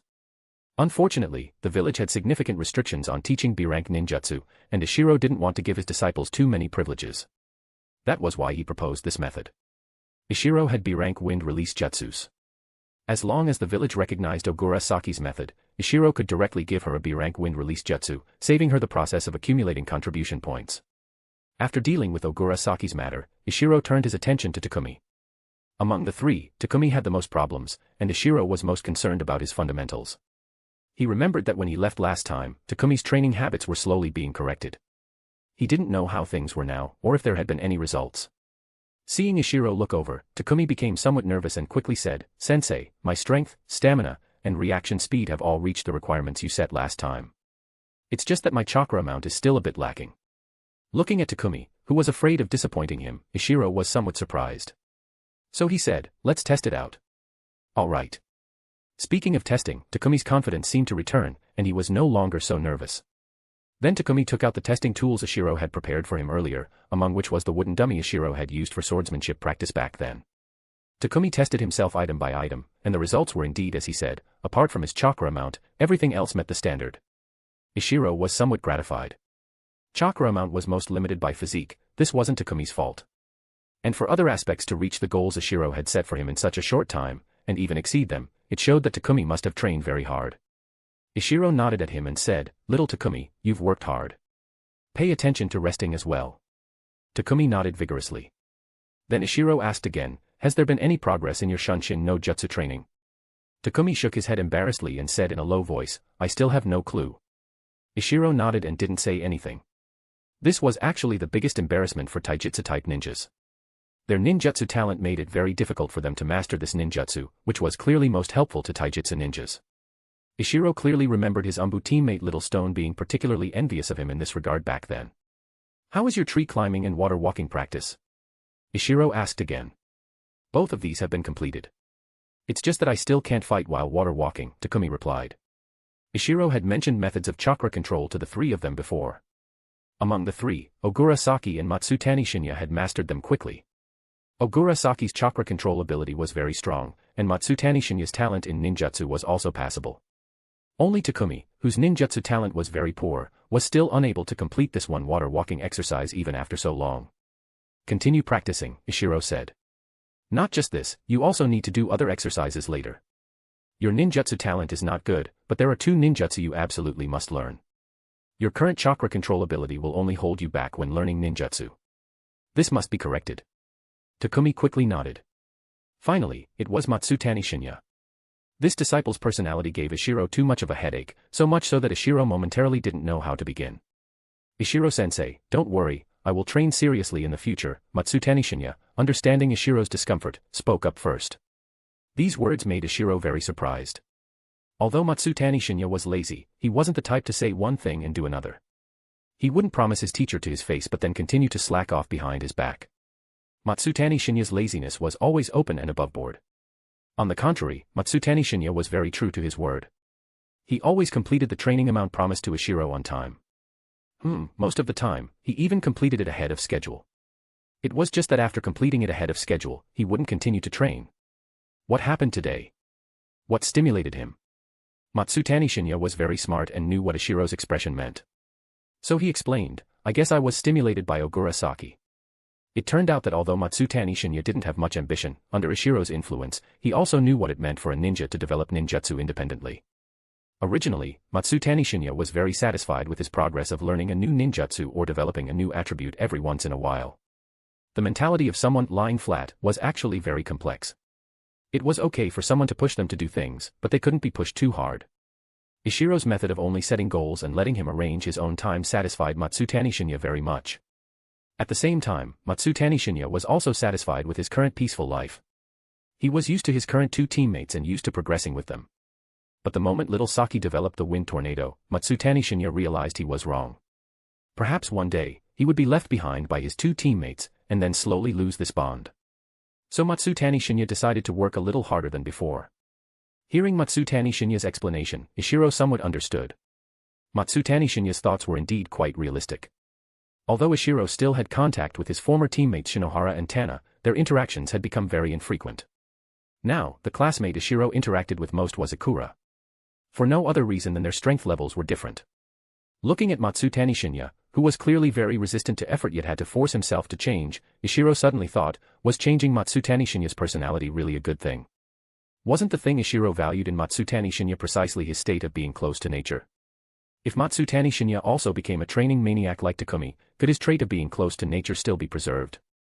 Thinking of this, Ishiro patted Matsutani Shinya's head and said, having ambition is a good thing, but you have your own training method. Continue training according to the previous method for now. I have long prepared a training path suitable for you. You don't need to worry. Matsutani Shinya was somewhat surprised. He knew Ishiro had always been troubled by his lack of initiative. He had thought that since he had decided to change, Ishiro would be happy and then take the opportunity to assign him a lot of training tasks. Unexpectedly, not only did Ishiro not do that, but from the meaning of his words, he seemed to be telling him to continue lying flat. And if he continued to lie flat, Ishiro seemed to have a way to improve his strength. Or perhaps, he was chosen back then precisely because of his lying flat personality. Matsutani Shinya began to doubt life. Support me with Power Stone. For every 200 PS equals Bounds chapter. 30 advanced chapters now available on Patreon. https://www.patreon.com/c/Sega is. Just remove the hyphen to access Patreon normally. If you like this novel, please consider leaving a review. That's helped the story a lot. Thank you. Chapter 197, Chapter 196, Reconnaissance Ability. Chapter 196, Reconnaissance Ability. What Ishiro had said about having long since arranged Matsutani Shinya's training path was, naturally, false. Ishiro himself hadn't yet succeeded in practicing Sage Mode, so it was almost impossible for him to teach it to Matsutani Shinya. Ishiro merely hoped Matsutani Shinya wouldn't lose his true nature. However, Ishiro wasn't trying to harm Matsutani Shinya either. Although Ishiro himself couldn't yet practice Sage Mode, he still had some insights. Judging by Matsutani Shinya's degree of affinity with small animals, it was still worth putting effort into this aspect in the future. Once Matsutani Shinya had grown to a certain extent, Ishiro would naturally guide him slowly onto the path of practicing Sage Mode. As for whether he could succeed, Ishiro naturally couldn't guarantee it. After guiding the three, Ishiro said to them again, tomorrow, I need to leave the village for a trip. Do you want to go with me? I want to go. Ogura Saki was the first to cheer. Her new ninjutsu development was successful, and she was eager to go out and explore, looking for suitable opportunities to practice. Takumi and Matsutani Shinya had no objections either. With youthful hearts, they all yearned for the outside world. Thus, the next day, after Ishiro conveniently accepted a mission to the capital for Team 2, the group of 4 set off. The mission Ishiro accepted was still a relatively simple escort mission. However, they were no longer escorting a merchant caravan, but an official. In the current land of Earth, it was much safer for merchant caravans to travel than before. The trade routes had specialized ninjas performing patrol duties, making business safety arguably the best in the ninja world. Therefore, many merchant caravans no longer paid to hire ninjas for protection. Unless it was those merchant caravans traveling far from the land of Earth, but the missions they posted often required ninjas to rendezvous with the caravan at the land of Earth's border to save costs. However, when officials traveled long distances, they still habitually hired ninjas to accompany them. In Ishiro's view, this was less about escorting and more about the official's display of status. But these things didn't concern Ishiro much. As long as they paid the remuneration according to regulations, other matters had little to do with Ishiro. Ishiro had no intention of cracking down on corrupt officials, much less any thoughts of abolishing the daimyo structure like many of his transmigrator predecessors. Ishiro felt that the model of the daimyo managing the economy and the kage being responsible for military affairs was quite good. Currently, in the ninja world, the two basically didn't interfere with each other. Although the daimyo controlled the ninja village's expenditures, the daimyo of various countries weren't fools either. They knew the importance of a ninja village to a country and generally wouldn't meddle with military expenses. Daimyo like the one from the Land of Wind were a minority. And even the daimyo of the Land of Wind, despite reducing expenditure for Tsuchikage, was still paying the bulk of it. It was just that Tsuchikage had just finished a war and had encountered difficulties with the reconstruction and recovery efforts they had originally hoped the daimyo would fund. But Tsuchigage's normal military activities could still be maintained. In short, Ishiro was not an ambitious person and had little interest in abolishing the daimyo and consolidating both military and economic power in his own hands. Ishiro's pursuits did not lie in this area. Achieving the sublimation of his own life was what Ishiro desired. On the way, Ishiro took out 2 B-rank wind-release ninjutsu scrolls and handed them to Ogura Saki. These were exchanged by Ishiro from the village the previous day using Ogura Saki's notes. Of course, what the village exchanged to Ogura Saki was merely the eligibility to redeem 2 B-rank ninjutsu. The contribution points required for redemption were originally supposed to be borne by Ishiro. However, Ishiro already possessed these 2 wind-release jutsus, so he didn't need to spend contribution points. Of course, Ishiro was now an advisor, and the benefits provided by the village were very high. Ishiro was no longer very concerned about contribution points. Ishiro didn't even know how many contribution points he hadn't claimed yet. And Ogura Saki didn't need to immediately pay Ishiro contribution points either. The contribution points she owed Ishiro could just be slowly deducted from her future mission earnings, and this price was also much lower than a normal exchange. This was precisely one of the benefits of becoming a jonin's disciple. The exchange for ninjutsu could often be paid in advance by the jonin teacher, and the price would also be considerably lower. Ogura Saki's strength was still very low. Under normal circumstances, Ishiro, as her supervising teacher, shouldn't have given her B-rank ninjutsu at this time, let alone 2 at once. However, considering Ogura Saki's uniqueness, Ishiro made an exception and gave her B-rank ninjutsu ahead of schedule.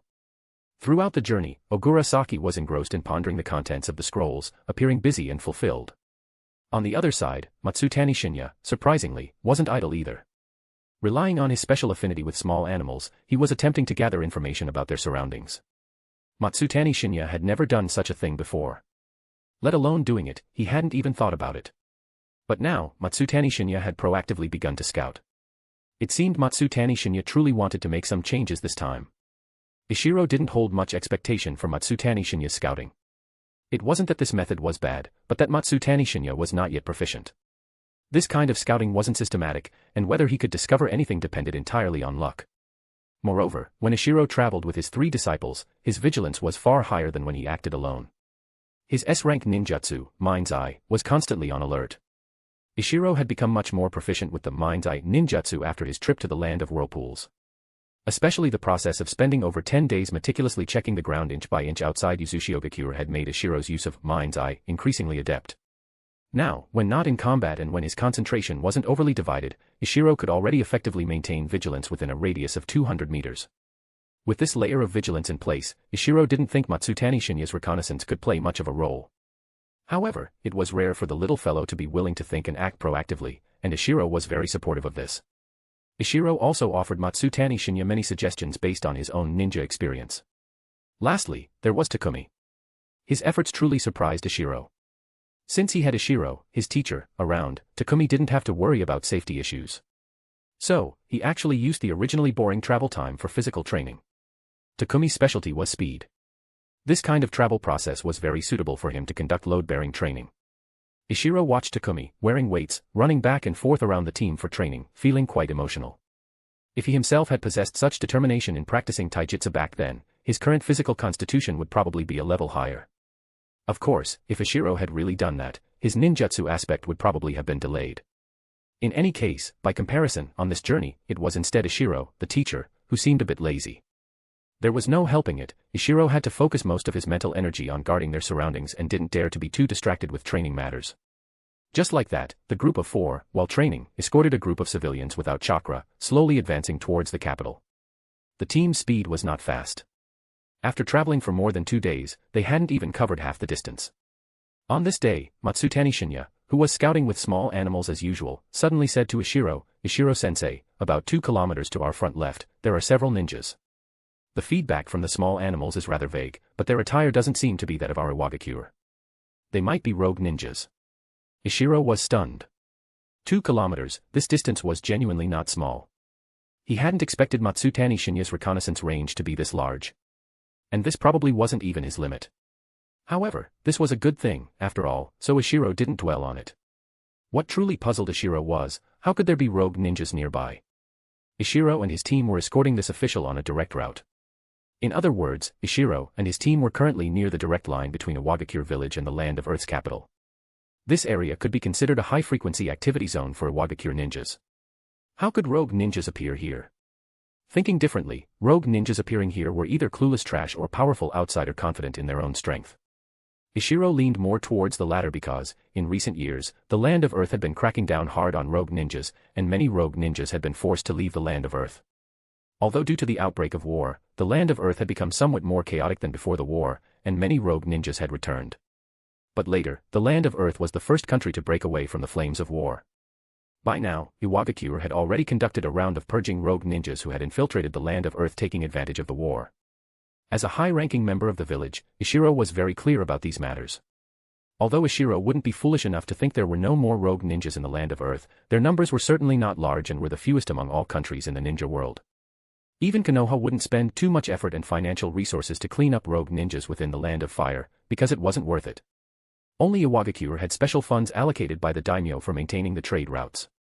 These few rogue ninjas who hadn't been cleared out by Iwagakure were all either exceptionally strong or extremely cautious. However, these old foxes generally wouldn't dare to appear in such a dangerous place, unless there was some huge benefit worth them risking it. Ishiro squatted down and activated his sensory ninjutsu. Under Ishiro's detection, he indeed found 7 ninjas at the location Matsutani Shinya had indicated. They really are tough nuts to crack. In Ishiro's sensory ninjutsu, the strength of these 7 ninjas was at least Chunin level, and 3 among them had even reached Jonin level. This made Ishiro very curious. This configuration surpassed that of 2 Umbu squads. Ishiro highly suspected whether these were really rogue ninjas. Perhaps this group was fundamentally spies from another country. 3 Jonin, they probably weren't targeting Ishiro. No matter what, Ishiro was also an elite Jonin, and a top-tier existence among elite Jonin. Even if others weren't clear about Ishiro's true situation, they should at least show the attitude of dealing with a top-tier elite Jonin. 3 Jonin leading 5 Chunin, if they cooperated well and added a sneak attack, it wasn't impossible to deal with an elite Jonin. But to play like this deep within enemy territory was a joke. Ishiro didn't need to counter-kill, he just needed to send out a signal, and nearby Iwagakure ninjas would come to support. Therefore, Ishiro guessed that the target strength of these ninjas should be far less than their combined group.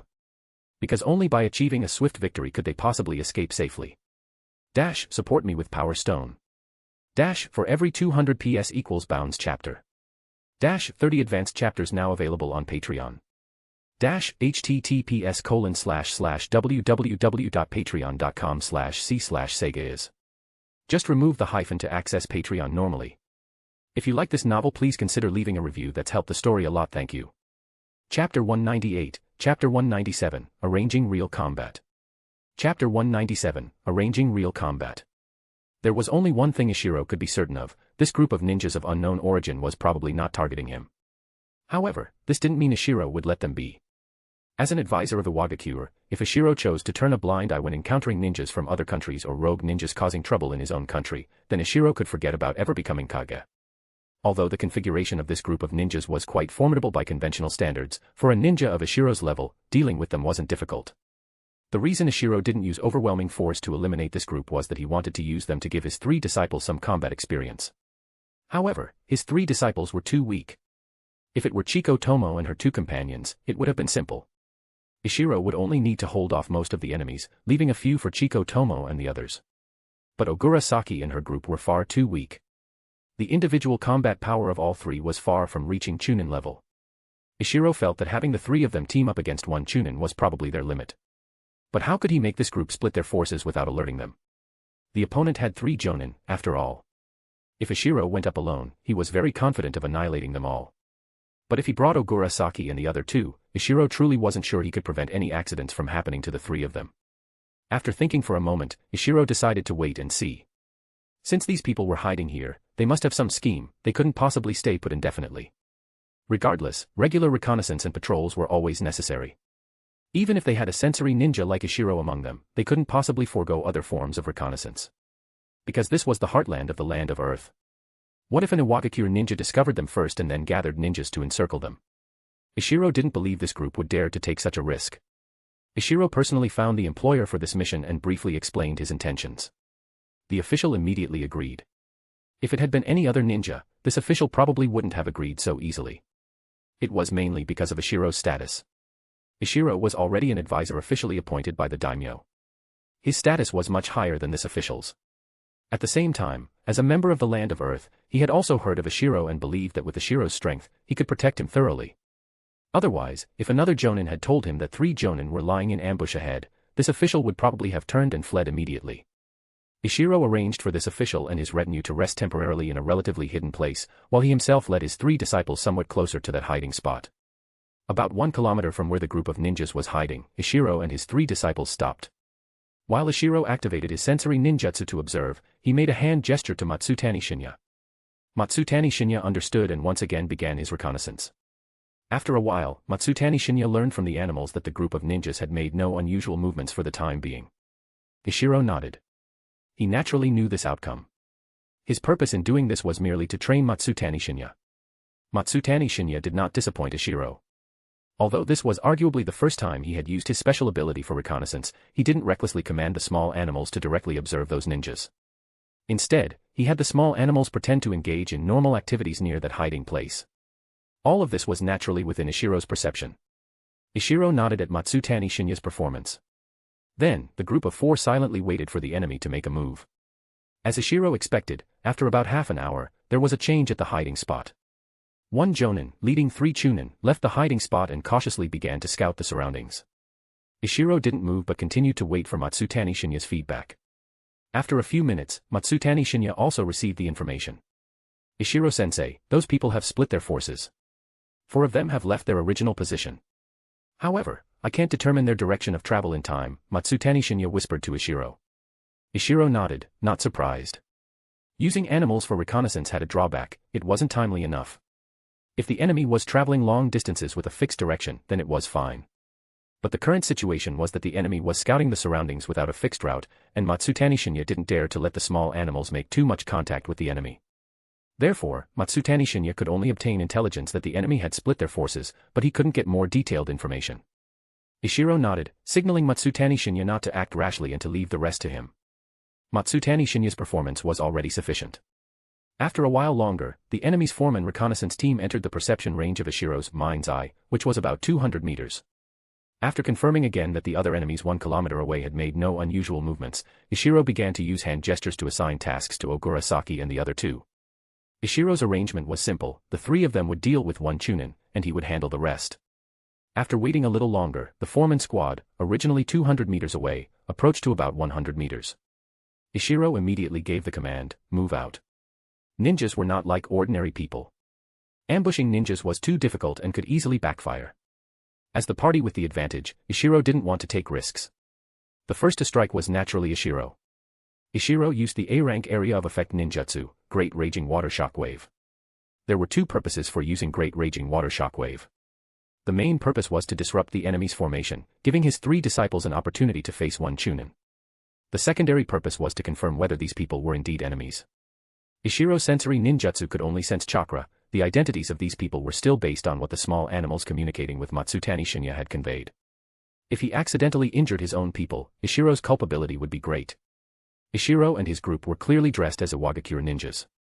As long as they showed themselves, Ishiro could easily distinguish friend from foe by the changes in the opponent's expressions. The moment Ishiro rushed out from his hiding place, he confirmed that these people were not Iwagakure ninjas. Not only because they lacked even the most basic disguise and were all in the standard attire of rogue ninjas, but also because of their horrified expressions, the guilty look of a secret plot being discovered. The chakra fluctuations caused by Ishiro's great raging water shockwave were not small. These four had clearly sensed something. After Ishiro revealed himself, the four had already adopted a combat formation. However, the opponent hadn't expected Ishiro to start with an enhanced A-rank large area ninjutsu. So, although they were vigilant, their preparations were clearly insufficient, and their formation was immediately scattered. At this moment, Ogura Saki and the other two also emerged from behind Ishiro. After briefly identifying the individuals, Matsutani Shinya made the call, and they charged towards one of the Chunin. Seeing that his three disciples had made their choice, Ishiro no longer held back. Taking advantage of the fact that the four opponents were now separated, he activated his lightning release stimulation method, rushed to the side of a Chunin, and a sword key slash directly inflicted heavy injuries on this Chunin, who hadn't yet recovered from the A-rank ninjutsu. Ishiro frowned. This Chunin's reaction was somewhat beyond his expectations. Very fast reaction speed.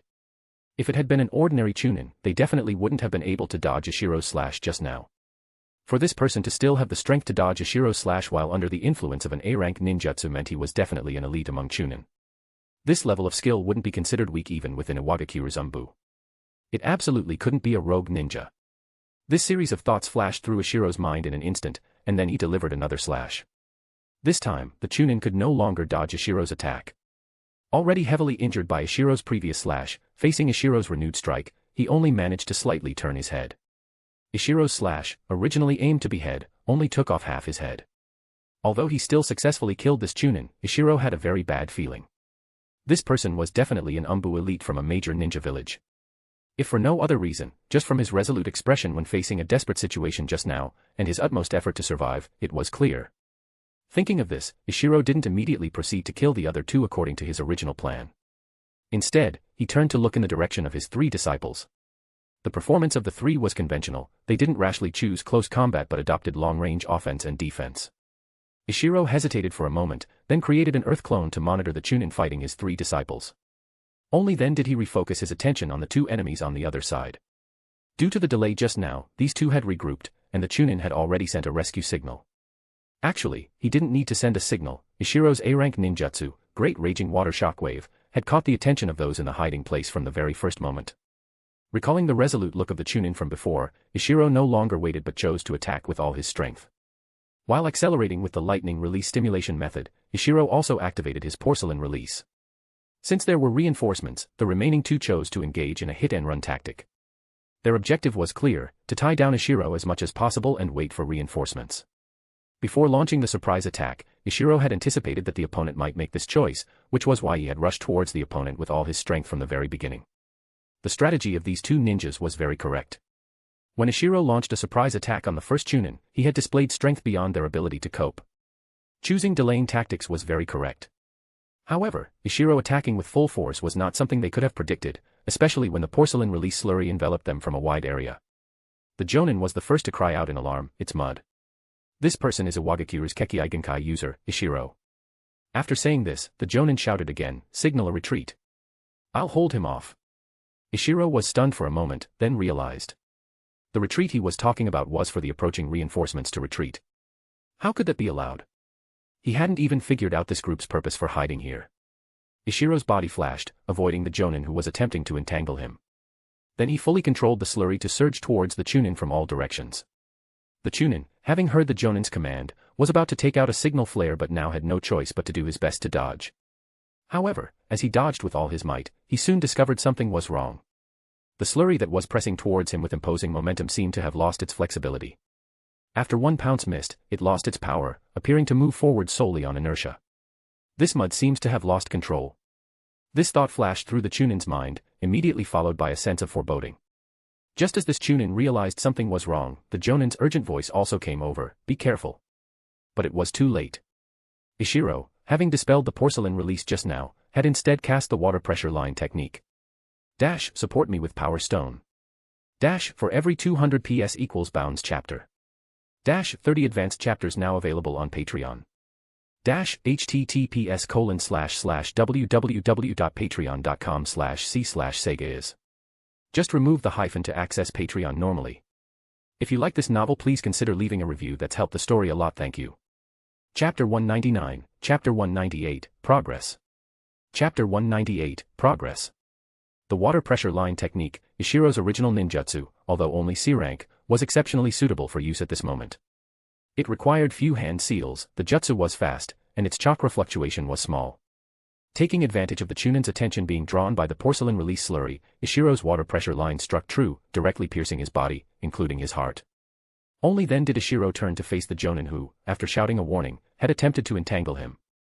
Just now, Ishiro's actions had been too decisive, and his hand seal speed for the water pressure line technique too fast.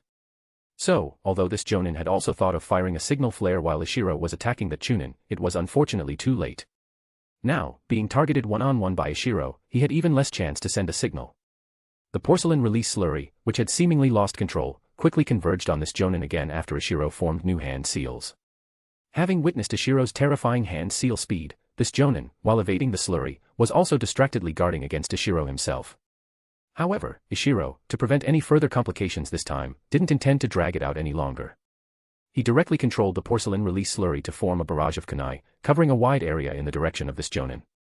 With this Jonin's strength, dodging such an attack wouldn't be difficult. Even if most of his attention was still on Ishiro himself, evading would be simple. But Ishiro didn't give him the chance. Ishiro released the hand seal controlling the porcelain release slurry and extended his hand in the Jonin's direction. Bansho Tenin.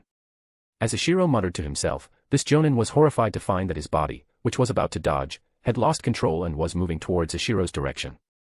This movement was very slow, and because the distance between the two wasn't yet close, this Jonin believed he could easily break free from the pulling force.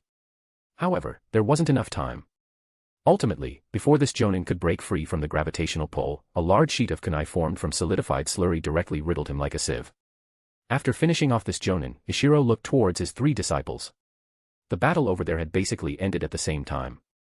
However, Ishiro frowned, because the one who had finished off the Chunin was not his three disciples, but his own Earth clone.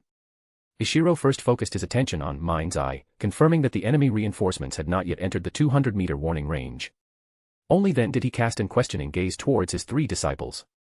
Ogura Saki said, Ishiro-sensei, this Chunin was originally focused on fighting us, but after hearing that Jonin shout, he wanted to send a signal, so he was killed by your clone. Is that so? Ishiro nodded and said, let's go find the remaining enemies. Some of them might know sensory ninjutsu and could try to escape. Later, you can choose another Chunin as your opponent. Yes. Ogura Saki responded, then signaled her two teammates to follow Ishiro's pace, and together they rushed towards the enemy's direction. As it turned out, Ishiro had overthought it. Perhaps there was a sensory ninja among that group, but the other party was currently rushing with all their might and simply had no time for reconnaissance. Speaking of which, this was also thanks to those few who had been killed by Ishiro and his team earlier, they only had time to send out one rescue signal. Subsequent attempts to send warning signals were all intercepted by Ishiro and his Earth clone. So the enemy still didn't know who they were facing, much less that their opponent's strength already exceeded their ability to cope. Thus, the two groups, one eager to reinforce, the other afraid the enemy would escape, both advanced towards each other's positions with all their might. A distance of 1 kilometer didn't take long for ninjas. Previously, it was because Ishiro had dealt with the enemies too quickly that the other party hadn't arrived yet. But now, with both sides moving towards each other, it could be said that the two groups clashed in an instant. Ishiro's S-rank ninjutsu, Mind's Eye, didn't help this time, because his naked eye spotted the enemy a step before Mind's Eye did. At the same time, the enemy also saw Ishiro and his team. Seeing Ishiro's group rushing towards them, while their own 4 comrades were nowhere to be seen, the leading Jonin instantly became alert. He immediately halted the team and said, retreat. But it was too late. The moment Ishiro saw the other party, he had anticipated they would retreat. So Ishiro, already prepared, directly used porcelain release. Ishiro's porcelain release slurry advanced rapidly, easily bypassing the opponent and forming a blockade line in front of them. Of course, this fragile blockade line couldn't possibly stop two Jonin. The two Jonin attacked together and easily broke through the slurry barrier surrounding them. But Ishiro wasn't anxious and continued to control the slurry for repeated encirclements. Soon, Ishiro's method began to take effect. Under the interference of Ishiro's slurry, the opponent's speed of advance was greatly reduced. Especially later, when Ishiro controlled the slurry to form kunai from all directions, launching wave after wave of attacks. The speed of the 4 fleeing individuals was already slower than that of the pursuing Ogura Saki and her 2 teammates. Ishiro's attacks couldn't actually injure the 4 ninjas before him. Because even the weakest among the 4 was an elite chunin, it was easy for them to dodge Ishiro's attacks. However, inevitably, their escape speed during the evasion process slowed down. This chase ended after Ishiro seized an opportunity to get close to one chunin and successfully killed him. The remaining 3, knowing there was no hope of escape, had no choice but to fight. They hadn't considered splitting up to escape, but they were all prevented by the porcelain release slurry. Seeing the 3 finally choose to fight, Ishiro smiled faintly. He stopped the porcelain release, then extended his hand towards the only remaining chunin and cast Bancho Tenin. Just like before, because all 3 had their attention focused on the surrounding porcelain release slurry, Ishiro easily succeeded this time. Moreover, the strength of this chunin pulled over by Ishiro was far inferior to the previous jonin. For a moment, he actually couldn't break free from the gravitational pull. In the end, he was forced to separate from the 2 jonin. Then Ishiro quickly bypassed him and intercepted the 2 jonin who were attempting a rescue. As for that chunin, Ishiro naturally left him to his 3 disciples who were catching up from behind. Water release, rapid rain technique. Under Ishiro's control, a large number of water pressure lines directly covered all possible support routes for the 2 jonin. Because they were unclear about the power of Ishiro's technique, the 2 had to temporarily retreat. Events proved their retreat was correct. The power of the water pressure lines was not something 2 jonin could withstand hastily. But with this dodge, the battlefield transformed into what Ishiro had hoped for. Now, the positioning of everyone was like this: from the direction Ishiro came from, it was Ogura Saki and her 2 teammates, then that chunin, then Ishiro, and finally the 2 jonin. Ishiro's original Earth clone had long since disappeared, so this time Ishiro created another Earth clone. Only then did his main body charge towards those 2 jonin. Without any worries behind him and no need to hold back, Ishiro was not someone 2 jonin could withstand. Soon, the 2 were defeated by Ishiro one by one. The first was killed directly, the second was injured by Ishiro, who then found an opportunity to cast a genjutsu. At this time, the battle on his 3 disciples' side had not yet ended. The 3 disciples, having had the buffer of the brief battle just now, were performing quite well. Although they were on the defensive, Ishiro could see that it would also be difficult for the chunin to win quickly. Ogura Saki and her 2 teammates coordinated very well. Takumi used his speed to harass. Matsutani Shinya, who knew many ninjutsu, handled both main offense and main defense, while Ogura Saki used her wind release for deterrence. Although they were generally on the defensive, Ishiro could feel the 3 of them progressing rapidly. Especially Matsutani Shinya, this child's talent was not bad. After overcoming his initial nervousness, his use of various ninjutsu was now very smooth. However, Ishiro still saw many flaws in the 3 of them. Fortunately, their opponent was a ninjutsu-type ninja, otherwise, it would be difficult for Takumi to effectively interfere with his speed. After a while, that chunin probably realized he was doomed today. So, he feigned a mistake, luring Takumi to attack. Takumi, perhaps wanting to show off in front of Ishiro, didn't realize this was a trap.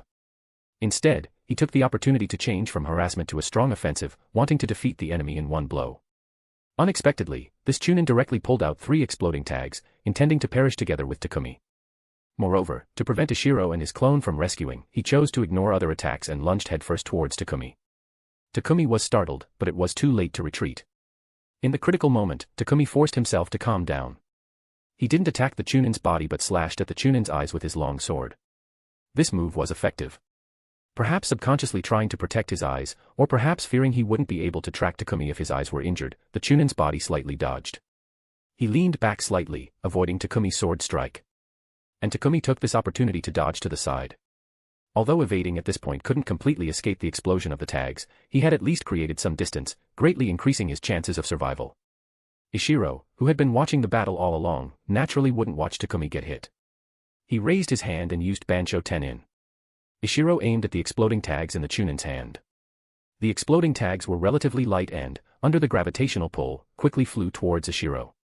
After flying about 3 or 4 meters, they exploded. At this time, Takumi had also escaped some distance. Combining these factors, Takumi, after taking a stroll by the gates of the underworld, finally returned. While Ishiro made his move, Ogura Saki and Matsutani Shinya weren't idle either. Matsutani Shinya's hand seal speed was slow, so he threw a kunai, accurately hitting that chunin. Ogura Saki's wind release swept past the position between the chunin and Takumi, directly deflecting the shockwave of the explosion. Ishiro was somewhat surprised by his 2 disciples' performance. It seemed that even if he hadn't intervened just now, Takumi wouldn't have died, at most suffering severe injuries. Truly not bad. I didn't waste my efforts. This Chunin fighting Ogura Saki and the others was intentionally left for them by Ishiro. Otherwise, he would have been finished when Ishiro first pulled him over with Bansho Tenin. Ishiro used Shunshin no Jutsu to appear beside Takumi, looked him over, and said, "Are you alright?" Although Takumi was still slightly affected by the explosion in the end, he wasn't injured, just lost his balance and took a fall. Seeing Ishiro appear beside him with Shunshin, Takumi felt somewhat ashamed.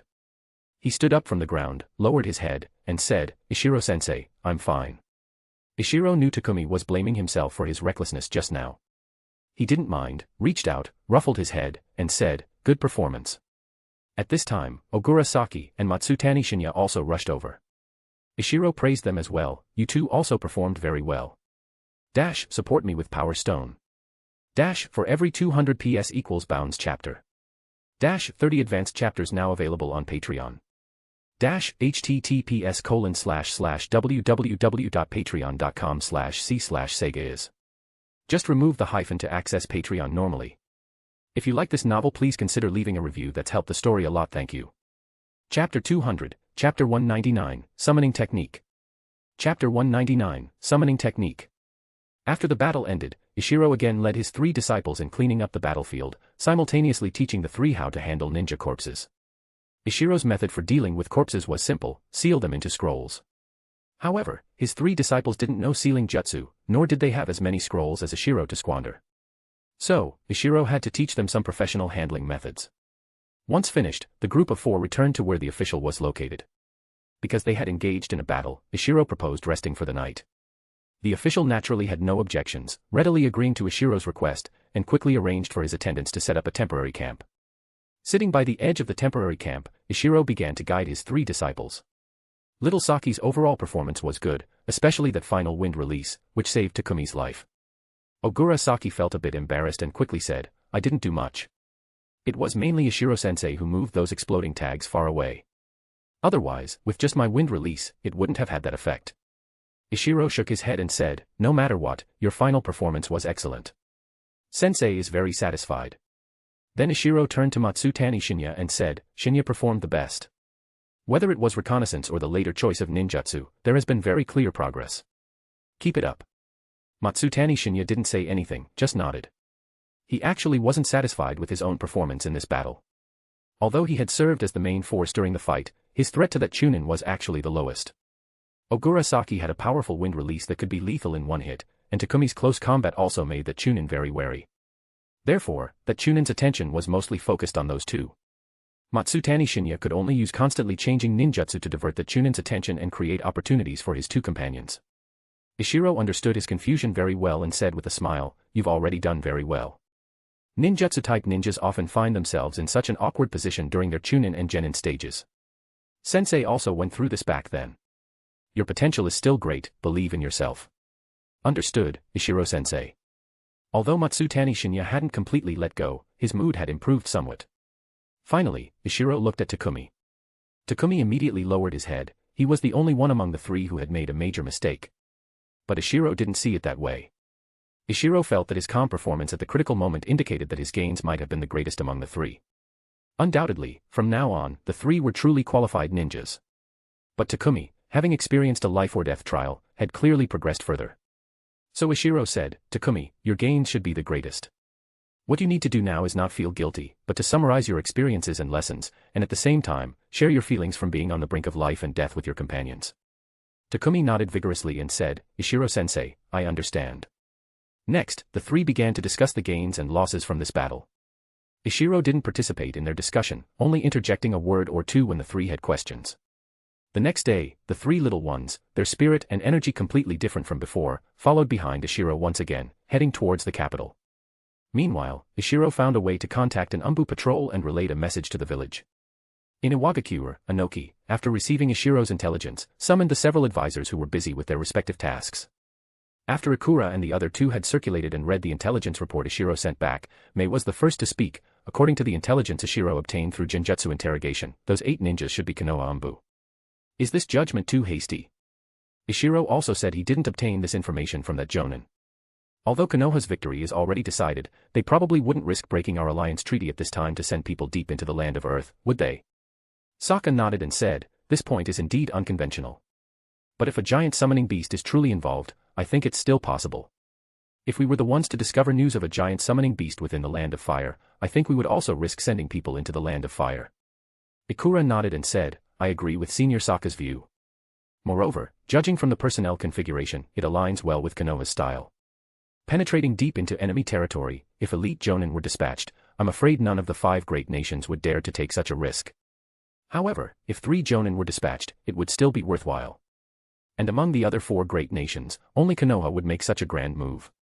Mei, hearing Ikura's words, also felt it made sense and said, indeed, with Jonin accounting for 3 out of 8, only Konoha possesses such terrifying combat power.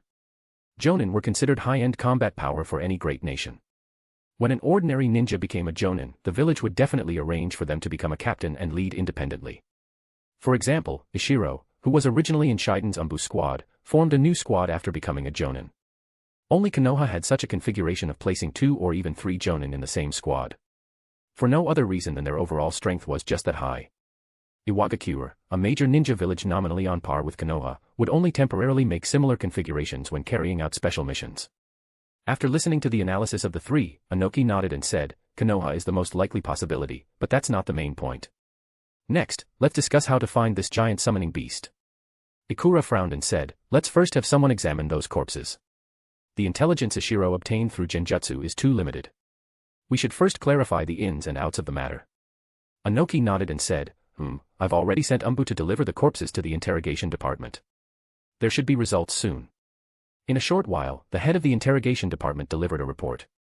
Everyone was very surprised after reading it. It turned out that Ishiro had obtained some fragments of information about a giant summoning beast through genjutsu interrogation of the only captured Jonin, but that Jonin's will was very firm, and Ishiro didn't get much intelligence. Knowing he couldn't handle it alone, Ishiro had the scrolls sealing the corpses and the intelligence he had obtained brought back to the village via an Umbu patrol. Now, the interrogation department, by probing the intelligence within the minds of these corpses, had obtained a general result. A merchant caravan that had entered Iwagakure had, by a stroke of luck, obtained a contract scroll for a giant summoning beast. However, that merchant caravan probably didn't know the value of that scroll and was just thinking of trying their luck in the capital of the Land of Earth. After all, the current Land of Earth was the most prosperous nation for trade in the entire ninja world. Especially now, with the war in the Land of Fire not yet subsided, the capital of the Land of Earth was even more so the economic center of the ninja world. However, the intelligence obtained by the interrogation department was not extensive, and they didn't know which merchant caravan it was. There was no way around this, it was already difficult for Iwagakure to extract intelligence from corpses. Wanting to obtain complete intelligence was almost impossible. One must know that in Konoha of the original story, only the head of the Yamanaka clan could conduct a directionless search, and only at the cost of consuming a large amount of mental energy. This time, if Ishiro hadn't obtained 6 relatively complete corpses, it would still be very difficult to say whether the interrogation department could have pieced together this ambiguous piece of intelligence. But it didn't matter. As long as it was within the Land of Earth, Iwagakure definitely held the absolute advantage. Mei was very happy after reading the intelligence and immediately said, we must obtain this scroll. The village currently doesn't have a single giant summoning beast. Ikura also said, that's right. Since Ishiro is going to the capital anyway, why not let him find the scroll? Inoki was also very excited and said, all right. I will dispatch 3 Umbu squads to cooperate with Ishiro. Inoki was also determined to get this scroll. After speaking, he thought for a moment and added, have the intelligence personnel in the capital cooperate with Ishiro as well. Sokka nodded and said, no problem. The Umbu were highly efficient. Before Ishiro even reached the capital, 4 Umbu squads had caught up with him. Among these Umbu squads that came, one person surprised Ishiro. This person was none other than Ishiro's former disciple, Kawakita. Although Kawakita wore a mask, as his teacher, Ishiro recognized him at a glance. After carefully observing Kawakita for a while, Ishiro nodded in satisfaction. Kawakita's current strength should be that of an elite chunin. Although he hadn't yet crossed the threshold to jonin, his entire demeanor had undergone a significant change. He appeared much sharper than when Team 1 was disbanded. It seemed the Umbu suited Kawakita well. This made Ishiro can't help but have a thought, could it be that his own mild temperament had restricted Kawakita's growth? Ishiro smiled and asked Kawakita, what's your code name? Kawakita replied, I am called Ganryu. Ishiro was taken aback. Was he trying to establish an Iwagakure style of swordsmanship? Ishiro shook his head, didn't ask further, just nodded at Kawakita. After arriving at the capital, everything went smoothly. Although Inoki had dispatched 4 Umbu squads to cooperate with Ishiro, in the end, Ishiro didn't use these Umbu. Because Ishiro first went to see the daimyo. The daimyo had a very good impression of Ishiro and opened many convenient doors for him. Not only did he agree to all of Ishiro's proposals for increasing funding for medical ninjutsu development and for hosting the Chunin exams, but he also dispatched people to cooperate with Ishiro in finding that summoning scroll. With the daimyo's help, the search process was very smooth. Ishiro didn't spend a single ryo, and the daimyo's men handed the scroll over to Ishiro. After leaving the capital, Ishiro handed the scroll to the Umbu but kept Kawakita with him. Ishiro still had to leave the land of Earth to roam around, so Ishiro planned to bring Kawakita along as well. How Inoki would handle the summoning scroll after receiving it didn't concern Ishiro much. Ishiro now had to make a trip to the Akatsuki organization. Intelligence indicated that Akatsuki's core members were currently active in the Land of Rivers area. Akatsuki had originally been active in small countries without ninja villages. Those medium-sized countries didn't particularly buy into Akatsuki.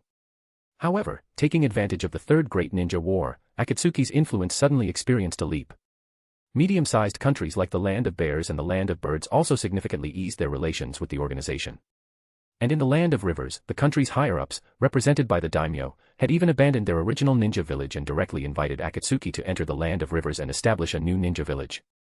The original ninja village within the Land of Rivers had failed to protect itself in the major battle between Tsuchikage and Konoha.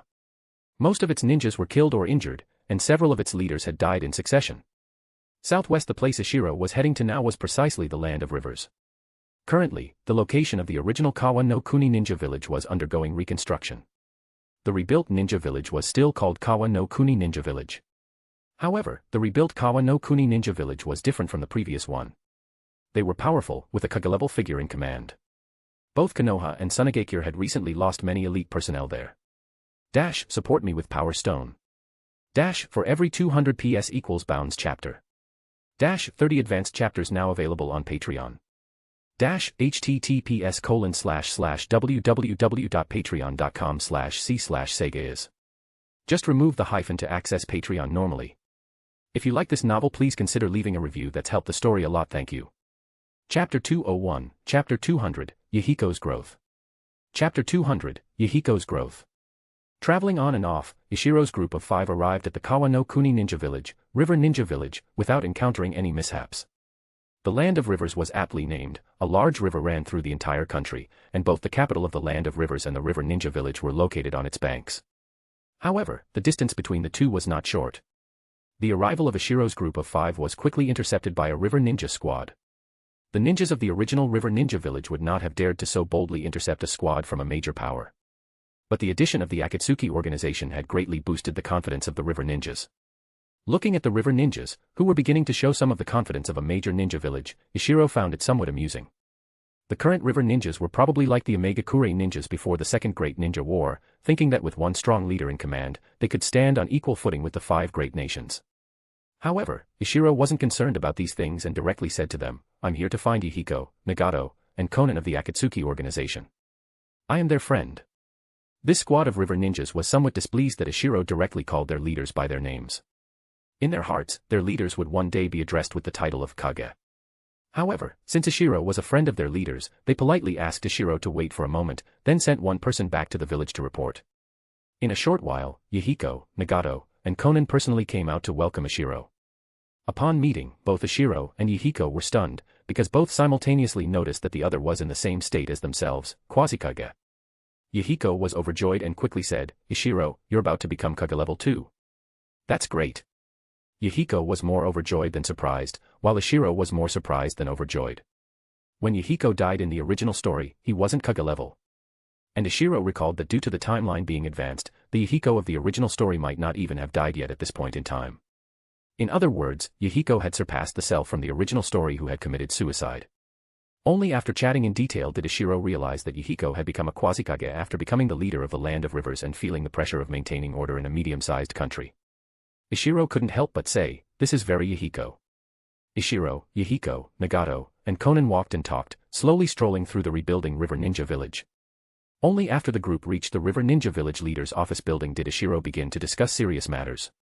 Firstly, Ishiro took out a pile of scrolls he had prepared long ago. These were all ninjutsu Ishiro had obtained from enemies over the years, as well as ninjutsu he had developed himself. Among them, the highest ranking were only 1 A-rank water cutting technique and 1 A-rank lightning release stimulation method. The rest were B-rank and C-rank ninjutsu, but their strength lay in quantity. Of course, Ishiro had reported this matter to Inoki. Originally, Yahiko, Nagato, and Konan only had the Akatsuki organization under them. Although Iwagakure valued them, they didn't consider Akatsuki an ally. But the situation was different now. Iwagakure couldn't ignore a ninja village of a medium-sized country with a Kage-level figure in command. So, before Ishiro set out, when he proposed giving the ninjutsu he had developed and captured to the river ninjas, Inoki agreed directly after some thought. Of course, this was also related to the geographical location of the Land of Rivers. The Land of Rivers was situated between the Land of Wind and the Land of Fire, capable of effectively tying down these two major competitors of the Land of Earth. And the Land of Rivers was not adjacent to the Land of Earth, posing almost no threat to it. Therefore, Inoki had developed the idea of forming an alliance with the Land of Rivers. Seeing Ishiro give a large pile of ninjutsu, Yahiko was overjoyed. Although their river ninja village had inherited the foundation of the original river ninja village, its depth was still too shallow. Ishiro's action could be described as timely assistance. After Yahiko accepted the ninjutsu, he expressed his gratitude to Ishiro.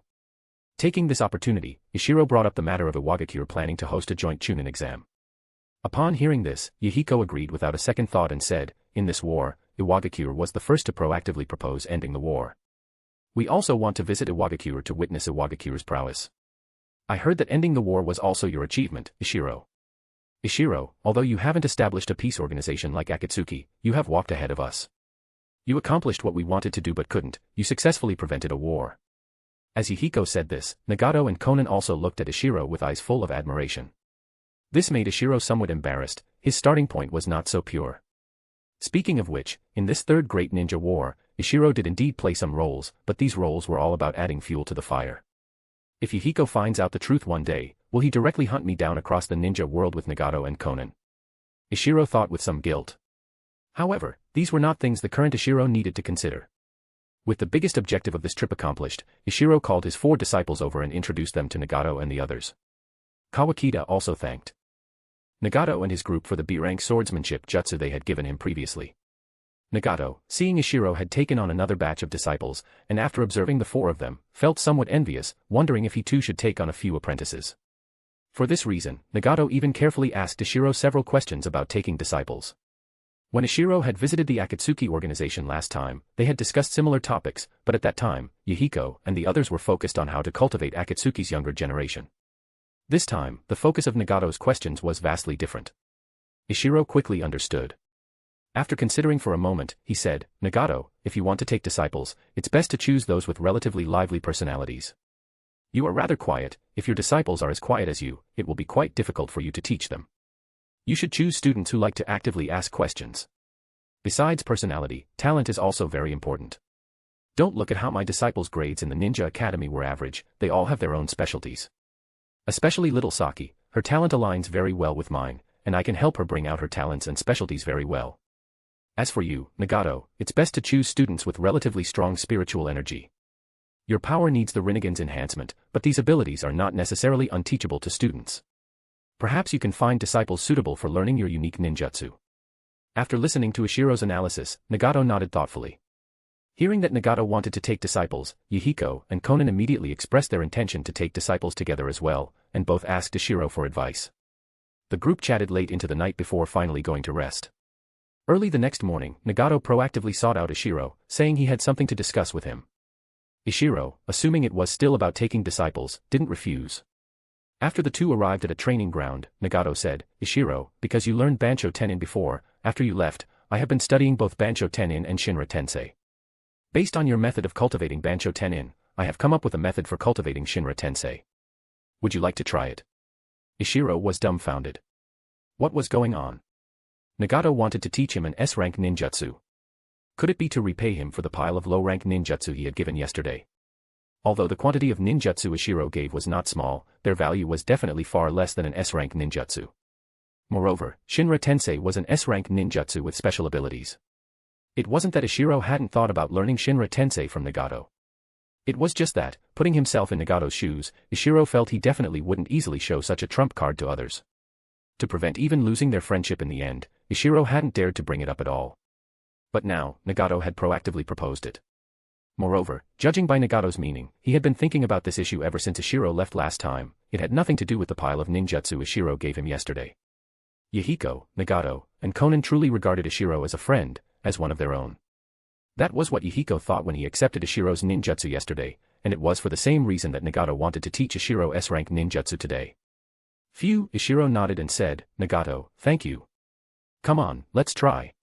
Then Nagato began to describe to Ishiro in detail the similarities and differences between Shinra Tensei and Bansho Tenin. Both ninjutsu were related to gravity and were similar in essence. But since the Rinnegan gave them different names, they were indeed very different. During the teaching process, Ishiro was surprised to discover that Nagato's Shinra Tensei seemed to no longer have the limitation of a time interval. It seemed Nagato had completely mastered this ninjutsu through his research over the years. No wonder Nagato offered to teach me Shinra Tensei, it turns out he has this confidence. Thanks to Nagato's long-term research and contemplation, coupled with Ishiro's experience in learning Bansho Tenin, learning this time was smoother than expected. Under Nagato's careful guidance, Ishiro managed to barely master this ninjutsu in just 7 or 8 days. However, the Shinra Tensei Ishiro cast was too weak. If he used Shinra Tensei to accelerate a thrown kunai, it had some effect, but if he wanted to cast Shinra Tensei out of thin air to attack an enemy, its power was less than even the weakest C-rank water jutsu. And what frustrated Ishiro the most was that Shinra Tensei actually consumed a lot of chakra, the greater the power, the greater the consumption. Nagato had chakra by the ton, so he naturally wasn't concerned, but Ishiro's pitiful chakra reserves were nothing in the face of such massive consumption. Ishiro calculated that currently, casting Shinra Tensei once at full power consumed no less chakra than an A-rank Great Raging Water Shockwave, reaching a terrifying 20A. And because Ishiro was at the Quasi-Kage level, his chakra reserves were growing wildly, now around 1200A. A chakra reserve of 1200A seemingly allowed him to cast Shinra Tensei 60 times, which didn't seem like a small number. But Ishiro hadn't fully mastered the Shinra Tensei ninjutsu yet, the power he currently used didn't even reach C-rank ninjutsu levels. There was still a very large room for power increase. By then, Ishiro wasn't sure if 1200A of chakra would be enough for him to cast Shinra Tensei even once. Although he had taught Ishiro Shinra Tensei, Nagato was somewhat embarrassed. He himself didn't lack chakra, so he hadn't thought of this situation before teaching Ishiro. Besides the high consumption, the Shinra Tensei actually had a cooldown time of up to 1 minute. Ishiro needed to rest for at least a minute before he could cast it again. Therefore, the current practical combat application of this ninjutsu was almost zero. Its only benefit was that, like Bansho Tenin, it was an instant cast ninjutsu that didn't require hand seals. After all, he had learned a new S-rank ninjutsu, and an offensive S-rank ninjutsu at that. Although it wasn't very useful now, no one could say what the future held. So Ishiro was still very excited and kept thanking Nagato. Dash, support me with Power Stone. Dash, for every 200 PS equals Bounds chapter. Dash, 30 advanced chapters now available on Patreon. Dash, https://www.patreon.com/c/Sega is. Just remove the hyphen to access Patreon normally. If you like this novel, please consider leaving a review. That's helped the story a lot, thank you. Chapter 202, Chapter 201, The Land of Rain's Choice. Chapter 201, The Land of Rain's Choice. While Ishiro was learning Shinra Tensei from Nagato, his 4 disciples were accepting challenges from the ninjas of the River Ninja Village. The current number of ninjas in the River Ninja Village was not large. Although the daimyo of the Land of Rivers had allocated a lot of funds and provided strong support for the River Ninja Village, the development of a ninja village still required time. Currently, the River Ninja Village was still in the stage of vigorously recruiting students and cultivating the younger generation. Half of the ninjas in the River Ninja Village were originally from the Akatsuki organization. The students Yahiko had recruited after taking charge of the River Ninja Village were still studying at the academy. The largest class would still need 3 to 5 years before they could possibly become genin.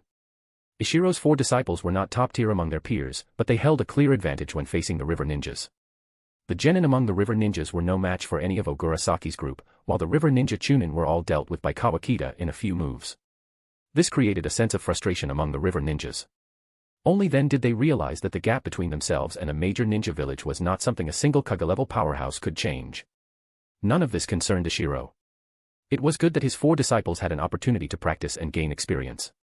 So later, Ishiro proposed letting Ogurasaki's group of 3 fight against the River Ninja Chunin, while Kawakita would spar with the River Ninja Jonin. This matter greatly angered everyone in the River Ninja Village. They felt Iwagakure was looking down on them too much. They all expressed their intention to teach Iwagakure a lesson. However, the final result left them somewhat disappointed. Although Ogurasaki's group of 3 lost more than they won in their matches against the River Ninja Chunin, even in defeat, the gap between the 2 sides was not large. This completely deflated the River Ninjas' morale, especially after they learned that Ogurasaki's group of 3 was not even among the most outstanding genin in Iwagakure. Their self-confidence took a massive hit. Fortunately, the River Ninjas had Yahiko. Yahiko employed his talk no jutsu, successfully using this incident to motivate the river ninja's enthusiasm for training.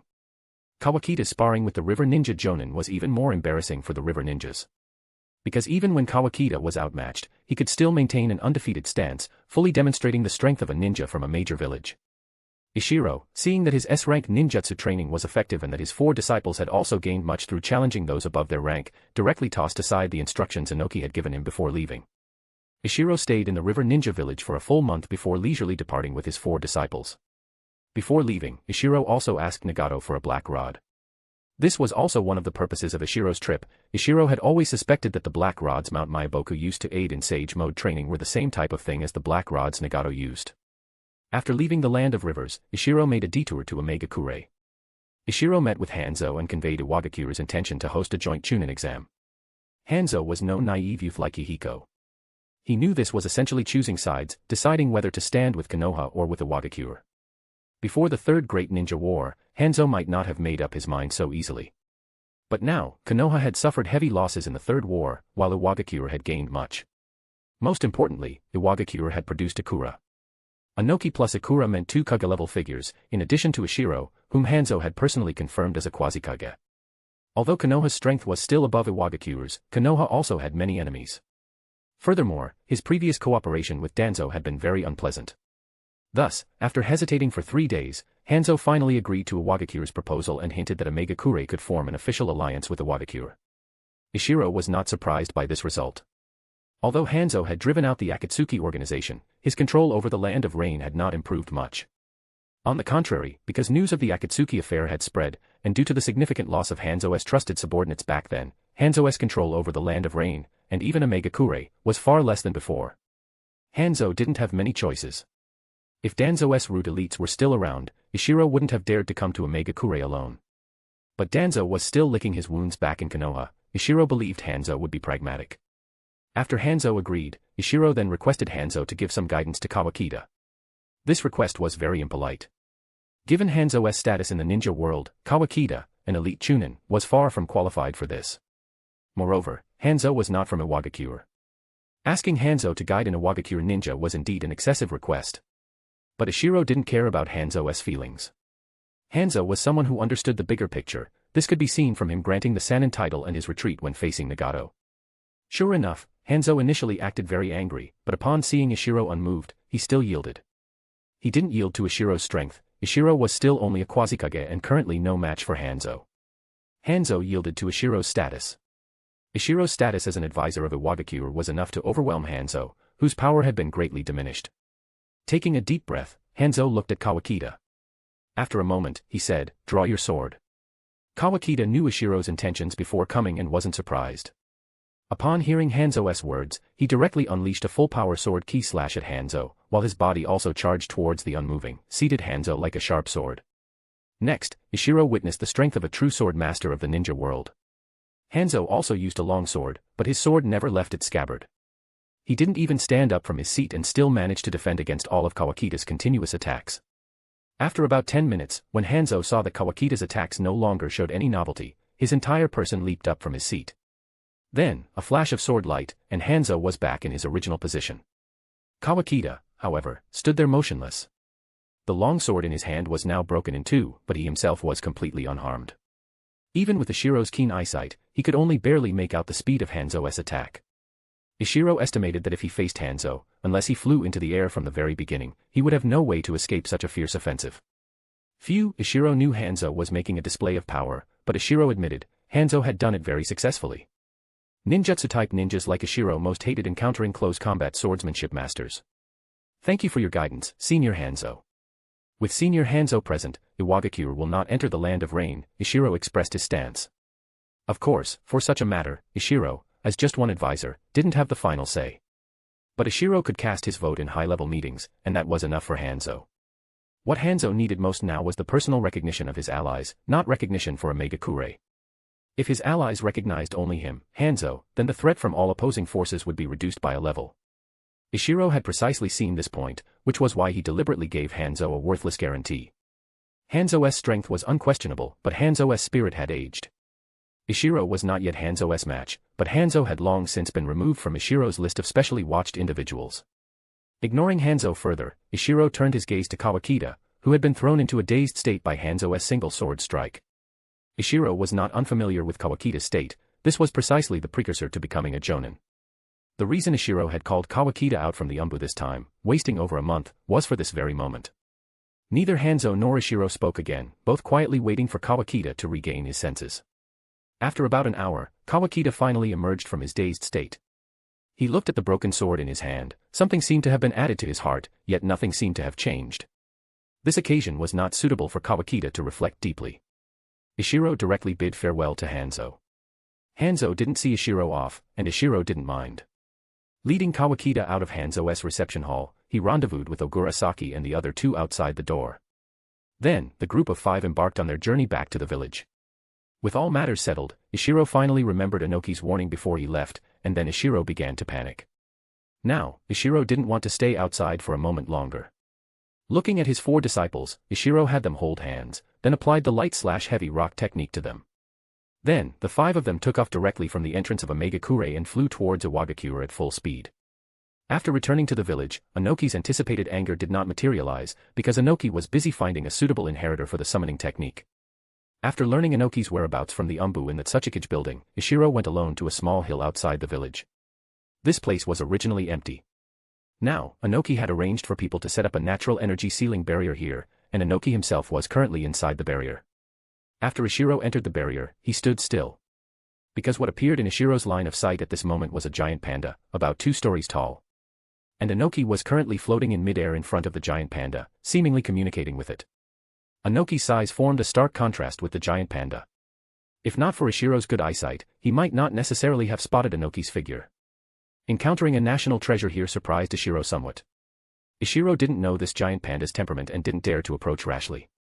So, Ishiro walked over to Zero, the captain of the Shadow Guard, who was nearby, and inquired about the giant panda's situation.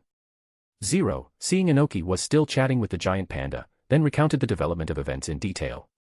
It turned out that after the summoning scroll was delivered to the village, Inoki had arranged for a jonin to write his name on the summoning scroll.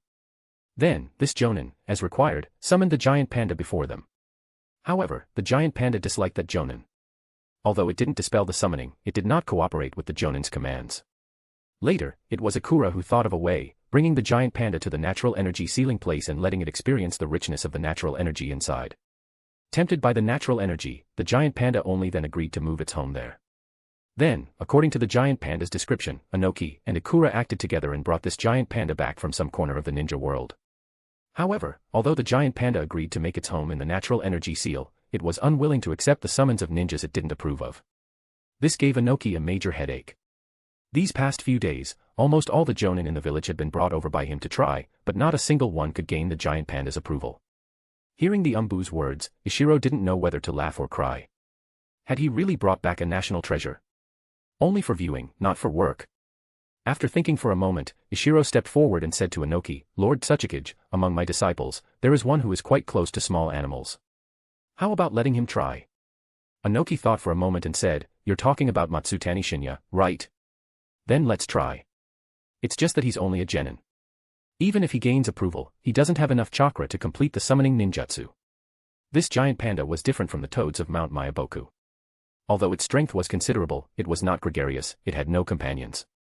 Unlike Mount Myaboku, where if you couldn't summon Gamabunta, it didn't matter, you could still summon other small toads, or even tadpoles. So, just as Inoki said, even if Matsutani Shinya could gain approval, he wouldn't be able to use this giant panda in the short term. Dash, support me with Power Stone. Dash, for every 200 PS equals Bounds chapter. Dash, 30 advanced chapters now available on Patreon. Dash, https://www.patreon.com/c/sega is. Just remove the hyphen to access Patreon normally. If you like this novel, please consider leaving a review. That's helped the story a lot, thank you. Chapter 203, Chapter 202, Progress in Sage Mode. Chapter 202, Progress in Sage Mode. The next day, Ishiro took Matsutani Shinya to meet the giant panda. Matsutani Shinya's affinity with animals also had some effect on this giant panda, though clearly not as much as with ordinary small animals. The difference in the giant panda's attitude towards Matsutani Shinya was merely that it wasn't averse to him, but it also didn't feel Matsutani Shinya particularly suited its preferences. However, seeing this, Ishiro had another idea. He asked Matsutani Shinya to chat with the giant panda and see if it knew the training method for Sage Mode or, say, a method for absorbing natural energy. The giant panda was quite surprised by Matsutani Shinya's question about Sage Mode. It lowered its body and carefully sniffed Matsutani Shinya, finding nothing. Then it looked at Ishiro standing behind Matsutani Shinya, came closer, and sniffed Ishiro as well. This time, the giant panda's expression was somewhat puzzled. It asked Ishiro, "Little fellow, have you absorbed natural energy before? How come you didn't petrify, nor did you fuse with natural energy?" Ishiro was taken aback and said, "Senior, I unintentionally absorbed natural energy once. I nearly petrified at that time. Later, I used the natural energy in my body to train a ninjutsu, and that's how I avoided petrification." The giant panda seemed unable to understand how Ishiro could cultivate ninjutsu using natural energy. Seeing this, Ishiro pressed further, "Senior, do you know how to absorb natural energy?" The giant panda said, "There is a method to absorb natural energy, but it's very difficult to achieve. Even I only know of this method and have never tried it. Little fellow, natural energy isn't that easy to absorb. If you can't control natural energy, you will petrify." Upon hearing this, Ishiro took out the black rod he had obtained from Nagato and asked, "Senior, at Mount Myaboku, one of the 3 great sage regions, it said there's a type of black rod that can disperse uncontrolled natural energy absorbed into the body. I wonder if it's this kind of thing." The giant panda looked at the black rod and shook its head. "I am not clear about matters concerning Mount Myaboku. Natural energy is a top secret, Mount Myaboku would not reveal it." Ishiro thought for a moment and said, "Since Senior knows the method for absorbing natural energy, could you inform us? We also want to try the power of natural energy." The giant panda thought for a moment and said, "All right. If you use this place as an exchange, I agree." Ishiro was stunned, not expecting the giant panda to make such a request. Originally, this giant panda wasn't very willing to exert itself for Iwagakure, only agreeing to become a summoning beast and fight for Iwagakure due to the natural energy seal. Although the village hadn't yet found a suitable summoning ninja, once found, this would be a long-term deal. Now, this giant panda wanted to complete this long-term deal for Iwagakure in one go. Ishiro turned to look at Inoki. Inoki was also somewhat conflicted and couldn't make a decision for a moment. He said, "Let's go back and gather the advisors to discuss it." Ishiro nodded in agreement. A giant summoning beast versus Sage Mode, this was a difficult choice. If, after obtaining the method for absorbing natural energy, they could guarantee successful cultivation of Sage Mode, then Inoki would still be willing to make the exchange. Firstly, Sage Mode could significantly enhance Hokage's combat power, while the boost from a giant summoning beast was quite limited. Secondly, Sage Mode could be popularized, allowing many people to learn it together. Unlike a giant summoning beast, of which there was only one, it could only help one person, or at least only one person at any given time. But unfortunately, Ishiro also couldn't be certain whether they could master Sage Mode even after obtaining the method for absorbing natural energy that the giant panda spoke of. At the high-level meeting, opinions were not unanimous. Mei was an opponent. Her reason wasn't that she felt it wasn't a good deal, but that she felt it was too dangerous. Sage Mode was uncontrollable, but a summoning beast was controllable. Although this giant panda had many demands and wasn't willing to suffer losses, at least it could be communicated with, which was already very valuable. However, practicing Sage Mode carried the risk of petrification, and those qualified to practice Sage Mode were all elites of the village. Iwagakure was not Konoha. Konoha could afford losses, but Iwagakure could not. Especially Ishiro, Mei could see at a glance that Ishiro was someone who particularly wanted to learn Sage Mode. A quasi-kage like Ishiro, and also a village advisor, his importance to the village needed no further explanation. Mei didn't want a genius like Ishiro to take such a risk. Sokka, however, held a supportive attitude. His reason was simple: a giant summoning beast, at best, can allow a ninja to reach the level of Konoha's Sannin. But the previous user of Sage Mode was Hashirama Senju. It was this sentence from Sokka that directly moved Inoki. Inoki could never forget the humiliation of being threatened by Madara Uchiha back then. If Sage Mode could allow one to reach the level of the first Hokage, then Inoki himself would be willing to take this risk. Ikura, however, said, "Lord Tsuchikage, could this giant panda be a spy sent by Konoha? After all, that summoning scroll was also obtained from Konoha ninjas." Ishiro was taken aback, not expecting Ikura's train of thought to have become so bizarre. Ishiro hadn't considered this aspect at all because he knew that although Sage Mode was an ability of the first Hokage, Konoha didn't have the relevant legacy. Sage Mode had always been something from the 3 great sage regions and was distinct from Konoha. For example, Kabuto Yakushi, the Konoha rogue ninja from the original story, learned Sage Mode from Ryuchi Cave. In other words, as long as the 3 great sage regions approved, regardless of that person's identity or whether they were related to Konoha, they could potentially learn Sage Mode. After hearing Ikura's words, Anoki gritted his teeth and said, "We still have to exchange. It's just that for us high-level officials to practice Sage Mode, we can only do it one by one. Before the previous person successfully masters Sage Mode, others cannot attempt to practice it." "Yes," everyone responded. Anoki's words were not directed at Sokka and Mei, their strength was insufficient, and they hadn't entertained the thought of practicing Sage Mode. Among the higher-ups, those qualified to practice Sage Mode should originally have been Anoki and Ikura, both Kage level. But Ishiro's desire was even stronger than theirs.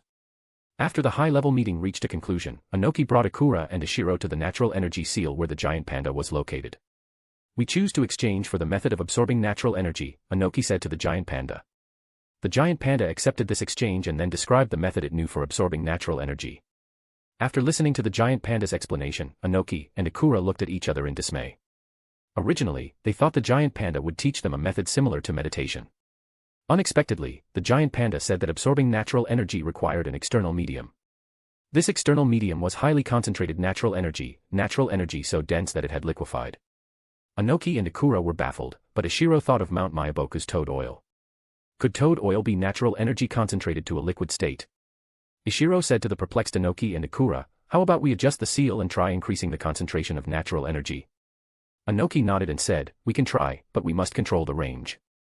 Don't forget, natural energy is uncontrollable, and the danger is not insignificant." Ishiro nodded in understanding. As an advisor skilled in sealing jutsus, this matter naturally fell to Ishiro. Increasing the concentration of natural energy was not difficult. With Iwagakure's level of sealing jutsu mastery, they could have done it long ago. Previously, it was only out of fear that natural energy was too dangerous that the concentration was controlled within a suitable range. Now, what Ishiro needed to do was to find a method through experimentation that could increase the concentration of natural energy without causing it to go berserk. Ishiro found a relatively secluded spot outside the village and notified the barrier team to set up shielding and defensive barriers. Then he asked Anoki to arrange for Umbu guards. Ishiro knew his own limitations, he knew this matter certainly wouldn't succeed in a day or two. This research might very well be another long-term project. He just hoped it wouldn't be like researching the Fire Realm seal fragments back then, where progress was measured in years. Ishiro didn't have that much time to waste. The basis of the experiment was still the original natural energy seal. They just needed to cancel the part of the original seal that restricted natural energy and prevented it from increasing excessively. In fact, when the natural energy seal was first researched, incidents where the natural energy became too concentrated, ultimately causing the seal to collapse, had occurred. The cost of setting up a natural energy seal wasn't low. The village had no need for this kind of research at the time, so they hadn't delved deeper into it. Now, Ishiro would lead the experiments in this direction. He hadn't engaged in sealing jutsu development and research for many years, Ishiro was quite excited. Firstly, what Ishiro needed to do was not direct experimentation. The current seal was too large, and the cost was too high. Even without trying, Ishiro knew that this research process wouldn't succeed in 1 or 2 attempts. Although Iwagakure had developed well in recent years, it couldn't afford such extravagance. Ishiro first had to shrink that original massive seal. Reducing its volume would inevitably lead to a decrease in cost. This point wasn't difficult. Ishiro and Mizuhara, the head of the barrier team, along with others, completed the simplification in less than 3 days of research. The seal was largely still the same seal, just with much of the repetitive content intended to increase its area removed. So this process went very smoothly. 3 days later, Ishiro and his team constructed a new natural energy seal in the selected experimental area. The size of this seal was about that of a room. Ishiro and the others calculated the cost and found it barely acceptable. Thus, the research quickly entered the second step, cancelling the parts of the original seal used to maintain balance. This seemed simple but was actually very troublesome because Ishiro and his team's goal was not to completely cancel the balance but to ultimately achieve control over the natural energy. Therefore, while cancelling the original balance settings, they also had to add a lot of content for guidance. Because Ishiro and his team had shrunk the original large seal, this also led to a significant weakening of the new seal's tolerance for natural energy, so this process did not go smoothly. In more than a dozen successive experimental results, the seal was battered to pieces by the rampaging natural energy. Fortunately, the seal was relatively small, and not much natural energy had gathered, so the ninjas participating in the research were not injured. Dash, support me with Power Stone. Dash, for every 200 PS equals Bounds chapter. Dash, 30 advanced chapters now available on Patreon. Dash, https://www.patreon.com/c/Sega is. Just remove the hyphen to access Patreon normally. If you like this novel, please consider leaving a review. That's helped the story a lot. Thank you. Chapter 204, Chapter 203, Who First? Chapter 203, Who First? The research into the natural energy seal brought Ishiro back to those busy yet fulfilling days of his childhood. Every day, Ishiro had to dedicate about half his time to researching the natural energy seal, the remaining time was for teaching his 3 disciples and his own training. And the training projects Ishiro needed to undertake were surprisingly numerous. Besides the original content, another item had been added, the S-rank ninjutsu, Shinra Tensei. Originally, Ishiro had worried that Inoki would ground him after he returned to the village this time. But events proved Ishiro had overthought it, without Inoki even needing to say anything, he simply had no time to go out and roam. Although several minor and major incidents had occurred in the ninja world during this period, making Ishiro very eager to participate, he unfortunately had no time. The research into the natural energy seal was too dangerous. However, among the researchers, apart from Ishiro, no one else could sense the presence of natural energy. Therefore, while anyone could be absent from the research process, Ishiro absolutely could not. The research process lasted for about half a year. This duration had actually far exceeded Ishiro's expectations. During this process, Inoki convened high-level meetings 3 times regarding this matter. The content of the discussions was always whether to continue the research, for no other reason than the research process was simply too expensive. In the first 2 meetings, it was Mei, the advisor in charge of finances, who proposed stopping. At that time, Ishiro and Inoki both supported continuing the research. Ikura and Saka did not express an opinion. By the 3rd time, which was a month ago, when Mei once again convened a high-level meeting, even Inoki hesitated. If not for Ishiro's repeated insistence and his repeated explanations that the research had already made breakthrough progress, perhaps the funding for this research would have been cut off by Mei. Fortunately, today there was finally a result. Still in the original experimental area, Ishiro called all the high-level officials for a test. If one paid slight attention, they would discover that the terrain of this experimental area was already completely different from before, because about 3 months ago, when the experiment reached a critical stage, an explosion occurred. If not for Ishiro having made some progress in these past few months and timely casting a large-scale circular water formation wall to protect all the researchers, perhaps in that instant, Iwagakure's sealing jutsu expertise would have regressed by 10 years. It was also that research incident that incurred the greatest losses, ultimately summoning Mei, that god of wealth grandmother. Besides such major and minor accidents, the research process also encountered many unforeseen difficulties, such as how to determine if the concentration of natural energy had reached the standard. This problem troubled Ishiro and his team for a long time. In the end, the giant panda came over and assessed it. The giant panda wasn't very certain either and gave a rough standard. However, although the process was fraught with stumbles, the final result was good. Because just over 10 days ago, during an experiment, they accidentally obtained a drop of suspected liquefied natural energy. It was just that drop of natural energy couldn't be preserved and quickly dissipated on its own. But that undoubtedly gave everyone hope. Then, after these dozen or so days of research, Ishiro and the others finally found some knack to it. This led to the current experiment being demonstrated to all the village's high-level officials. As the lead researcher, Ishiro did not directly participate in this experimental process but explained it to Inoki and the others from the side. The one actually performing the operation was none other than Mizuhara, the head of the barrier team. The seal deployment went very smoothly, completed in less than 10 minutes. Then came the waiting. This process wasn't too long either. After about an hour, the newly arranged seal began to fluctuate. Then the fluctuations became more and more intense. Finally, just as the seal was about to fail, a drop of golden yellow, oil-like liquid formed in the very center of the seal. The liquid fell, landing in a bottle placed precisely underneath. Almost simultaneously, the natural energy within the seal was instantly depleted. And the seal, which had been fluctuating constantly, seemed unable to withstand the sudden change in pressure at this moment and collapsed. However, at this point, no one was paying attention to the collapsing seal. Instead, all eyes were fixed on the drop of natural energy in the bottle. Inoki sensed it carefully but didn't find anything special, so he looked at Ishiro with some doubt. Ishiro also said with some uncertainty, "I can't guarantee this is the liquefied natural energy the giant panda spoke of, but the possibility is extremely high. Moreover, this thing will disappear quickly." Sure enough, in less than a minute, this oily drop of liquid vanished. Inoki thought for a moment and said, "No matter what, we spent so much to create this thing, we have to test it." Ishiro quickly raised his hand, Let me. I'll test it." Mei glared at Ishiro and said, "You are an advisor now too. Mind your image." Ishiro quickly looked around guiltily. Mei, this advisor, had been very dissatisfied with Ishiro for the past 6 months. Ishiro's experiments had consumed an truly exaggerated amount of funds. Ikura said, "Ishiro, when do you plan to try?" Ishiro said, "In a few more days. My current state isn't right. I'll try after my mindset has calmed down in a few days." Inoki said, then Ishiro will conduct the experiment first. However, when you conduct the experiment, at least I or Ikura must be by your side guarding. Ishiro nodded repeatedly like a chick pecking at rice.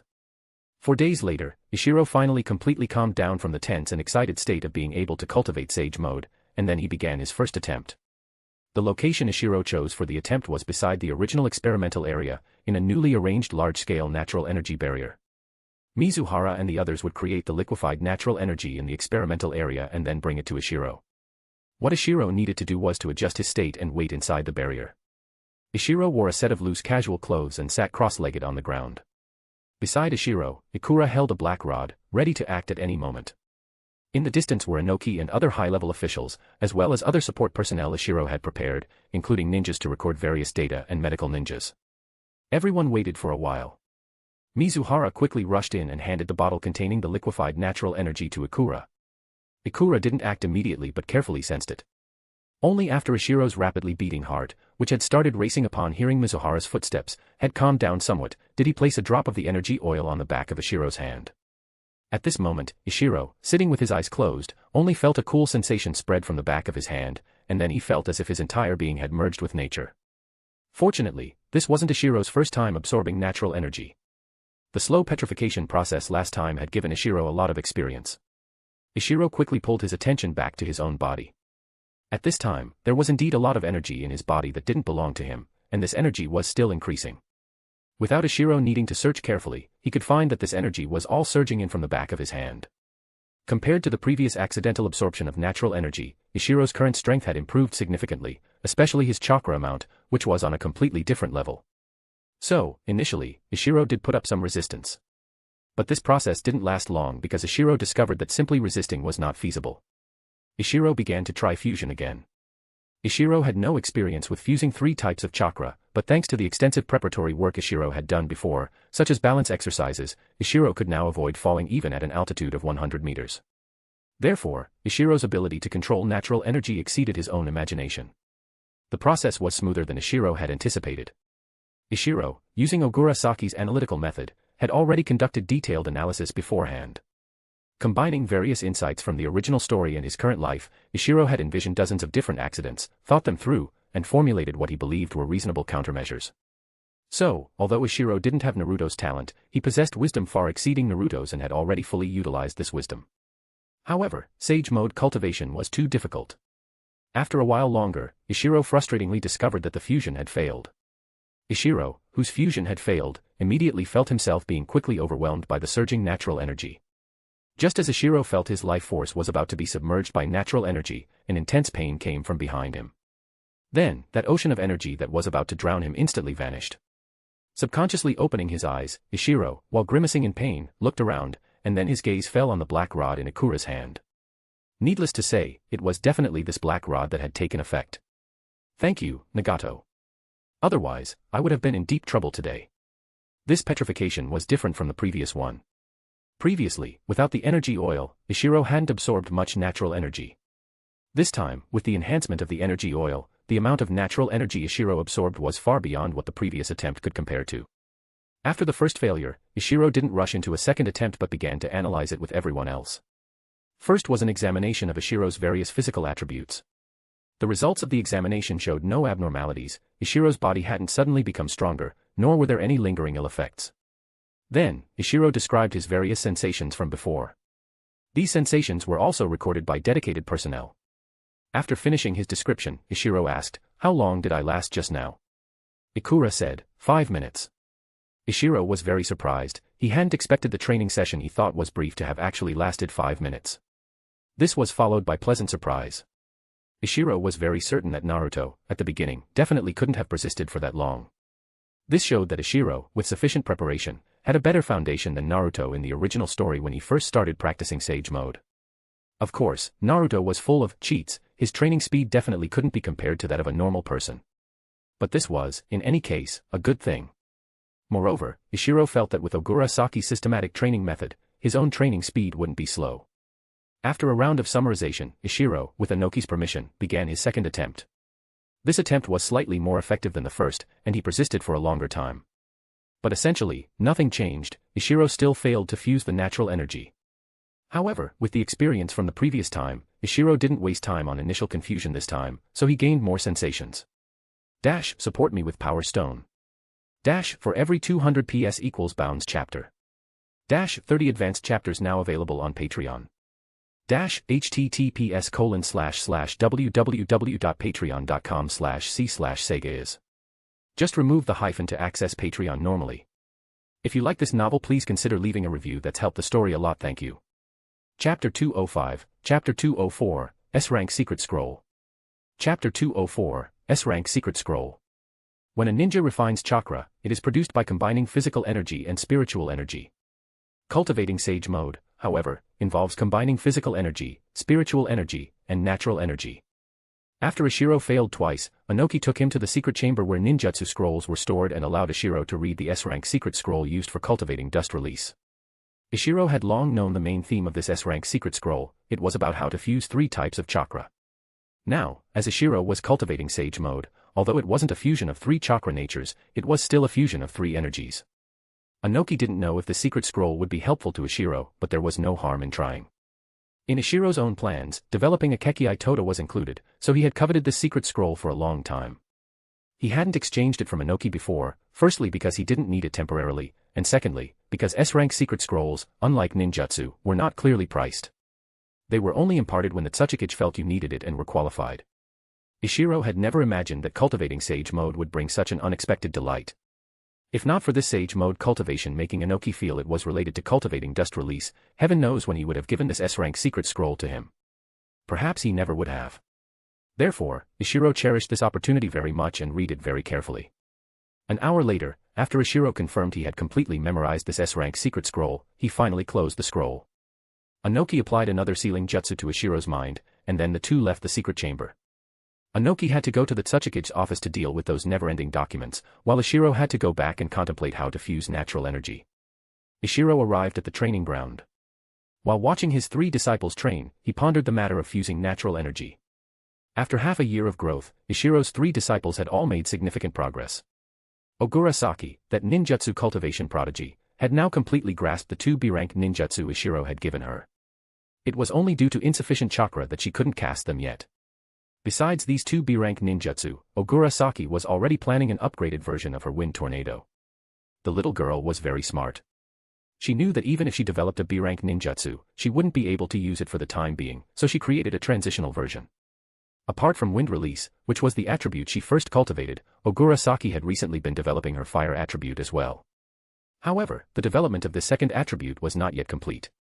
As for Matsutani Shinya, after experiencing a change in mentality, he appeared much more mature. Following Ishiro's advice, he was treading a path of broad learning. He had now learned at least 6 C-rank ninjutsu for each of his 3 attributes. Not following Ogura Saki's path of developing ninjutsu, Matsutani Shinya chose a fighting style that leveraged the advantages of his multiple attributes. And because water was among his 3 attributes, he had inherited the water pressure line type water release ninjutsu that Ishiro had developed himself. The one who had progressed the fastest was, surprisingly, Takumi. Ishiro's help to Takumi was actually the least. Takumi, like Kawakita from Ishiro's previous batch of disciples, was a taijutsu ninja and not the same type as Ishiro, so Ishiro couldn't offer much assistance. However, perhaps stimulated by the near-death experience when facing Konoha Umbu last time, Takumi's training became even more diligent. Furthermore, the experience between life and death allowed his efforts to yield greater returns. Now, Takumi's physical foundation was already very good. With all his stats up to par, Takumi was no longer the severely specialized student he once was. And his specialty in speed had also seen rapid progress with the improvement of his physical constitution. The only regret was the continued lack of significant progress in his Shunshin no Jutsu. This gave Ishiro a major headache. Today, the 3 youngsters were practicing teamwork because, in a while, the joint Chunin exams hosted by Iwagakure would begin. The number of ninja villages participating in this joint Chunin exam hosted by Iwagakure was considerable. Besides Iwagakure itself, there was Sunagakure, a major power, and also several medium-sized countries like Imegakure, Kawa no Kuni Ninja Village, River Ninja Village, Kusagakure, and Takigakure. The scale was already quite impressive. The only regret was that Kimogakure did not participate. At Ishiro's suggestion, Iwagakure had also promised to offer a powerful offensive B-rank ninjutsu as the prize for first place this time. Any from Iwagakure's arsenal would do, the winner could choose from any of the 5 attributes. This could be considered a grand gesture. One must know that last time, during the peace talks with Konoha, Iwagakure hadn't obtained many ninjutsu. Moreover, those ninjutsu paid by Konoha were mostly what Konoha had picked out as the least useful after sifting through their collection. The preciousness of ninjutsu was evident from this. As Ishiro's disciples, Ogura Saki and the other two naturally weren't coveting the B-rank ninjutsu, they just didn't want to lose face for their teacher, Ishiro. Because they remembered very clearly how Chiko Tomo had gained everyone's recognition under the watchful eyes of all back then. At that time, some among the three had been in the audience watching Chiko Tomo's performance. Especially Ogura Saki, who had always strived with Chiko Tomo as her goal. She also wanted to become a qualified chunin like Chiko Tomo under everyone's gaze, adding another glorious stroke to Ishiro's halo as a renowned teacher. Ishiro knew his three disciples' thoughts, but he didn't hold much hope for them. The three's strength was already quite good, and it wouldn't be difficult for them to become chunin. However, distinguishing themselves in this chunin exam would not be easy. After all, it had only been a little over a year since the three of them graduated. Although they had made great progress in this past year, they were still quite a bit behind compared to the geniuses of the same period. Back then, Chiko Tomo indeed gained recognition while everyone watched. But everyone recognized Chiko Tomo not because her strength was particularly outstanding among the candidates at that time, but because, given her talent, her ability to reach chunin level so quickly gave everyone hope. If Chiko Tomo and her two companions had also participated in round after round of matches at that time, the possibility of any of them making it to the end was actually not high. Therefore, Ishiro's requirements for Ogura Saki and the other two were actually not high, it was enough for them to simply pass the assessment. So, although the three had been training exceptionally hard recently, Ishiro hadn't intervened much. Ishiro chose to let them develop naturally. While the three disciples practiced their coordination, Ishiro cultivated on his own to the side. After a while, Natsuki, after finishing school, also came to this training ground. Of course, Natsuki didn't come willingly. This girl, when it came to training, would slack off whenever possible, lacking any ambition. Ishiro glanced at Natsuki, who was pouting. The little girl had no choice but to obediently go to the side and practice taijutsu. Natsuki's physical constitution was not outstanding, it should be said it was very average. However, she had some peculiar talent in terms of spiritual energy. It was just that Ishiro didn't know how to develop this talent, so Natsuki's strength was at the bottom of her class. Initially, Ishiro had thought about making changes, but later he gave up. Let the little girl do whatever she wanted, as long as she completed her routine training every day. Anyway, there was still a lot of time before the little girl graduated. Seeing everyone training seriously, Ishiro closed his eyes and began to recall the contents of the S-rank secret scroll. Most of the content in the S-rank secret scroll was not directly related to the Sage Mode cultivation, but it contained many insights on how to handle three types of energy. Ishiro carefully analyzed this aspect of the content. After finishing his analysis, Ishiro felt, perhaps Inoki should be the one to try first. Inoki, who could use dust release, was adept at fusing three attributes of chakra. After absorbing natural energy, fusing it would definitely be easier for him than for Ishiro. The dust release cultivation method introduced in the S-rank secret scroll was, as a rule, progressive. It included methods on how to simultaneously control three types of chakra. Most importantly, the S-rank secret scroll also considered that a ninja's mastery over the three attributes required for cultivating dust release would not be uniform. So, it proposed a method to focus the main effort on the least familiar attribute. This way, although the proficiency in the three attributes would vary, because the allocated effort was different, the ninja could achieve a good balance. This method was very important to Ishiro. In his many years as a ninja, Ishiro's mastery over his own physical and spiritual energies definitely far surpassed his control over natural energy, this outsider. After obtaining this method, Ishiro felt an urgent desire to try it. However, Ishiro still held back. The cost of each cultivation attempt was not low. Before cultivating, all possible situations had to be considered. Every time he thought of this, Ishiro greatly envied Naruto. The energy oil that Iwagakure needed to spend a fortune to produce a single drop of was almost inexhaustible at Mount Myaboku. Naruto could perform countless Sage Mode practice sessions in a single day, but Ishiro had to prepare thoroughly to practice only once every few days. Just counting the number of attempts, Ishiro didn't know how many years he would have to practice to match Naruto's one day. Fortunately, Ishiro's preparatory work was sufficiently thorough. Whether it was balance exercises or energy fusion, Ishiro was ahead of Naruto. Coupled with Ishiro's far superior ninjutsu training experience compared to Naruto's, and his thorough analytical preparation before each training session. Therefore, the effect of each of Ishiro's training sessions far surpassed Naruto's. For example, when Ishiro began his third practice session 3 days later, his thorough preparations came into play.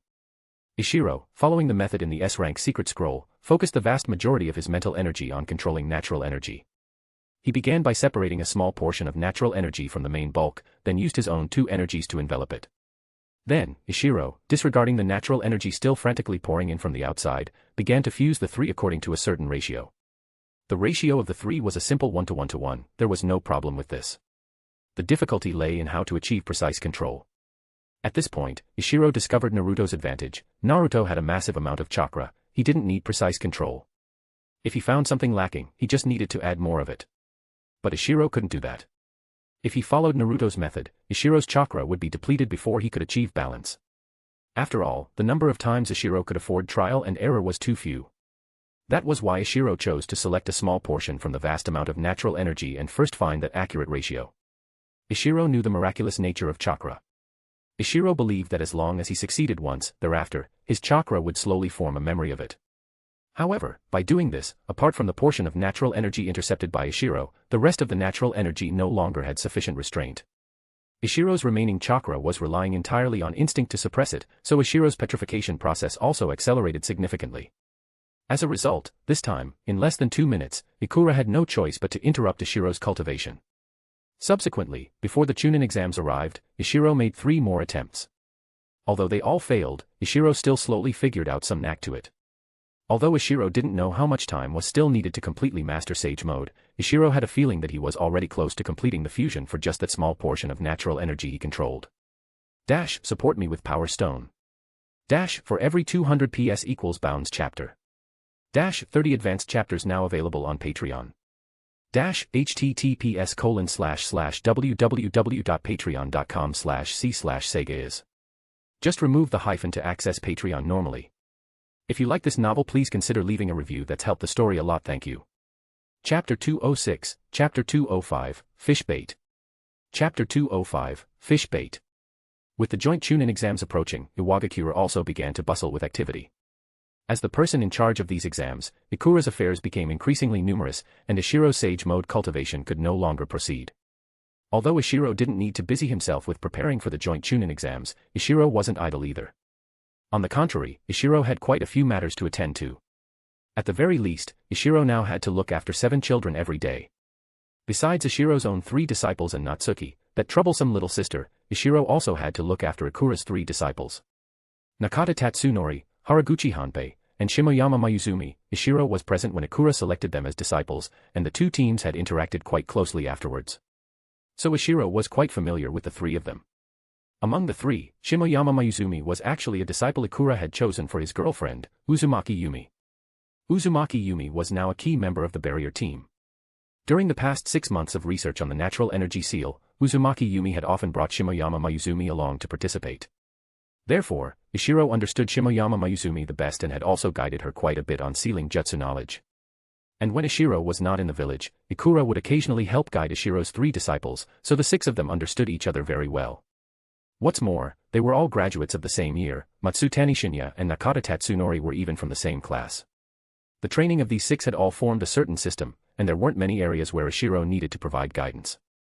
What Ishiro needed to do was to watch them train and occasionally answer some of the strange questions from the young boys and girls. Unable to cultivate Sage Mode, Ishiro could only spend most of his time on Lightning Release. Half a year had passed. Ishiro's development of Lightning Release had been his main training content, aside from researching seals. So, while his progress in other areas wasn't very obvious, Lightning Release was still improving.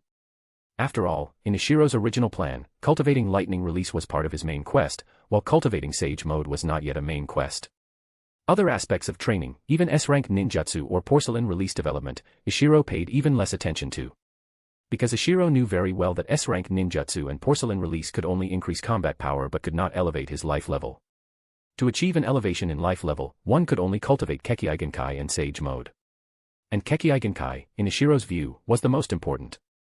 In Ishiro's established goals, the next Kekkei Genkai he planned to develop included the lightning attribute, most likely water and lightning, with a smaller probability of earth and lightning. Regardless of whether he chose water or earth, he had already reached the standard for fusion, but lightning release was still far behind. Fortunately, after half a year of training, Ishiro had still made some progress. Firstly, Ishiro had developed Chidori. Due to the different timeline, Ishiro didn't know if the current Kakashi had also completed its development. This didn't concern Ishiro much at present. Ishiro was already a high-level advisor. Even if Inoki and the others found it strange, they wouldn't suspect Ishiro. For example, Ishiro's displayed familiarity with Sage Mode cultivation had puzzled the higher-ups, but no one had raised any questions, because everyone trusted Ishiro, and because Ishiro's status and position were sufficient. No matter what source of intelligence Ishiro had, no one would interfere. So even if Kakashi used the same Chidori as Ishiro in the future, no one would say anything. To be honest, Ishiro learning Chidori didn't greatly enhance his combat power. Chidori was a close combat ninjutsu. Ishiro primarily focused on long-range ninjutsu output. Opportunities for close combat were inherently few. Furthermore, Ishiro was accustomed to using sword ki in close combat. Not only was it hard to change habits, but even if he were to use ninjutsu, the Raise-non, a seal-less ninjutsu, was clearly more practical. The only benefit of Chidori was that, after use, it would emit a dazzlingly strong light. Besides interfering with Ishiro's own vision, it would also interfere with the enemy's vision. However, Ishiro himself possessed the mind's eye cheat. Coupled with repeated practice, he had grown accustomed to Chidori's side effects. So, using Chidori to catch an enemy off guard was still feasible. But, that was about it. If Ishiro wanted to increase his combat power through Chidori, he would have to develop Chidori's derivative ninjutsu, such as Chidori Sharp Spear or Chidori Current. These were all long-range attack-type ninjutsu and could be incorporated into Ishiro's existing tactical system. However, developing these ninjutsu was too difficult. Ishiro's innate talent in lightning release was insufficient. If not for the rapid increase in his chakra reserves over the past 6 months, Ishiro wouldn't even be able to use Chidori, this massively chakra-consuming lightning release jutsu. For the current Ishiro, Chidori consumed about 50 of chakra. The reason it was so much was mainly because lightning was Ishiro's fourth attribute. Casting high-level lightning release jutsus would actually consume other types of chakra for no good reason. Even more frustratingly, after Ishiro cast Chidori twice, his lightning attribute chakra would hit rock bottom, and he could no longer conduct related training unless Ishiro consumed chakra of other attributes and then re-refined it. This made Ishiro very uncomfortable. Precisely because of this, Ishiro's progress over the past 6 months had been very limited. Apart from learning Chidori, there had been no other substantial advancements. Precisely because his lightning release cultivation was not going smoothly, Ishiro was even more eager to master Sage Mode, hoping to change the current situation through the amplification of Sage Mode and find the possibility of accelerating his lightning release cultivation. Actually, at this point, Ishiro had already vaguely sensed the limits of this body. The plan to elevate his life level was proceeding step by step, but the body's own limitations were gradually becoming apparent as Ishiro's level increased. Even if Ishiro was a transmigrator with memories from a previous life, it was still far from enough to break these shackles. The successful cultivation of porcelain release had fundamentally elevated Ishiro's life level, but this change was subtle and gradual, requiring time to slowly manifest its effects. Unfortunately, Ishiro couldn't afford to wait. If Ishiro waited 10 or 20 years for the porcelain release's development of his body to complete before proceeding to the next step of chakra fusion, then Ishiro felt that even if there was no fourth great ninja war, he would die before completing his established goals. Like Madara Uchiha, who obtained the ultimate yin and ultimate yang energies, then sit in meditation/idly for a long time, before the Geto Mazo for decades, only completing his transformation in his old age and fusing the Rinnegan. Ishiro couldn't do such a thing. If Black Zetsu hadn't deemed Madara to still have utilitarian value, then things like the Rinnegan and the Eye of the Moon would have had nothing to do with Madara. Once Madara died, he was dead. To avoid treading Madara Uchiha's old path, Ishiro placed his hopes on Sage Mode. Sage Mode could also elevate one's life level, but this process was relatively slow, unless one absorbed an unimaginably vast amount of natural energy to cause a leap-like change in life. Examples: Kagaya, the Sage of Six Paths, Obito, and Madara, who absorbed the Ten-Tails, a derivative of natural energy, into their bodies, achieving a leap in their life levels. If the absorbed amount wasn't enough, one could still achieve a certain degree of transcendence, manifested as an increase in lifespan. Examples: the 3 great sages of the 3 great sage regions. Ishiro's minimum goal was to possess a lifespan similar to that of the 3 great sages of the 3 great sage regions, and then use this extra time to complete the leap in life level. So now, another link had been added to Ishiro's main quest, cultivating Sage Mode. Getting back to the main topic, Ishiro's lightning release cultivation had encountered difficulties. Affected by insufficient lightning attribute chakra, Ishiro's training progress had slowed down. Therefore, after Ishiro used Chidori twice and exhausted the lightning attribute chakra in his body, the urge to go find trouble with Kimogakure surged within him again. Last time he found trouble with Kimogakure, he obtained the lightning release stimulation method. He wondered what surprises another encounter might bring. Unfortunately, this time Kimogakure did not send ninjas to participate in the joint Chunin exams. Thinking of this, Ishiro's body paused. Perhaps he could find a way to lure Kimogakure to participate in the joint Chunin exams. But what could be used to tempt Kimogakure? Clearly, the B-rank ninjutsu proposed by Iwagakure was not very tempting to Kimogakure. Kimogakure remained unmoved. The envoys Iwagakure sent to invite Kimogakure didn't even get to see the third raikage. If I want to attract Kimogakure's attention, Ishiro smiled faintly, having an answer, the Byakugan. Ishiro didn't know how much interest Kimogakure had in the Byakugan before, but after Kirigakure obtained a Byakugan, Kimogakure was bound to be tempted.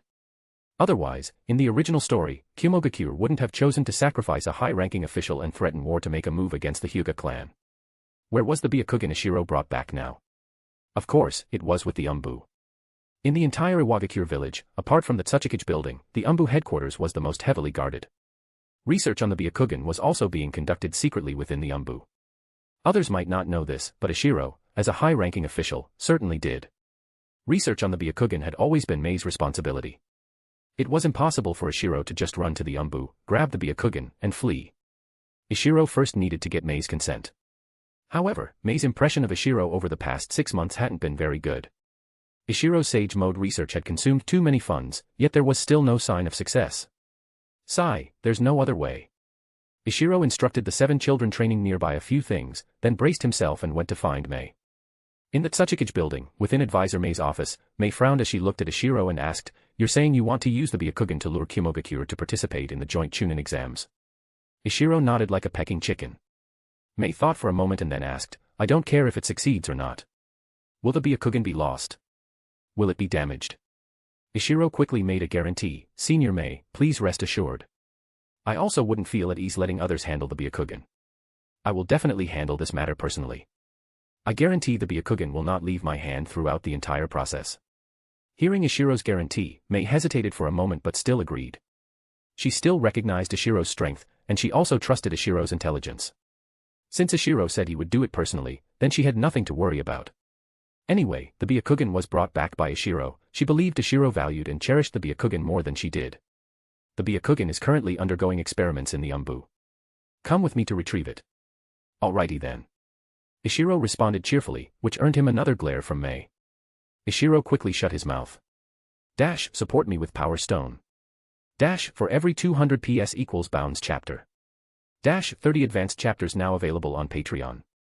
https://www.patreon.com/c/sega is. Just remove the hyphen to access Patreon normally. If you like this novel, please consider leaving a review. That's helped the story a lot. Thank you. Chapter 207, Chapter 206, Top Secret Intelligence.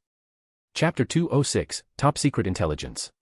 On the way to the Umbu headquarters, Ishiro asked Mei, "Senior Mei, how is the research progress on the Byakugan?" Speaking of this, Mei was rather pleased. She smiled and said, "Although the Byakugan shows rejection towards ninjas, the intensity of this rejection is far less than that of the Sharingan. Many of the preparations we made were not needed.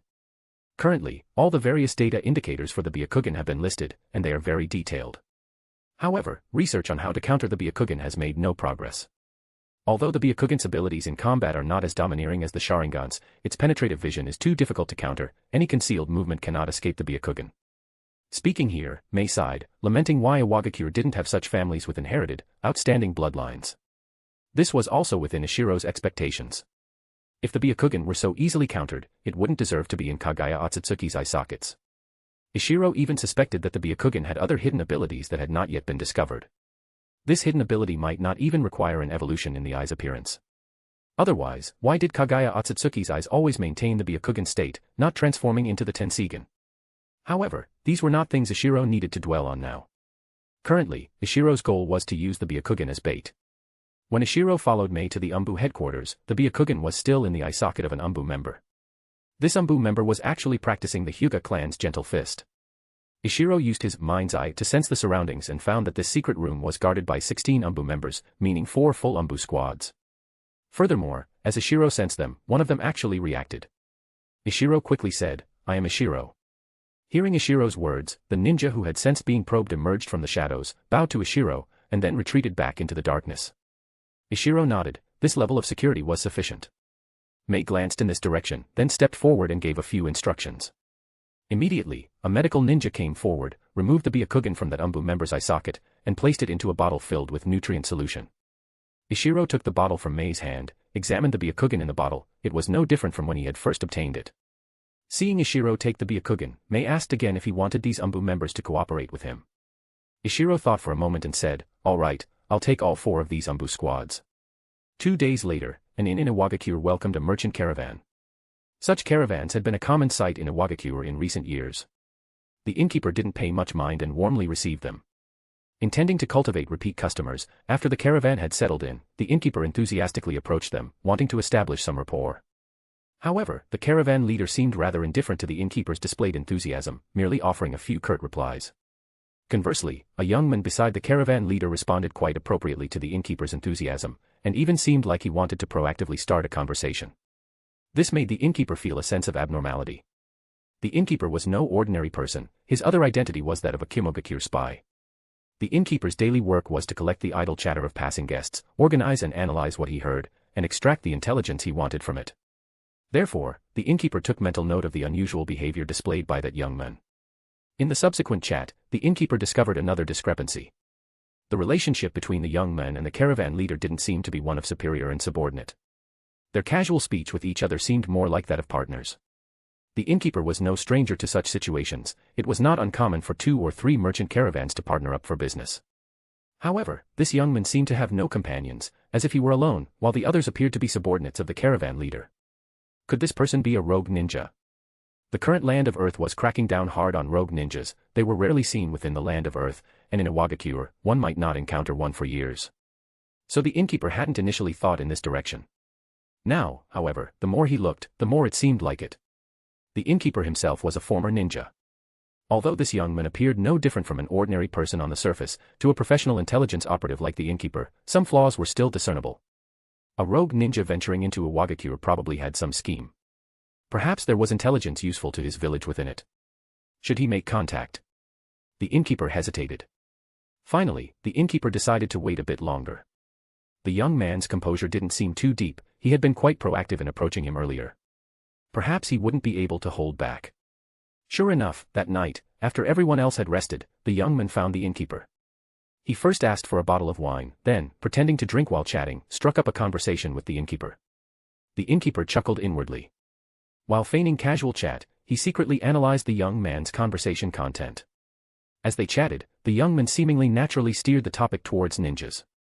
Then he asked if the innkeeper had any channels to trade with Iwagakure. At this point, the innkeeper basically confirmed the young man's purpose. This person definitely had something he wanted to sell to Iwagakure.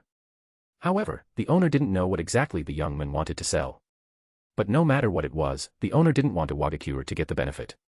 So, half-jokingly, half-warningly, he said, "Young man, trading with Iwagakure in Iwagakure is very simple. Just go to their contribution office, you can trade anything there. As long as the goods come from legitimate sources, the price won't be unfair to us. As for other things..." The innkeeper shook his head, deliberately not finishing. The item the young man wanted to trade was definitely illicit. Hearing the innkeeper say this, he became somewhat anxious and subconsciously asked, "Then where can one trade other things?" As soon as the words left his mouth, the young man realized he had been too hasty and was about to explain. The innkeeper spoke before him, "Young man, your curiosity is quite something. You just don't know how dangerous ninjas are, that's why you want to know about ninja matters." Hearing the innkeeper's words, the young man breathed a sigh of relief and nodded repeatedly, "Boss, you are widely experienced. Tell me about it." Saying this, the young man ordered another bottle of wine and some snacks. The innkeeper found it amusing inwardly and said with a feigned cheerful expression, "Speaking of secret trades with ninjas, I do know a few things, but most of them don't end well. This is Iwagakure's territory, after all. If the traded item is illicit, Iwagakure can openly seize it, and no one can say anything against Iwagakure." The innkeeper shook his head. Seeing the young man's disappointment, the innkeeper added, "If you ask me, if you really have something you want to trade, it's better to find ninjas from other villages within Iwagakure. For example, Tsuchikage or Iwagakure. Both these villages have good relations with Iwagakure and have ninjas stationed in Iwagakure. If there's something good, ninjas from these 2 villages, fearing Iwagakure's intervention and not wanting to escalate matters, will often conduct fair trades." The innkeeper, afraid of exposing himself, deliberately included Tsuchikage. The young man quickly said, "Then does boss have contacts in this area?" The innkeeper knew the fish had taken the bait. So he deliberately sized up the young man for a few moments and asked tentatively, "You wouldn't happen to have something to trade, would you?" The young man looked somewhat embarrassed, unsure whether he should continue to conceal it. While the young man was still hesitating, the innkeeper spoke again, "Young man, ninjas have high standards. They don't care for ordinary things. At this point, the young man seemed to know he couldn't hide it anymore and said, "Boss, rest assured, the item is definitely good. I'm just afraid the buyer can't afford the price. To be honest with you, boss, I am also a ninja.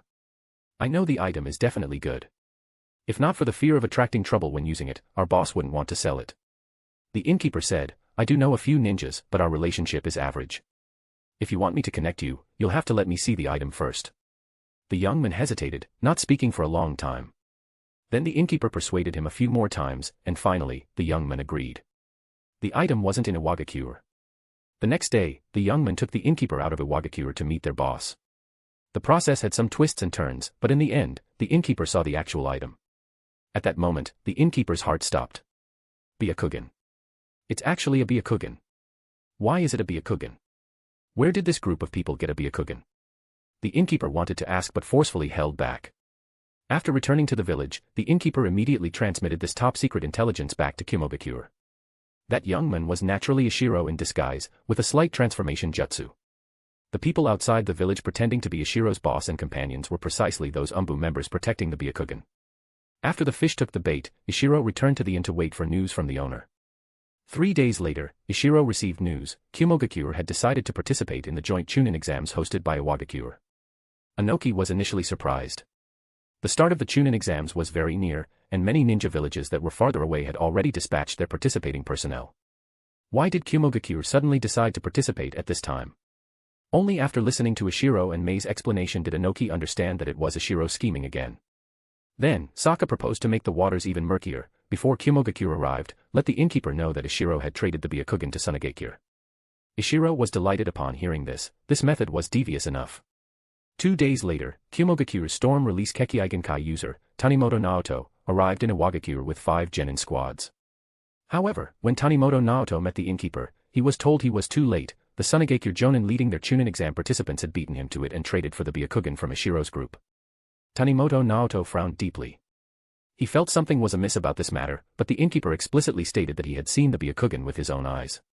Helpless, Tanimoto Naoto could only instruct his spies in Iwagakure to pay close attention to Tsunagakure's movements. After returning to the Iwagakure lodgings, Tanimoto Naoto's deputy quickly came up to inquire about the situation. Tanimoto Naoto shook his head and said, "Tsunagakure got there first." The deputy frowned. He also felt something was wrong. Then he asked, "Then what should we do? Return or continue to participate in the joint Chunin exams?" Tanimoto Naoto thought for a moment and said, "Although our participation in the joint Chunin exams is a pretext, since it has already been made public, we must complete these exams. We've hit 200 Power Stones goal as promised this week. Here's the bonus chapter. Thank you for your support, please keep it coming." Chapter 208, Chapter 207, Cloud Ninja Participants. Chapter 207, Cloud Ninja Participants. Iwagakure had taken the bait just as Ishiro had planned, but Ishiro wasn't in a hurry to find trouble with Tanimoto Naoto. Tanimoto Naoto was, after all, representing Iwagakure to participate in the competition. This event was highly beneficial for increasing Iwagakure's influence, and Ishiro didn't want to ruin the joint Chunin exams because of his own lightning release training. However, while Ishiro couldn't directly confront Tanimoto Naoto, letting the younger generation spar was still feasible. Ishiro led his and Ikura's 6 disciples straight to Iwagakure's lodgings. Before they even arrived, Ishiro started shouting, "Senior Tanimoto Naoto, an old friend is visiting. Come out for a chat." Soon, Tanimoto Naoto emerged from the lodgings with Iwagakure's participating members. Upon seeing Ishiro, his expression soured. It was Ishiro who had killed a Iwagakure squad back then, and then Tanimoto Naoto had been sent by the 3rd Reikage to deal with Ishiro. But at that time, neither could do anything to the other in their fight. Not only did it needlessly disperse Iwagakure's forces, but he himself was also duped by Ishiro for a good while with some piece of intelligence that may or may not have existed. If not for Konoha later revealing a weakness, and Iwagakure hoping Iwagakure and Konoha would wear each other out, leading Kimo to proactively reduce friction with Iwagakure, Tanimoto Naoto certainly wouldn't have let Ishiro off. So, upon seeing Ishiro, he didn't have a pleasant expression. He asked coldly, "What? Are you Iwagakure ninjas planning to take this opportunity to make a move against us Iwagakure?" Ishiro shook his head and said with a smile, "Senior, you jest. Iwagakure and Iwagakure have always had good relations. In this war, we even targeted Konoha together. Although we are not allies, our relationship is pretty close to that of allies.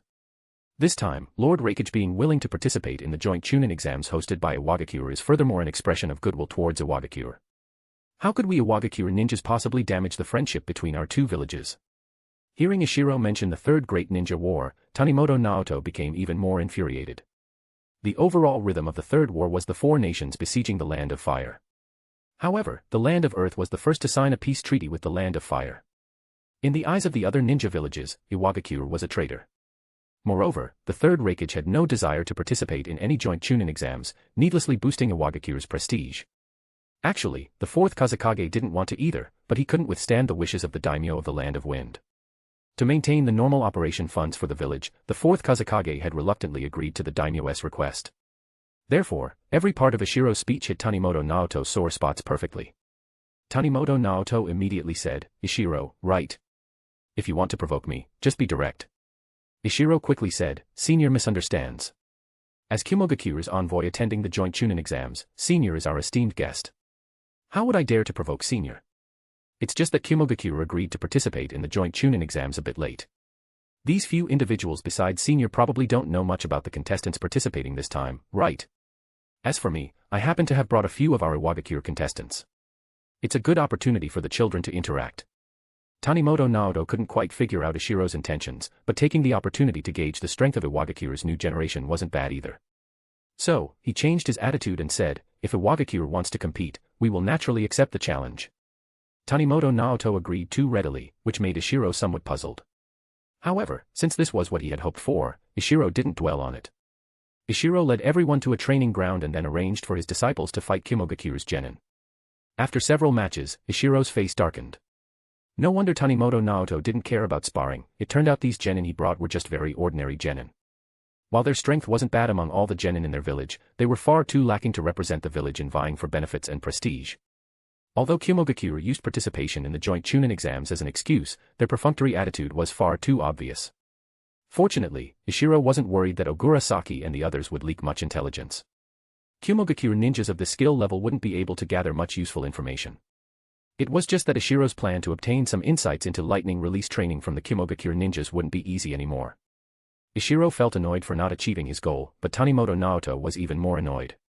Although Kumogakure hadn't attached much importance to this joint Chunin exam in the first place, watching the contestants he brought be defeated one after another was also embarrassing. This training ground wasn't secluded, and there were quite a few civilian onlookers around. After another defeat, Tanimoto Naoto gritted his teeth and said to a dark-skinned young man standing beside him, "Yanagihara, you go test Iwagakure's strength." The young man responded softly and then walked past Ishiro's group into the sparring field. Looking at this person's demeanor, Ishiro's eyes lit up. This one's strength was not bad. After focusing his attention on Mind's Eye, Ishiro was even more delighted. This ninja should be a lightning attribute user. "Please don't let me down." Ishiro clasped his hands behind his back. While the two opponents in the field were forming the seal of confrontation, he secretly formed hand seals and activated his sensory ninjutsu. The one fighting this Kumogakure ninja named Yanagihara was precisely Ishiro's disciple, Matsutani Shinya. Matsutani Shinya inwardly complained. This Yanagihara was clearly different from the Kumogakure ninjas who had been easily defeated by Ogura Saki and the others earlier. Just from his aura, one could tell he was much stronger than the other cloud ninjas. Moreover, this Yanagihara wore a long sword at his waist, so he was probably a close combat type ninja, which was a direct counter to himself. The path Matsutani Shinya walked was one of breadth rather than depth. He had no particular strength in hand seal speed. His number of hand seals had seen some progress under Ishiro's supervision, but he didn't know if he could withstand this cloud ninja's swordsmanship. As Ishiro shouted to begin, both immediately chose the response most advantageous to themselves. Yanagihara rushed forward quickly, his hand gripping his sword hilt during the charge, looking ready to draw his sword at any moment. Matsutani Shinya, on the other hand, continuously retreated. While retreating, his hands formed seals at the fastest possible speed. Finally, before Yanagihara closed in, Matsutani Shinya successfully cast the C-rank area of effect water release, water trumpet. And under Matsutani Shinya's deliberate control, the range of the water trumpet was much larger than normal. The large area attack ninjutsu directly blocked all of Yanagihara's advance routes. Yanagihara was briefly forced back by Ishiro. Translator's note, should be Matsutani Shinya, as Yanagihara is fighting Shinya. This might be a typo in the original text referring to Ishiro's presence or influence, or a simple character name mistake by the author. And Matsutani Shinya continued to cast his ninjutsu. This time it was the C-rank wind release, breakthrough, also an area of effect ninjutsu. After two waves of ninjutsu, not only had the distance between the two not been shortened, but it had actually increased due to Matsutani Shinya's continuous retreat. After estimating the distance between them, Matsutani Shinya cast his third ninjutsu, the Earth Clone technique. Then, the Earth Clone and the main body coordinated, preparing to cast a combination ninjutsu. This was precisely the method Matsutani Shinya had come up with to leverage the advantages of his multiple attributes. This move was quite effective. When the Earth Clone's rock-smashing technique was accelerated by wind release, this ninjutsu, which originally relied on surprise, actually achieved power close to that of a B-rank ninjutsu. Ishiro admitted to himself that when he was at the genin level, he also couldn't have handled this kind of combination ninjutsu. Of course, with Ishiro's hand-seal speed, he wouldn't have given others such an opportunity. However, Yanagihara was no ordinary genin either. Seeing that he couldn't dodge this large-area combination ninjutsu, he decisively chose to defend head-on. This Yanagihara formed 3 hand seals, and then a layer of lightning rapidly spread from his sword-gripping hand to the entire sword body. Then Yanagihara quickly slashed the rocks flying towards him into pieces. Enhanced by lightning, Yanagihara's sword strikes were extremely fast, and most of the rocks were reduced to dust under the lightning. Occasionally, a few that were missed were easily dodged by him. Even the invisible wind blades mixed in the combination ninjutsu were all shattered by Yanagihara. Matsutani Shinya's face was pale. He didn't have much chakra, and that last move was already his ultimate technique. Now his chakra was completely depleted. However, Ishiro, as his teacher, watched with great excitement. Yanagihara's series of actions gave Ishiro a feeling of sudden enlightenment. Ishiro used his naked eye, plus sensory ninjutsu, and then coordinated with mind's eye, 3 methods, observing Yanagihara's chakra flow carefully from different angles. Sensory ninjutsu detected life force, mainly focusing on physical energy. Mind's eye, this S-rank ninjutsu, primarily detected spiritual energy. Combined with naked eye observation, Ishiro got a special feeling about Yanagihara's chakra flow. So this is how lightning release is used. Ishiro couldn't help but exclaim this inwardly. Unfortunately, the time was too short. In the field, Yanagihara, after seeing the combination ninjutsu blocked by himself, immediately dispelled his previous lightning release. Taijutsu ninjas learning lightning release truly is a perfect match. It seems I need to increase Takumi's training. Pure taijutsu, no matter how fast, can it be faster than the lightning release stimulation method? Unless it's Konoha's thick eyebrows type. Takumi still has to learn ninjutsu, especially lightning release ninjutsu. This absolutely cannot be given up. In the field, seeing Yanagihara successfully defend against the combination ninjutsu, Matsutani Shinya, whose chakra was depleted, directly chose to concede defeat. Seeing this, Ishiro could only sigh inwardly. Early-stage ninjutsu specialists were at too much of a disadvantage. Casting ninjutsu was troublesome, not to mention chakra-consuming. And high-consumption ninjutsu, after being cast, were often easily dodged by the opponent. Ninjutsu specialists only had an advantage in multi-person battles, where various combination ninjutsu could be coordinated to leave taijutsu ninjas with no escape. Tanimoto Naoto, finally winning a match, breathed a sigh of relief. At least he hadn't completely lost face. However, he had originally intended to probe the Iwagakure contestants' information, but ended up exposing his own C contestant's trump card as well. Fortunately, Yanagihara also gained something from this battle. That Matsutani Shinya, according to intelligence reports, should be Ishiro's new disciple. When he first graduated, his strength and talent were abysmal. Unexpectedly, he could now complete a combination ninjutsu on his own. This Ishiro's skill in teaching disciples was truly astonishing. Thinking of this, Tanimoto Naoto looked at the others beside Ishiro. They had all fought earlier, but he hadn't obtained any useful intelligence from them. Tanimoto Naoto also thought, anyway, Yanagihara's biggest trump card in the previous battle has already been exposed. Why not let him fight others again and probe their information further? So Tanimoto Naoto spoke, Ishiro, how is our Iwagakure's swordsmanship? Do you dare to send someone else to try? Tanimoto Naoto, fearing Ishiro wouldn't agree, even used a taunt. Little did he know that Ishiro, upon hearing his words, was 100% willing. Dash, support me with Power Stone. Dash, for every 200 PS equals Bounds chapter. Dash, 30 advanced chapters now available on Patreon. Dash, https://www.patreon.com/c/sega is. Just remove the hyphen to access Patreon normally. If you like this novel, please consider leaving a review. That's helped the story a lot, thank you. Chapter 209, Chapter 208, Konoha's Tension. Chapter 208, Konoha's Tension. Ishiro, after all, didn't possess a cheat like the Sharingan. Watching once was not enough to completely analyze the details of the lightning release Yanagihara had just used. Since Tanimoto Naoto was willing to have a few more rounds, how could Ishiro refuse?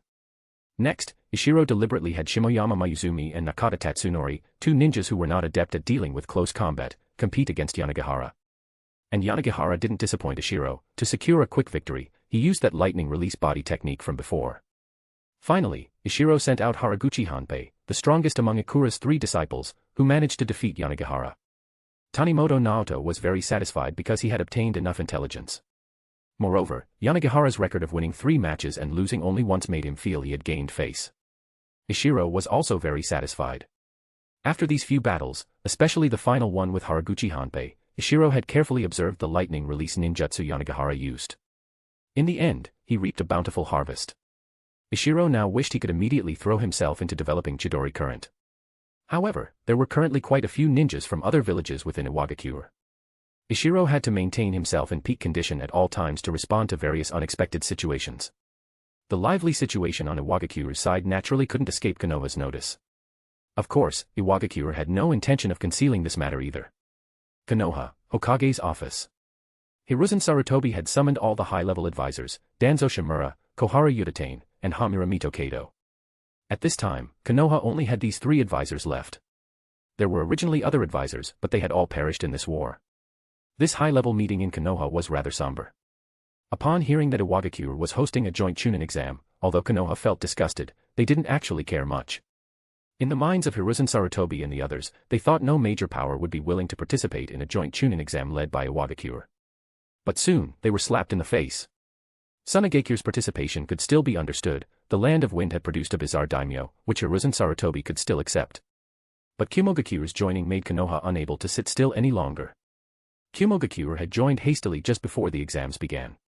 Their purpose in joining was impure, largely perfunctory. But Konoha didn't know this.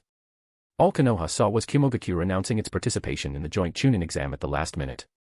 Did that mean Iwagakure and Kumogakure had reached some secret agreement? Iwagakure, Kumogakure, Tsuchikage, the combination of these 3 was enough to deliver a fatal blow to Konoha, not to mention Kirigakure was still in an actual state of combat with Konoha. Once the 3 parties reached some agreement, Konoha would once again face a passive situation of being ganged up on, 4 against 1.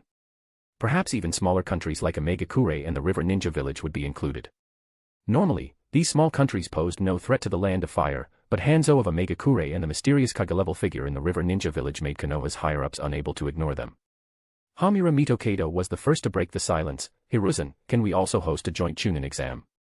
Hiruzen Sarutobi shook his head and said, the current Konoha is not suitable for hosting such an exam. Hiruzen Sarutobi didn't state his reasons, but the others understood. The current Konoha was still in a de facto state of war. Even if Konoha sent out invitations, no one would come to participate. After a while, Kohara Udatane said, Hiruzen, let's end the war in the Land of Whirlpool's direction as soon as possible. Hiruzen Sarutobi's eyes flashed, and he looked towards Danzo Shimura. Danzo Shimura seethed inwardly. They were trying to make him the scapegoat again. However, Danzo was already accustomed to such things and immediately said, no. Have you all forgotten about the Uchiha clan's previous insubordination? Hamura Mitokado interjected, no matter what, the Uchiha clan is also Konoha's strength. Moreover, only by ending the war as soon as possible can we recover our strength in subsequent development. Otherwise, Iwagakure's overall strength might really catch up. Hiruzen Sarutobi took a puff of his pipe and then said, let's end the war in the Land of Whirlpools as soon as possible. Pausing for a moment, Hiruzen Sarutobi added, dispatch a batch of elite ninjas to cooperate with the Uchiha clan and drive Kirigakure back into the sea.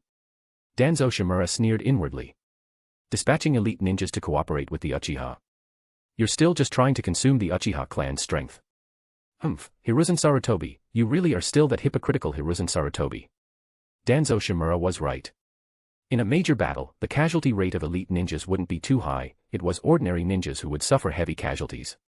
By not dispatching the main forces and only sending elite ninjas, Hiruzen Sarutobi was clearly intending for the Uchiha clan to act as cannon fodder.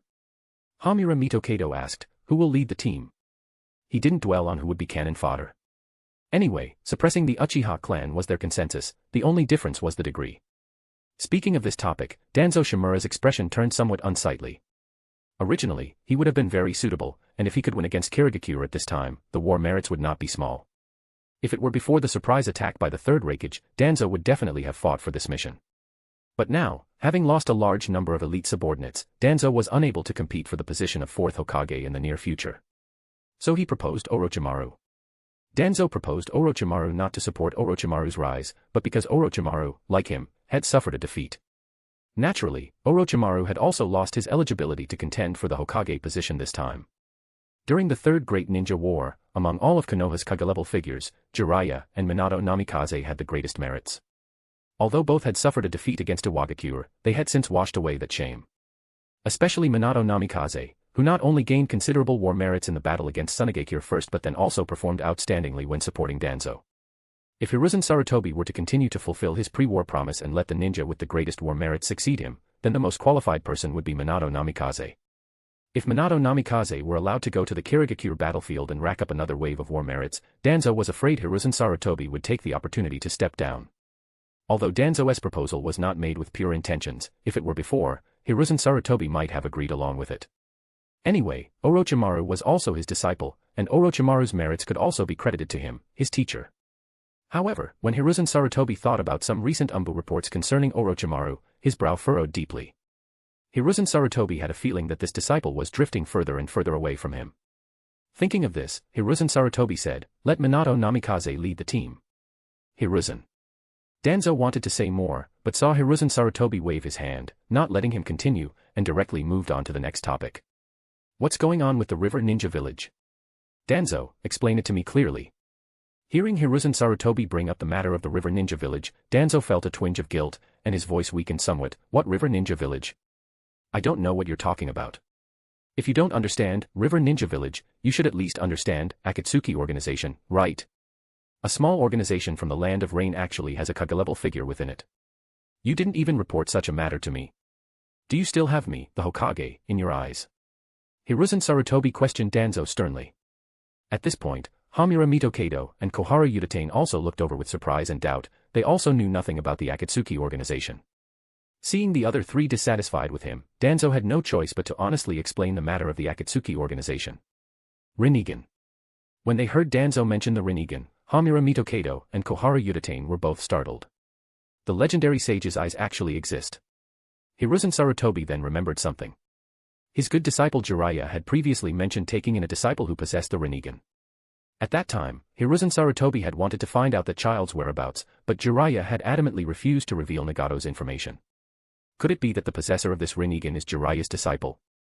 This possibility flashed through Hiruzen Sarutobi's mind, followed by the subconscious thought, perhaps through Jiraiya's connection, we can pull the Rinnegan possessor into Konoha's camp. Seeing Hiruzen Sarutobi fall into deep thought, Hamura Mitokado spoke, "Hiruzen, the Rinnegan is too important. We cannot let it be." Koharu Udatane also said, "That's right. The owner of the Rinnegan is in the Land of Rivers, and the Land of Rivers is not far from us. Furthermore, the River Ninjas are now participating in the joint Chunin exams hosted by Iwagakure. This is not a good sign." Hearing this, Hiruzen Sarutobi glared fiercely at Danzo again and said, "Danzo, explain clearly why the Akatsuki organization went to the Land of Rivers to establish a ninja village."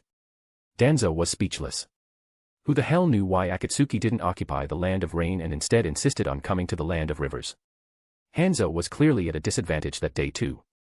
Danzo originally wanted to conceal it, but looking at Hiruzen Sarutobi's murderous gaze, he finally recounted in detail the matter of him allying with Hanzo to try and eliminate Akatsuki. This account left Hiruzen Sarutobi dumbfounded. Koharu Udatane even directly questioned, "Danzo, why didn't you tell us about you allying with Hanzo to deal with Akatsuki? Do you still have us in your eyes? And you actually failed to obtain the Rinnegan." Looking at Koharu Udatane, who was thoroughly infuriated, Danzo didn't care much, but he too felt regret about Koharu Udatane's last sentence. Hamura Mitokado also said, "What's worse is that our Konoha made a move against Akatsuki. After the matter was exposed, it was Iwagakure who came to their rescue. This whole affair. Hiruzen, I'm afraid we have to make a decision soon." Hiruzen Sarutobi was also filled with anger upon hearing this. Hearing that Danzo had targeted the Rinnegan, and the method used was a despicable tactic like kidnapping. The key was, you bloody failed. And with this, you still have the audacity to call yourself the darkness of the shinobi world. Thinking of this, and then hearing Hamura Mitokado's words, Hiruzen Sarutobi also felt unsure. He naturally understood Hamura Mitokado's meaning, to act early, to strike first. But the problem was, Danzo had already made a move. Konoha had already lost the initiative, trying for another surprise attack was probably impossible. If a sneak attack wouldn't work, then they could only use force. So Hiruzen Sarutobi asked, what is the strength of that person named Nagato, and what are the Rinnegan's abilities? Hearing Hiruzen Sarutobi ask this, Danzo hesitated, not knowing how to answer. Smack. Hiruzen Sarutobi slammed his palm heavily on the desk and shouted, Danzo, you paid such a heavy price, even turning a potential Konoha ally into a mortal enemy. Don't tell me you didn't even figure out the enemy's strength. Danzo could only say, at that time, the Rinnegan possessor should have just reached Kage level, his raw strength was not outstanding. However, the Rinnegan's dojutsu is very peculiar, possessing the ability to control attraction and repulsion. Ordinary attacks can hardly injure him. Moreover, he possesses a vast amount of chakra. Coupled with his red hair, I suspect he is related to the Uzumaki clan. Speaking here, Danzo looked at Hiruzen Sarutobi again and said, Hiruzen, although my actions made Akatsuki wary of Konoha, there is still someone in Konoha who can make Akatsuki lower their guard. Hearing Danzo's words, Hiruzen Sarutobi's expression flickered, but he quickly regained his composure. Dash, support me with Power Stone. Dash, for every 200 PS equals Bounds chapter. Dash, 30 advanced chapters now available on Patreon. Dash, https://www.patreon.com/c/Sega. Just remove the hyphen to access Patreon normally. If you like this novel, please consider leaving a review. That's helped the story a lot, thank you. Chapter 210, Chapter 209, 3 Rounds of Exams. Chapter 209, 3 Rounds of Exams. After listening to Danzo's words and seeing Hiruzen Sarutobi's fleeting expression, Hamura Mitokado and Koharu Yuditane exchanged a glance, both feeling a sense of helplessness. Although they were also advisors, they were still far too lacking compared to Danzo Shimura. The tacit understanding between Danzo and Hiruzen Sarutobi was something they did not possess. Koharu Yuditane had no choice but to ask, Hiruzen, what does Danzo mean? Who in the village can gain the trust of the Akatsuki organization? Hiruzen Sarutobi picked up his smoking pipe, took a few puffs, and then said, it's Jiraiya. Towards the end of the Second Great Ninja War, he took 3 disciples in the Land of Rain. Later, Jiraiya was recalled by me to participate in the Land of Whirlpools battle. After being injured, Jiraiya went to the Land of Rain again to recuperate. Among his 3 disciples, there is one who possesses the Rinnegan. Koharu Yuditane was first overjoyed, then her brow furrowed. She naturally knew Jiraiya's personality well. Not just Jiraiya, none of the Sannin had a normal temperament. If the Sannin had been obedient, how could Konoha have fallen into its current predicament? Let's put this aside for now. Hamura, make a list. Have Minato Namikaze take them to reinforce the Uchiha clan. End the war with Kirigakure quickly. Hiruzen Sarutobi didn't have any good solutions either and could only shelve the matter of the Akatsuki organization for the time being. Iwagakure, Ninja Academy.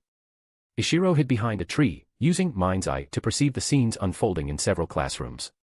This theory exam was something Ishiro had devised based on the Chunin exams from the original story. It could also be considered the first time in the ninja world that a theory component had been added to the Chunin exams. At this moment, the examinees were displaying their respective special skills, engaging in all sorts of elaborate cheating. Ishiro's mind's eye and sensory ninjutsu essentially both detected chakra fluctuations. They probably weren't strong at observing many fine operations. 2 people were standing beside Ishiro. Of these 2, one had a completely white left eye, with veins bulging at the corner of the eye. This was an Umbu member who had a Byakugan transplanted. The other person's right eye was blood red, with 3 tomo spinning rapidly inside. This was an Umbu member who had a Sharingan transplanted. The Umbu member with the transplanted Byakugan was very relaxed, carefully observing the activity in the examination hall. However, the Umbu member with the transplanted Sharingan was struggling greatly. Ishiro could easily sense his chakra being consumed at a rapid pace through mind's eye.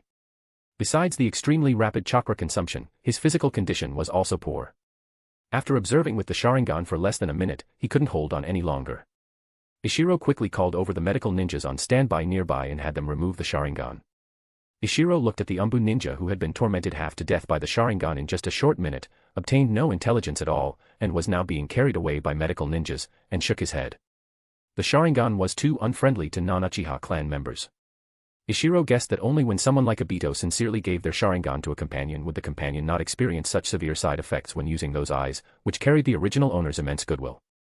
The Sharingan used by the Umbu member just now was one Ishiro had taken from the corpse of an Uchiha he had killed in the Land of Rain. Let alone goodwill, it was good enough if it didn't carry malice. The Byakugan was still more agreeable. Ishiro looked at the remaining Umbu member beside him. This was the ninja most skilled in ninjutsu that Ishiro had selected from the Umbu. Codename, Koku. Elite Jonin, possessing 4 chakra natures, wind, lightning, fire, and earth. He knew even more ninjutsu than Ishiro.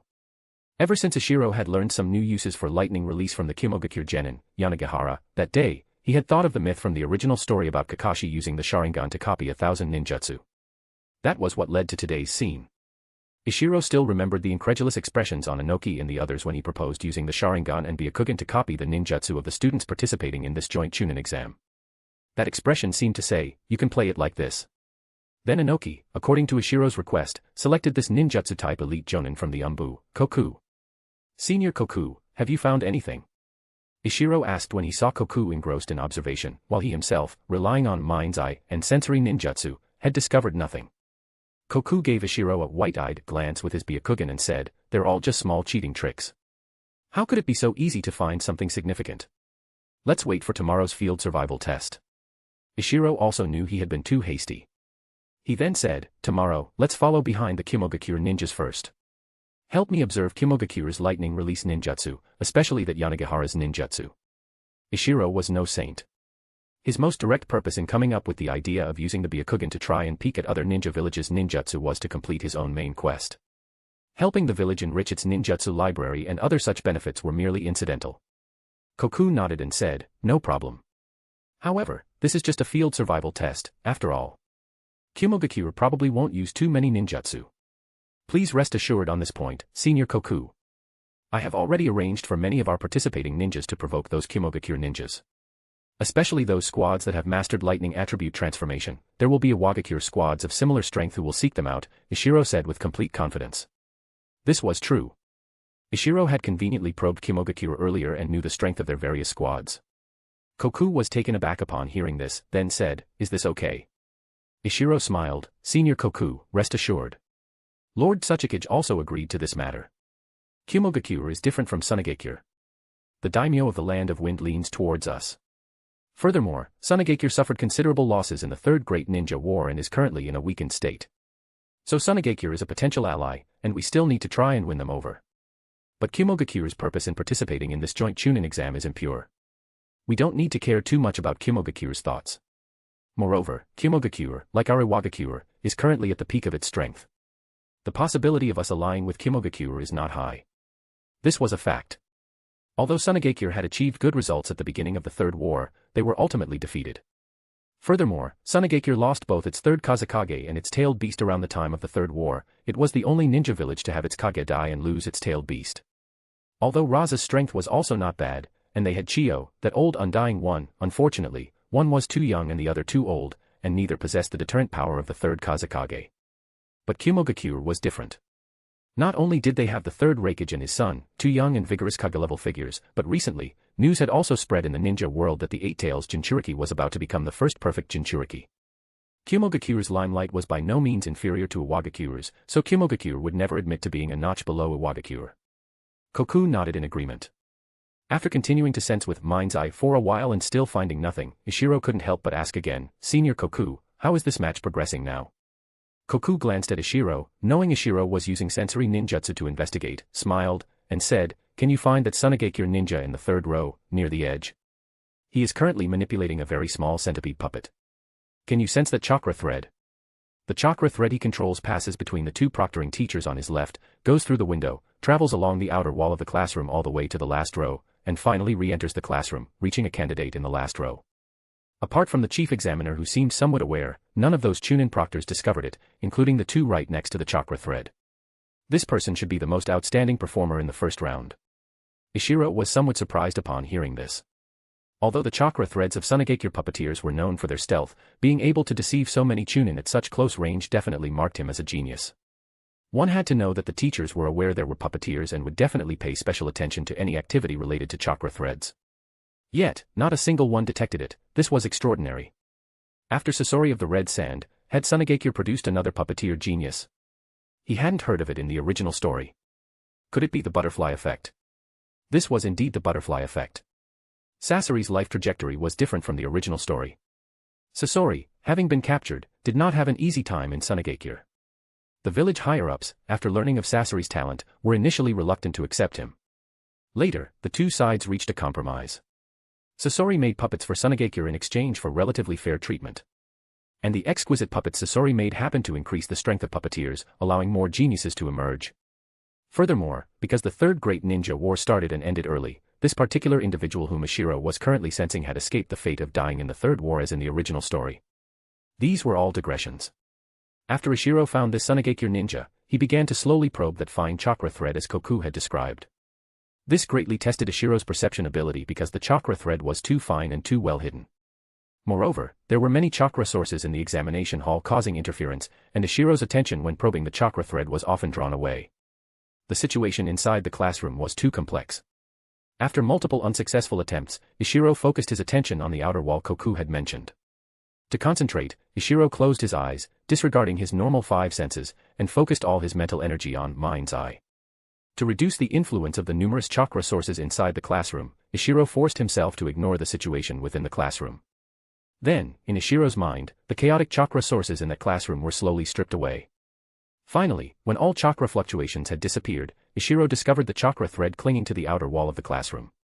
Ishiro followed the chakra thread all the way into the classroom. Finally, he reached a chakra concentration zone. Ishiro's perception lingered in this area for a moment before leaving. Because in Ishiro's senses, there was something else right beside this chakra concentration zone. Sure enough, after leaving this chakra concentration zone, Ishiro quickly discovered a huge chakra source. The magnitude of this chakra source was countless times larger than the previous concentration zone. Ishiro felt as if he had suddenly gone from a small stream to a boundless ocean. Ishiro, immersed in sensing, was startled by this scene and instantly snapped out of that peculiar state. He broke out in a cold sweat from the fright. "Advisor Ishiro, what's wrong with you?" Before Ishiro's panic had subsided, Koku's familiar voice came from the side. After several seconds, Ishiro finally recovered. He didn't answer Koku but carefully recalled what had just happened, then couldn't help but chuckle. That so-called chakra concentration zone should be the spider puppet Koku had mentioned. That vast chakra source that had startled him awake should be the ninja the spider puppet was observing and helping to cheat.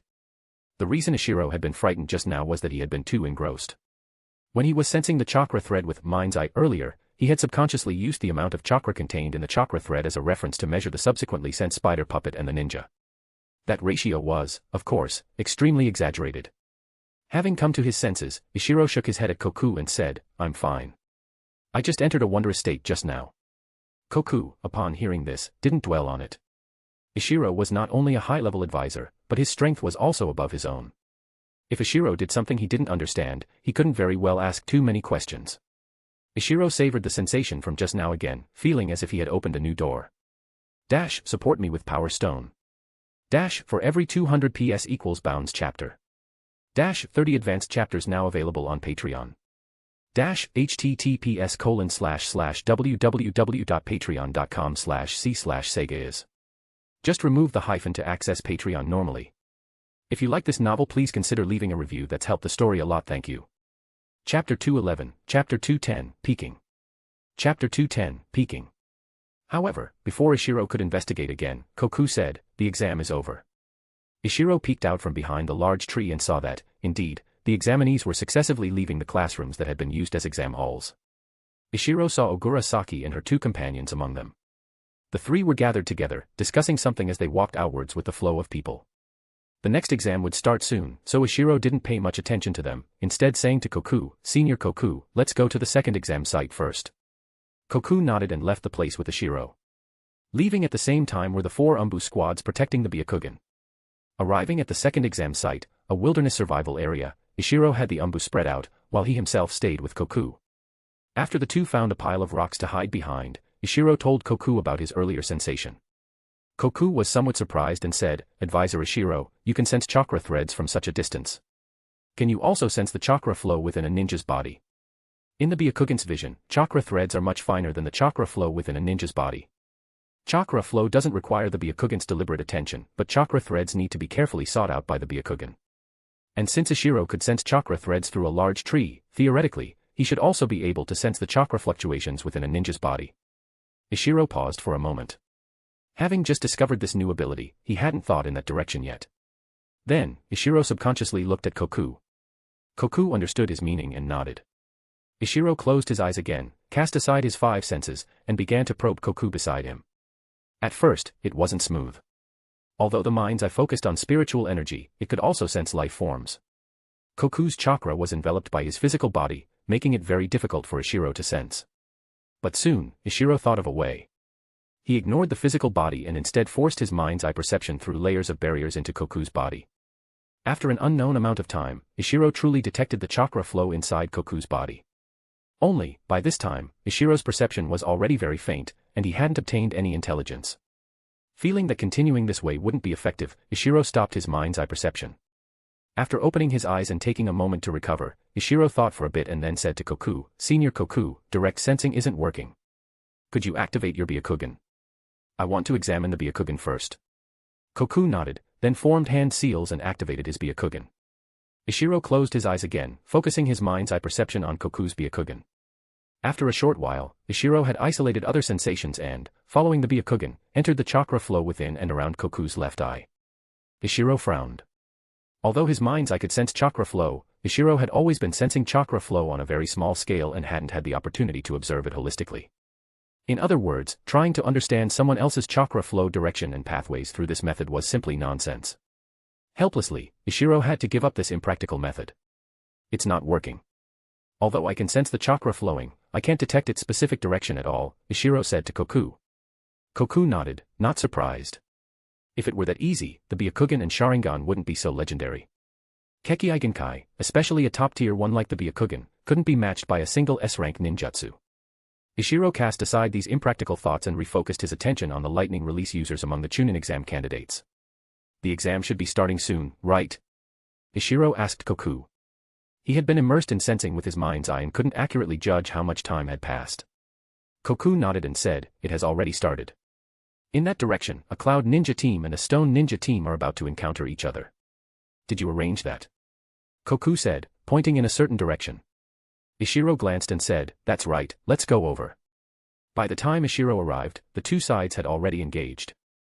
Due to Ishiro's arrangements, this Stone Ninja team wasn't particularly strong, they weren't even very enthusiastic about participating in the joint Chunin exams. It was Ishiro who assigned them a mission to compete against the Cloud Ninja. Ishiro and Koku chose a suitable distance and hid themselves. Then Ishiro used his mind's eye, and Koku used his Byakugan, and the two began collecting intelligence. Because Ishiro had tasked the Stone Ninja team with forcing the Cloud Ninja to use lightning release as much as possible, the Stone Ninja maintained a defensive posture, luring the Cloud Ninja to attack with lightning release. The Cloud Ninja indeed fell for it and soon used a lightning release jutsu.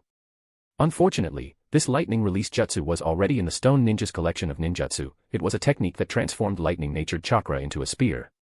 Ishiro and Koku observed and communicated, comparing and cross-referencing the intelligence they each gathered. Although neither of them had learned this particular jutsu, after some analysis, they both felt they had grasped some of its rudiments.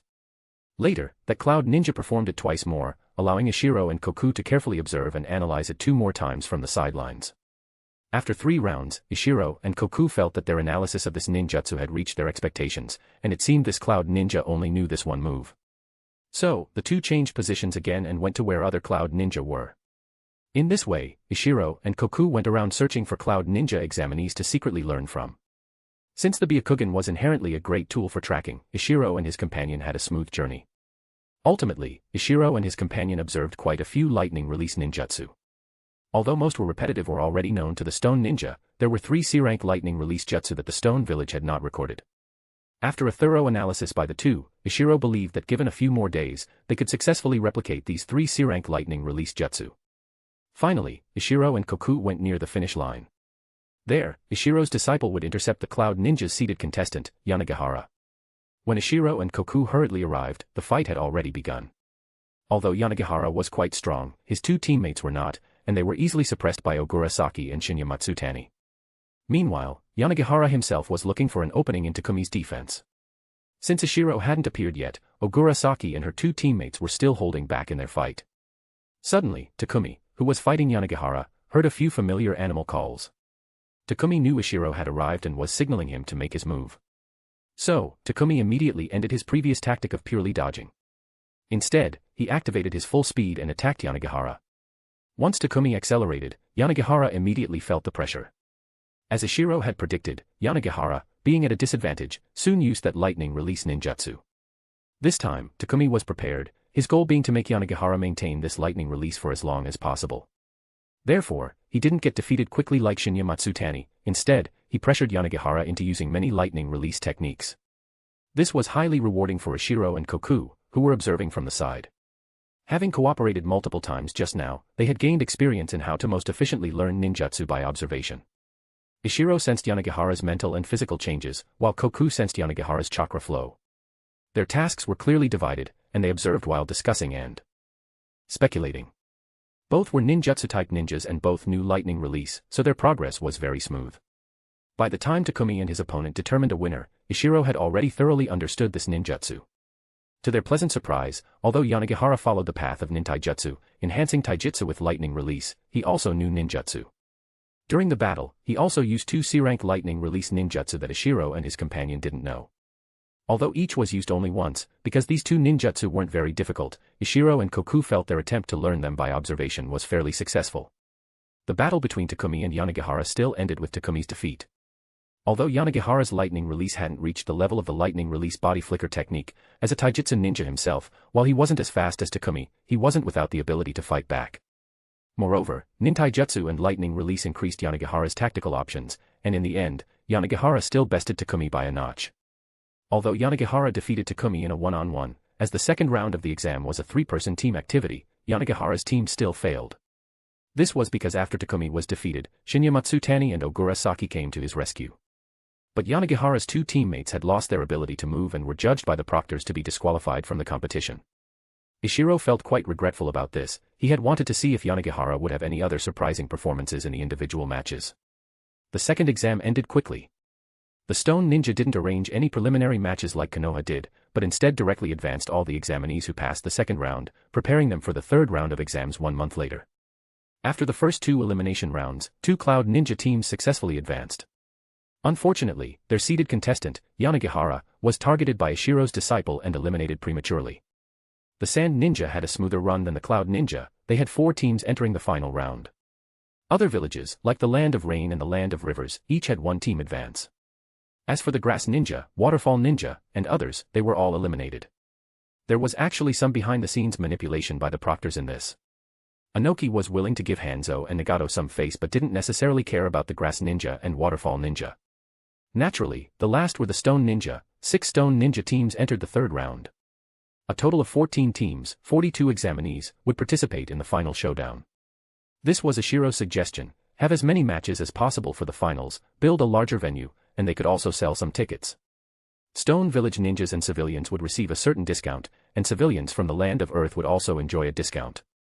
The competition would be divided into 3 days.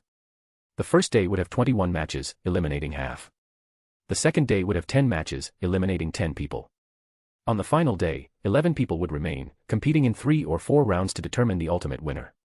During this 1-month period, the Stone Ninja would allocate a small training ground for the ninjas from other villages whose candidates qualified for the final round, allowing them to train.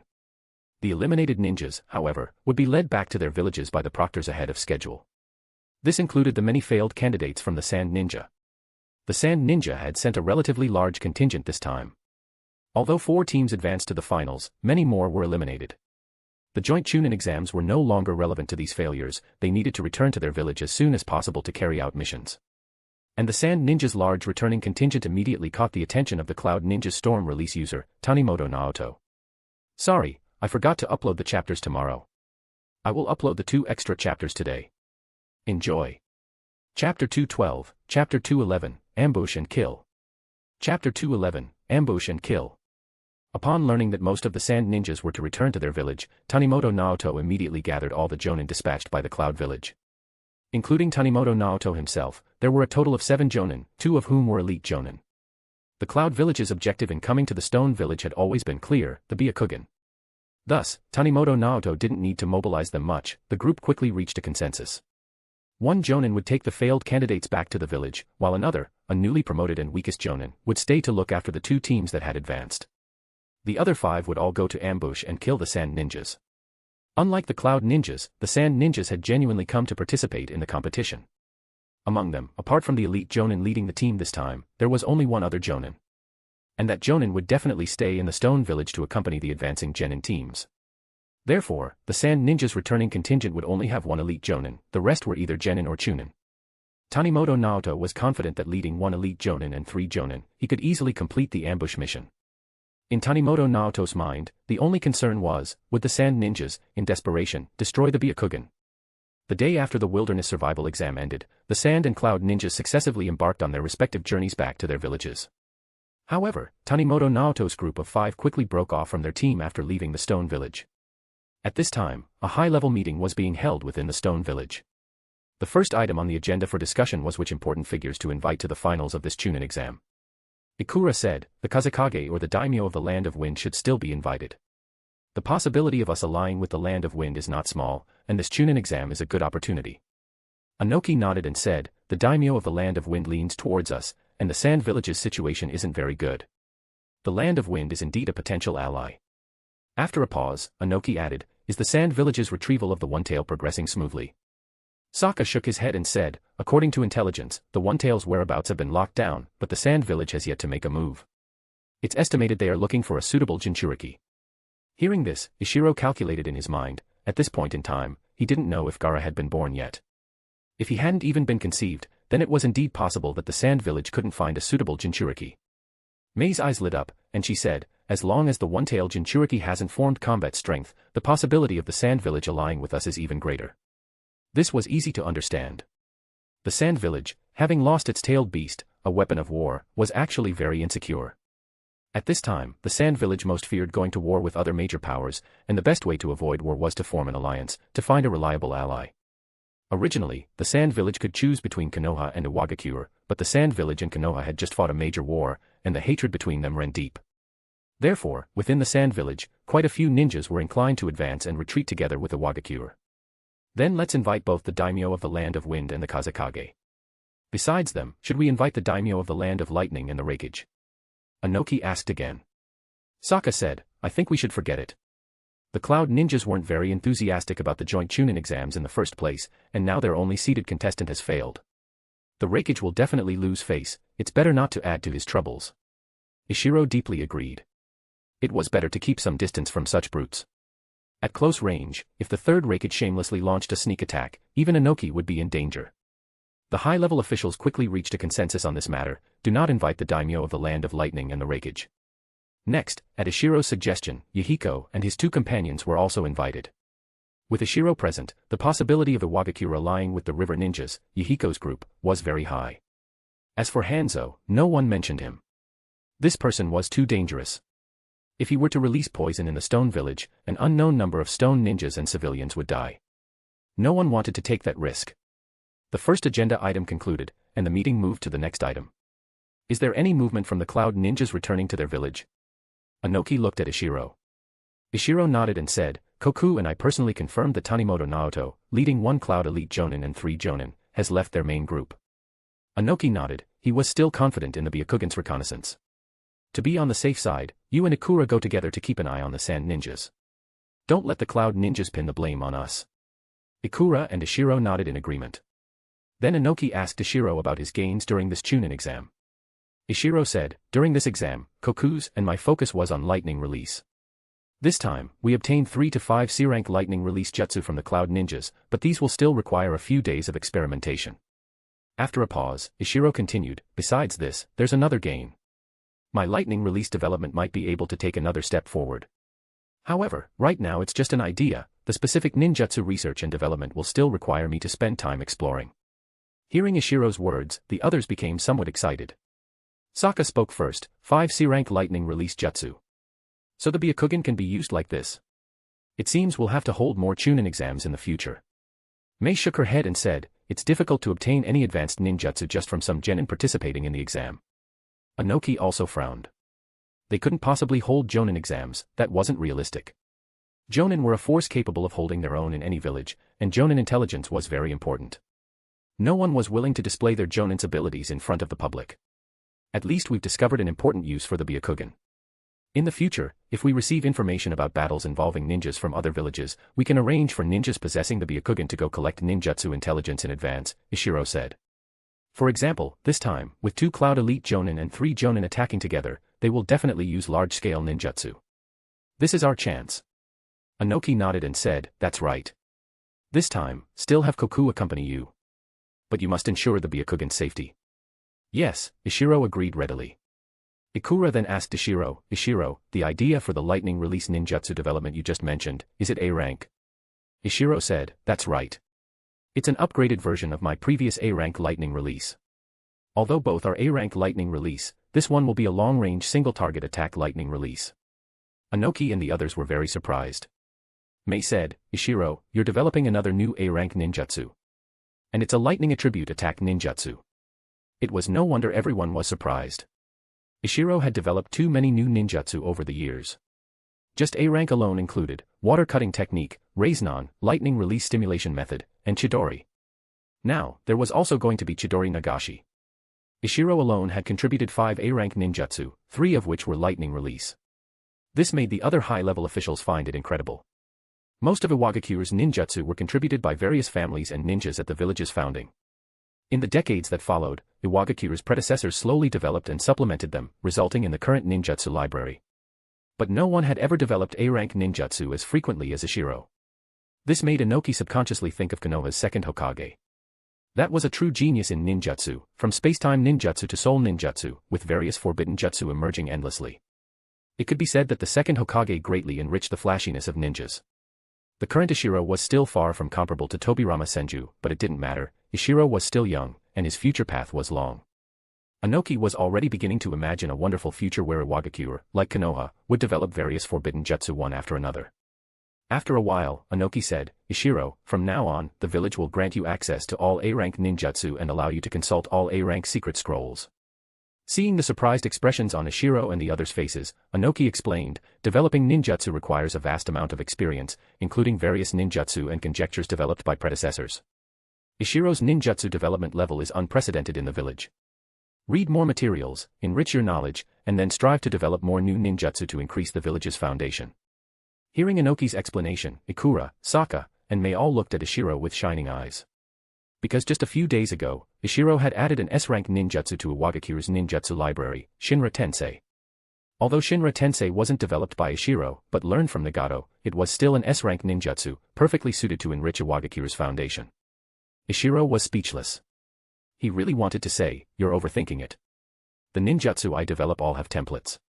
The water-cutting technique was learned from Jiraiya and Tobirama Senju in the original work, Raiznan was completely copied from Naruto in the original work, Chidori was learned from Kakashi in the original work, and even the not yet fully developed Chidori Nagashi was learned from Sasuke in the original work.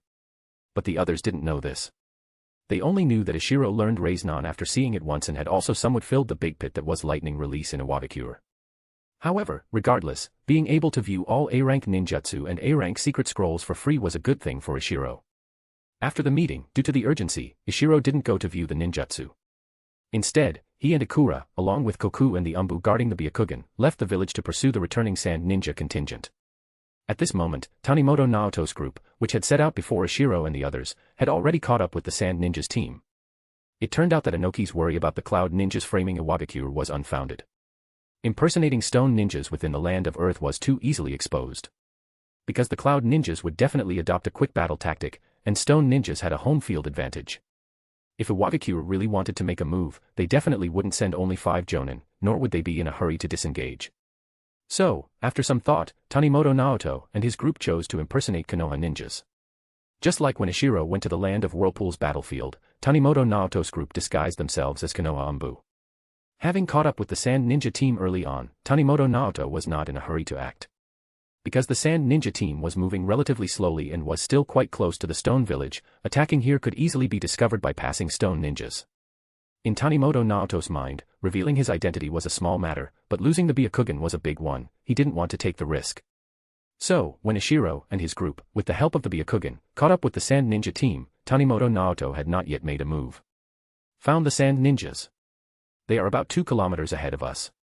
Koku, with his Byakugan activated, looked straight ahead of Ishiro and the others. Then he turned his head to look to the left front and said, the cloud ninjas are also there.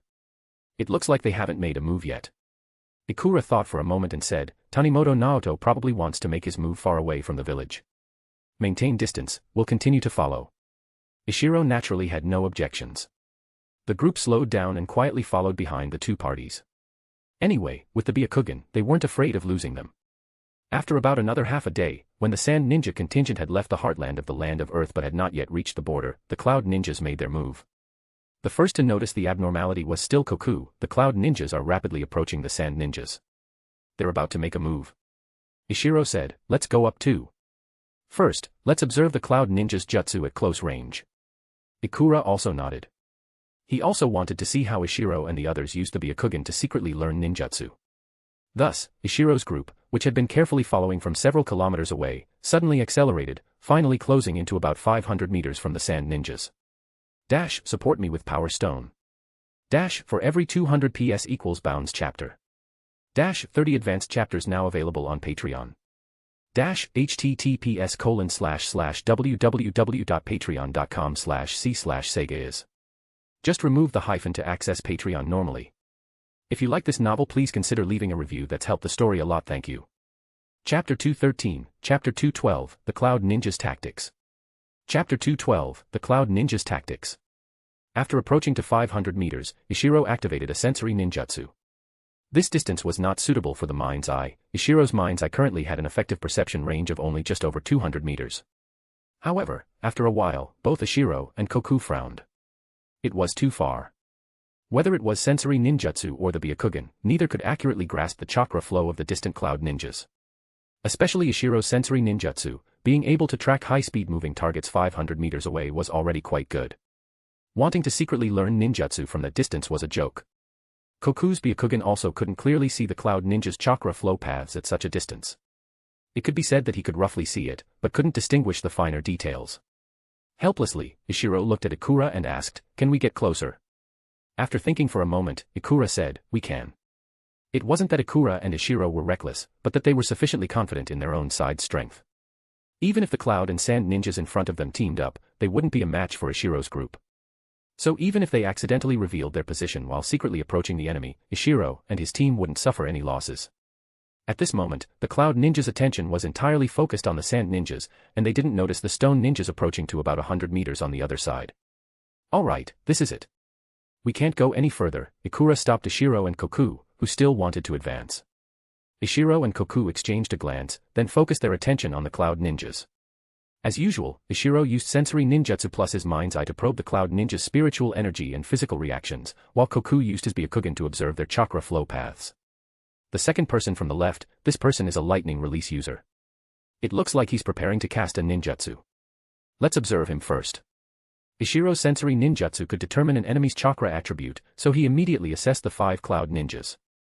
Koku acknowledged and also focused his attention on that lightning release cloud ninja. After a while, that cloud ninja cast the first ninjutsu while approaching the sand ninjas. Lightning release, 4-pillar jutsu. As this cloud ninja cast the lightning release, 4 giant pillars immediately appeared around the sand ninja contingent, with strong lightning release chakra fluctuations on them. Ishiro naturally sensed the scene immediately. While shifting his attention to the 4 pillars imbued with violent lightning release, he was also shocked by the cloud ninja's grand gesture. Were the cloud ninjas trying to annihilate all the sand ninjas? It should be known that although the sand side only had 1 elite jonin and the rest were chunin and genin, they had numbers on their side. There were 15 full squads in the sand ninja team, meaning 60 people. Although in a frontal clash, these 60 people might not be a match for the 5 cloud jonin, the possibility of leaving 1 or 2 jonin behind was still very high. Simply put, it would be easy for the cloud ninjas to rout the sand ninjas, but to annihilate them all. That was underestimating the sand ninjas too much. But the next scene made Ishiro marvel at the ingenuity of the cloud ninjas' tactics. Although the A-rank lightning release cast by the cloud jonin was powerful, when dispersed among more than 60 sand ninjas, it wouldn't necessarily kill many. Even though they had the initiative, it wasn't enough to secure victory with 1 move. However, the sand ninjas' subsequent reaction made Ishiro understand the cloud ninjas' intentions. The elite jonin from the sand, named Yuma, upon sensing the enemy rapidly approaching and launching a ninjutsu, didn't choose to counterattack immediately. Instead, he used an A-rank wind release to destroy 2 of the pillars. Originally, the 4 pillars were like a lightning field, capable of covering the entire area where the sand ninjas were located with lightning release. But with 2 pillars gone, all the lightning release gathered between the remaining 2 pillars. This way, the main body of the sand ninjas would not be attacked by this A-rank ninjutsu. But the price of this move was too high. It could be said that Yuma exchanged his best opportunity to counterattack for this one strike to protect all his subordinates. Ishiro guessed that this was precisely the cloud ninja's objective. An elite jonin's counterattack was terrifying, but if the opponent was made to focus on protecting their own people from the start, the possibility of casualties on their own side would be much smaller. Sure enough, more than half of the cloud ninja's subsequent attacks were directed at Yuma. Only 2 jonin were using large area ninjutsu to interfere with the 60 sand chunin and genin. And Yuma, because he had chosen the wrong tactic at the beginning and lost the initiative, was targeted by Tanimoto Naoto and another elite jonin, along with a stronger jonin. Soon, he fell completely into a disadvantage, unable to even find an opportunity to cast a ninjutsu. Seeing the situation was not right, Yuma shouted, "Everyone, scatter and retreat." Seeing this, the Chunin and Genin knew they could no longer save their superior. They retreated one after another, then quickly dispersed in small teams, heading towards the land of wind from more than 10 directions. Only Yuma and the bodies of a few companions affected by the large area ninjutsu were left behind. The Cloud Ninjas did not pursue them, merely casting a B-rank lightning release, a token gesture to drive away the fleeing sand ninjas. Then, the group began to besiege Yuma. At this point, 5 were besieging 1. To prevent Yuma from a dying counterpounce, the Cloud Ninjas had already slowed their rhythm somewhat and were no longer casting ninjutsu. Ishiro, now idle, nudged Ikura beside him with his elbow and said, "Ikura, should we save the sand ninja?" Ikura was stunned, thinking, aren't we here to watch the show? And maybe secretly learn a few ninjutsu? Things were going fine, why did you change your mind again? But on second thought, wasn't this an opportunity to get on good terms with the sand ninjas? If they could expose what the Cloud Ninjas were doing to the sand, then the sand ninjas, having gained an enemy for no reason, would be even more likely to choose an alliance with the Iwagakure. Thinking this, Ikura used the body flicker technique to leave his spot, and then a large area water release jutsu attacked the 6 people engaged in battle. Ikura acted quickly. Although the Cloud Ninjas sensed the huge chakra fluctuation in advance, it was too late to cast a ninjutsu to intercept. Moreover, although Ikura cast a B-rank ninjutsu, its power was by no means weaker than an A-rank one. Even if the Cloud Ninjas wanted to block it, it wouldn't be easy. Cloud Ninja jutsu were not known for defense. Even so, Ikura had only refrained from using an A-rank ninjutsu because he considered that the Sand Elite Jonin Yuma was also within the ninjutsu's coverage area and feared excessive collateral damage. Thus, facing the surging water release, the Cloud Ninjas reluctantly chose to scatter and evade. Originally, the Cloud Ninjas had thought of regrouping after dispersing to kill the newcomer, but they quickly abandoned this idea because they all recognized Ikura's identity. The moment Tanimoto Naoto saw Ikura, his heart sank to the bottom. Ikura had already proven his near Kage level strength in the Third Great Ninja War. And more than half a year had passed since the end of the war. Tanimoto Naoto would believe it if someone said Ikura had reached Kage level. Without any hesitation, Tanimoto Naoto immediately issued the order, "Retreat." But how could Ikura let him have his way? Reminded by Ishiro, he knew he had to expose the Cloud Ninjas' identity today. And to expose the Cloud Ninjas, the best way was to leave them all behind. Earth release, Earth overturn. Ishiro, in the distance, was startled. This was the only S-rank ninjutsu Ikura had mastered. Ikura probably hadn't fully learned his second S-rank ninjutsu yet. And this should be the first time Ikura used an S-rank ninjutsu in actual combat. The casting process for an S-rank ninjutsu wasn't fast. If Tanimoto Naoto and his group had chosen to interfere, Ikura might not have been able to cast it. But they chose to retreat directly, so Ikura successfully completed the casting. After Ikura finished the hand seals, he slammed his hands on the ground. Then, in the area where the Cloud Ninjas were, about 700 or 800 meters away from Ikura, all the land within a diameter of about 1 kilometer suddenly sank and churned, directly burying all 5 Cloud Jonin.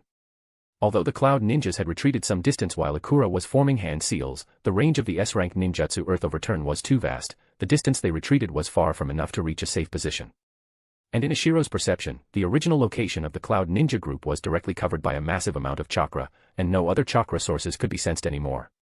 When everything calmed down and Ikura's chakra dispersed, only Tanimoto Naoto, with greatly weakened chakra fluctuations, remained within the area covered by the ninjutsu. Hiss, Ishiro swallowed. Such power. Just now, the Cloud Ninjas had not been completely gathered together but were relatively dispersed, the furthest distance between them being about 500 meters. And the one furthest from Ikura was nearly a kilometer away. But in the end, all of them were buried by Ikura's single move. Only Tanimoto Naoto, relying on his storm release Keki Igenkai, broke through Ikura's chakra seal from underground and rushed out. Although the Tanimoto Naoto who rushed out was surrounded by storm release chakra, his chakra reserves were already bottoming out, and his body was covered in wounds of various sizes. For an elite Jonin, he could already be said to have lost his combat ability. Not far away, Yuma, equally shocked by Ikura, was even more astonished after seeing Tanimoto Naoto's storm release. He blurted out, "Storm release. You are Tanimoto Naoto of the Cloud Village." Tanimoto Naoto smiled bitterly, knowing he was finished today. Not only had he failed to obtain the Byakugan, but he had also exposed his identity, needlessly making the Sand Ninjas a major enemy for the Cloud Village. Although the Land of Wind and the Land of Lightning were not adjacent, gaining a major hidden village as an enemy for no reason was something the Cloud Village couldn't afford. So Tanimoto Naoto made a final effort, saying, "Has Iwagakure also taken a fancy to the Byakugan in the Sand Ninja's hands?"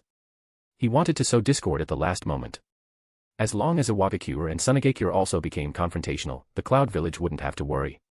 With Konoha as a major enemy, even if other countries had occasional disputes, they would never escalate to full-scale war.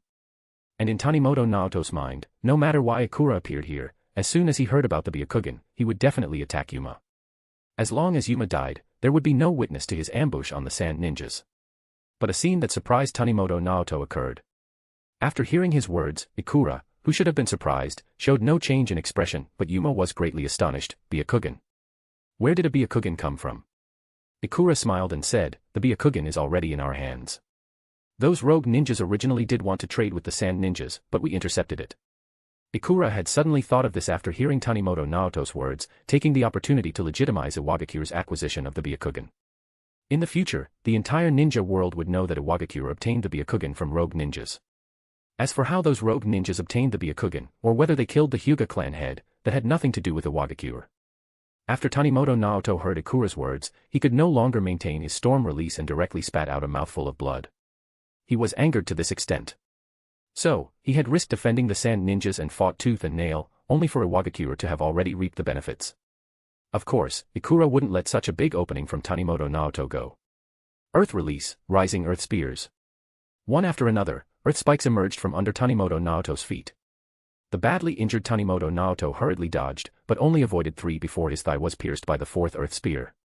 Then Ikura used the body flicker technique to approach Tanimoto Naoto, knock him out, and capture him.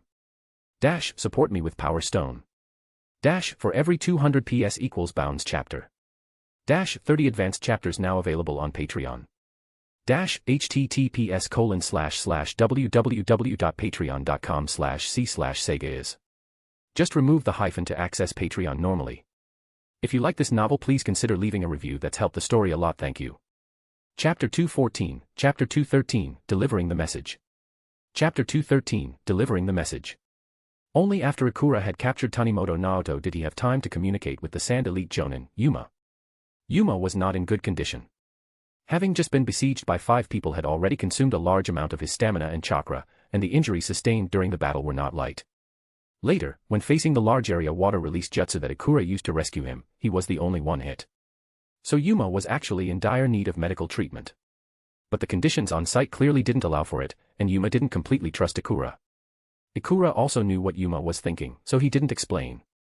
Instead, he first retrieved the Cloud Ninjas buried by the S-rank ninjutsu from underground, confirmed their identities in front of Yuma, and then handed the captured Tanimoto Naoto over to Yuma. Through this method, Ikura demonstrated that Iwagakure held no ill will towards Tsuchikage. Ikura also expressed Iwagakure's willingness to ally with Tsuchikage to jointly resist Konoha and Kimogakure. Yuma accepted Iwagakure's goodwill and promised to convey Iwagakure's intention to ally to the 4th Kazekage. Then, he declined Ikura's invitation to return to Iwagakure to recuperate, insisting on immediately taking Tanimoto Naoto back to the Sand Village. He indeed needed to bring the news of Tanimoto Naoto's attack back to the village as soon as possible, and the information Tanimoto Naoto mentioned regarding the Byakugan was also important intelligence. Only after Yuma left with Tanimoto Naoto did Ishiro and the others emerge from their hiding place. Looking in the direction of the Land of Wind, Ishiro felt a bit regretful. Tanimoto Naoto was a Storm Release user, and Ishiro's next Kekkei choice was highly likely to be Storm Release. If he could have brought Tanimoto Naoto back to the village and interrogated him thoroughly, Ishiro might have gained something. But Ishiro also knew that allying with Tsuchikage was a major affair, and the captive Tanimoto Naoto was the best pledge of goodwill. Although it was confirmed that the Cloud Ninjas had ambushed the Sand Ninjas, this was only from Yuma's perspective as an elite jonin. His influence in the Sand Village was not yet sufficient to decide the village's strategic direction. The opposition could directly question Yuma's words. But if Tanimoto Naoto was brought back, then Tsuchikage would have to consider how to respond to Kimogakure's provocation. Seeing Ishiro still looking in the direction of the Land of Wind, Ikura smiled and said, "Well, what were the gains today?" Ishiro retracted his gaze and shook his head, saying, "The gains weren't significant. The distance was too great, and although the Cloud Ninjas used several lightning release jutsu, each was only used once. While we have some speculations about those ninjutsu, it's impossible to complete their development. Moreover, the Cloud Ninjas used A-rank and B-rank ninjutsu this time. These ninjutsu are too complex, without observing them dozens of times, it's impossible to learn them by observation.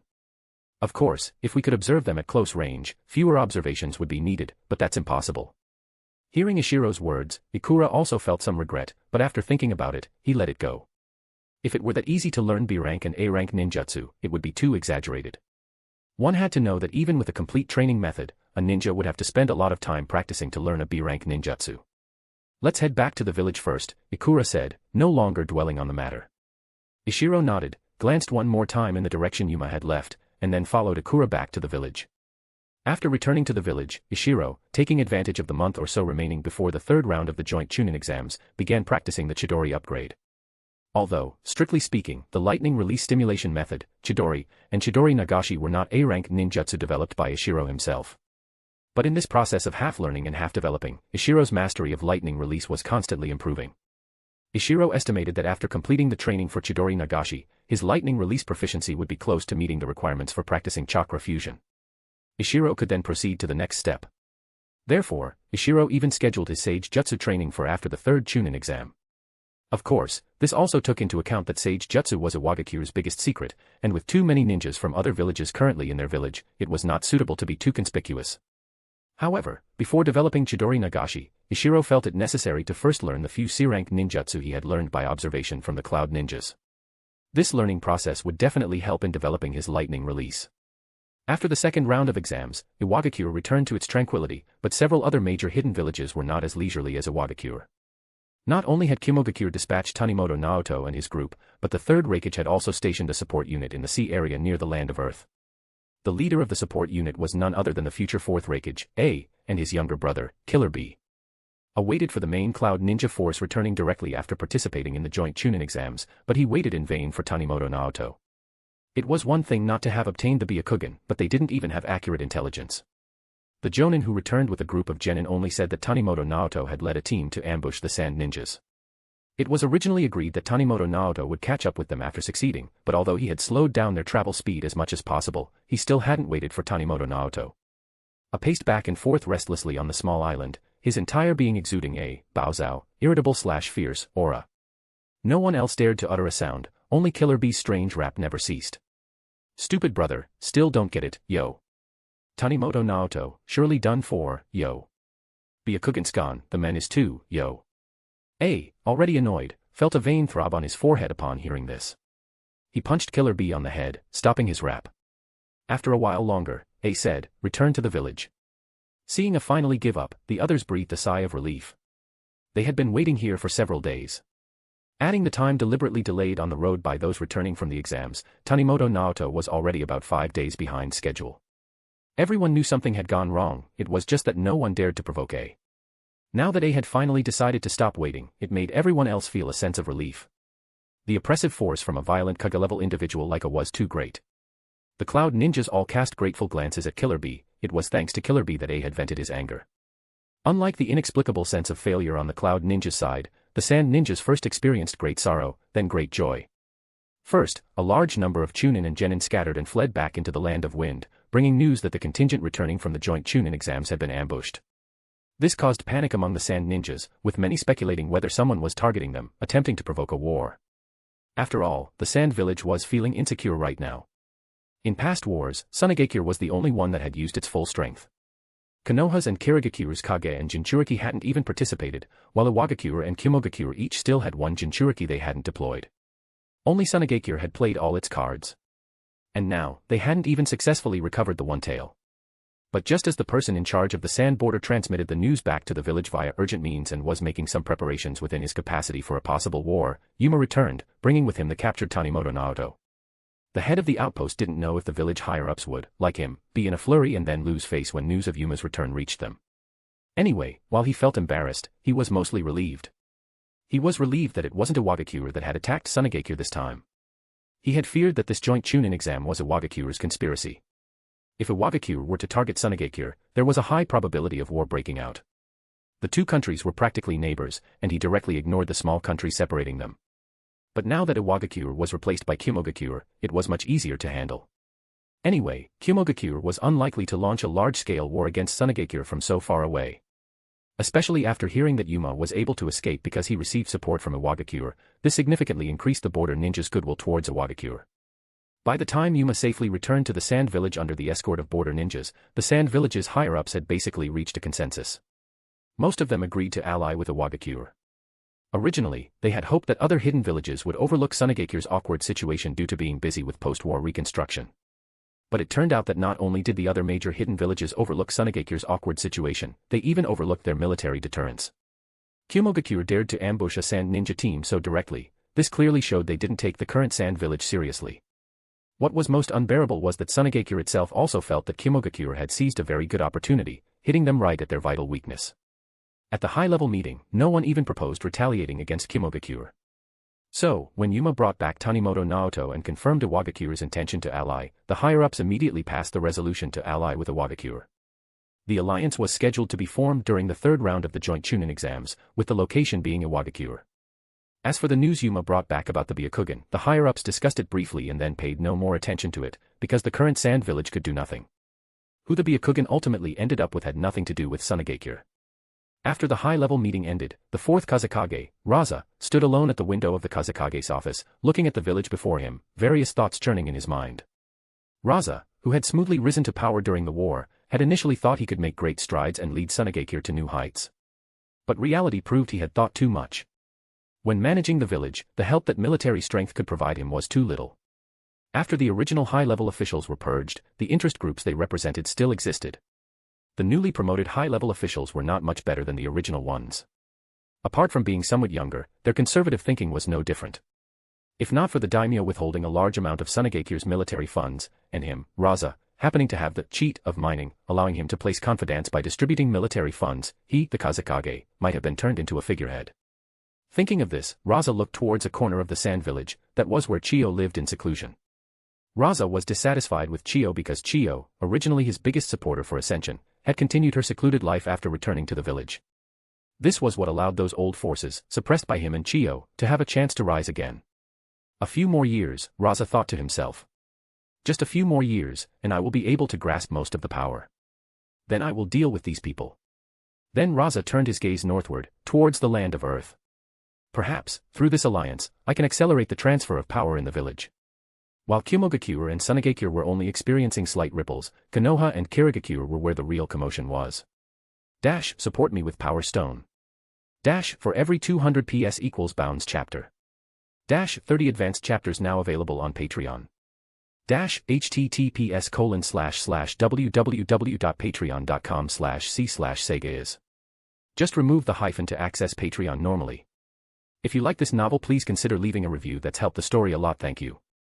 Chapter 215, Chapter 214, Yagura Karatachi. Chapter 214, Yagura Karatachi. Lightning Release, Lightning Burst.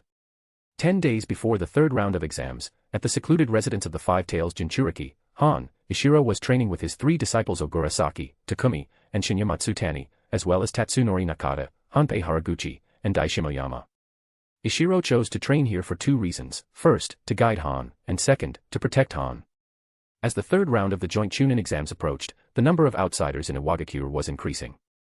Among them were many ninjas from other villages under the pretext of escorting important officials to watch the competition.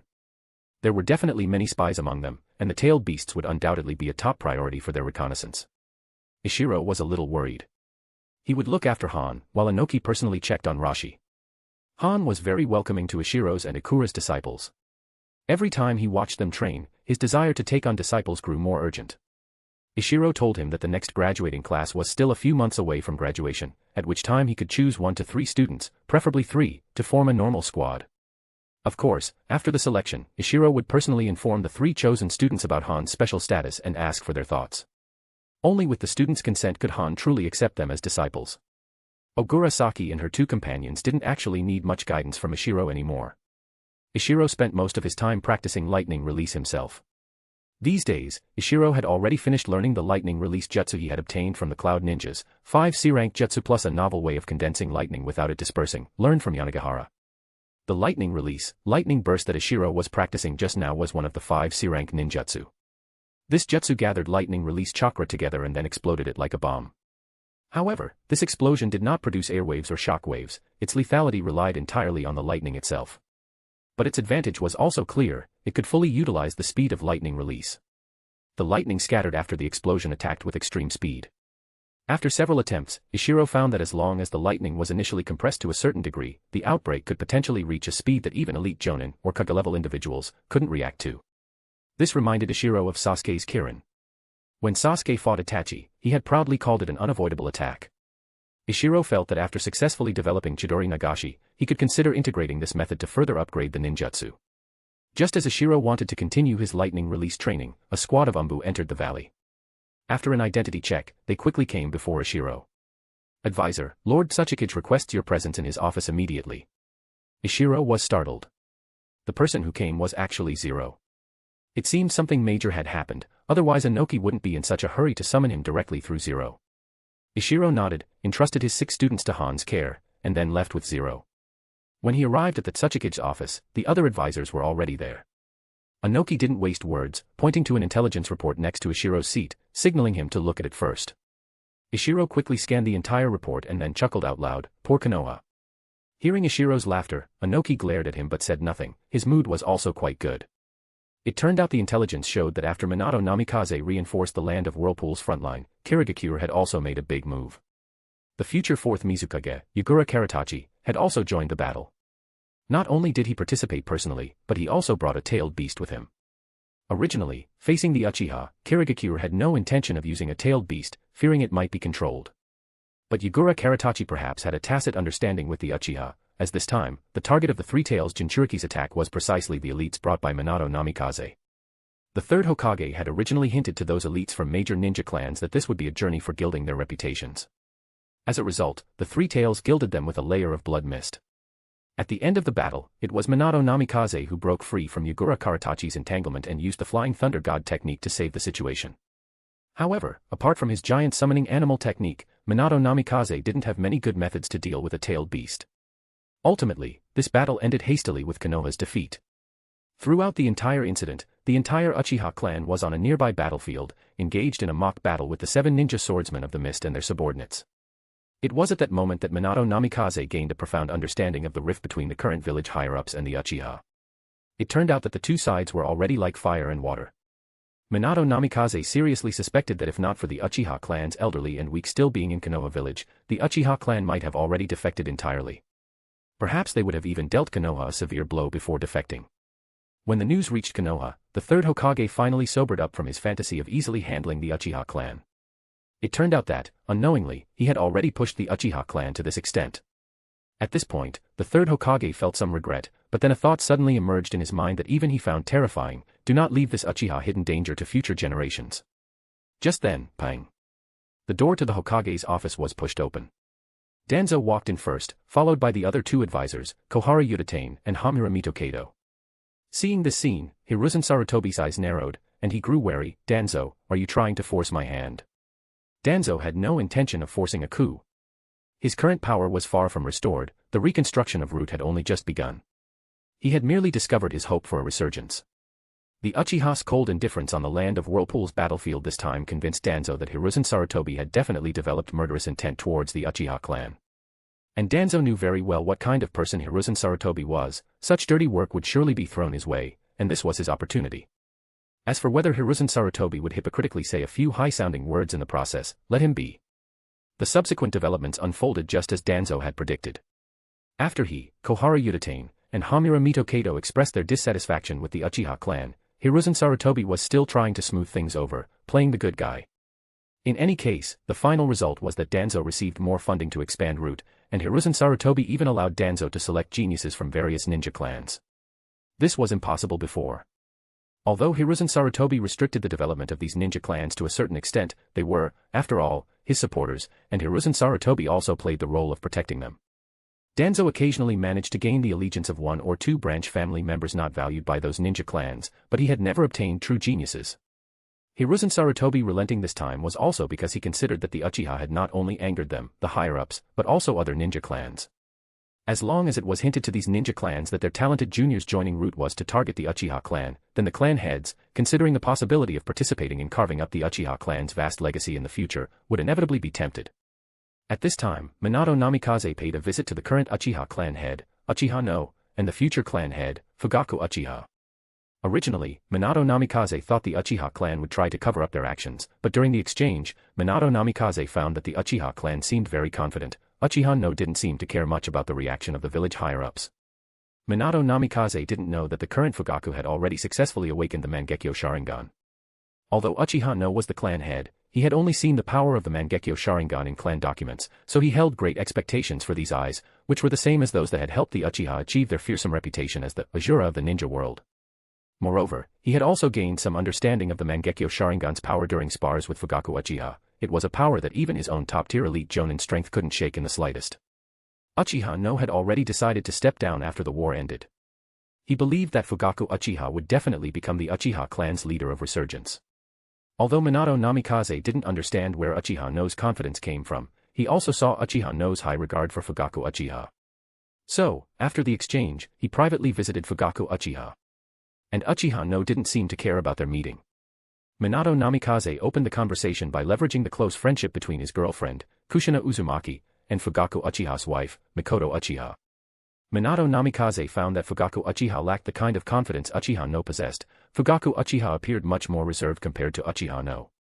In the end, Minato Namikaze and Fugaku Uchiha reached a relatively vague intention of alliance, generally meaning they would do their utmost to bridge the gap between the Konoha higher-ups and the Uchiha. Minato Namikaze would never have imagined that while he was trying his best to mend the conflict between the two sides, Hiruzen Sarutobi had already developed murderous intent towards the Uchiha clan. Regardless of whether the Konoha higher-ups were trying to win over or suppress the Uchiha clan, the atmosphere in Iwagakure was very cheerful. Everyone had a strong desire to chat. Mei said, "This Yagura Karatachi's political wisdom is not low. He should have seen the conflict between the Uchiha clan and the Konoha higher-ups and utilized this conflict." Ikura also nodded and said, "I agree with Senior Mei's statement. Kirigakure probably didn't reach any agreement with the Uchiha. Yagura Karatachi likely just exploited the resentment the Uchiha clan felt from the Konoha higher-ups in this war." After hearing Mei's and Ikura's words, Ishiro deeply agreed. For Yagura Karatachi to become the fourth Mizukage, he definitely had the means. "Alright, let's talk about Konoha's possible responses." Anoki started a new topic. Mei thought for a moment and said, "I estimate the Konoha higher-ups will probably try to appease the Uchiha clan. After all, the Uchiha clan is recognized as the #1 clan in the ninja world, with strength comparable to a medium-sized hidden village. Compared to a Megakure, they only lack a Kage-level individual." Hearing this, Ishiro's eyes flickered. He wondered if Fugaku Uchiha had awakened the Mangekyo Sharingan yet. If he had, then the Uchiha clan's overall strength might truly surpass that of a village like a Megakure, which had hopes of squeezing into the 5 great shinobi villages. However, Fugaku Uchiha's personality was really... Ishiro shook his head internally.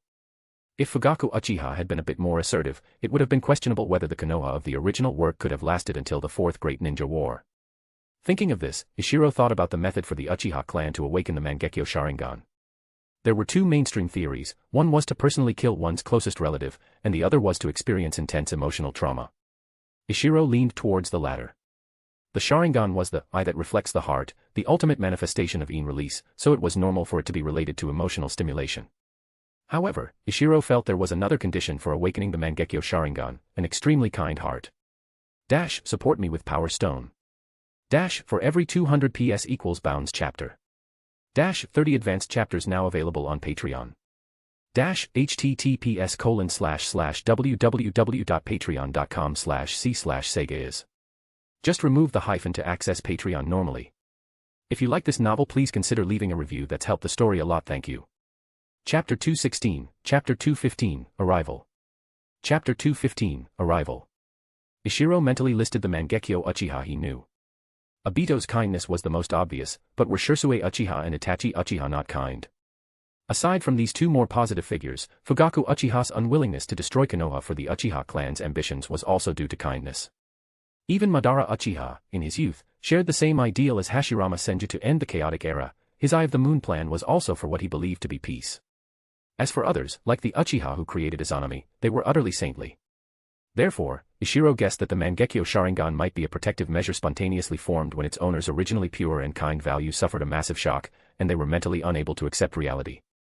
So, whatever the owner desired most, that would be the ability of their Mangekyo Sharingan. Thinking of this, Ishiro really wanted to go to Konoha and get an Uchiha child, the kinder the better. Unfortunately, Konoha was too dangerous. Not to mention that Konoha and Iwagakure were currently in a competitive relationship. Even if they were true allies, as long as Danzo was around, Konoha was not a safe place. However, he could have spies pay attention to the Uchiha clan situation. Yes, he would arrange it with the intelligence department after the meeting. Ishiro's responsibility for the intelligence department had been transferred to Sokka, but as a high-level advisor, arranging a task or 2 was still no problem. Sokka wouldn't fuss over it with him. Ishiro, lost in thought, was quickly pulled back to reality by Sokka's words. I think Konoha might still resort to force. Given Hiruzen Sarutobi's and that Danzo Shimura's personalities, they would absolutely not allow an organization within Konoha that dares to openly defy their orders. The Uchiha clan should have touched a raw nerve with Konoha's higher-ups this time. Inoki nodded lightly. As a Kage himself, he understood this point very well. So he said, keep an eye on the movements of Konoha's higher-ups. Even if Hiruzen Sarutobi wants to make a move, it won't be that fast. We should be able to analyze some clues. Sokka nodded, accepting the task. At this moment, Inoki suddenly turned to Ishiro and asked, how is the Five-Tails Jinchuriki, Han, doing? Inoki had been in contact with Rashi quite a bit recently, but Rashi's temper was unbearable for him, and the two did not get along well. Ishiro had naturally heard about this and said with a smile, Han is doing very well. I plan to let him pick a few disciples after the new students graduate in a few months. Inoki frowned. Ishiro had mentioned this before, and he had thought it unreliable then.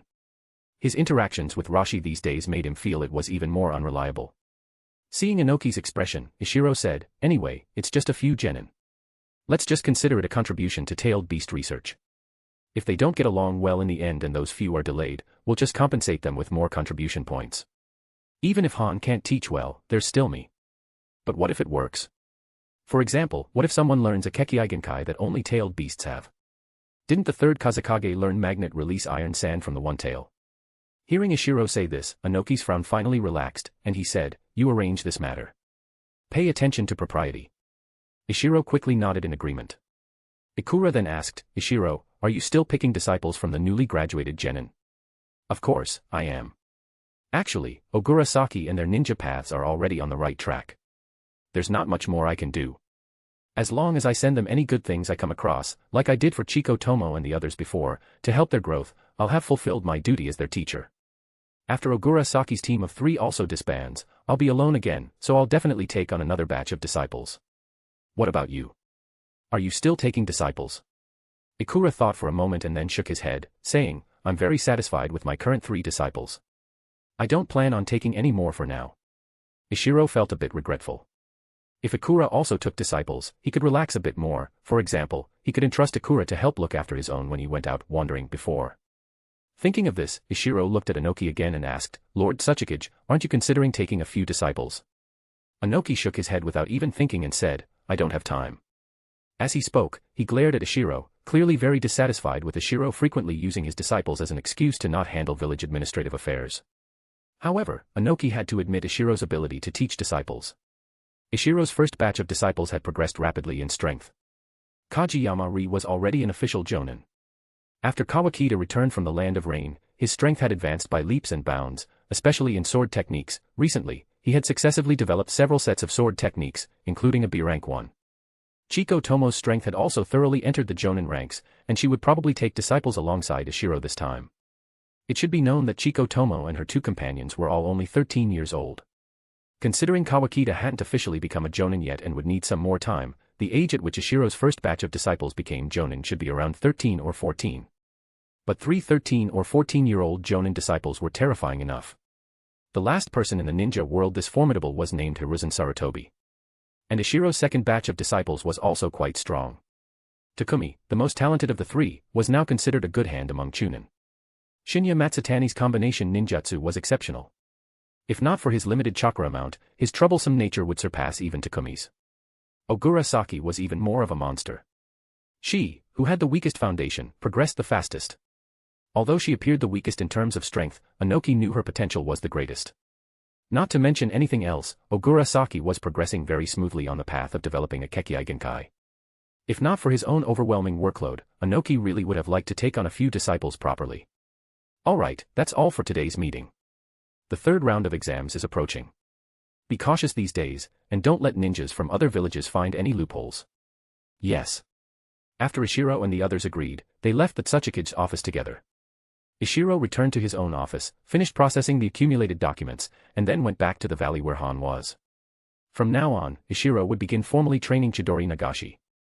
He carefully recalled the scenes of Sasuke using Chidori Nagashi in battle from the original work, and then meticulously analyzed the principles of Chidori Nagashi that he had conjectured. Only then did Ishiro begin to try. The development process wasn't difficult, per se. It wasn't hard to strike with lightning release from a distance. With Ishiro's control, he could do it easily. The difficulty lay in controlling the accuracy after the lightning release attack was launched and ensuring it had sufficient power. This was completely different from when Ishiro practiced lightning release control on the lake surface before. Chidori Nagashi had no medium for support, making it very difficult to condense in midair. Fortunately, Ishiro's understanding of ninjutsu was far beyond what it used to be, and his theoretical preparation was very thorough, so the training for Chidori Nagashi went quite smoothly. After only 7 days, Ishiro completed the training. Ox, hare, monkey. Chidori. Chidori Nagashi. Ishiro formed 3 hand seals to cast Chidori, then condensed the Chidori in his right hand. With a stretch of his hand, a blue bolt of lightning shot towards the distance. Boom. The sound wasn't loud. The Chidori Nagashi hit an enhanced earth-style wall that Ishiro himself had created with earth release 100 meters away. Chidori Nagashi only left a shallow pit on it. The shallow pit was insignificant compared to the thick earth-style wall, but as a long-range attack method, it was already very good. Considering the fragile bodies of ninjas, the power of this move was also quite considerable. If directly hit by Chidori Nagashi, basically only ninjas with astonishing physiques would survive, others would die. And Chidori Nagashi had several other advantages. First, it required few hand seals.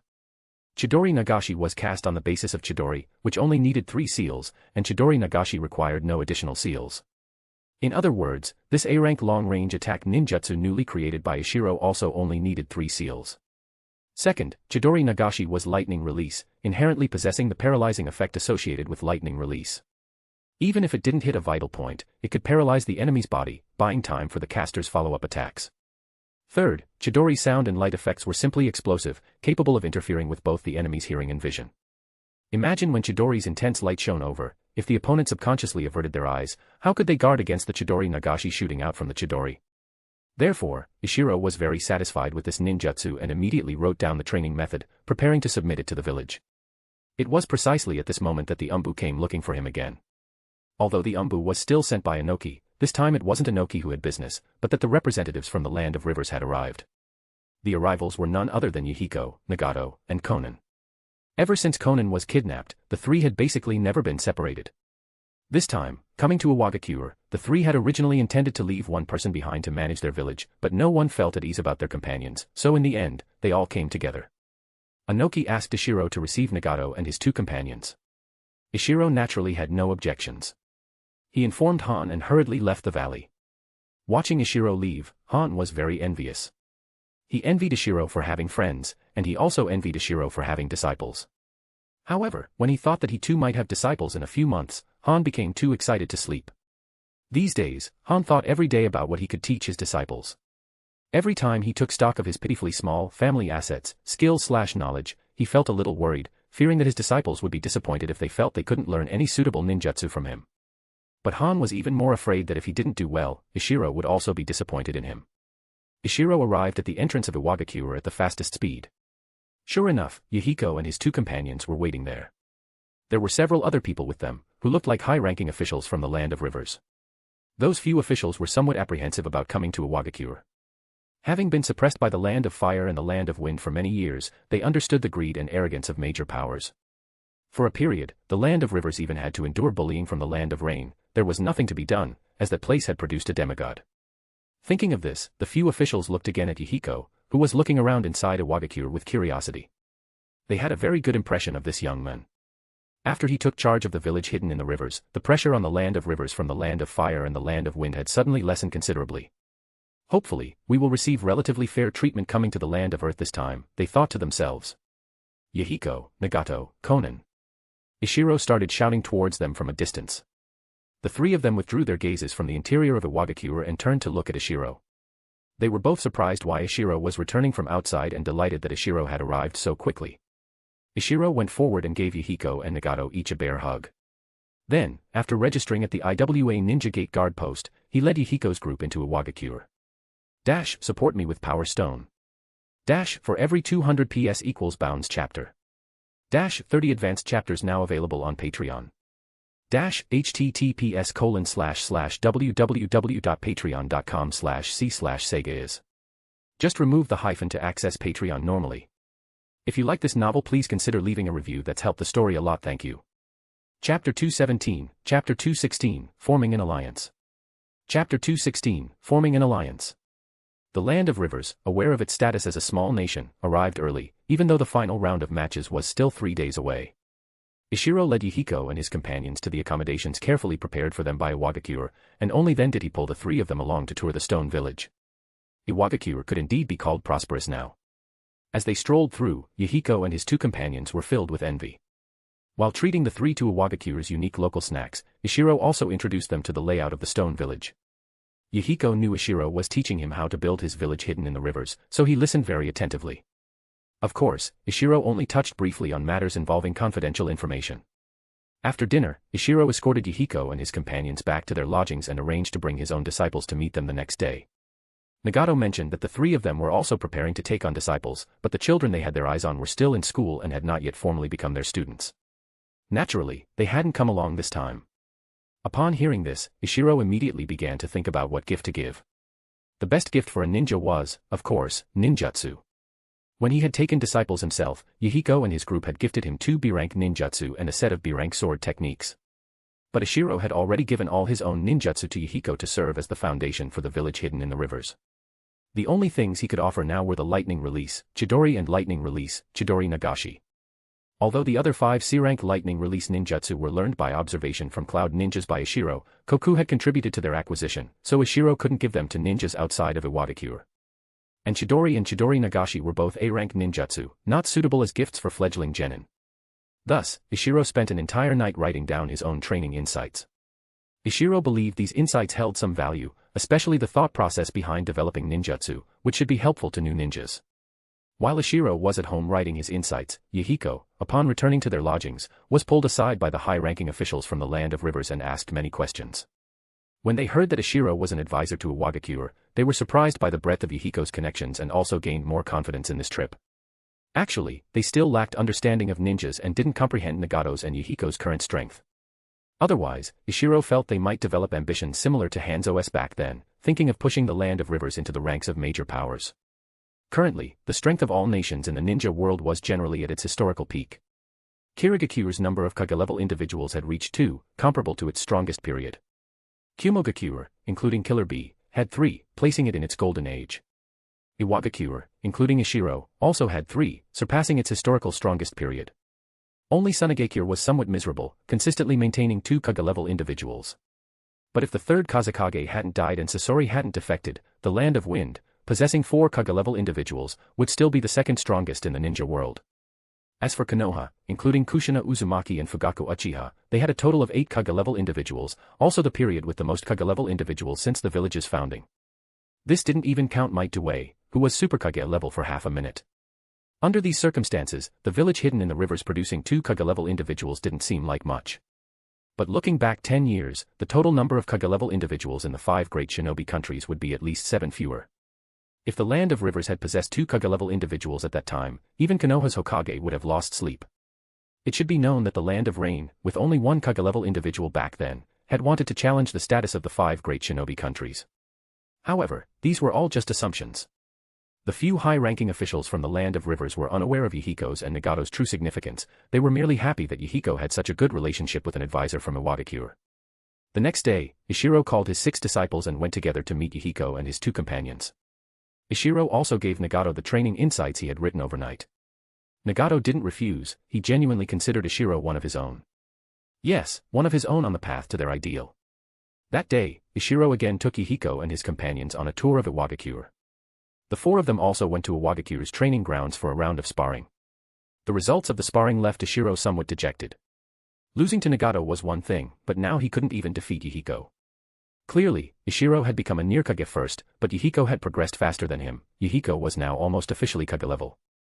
Ishiro understood the reason: his own physical constitution was too poor, and this transformation process was relatively long. It was like with Ishiro's first batch of disciples, Chiko Tomo had clearly begun her transformation first, but it was Kajiyama Ri who became a Jonin first. This was because the difference in their foundations was too great.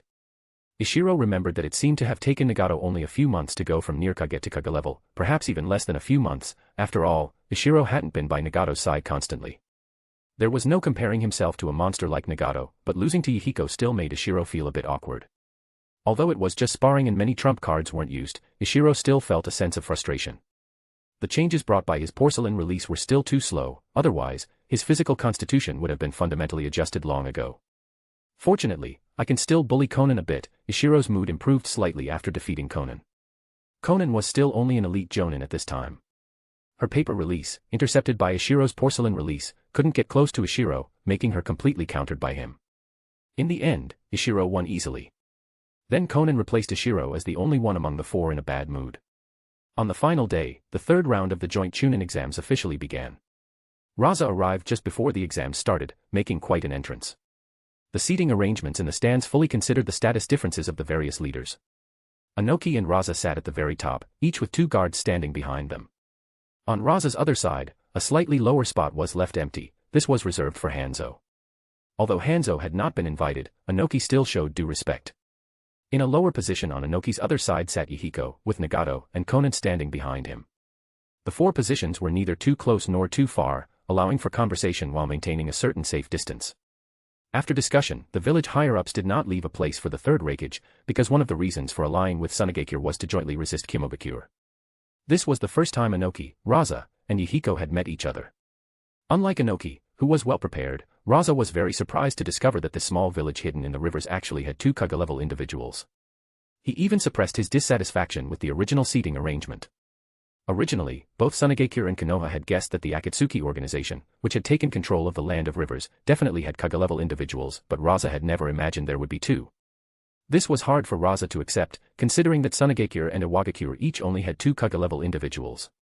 Raza didn't yet know that Ishiro was also near Kage level. Today, Ishiro did not appear openly in the venue, the purpose being to conceal his intelligence from Raza. Anyway, as long as he didn't appear before ninjas of the same or higher rank, it was difficult for other ninjas to perceive a near Kage's aura. Only during Ishiro's first close-quarters encounter with Minato Namikaze did he vaguely sense Minato's strength. But Ishiro's judgment at that time was primarily based on the original story. Yahiko still had some interest in the matches. Raza and Anoki actually had no interest at all. Then Raza initiated, and the three began to discuss the matter of forming an alliance. Although the details would take time to hammer out, many broad intentions could be agreed upon first.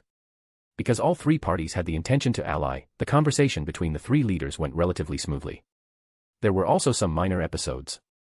For example, when Raza and Yahiko couldn't reach a consensus on a certain matter, Anoki proposed that the outcome of a match below would decide it. Whoever judged correctly would be heated. This greatly tested a ninja's discernment. Both Raza and Yahiko agreed. For the first two matches Anoki designated, Raza and Yahiko both chose the same winner, so it was naturally dropped. It wasn't until the third match, when Ishiro's disciple Ogura Saki faced a puppet master from Tsuchikage, that their opinions differed.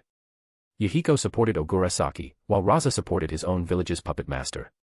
Although their choices had an emotional bias, what was more important was their confidence in the ninja they chose. The result of the battle made the expression under Raza's face covering very unsightly. Their sand village's puppet was utterly defeated. The strength of a puppet master lies in tactical concealment. Although the battle environment of the exam venue, after being arranged by Iwagakure, was not as empty as the one Konoha held in the original story, it was still not easy to hide puppets. And Ogura Saki excelled in wind release. Wind release users had relatively strong perception abilities. Although not comparable to specialized sensory ninjutsu, they could still find some clues. After Ogura Saki used wind release to successively destroy two puppets that had lost their concealment, the puppet master, pained by the loss, chose to admit defeat. Ogura Saki's wind tornado was too much of a counter to puppet masters. Wherever the wind tornado passed, even if it didn't hit the puppets, it could destroy the chakra control threads along the way. Such an open and straightforward competition was disadvantageous for puppet masters. Unless they had very strong puppetry skills, it was difficult to gain an advantage. In the afternoon, the 21 matches of the first day ended.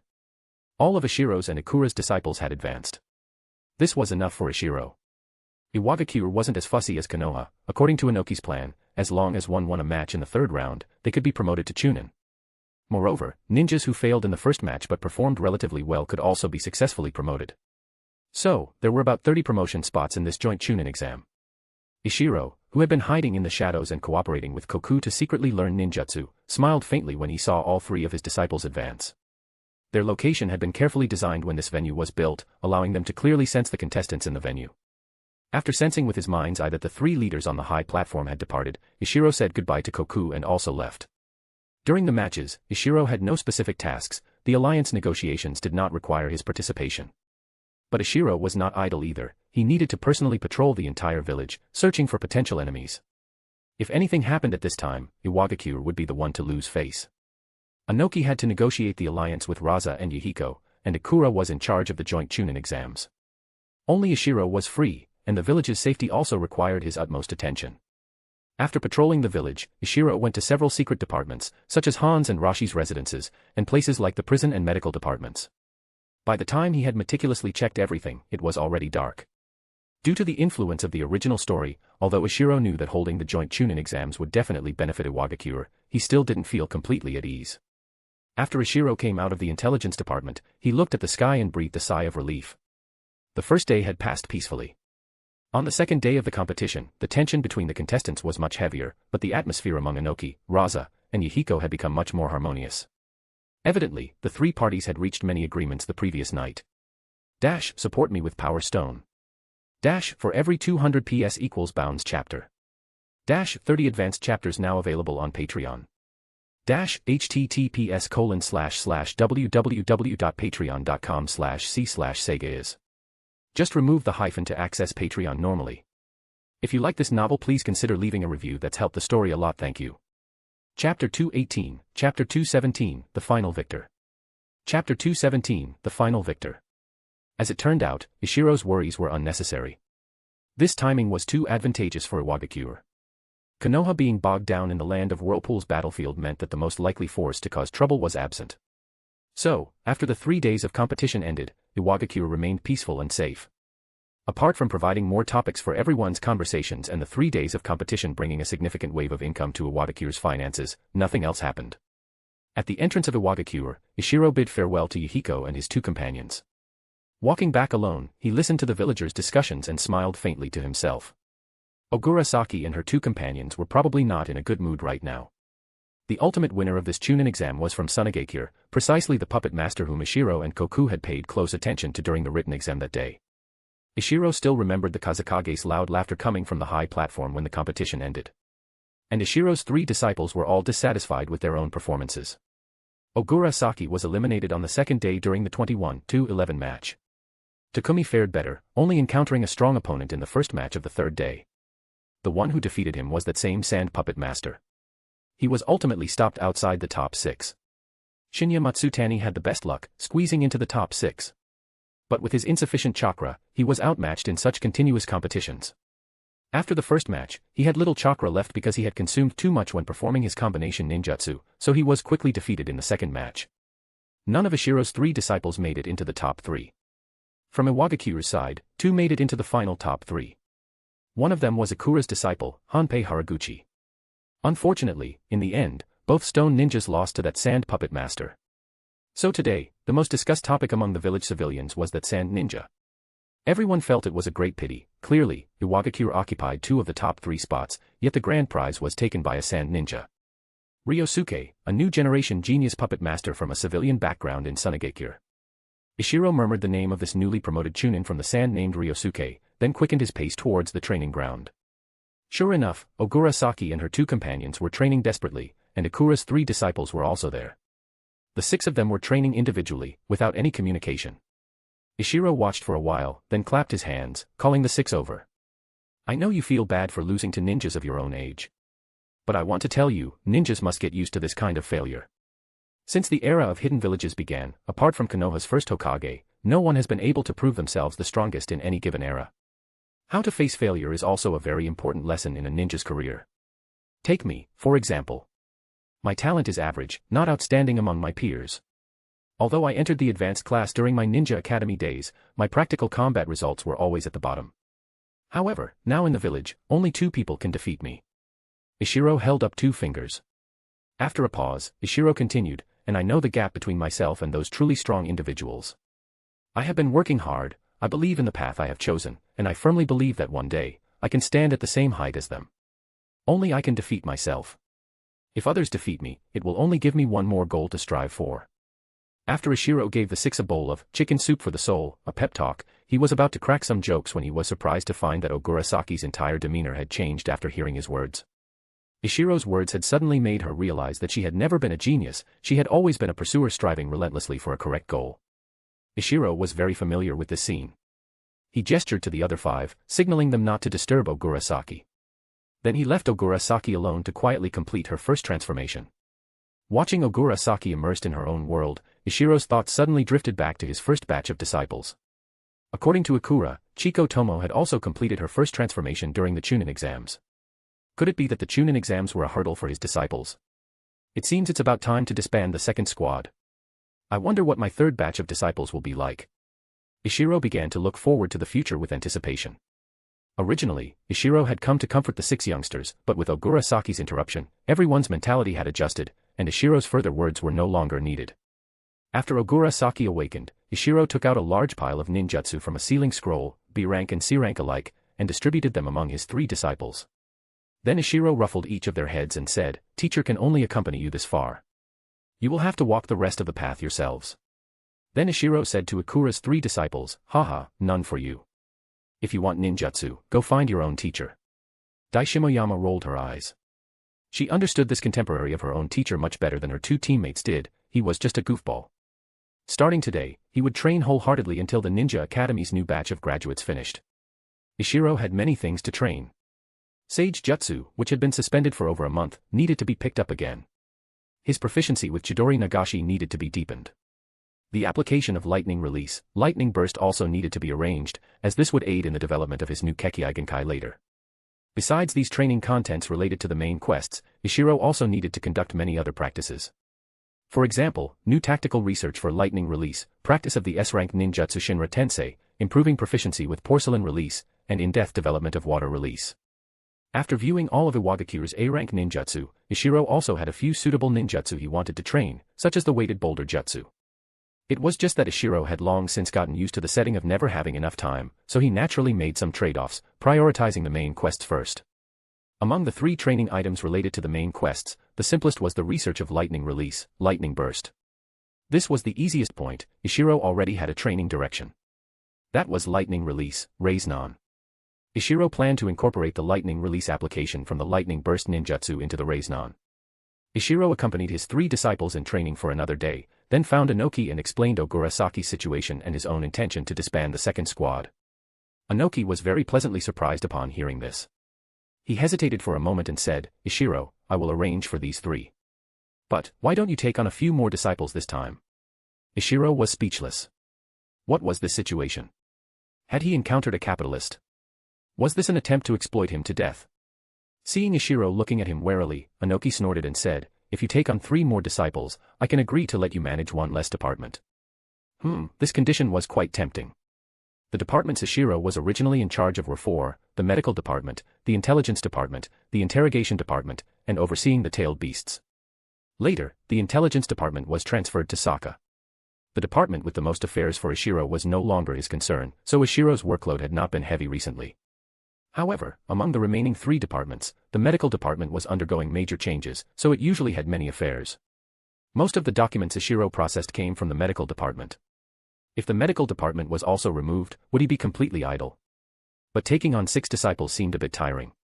After thinking for a moment, Ishiro said, "Lord Tsuchikage, have you ever considered increasing the number of advisors?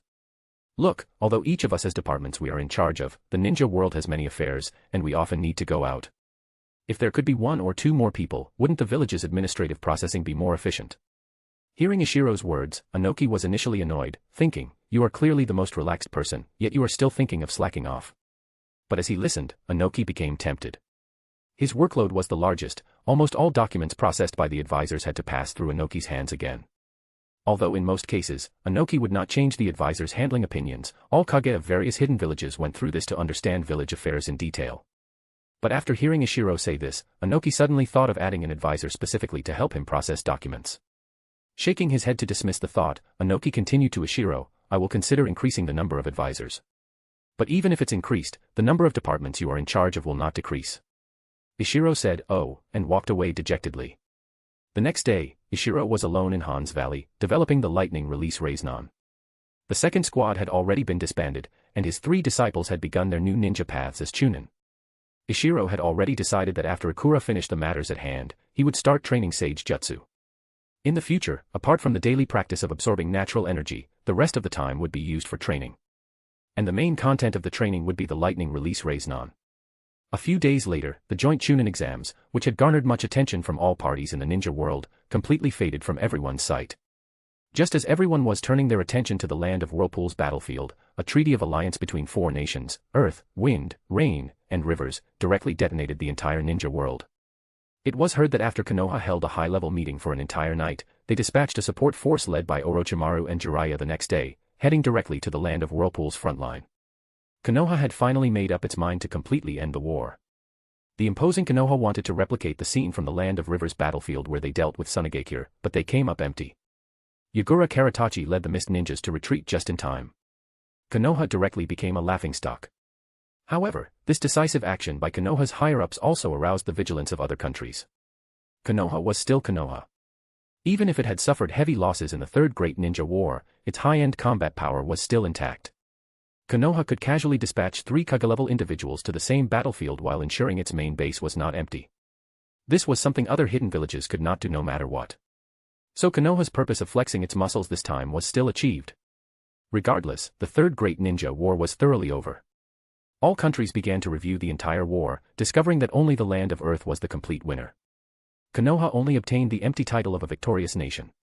Beyond that, it gained no substantial benefits. Whether there were benefits or not, Konoha originally didn't care. Konoha hadn't gained anything in the previous 2 great wars either. But everything is feared by comparison. When Konoha's higher-ups compared the situation before and after the war, they embarrassingly discovered that the final victor was only Iwagakure. Support me with Power Stone. For every 200 PS equals Bounds chapter. 30 advanced chapters now available on Patreon.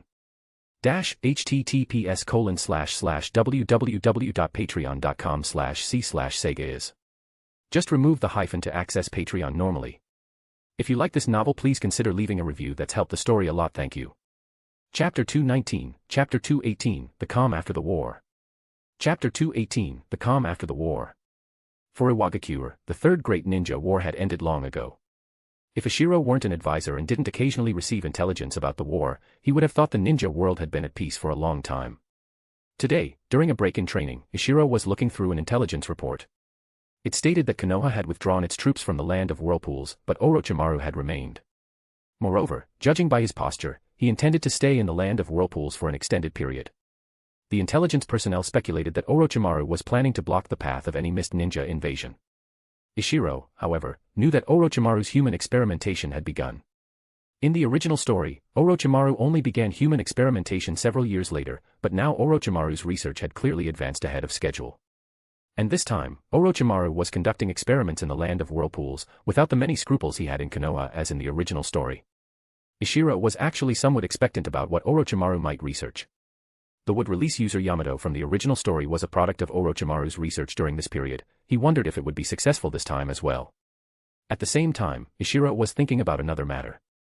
In the original story, Orochimaru experimenting on Konoha ninjas caused public outrage, but this time, experimenting on Land of Whirlpool civilians, Ishiro feared Konoha ninjas might no longer reject Orochimaru. Should he find an opportunity to help Orochimaru? Scientists should just focus on research. Why be bound by Konoha's rules and regulations? Wouldn't it be better for him to defect sooner? Seeing Ishiro spacing out, Han walked over and asked, "Advisor Ishiro, did something happen?"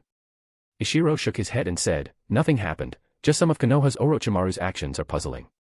"Never mind, let's try my lightning release Raiznon again." After speaking, Ishiro flew into the air, looking down from above, preparing to activate the ninjutsu. Han shouted, "All right." Before his voice fell, a tailed beast chakra cloak appeared on the surface of his body. In midair, Ishiro extended his right hand, instantly forming a Raiznon. Then, Ishiro infused lightning release into it. This was something Ishiro had accomplished after 2 months of effort. Next, Ishiro waved his hand and threw the lightning release Raiznon towards Han. Han, well practiced, maneuvered his tailed beast chakra cloak to meet the lightning release Raiznon. Boom. After a violent explosion, Han's chakra cloak was only slightly diminished, and Han himself was completely unharmed. Ishiro was somewhat speechless, feeling quite embarrassed. A ninjutsu he had spent 2 months developing had no effect whatsoever against a Jinchuriki. However, Han's progress was indeed rapid. The current Han could already slightly mobilize the Five Tails chakra without any side effects. Don't underestimate this. Setting aside the attack power increase from this bit of tailed beast chakra, the defensive power alone was enough to make Ishiro envious. Ishiro's offensive ninjutsu were all targeted at ninjas. Against Han, who was clad in a tailed beast chakra cloak, he basically had no good methods. Including the water-cutting technique, mountain earth jutsu, and porcelain release, these methods Ishiro used against ninjas were mostly ineffective when used against Han. Although the water-cutting technique could cut through the tailed beast chakra cloak, the cutting speed was too slow, giving Han ample time to dodge. Among all of Ishiro's techniques, only Chidori could penetrate Han's thin-tailed beast chakra cloak at close range. But Ishiro was not good at close combat. So Han gave Ishiro an idea: should he devise a powerful single-target long-range offensive ninjutsu? At the very least, he needed a ninjutsu that could break through defenses, otherwise, his shortcomings were too obvious. Back when Ishiro was on a mission with Katsuchi and encountered Kyo Minazuki, who had enveloped himself in ice release defense, he had experienced that feeling of helplessness. Today, facing Han, it was like that again. This was the second time. If there were enough time, allowing him to upgrade his main water release ninjutsu further should enable him to break Han's tailed beast chakra cloak. Unfortunately, there still wasn't enough time. Although Ishiro felt frustrated, he had no intention of changing. Combat power was never his primary pursuit, his foremost goal had to be life evolution. After reaffirming this thought in his mind, Ishiro said to Han, "Senior Han, you'll be picking disciples tomorrow. Are you ready?" Han nodded and said, "I'm ready." Han's preparations were very thorough. A few months ago, after Ishiro had given Han his entire collection of ninjutsu, Han had been full of confidence about taking disciples. These past few days, Han had gone over the files of this graduating class again and again. Apart from personally verifying them at the Ninja Academy, Han had done everything he could. Ishiro smiled faintly. He knew Han's situation very well, he had just asked casually to make conversation.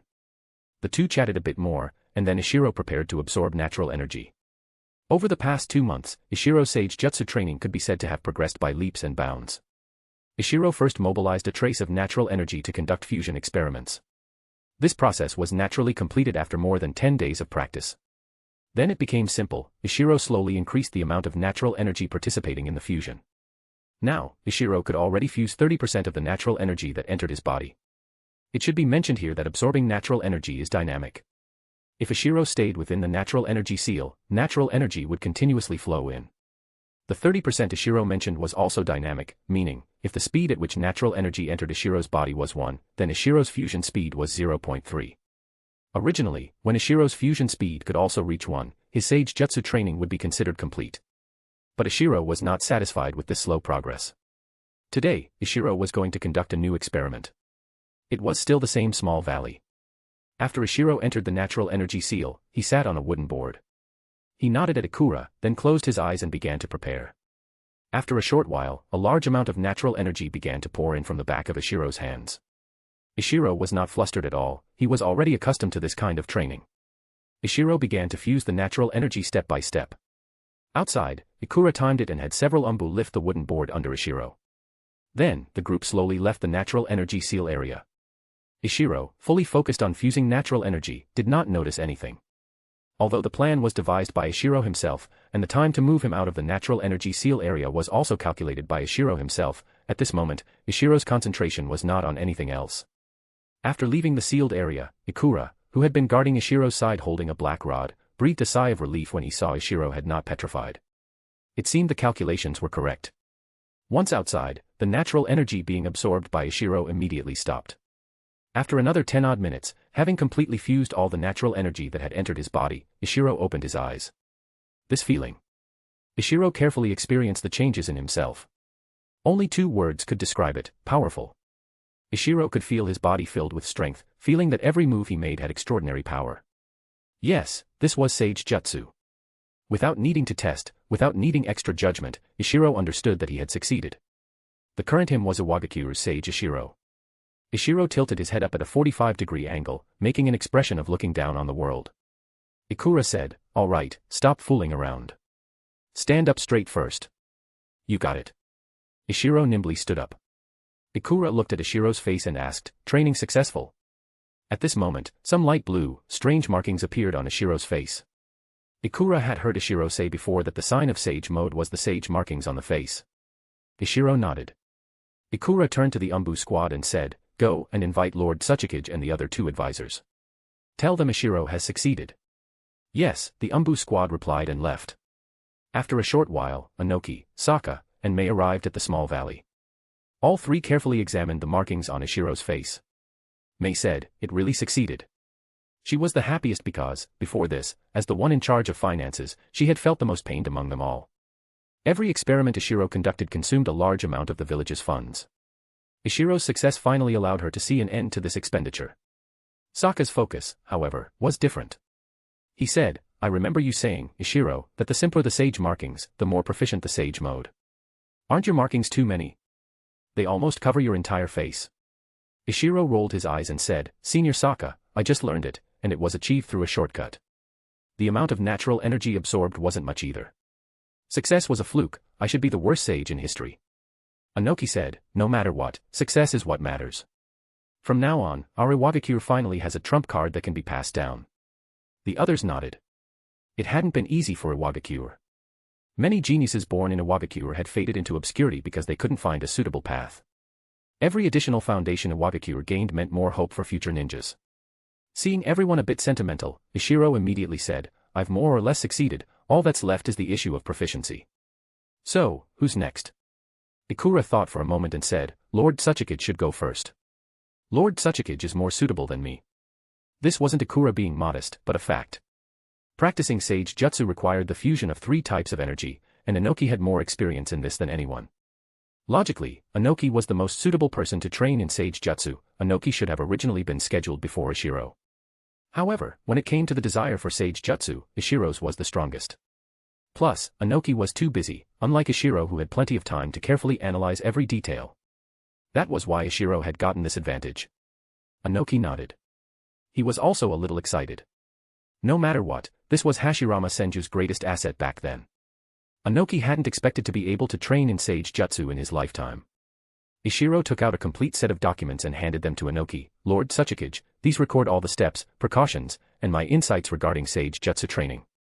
Our village's sage jutsu training system isn't perfect yet, it's far inferior to the 3 great sage regions. But we also have an advantage, which is stability. Our sage jutsu training steps are clear, and the danger is very low. Even if one fails to learn it, it won't cause any irreparable loss. Dash, support me with Power Stone. Dash, for every 200 PS equals Bounds chapter. Dash, 30 advanced chapters now available on Patreon. Dash, https://www.patreon.com/c/Sega is. Just remove the hyphen to access Patreon normally. If you like this novel, please consider leaving a review. That's helped the story a lot, thank you. Chapter 220, Chapter 219, Sage Jutsu. Chapter 219, Sage Jutsu. After Inoki received Ishiro's documents, he didn't immediately look through them but instead signaled Ishiro to begin the Sage Jutsu demonstration. Ishiro walked up to a giant rock about 10 meters high and lifted it with a single hand. Although everyone already knew how terrifying Sage Jutsu was, they were still startled by Ishiro's feat. Ishiro was a typical ninjutsu-type ninja, strength had always been his weak point. But in Sage mode, Ishiro easily accomplished something that even pure taijutsu ninjas would find strenuous. However, Ishiro was not happy, because he clearly felt the Sage chakra in his body depleting rapidly. Ishiro quickly dropped the giant rock, sensed for a moment, and then said with a mournful face, I've used up 1/5 of my Sage chakra. Inoki. Ikura. Sokka. Mei. Although everyone knew Ishiro had a small amount of chakra, as Ishiro grew, this shortcoming was slowly being compensated for. However, they hadn't expected that after mastering Sage Jutsu, Ishiro would once again face such a predicament. Alright, let's not test taijutsu anymore. Let's try ninjutsu, Inoki said. Hearing this, Ishiro cast an earth-style wall. Then, a giant earth-style wall, roughly 10 times the thickness, height, and width of a normal one, rose from the ground. This power is almost on par with the earth-style, Great Earth Flow Wall, isn't it? Sokka murmured. A C-rank ninjutsu, after being enhanced by Sage Jutsu, directly reaches A-rank power. This is too exaggerated. Ishiro, quickly cast an A-rank ninjutsu and see what level of power it can reach. Ishiro, teary-eyed, said weakly, I don't have enough Sage chakra. Proportionally, my Sage chakra amount is only enough to cast 2 or 3 B-rank ninjutsu. Everyone. Ikura consoled him, don't worry. You haven't absorbed much natural energy yet, and you still have a lot of your own chakra remaining. Once your proficiency increases, the amount of Sage chakra will also increase. Ishiro nodded without speaking. What Ikura said was indeed true, but Ishiro had calculated it. His current total chakra was about 4,000 A. The chakra fused with natural energy just now accounted for about 1%, which was 40 A. 1% of his chakra was only enough to cast 2 or 3 B-rank Sage Jutsu. So, when Ishiro converted all his body's chakra into Sage Chakra, he would probably be able to cast 2 or 3 A-rank Sage Jutsu. He had to remember that he could currently cast hundreds of A-rank ninjutsu without issue. No wonder Sage Jutsu was so powerful, it turned out the high consumption was also a reason. Next, Ishiro cast 2 more B-rank ninjutsu and several C-rank ninjutsu, completely depleting his Sage Chakra. The group gathered together and carefully calculated the cost-effectiveness of Sage Jutsu. They found that it was still worthwhile. A C-rank ninjutsu could be used as an A-rank ninjutsu. Even if the consumption ratio was comparable to an A-rank ninjutsu, it was worth it. At the very least, the number of hand seals was reduced. This point alone was enough to raise a ninja's rating by 1 level.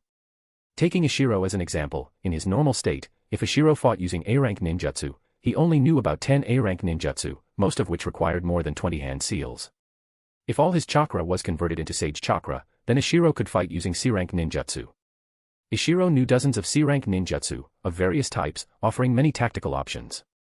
Most importantly, the number of hand seals was small. The C-rank ninjutsu Ishiro excelled at generally had single-digit hand seals, and even unfamiliar C-rank ninjutsu only had a dozen or so. And since C-rank Sage Jutsu could be used as A-rank ninjutsu, Ishiro's combat power would increase by more than just 1 level. A-rank power ninjutsu at his fingertips meant Ishiro would dare to face even Kage-level opponents head-on. If one considered that Ishiro could also cast A-rank ninjutsu 2 or 3 times at critical moments regardless of consumption, then Ishiro's strength could already be ranked above newly promoted Kage-level individuals like Ikura. After analyzing the various data of Sage Jutsu, Inoki concluded, C-rank Sage Jutsu barely reaches the level of an ordinary A-rank ninjutsu. B-rank Sage Jutsu is between A-rank and S-rank ninjutsu. If forced to classify, it still belongs to the A-rank category. And although Ishiro can't cast A-rank Sage Jutsu yet, it definitely reaches S-rank, and it wouldn't be considered weak among S-ranks. I just don't know what level S-rank ninjutsu can reach when enhanced by Sage Chakra. Ishiro said, don't count on me for that. Wait until you learn Sage Jutsu, Lord Tsuchikage, and test it yourself. Inoki nodded. Ishiro had not yet learned a true S-rank ninjutsu in the conventional sense. The 3 S-rank ninjutsu Ishiro knew were Mind's Eye, Bansho Tenin, Universal Pull, and Shinra Tensei, Almighty Push. All 3 were classified as S-rank ninjutsu due to their special training methods and unique effects. Ishiro had not mastered a ninjutsu with terrifying offensive power like Ikura's Earth Overturn. Inoki wanted to remind Ishiro to learn such an S-rank ninjutsu, but thinking of Ishiro's chakra amount, he shook his head and decided against it. Because after multiple tests, Ishiro's Sage Chakra was depleted, Inoki and the others dispersed one after another. However, Ishiro pulled Ikura aside for another practice session of absorbing natural energy. Just as Ishiro had guessed, because he had successfully entered Sage mode before, his speed of fusing natural energy this time was more than just a little faster. Ishiro calculated that his current fusion speed was around 0.5. This rate of progress once again proved Ishiro's conjecture about chakra to be correct. Chakra can help ninjas with memory. After re-entering Sage mode, Ishiro did not practice Sage Jutsu. From now on, Ishiro wanted to maintain the Sage state for as long as possible. Ishiro had another conjecture about the role of chakra. It could enhance a ninja's physical constitution. Ishiro felt that the old toad from Mount Maiboku could live so long mainly because it maintained a Sage state for many years. So Ishiro also planned to make Sage mode a constant state, rather than entering Sage mode only during battles like Jiraiya and Naruto. Ishiro couldn't understand the idea of treating Sage mode as a trump card. Moreover, Ishiro, while maintaining Sage mode, had another idea, to use Sage mode's powerful perception ability to thoroughly investigate Iwagakure. However, these matters were not urgent. Ishiro's current Sage Chakra amount was not enough for him to overexert himself. All this would have to wait until he successfully fused all his body's chakra. What Ishiro needed to consider now was selecting his 3rd batch of disciples. That afternoon, the Ninja Academy welcomed a special guest, the giant summoning animal, the giant panda, who lived in Iwagakure's natural energy seal area. Iwagakure had not had giant summoning animals before, so all the teachers and students at the school were very curious about the giant panda. Previously, they had only heard about giant summoning animals from descriptions in textbooks. A considerable number of them were skeptical about giant summoning animals. How could there be a toad bigger than a house? But the giant panda's appearance made everyone change their previous, narrow-minded way of thinking. So there really were such huge summoning animals. Under the teachers' arrangements, the graduating class students had close contact with the giant panda in batches. This was, of course, arranged by Ishiro. After Ishiro successfully entered Sage mode for the 2nd time, he went to find the giant panda. The giant panda had been living very comfortably recently. In Iwagakure, it didn't have to worry about food and drink, as it was all provided by the village. The living environment was also good. Such an environment with natural energy was only found in the 3 great sage regions in the entire ninja world. The giant panda had never imagined it would one day enjoy such treatment. The only drawback was that the sealed area was too small. Compared to its enormous size, this seal was at best a slightly larger house. The giant panda was satisfied with its life and thus became more friendly towards Iwagakure. Ishiro sought it out and proposed that it observe his process of training sage jutsu. In exchange, the giant panda needed to go to the ninja academy to select students with a special affinity for ninja animals. The giant panda agreed without a second thought. It was extremely curious how Ishiro, a human, had successfully trained in sage jutsu. The giant panda had never heard of any ninja outside the 3 great sage regions mastering sage jutsu. Ishiro wasn't asking the giant panda to select students to find a contractor for the panda itself, but to find contractors for ninja cats. Where did the ninja cats come from? They were Dango's kittens. Dango was currently pregnant, and after an examination, it was found that Dango was carrying 4 kittens this time. As ninja cats, neither Dango nor its owner, White Cat, had time to take care of the kittens. So White Cat was both happy that Dango was going to have kittens and troubled about how to find suitable owners for them. Upon receiving the news, Ishiro immediately reserved an adoption spot for his disciple, Shinya Matsutani. At the same time, Ishiro said that during this disciple selection, they could also try to find suitable students. White Cat was naturally very happy that Ishiro was helping her solve this urgent problem. Ishiro's disciples would also have promising futures. She was pleased for the kittens to have such owners. That was why the giant panda was visiting the ninja academy today. The giant panda was quite serious about its task. Although somewhat annoyed by the overly curious students, it still observed them carefully.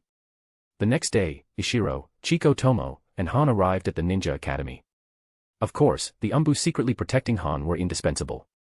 Teacher Ishiro, 4 years ago, did you also come to the school with student files like this to select disciples? What was your reason for choosing me? Chiko Tomo asked Ishiro curiously, holding a list of all the graduating class students. Ishiro shook his head and said, "You were my first batch of disciples. At that time, I selected disciples rather hastily and hadn't prepared beforehand. I only had a simple list of the advanced class, which only contained basic information like age, gender, and specialty. Unlike now, the information we have in our hands even includes students' hobbies and family backgrounds in detail. Originally, the village asked me to pick a few subordinates from the advanced class. They didn't expect me to directly select disciples.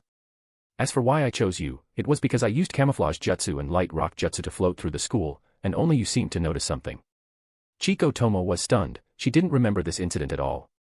Looking at the dumbfounded Chiko Tomo, Ishiro smiled and said, "All right, don't think about it. You should focus on selecting students. It's not easy to be a good teacher." "Yes." Chiko Tomo nodded vigorously. Dash, support me with Power Stone. Dash, for every 200 PS equals Bounds chapter. Dash, 30 advanced chapters now available on Patreon. Dash, https://www.patreon.com/c/Sega is. Just remove the hyphen to access Patreon normally. If you like this novel, please consider leaving a review. That's helped the story a lot. Thank you.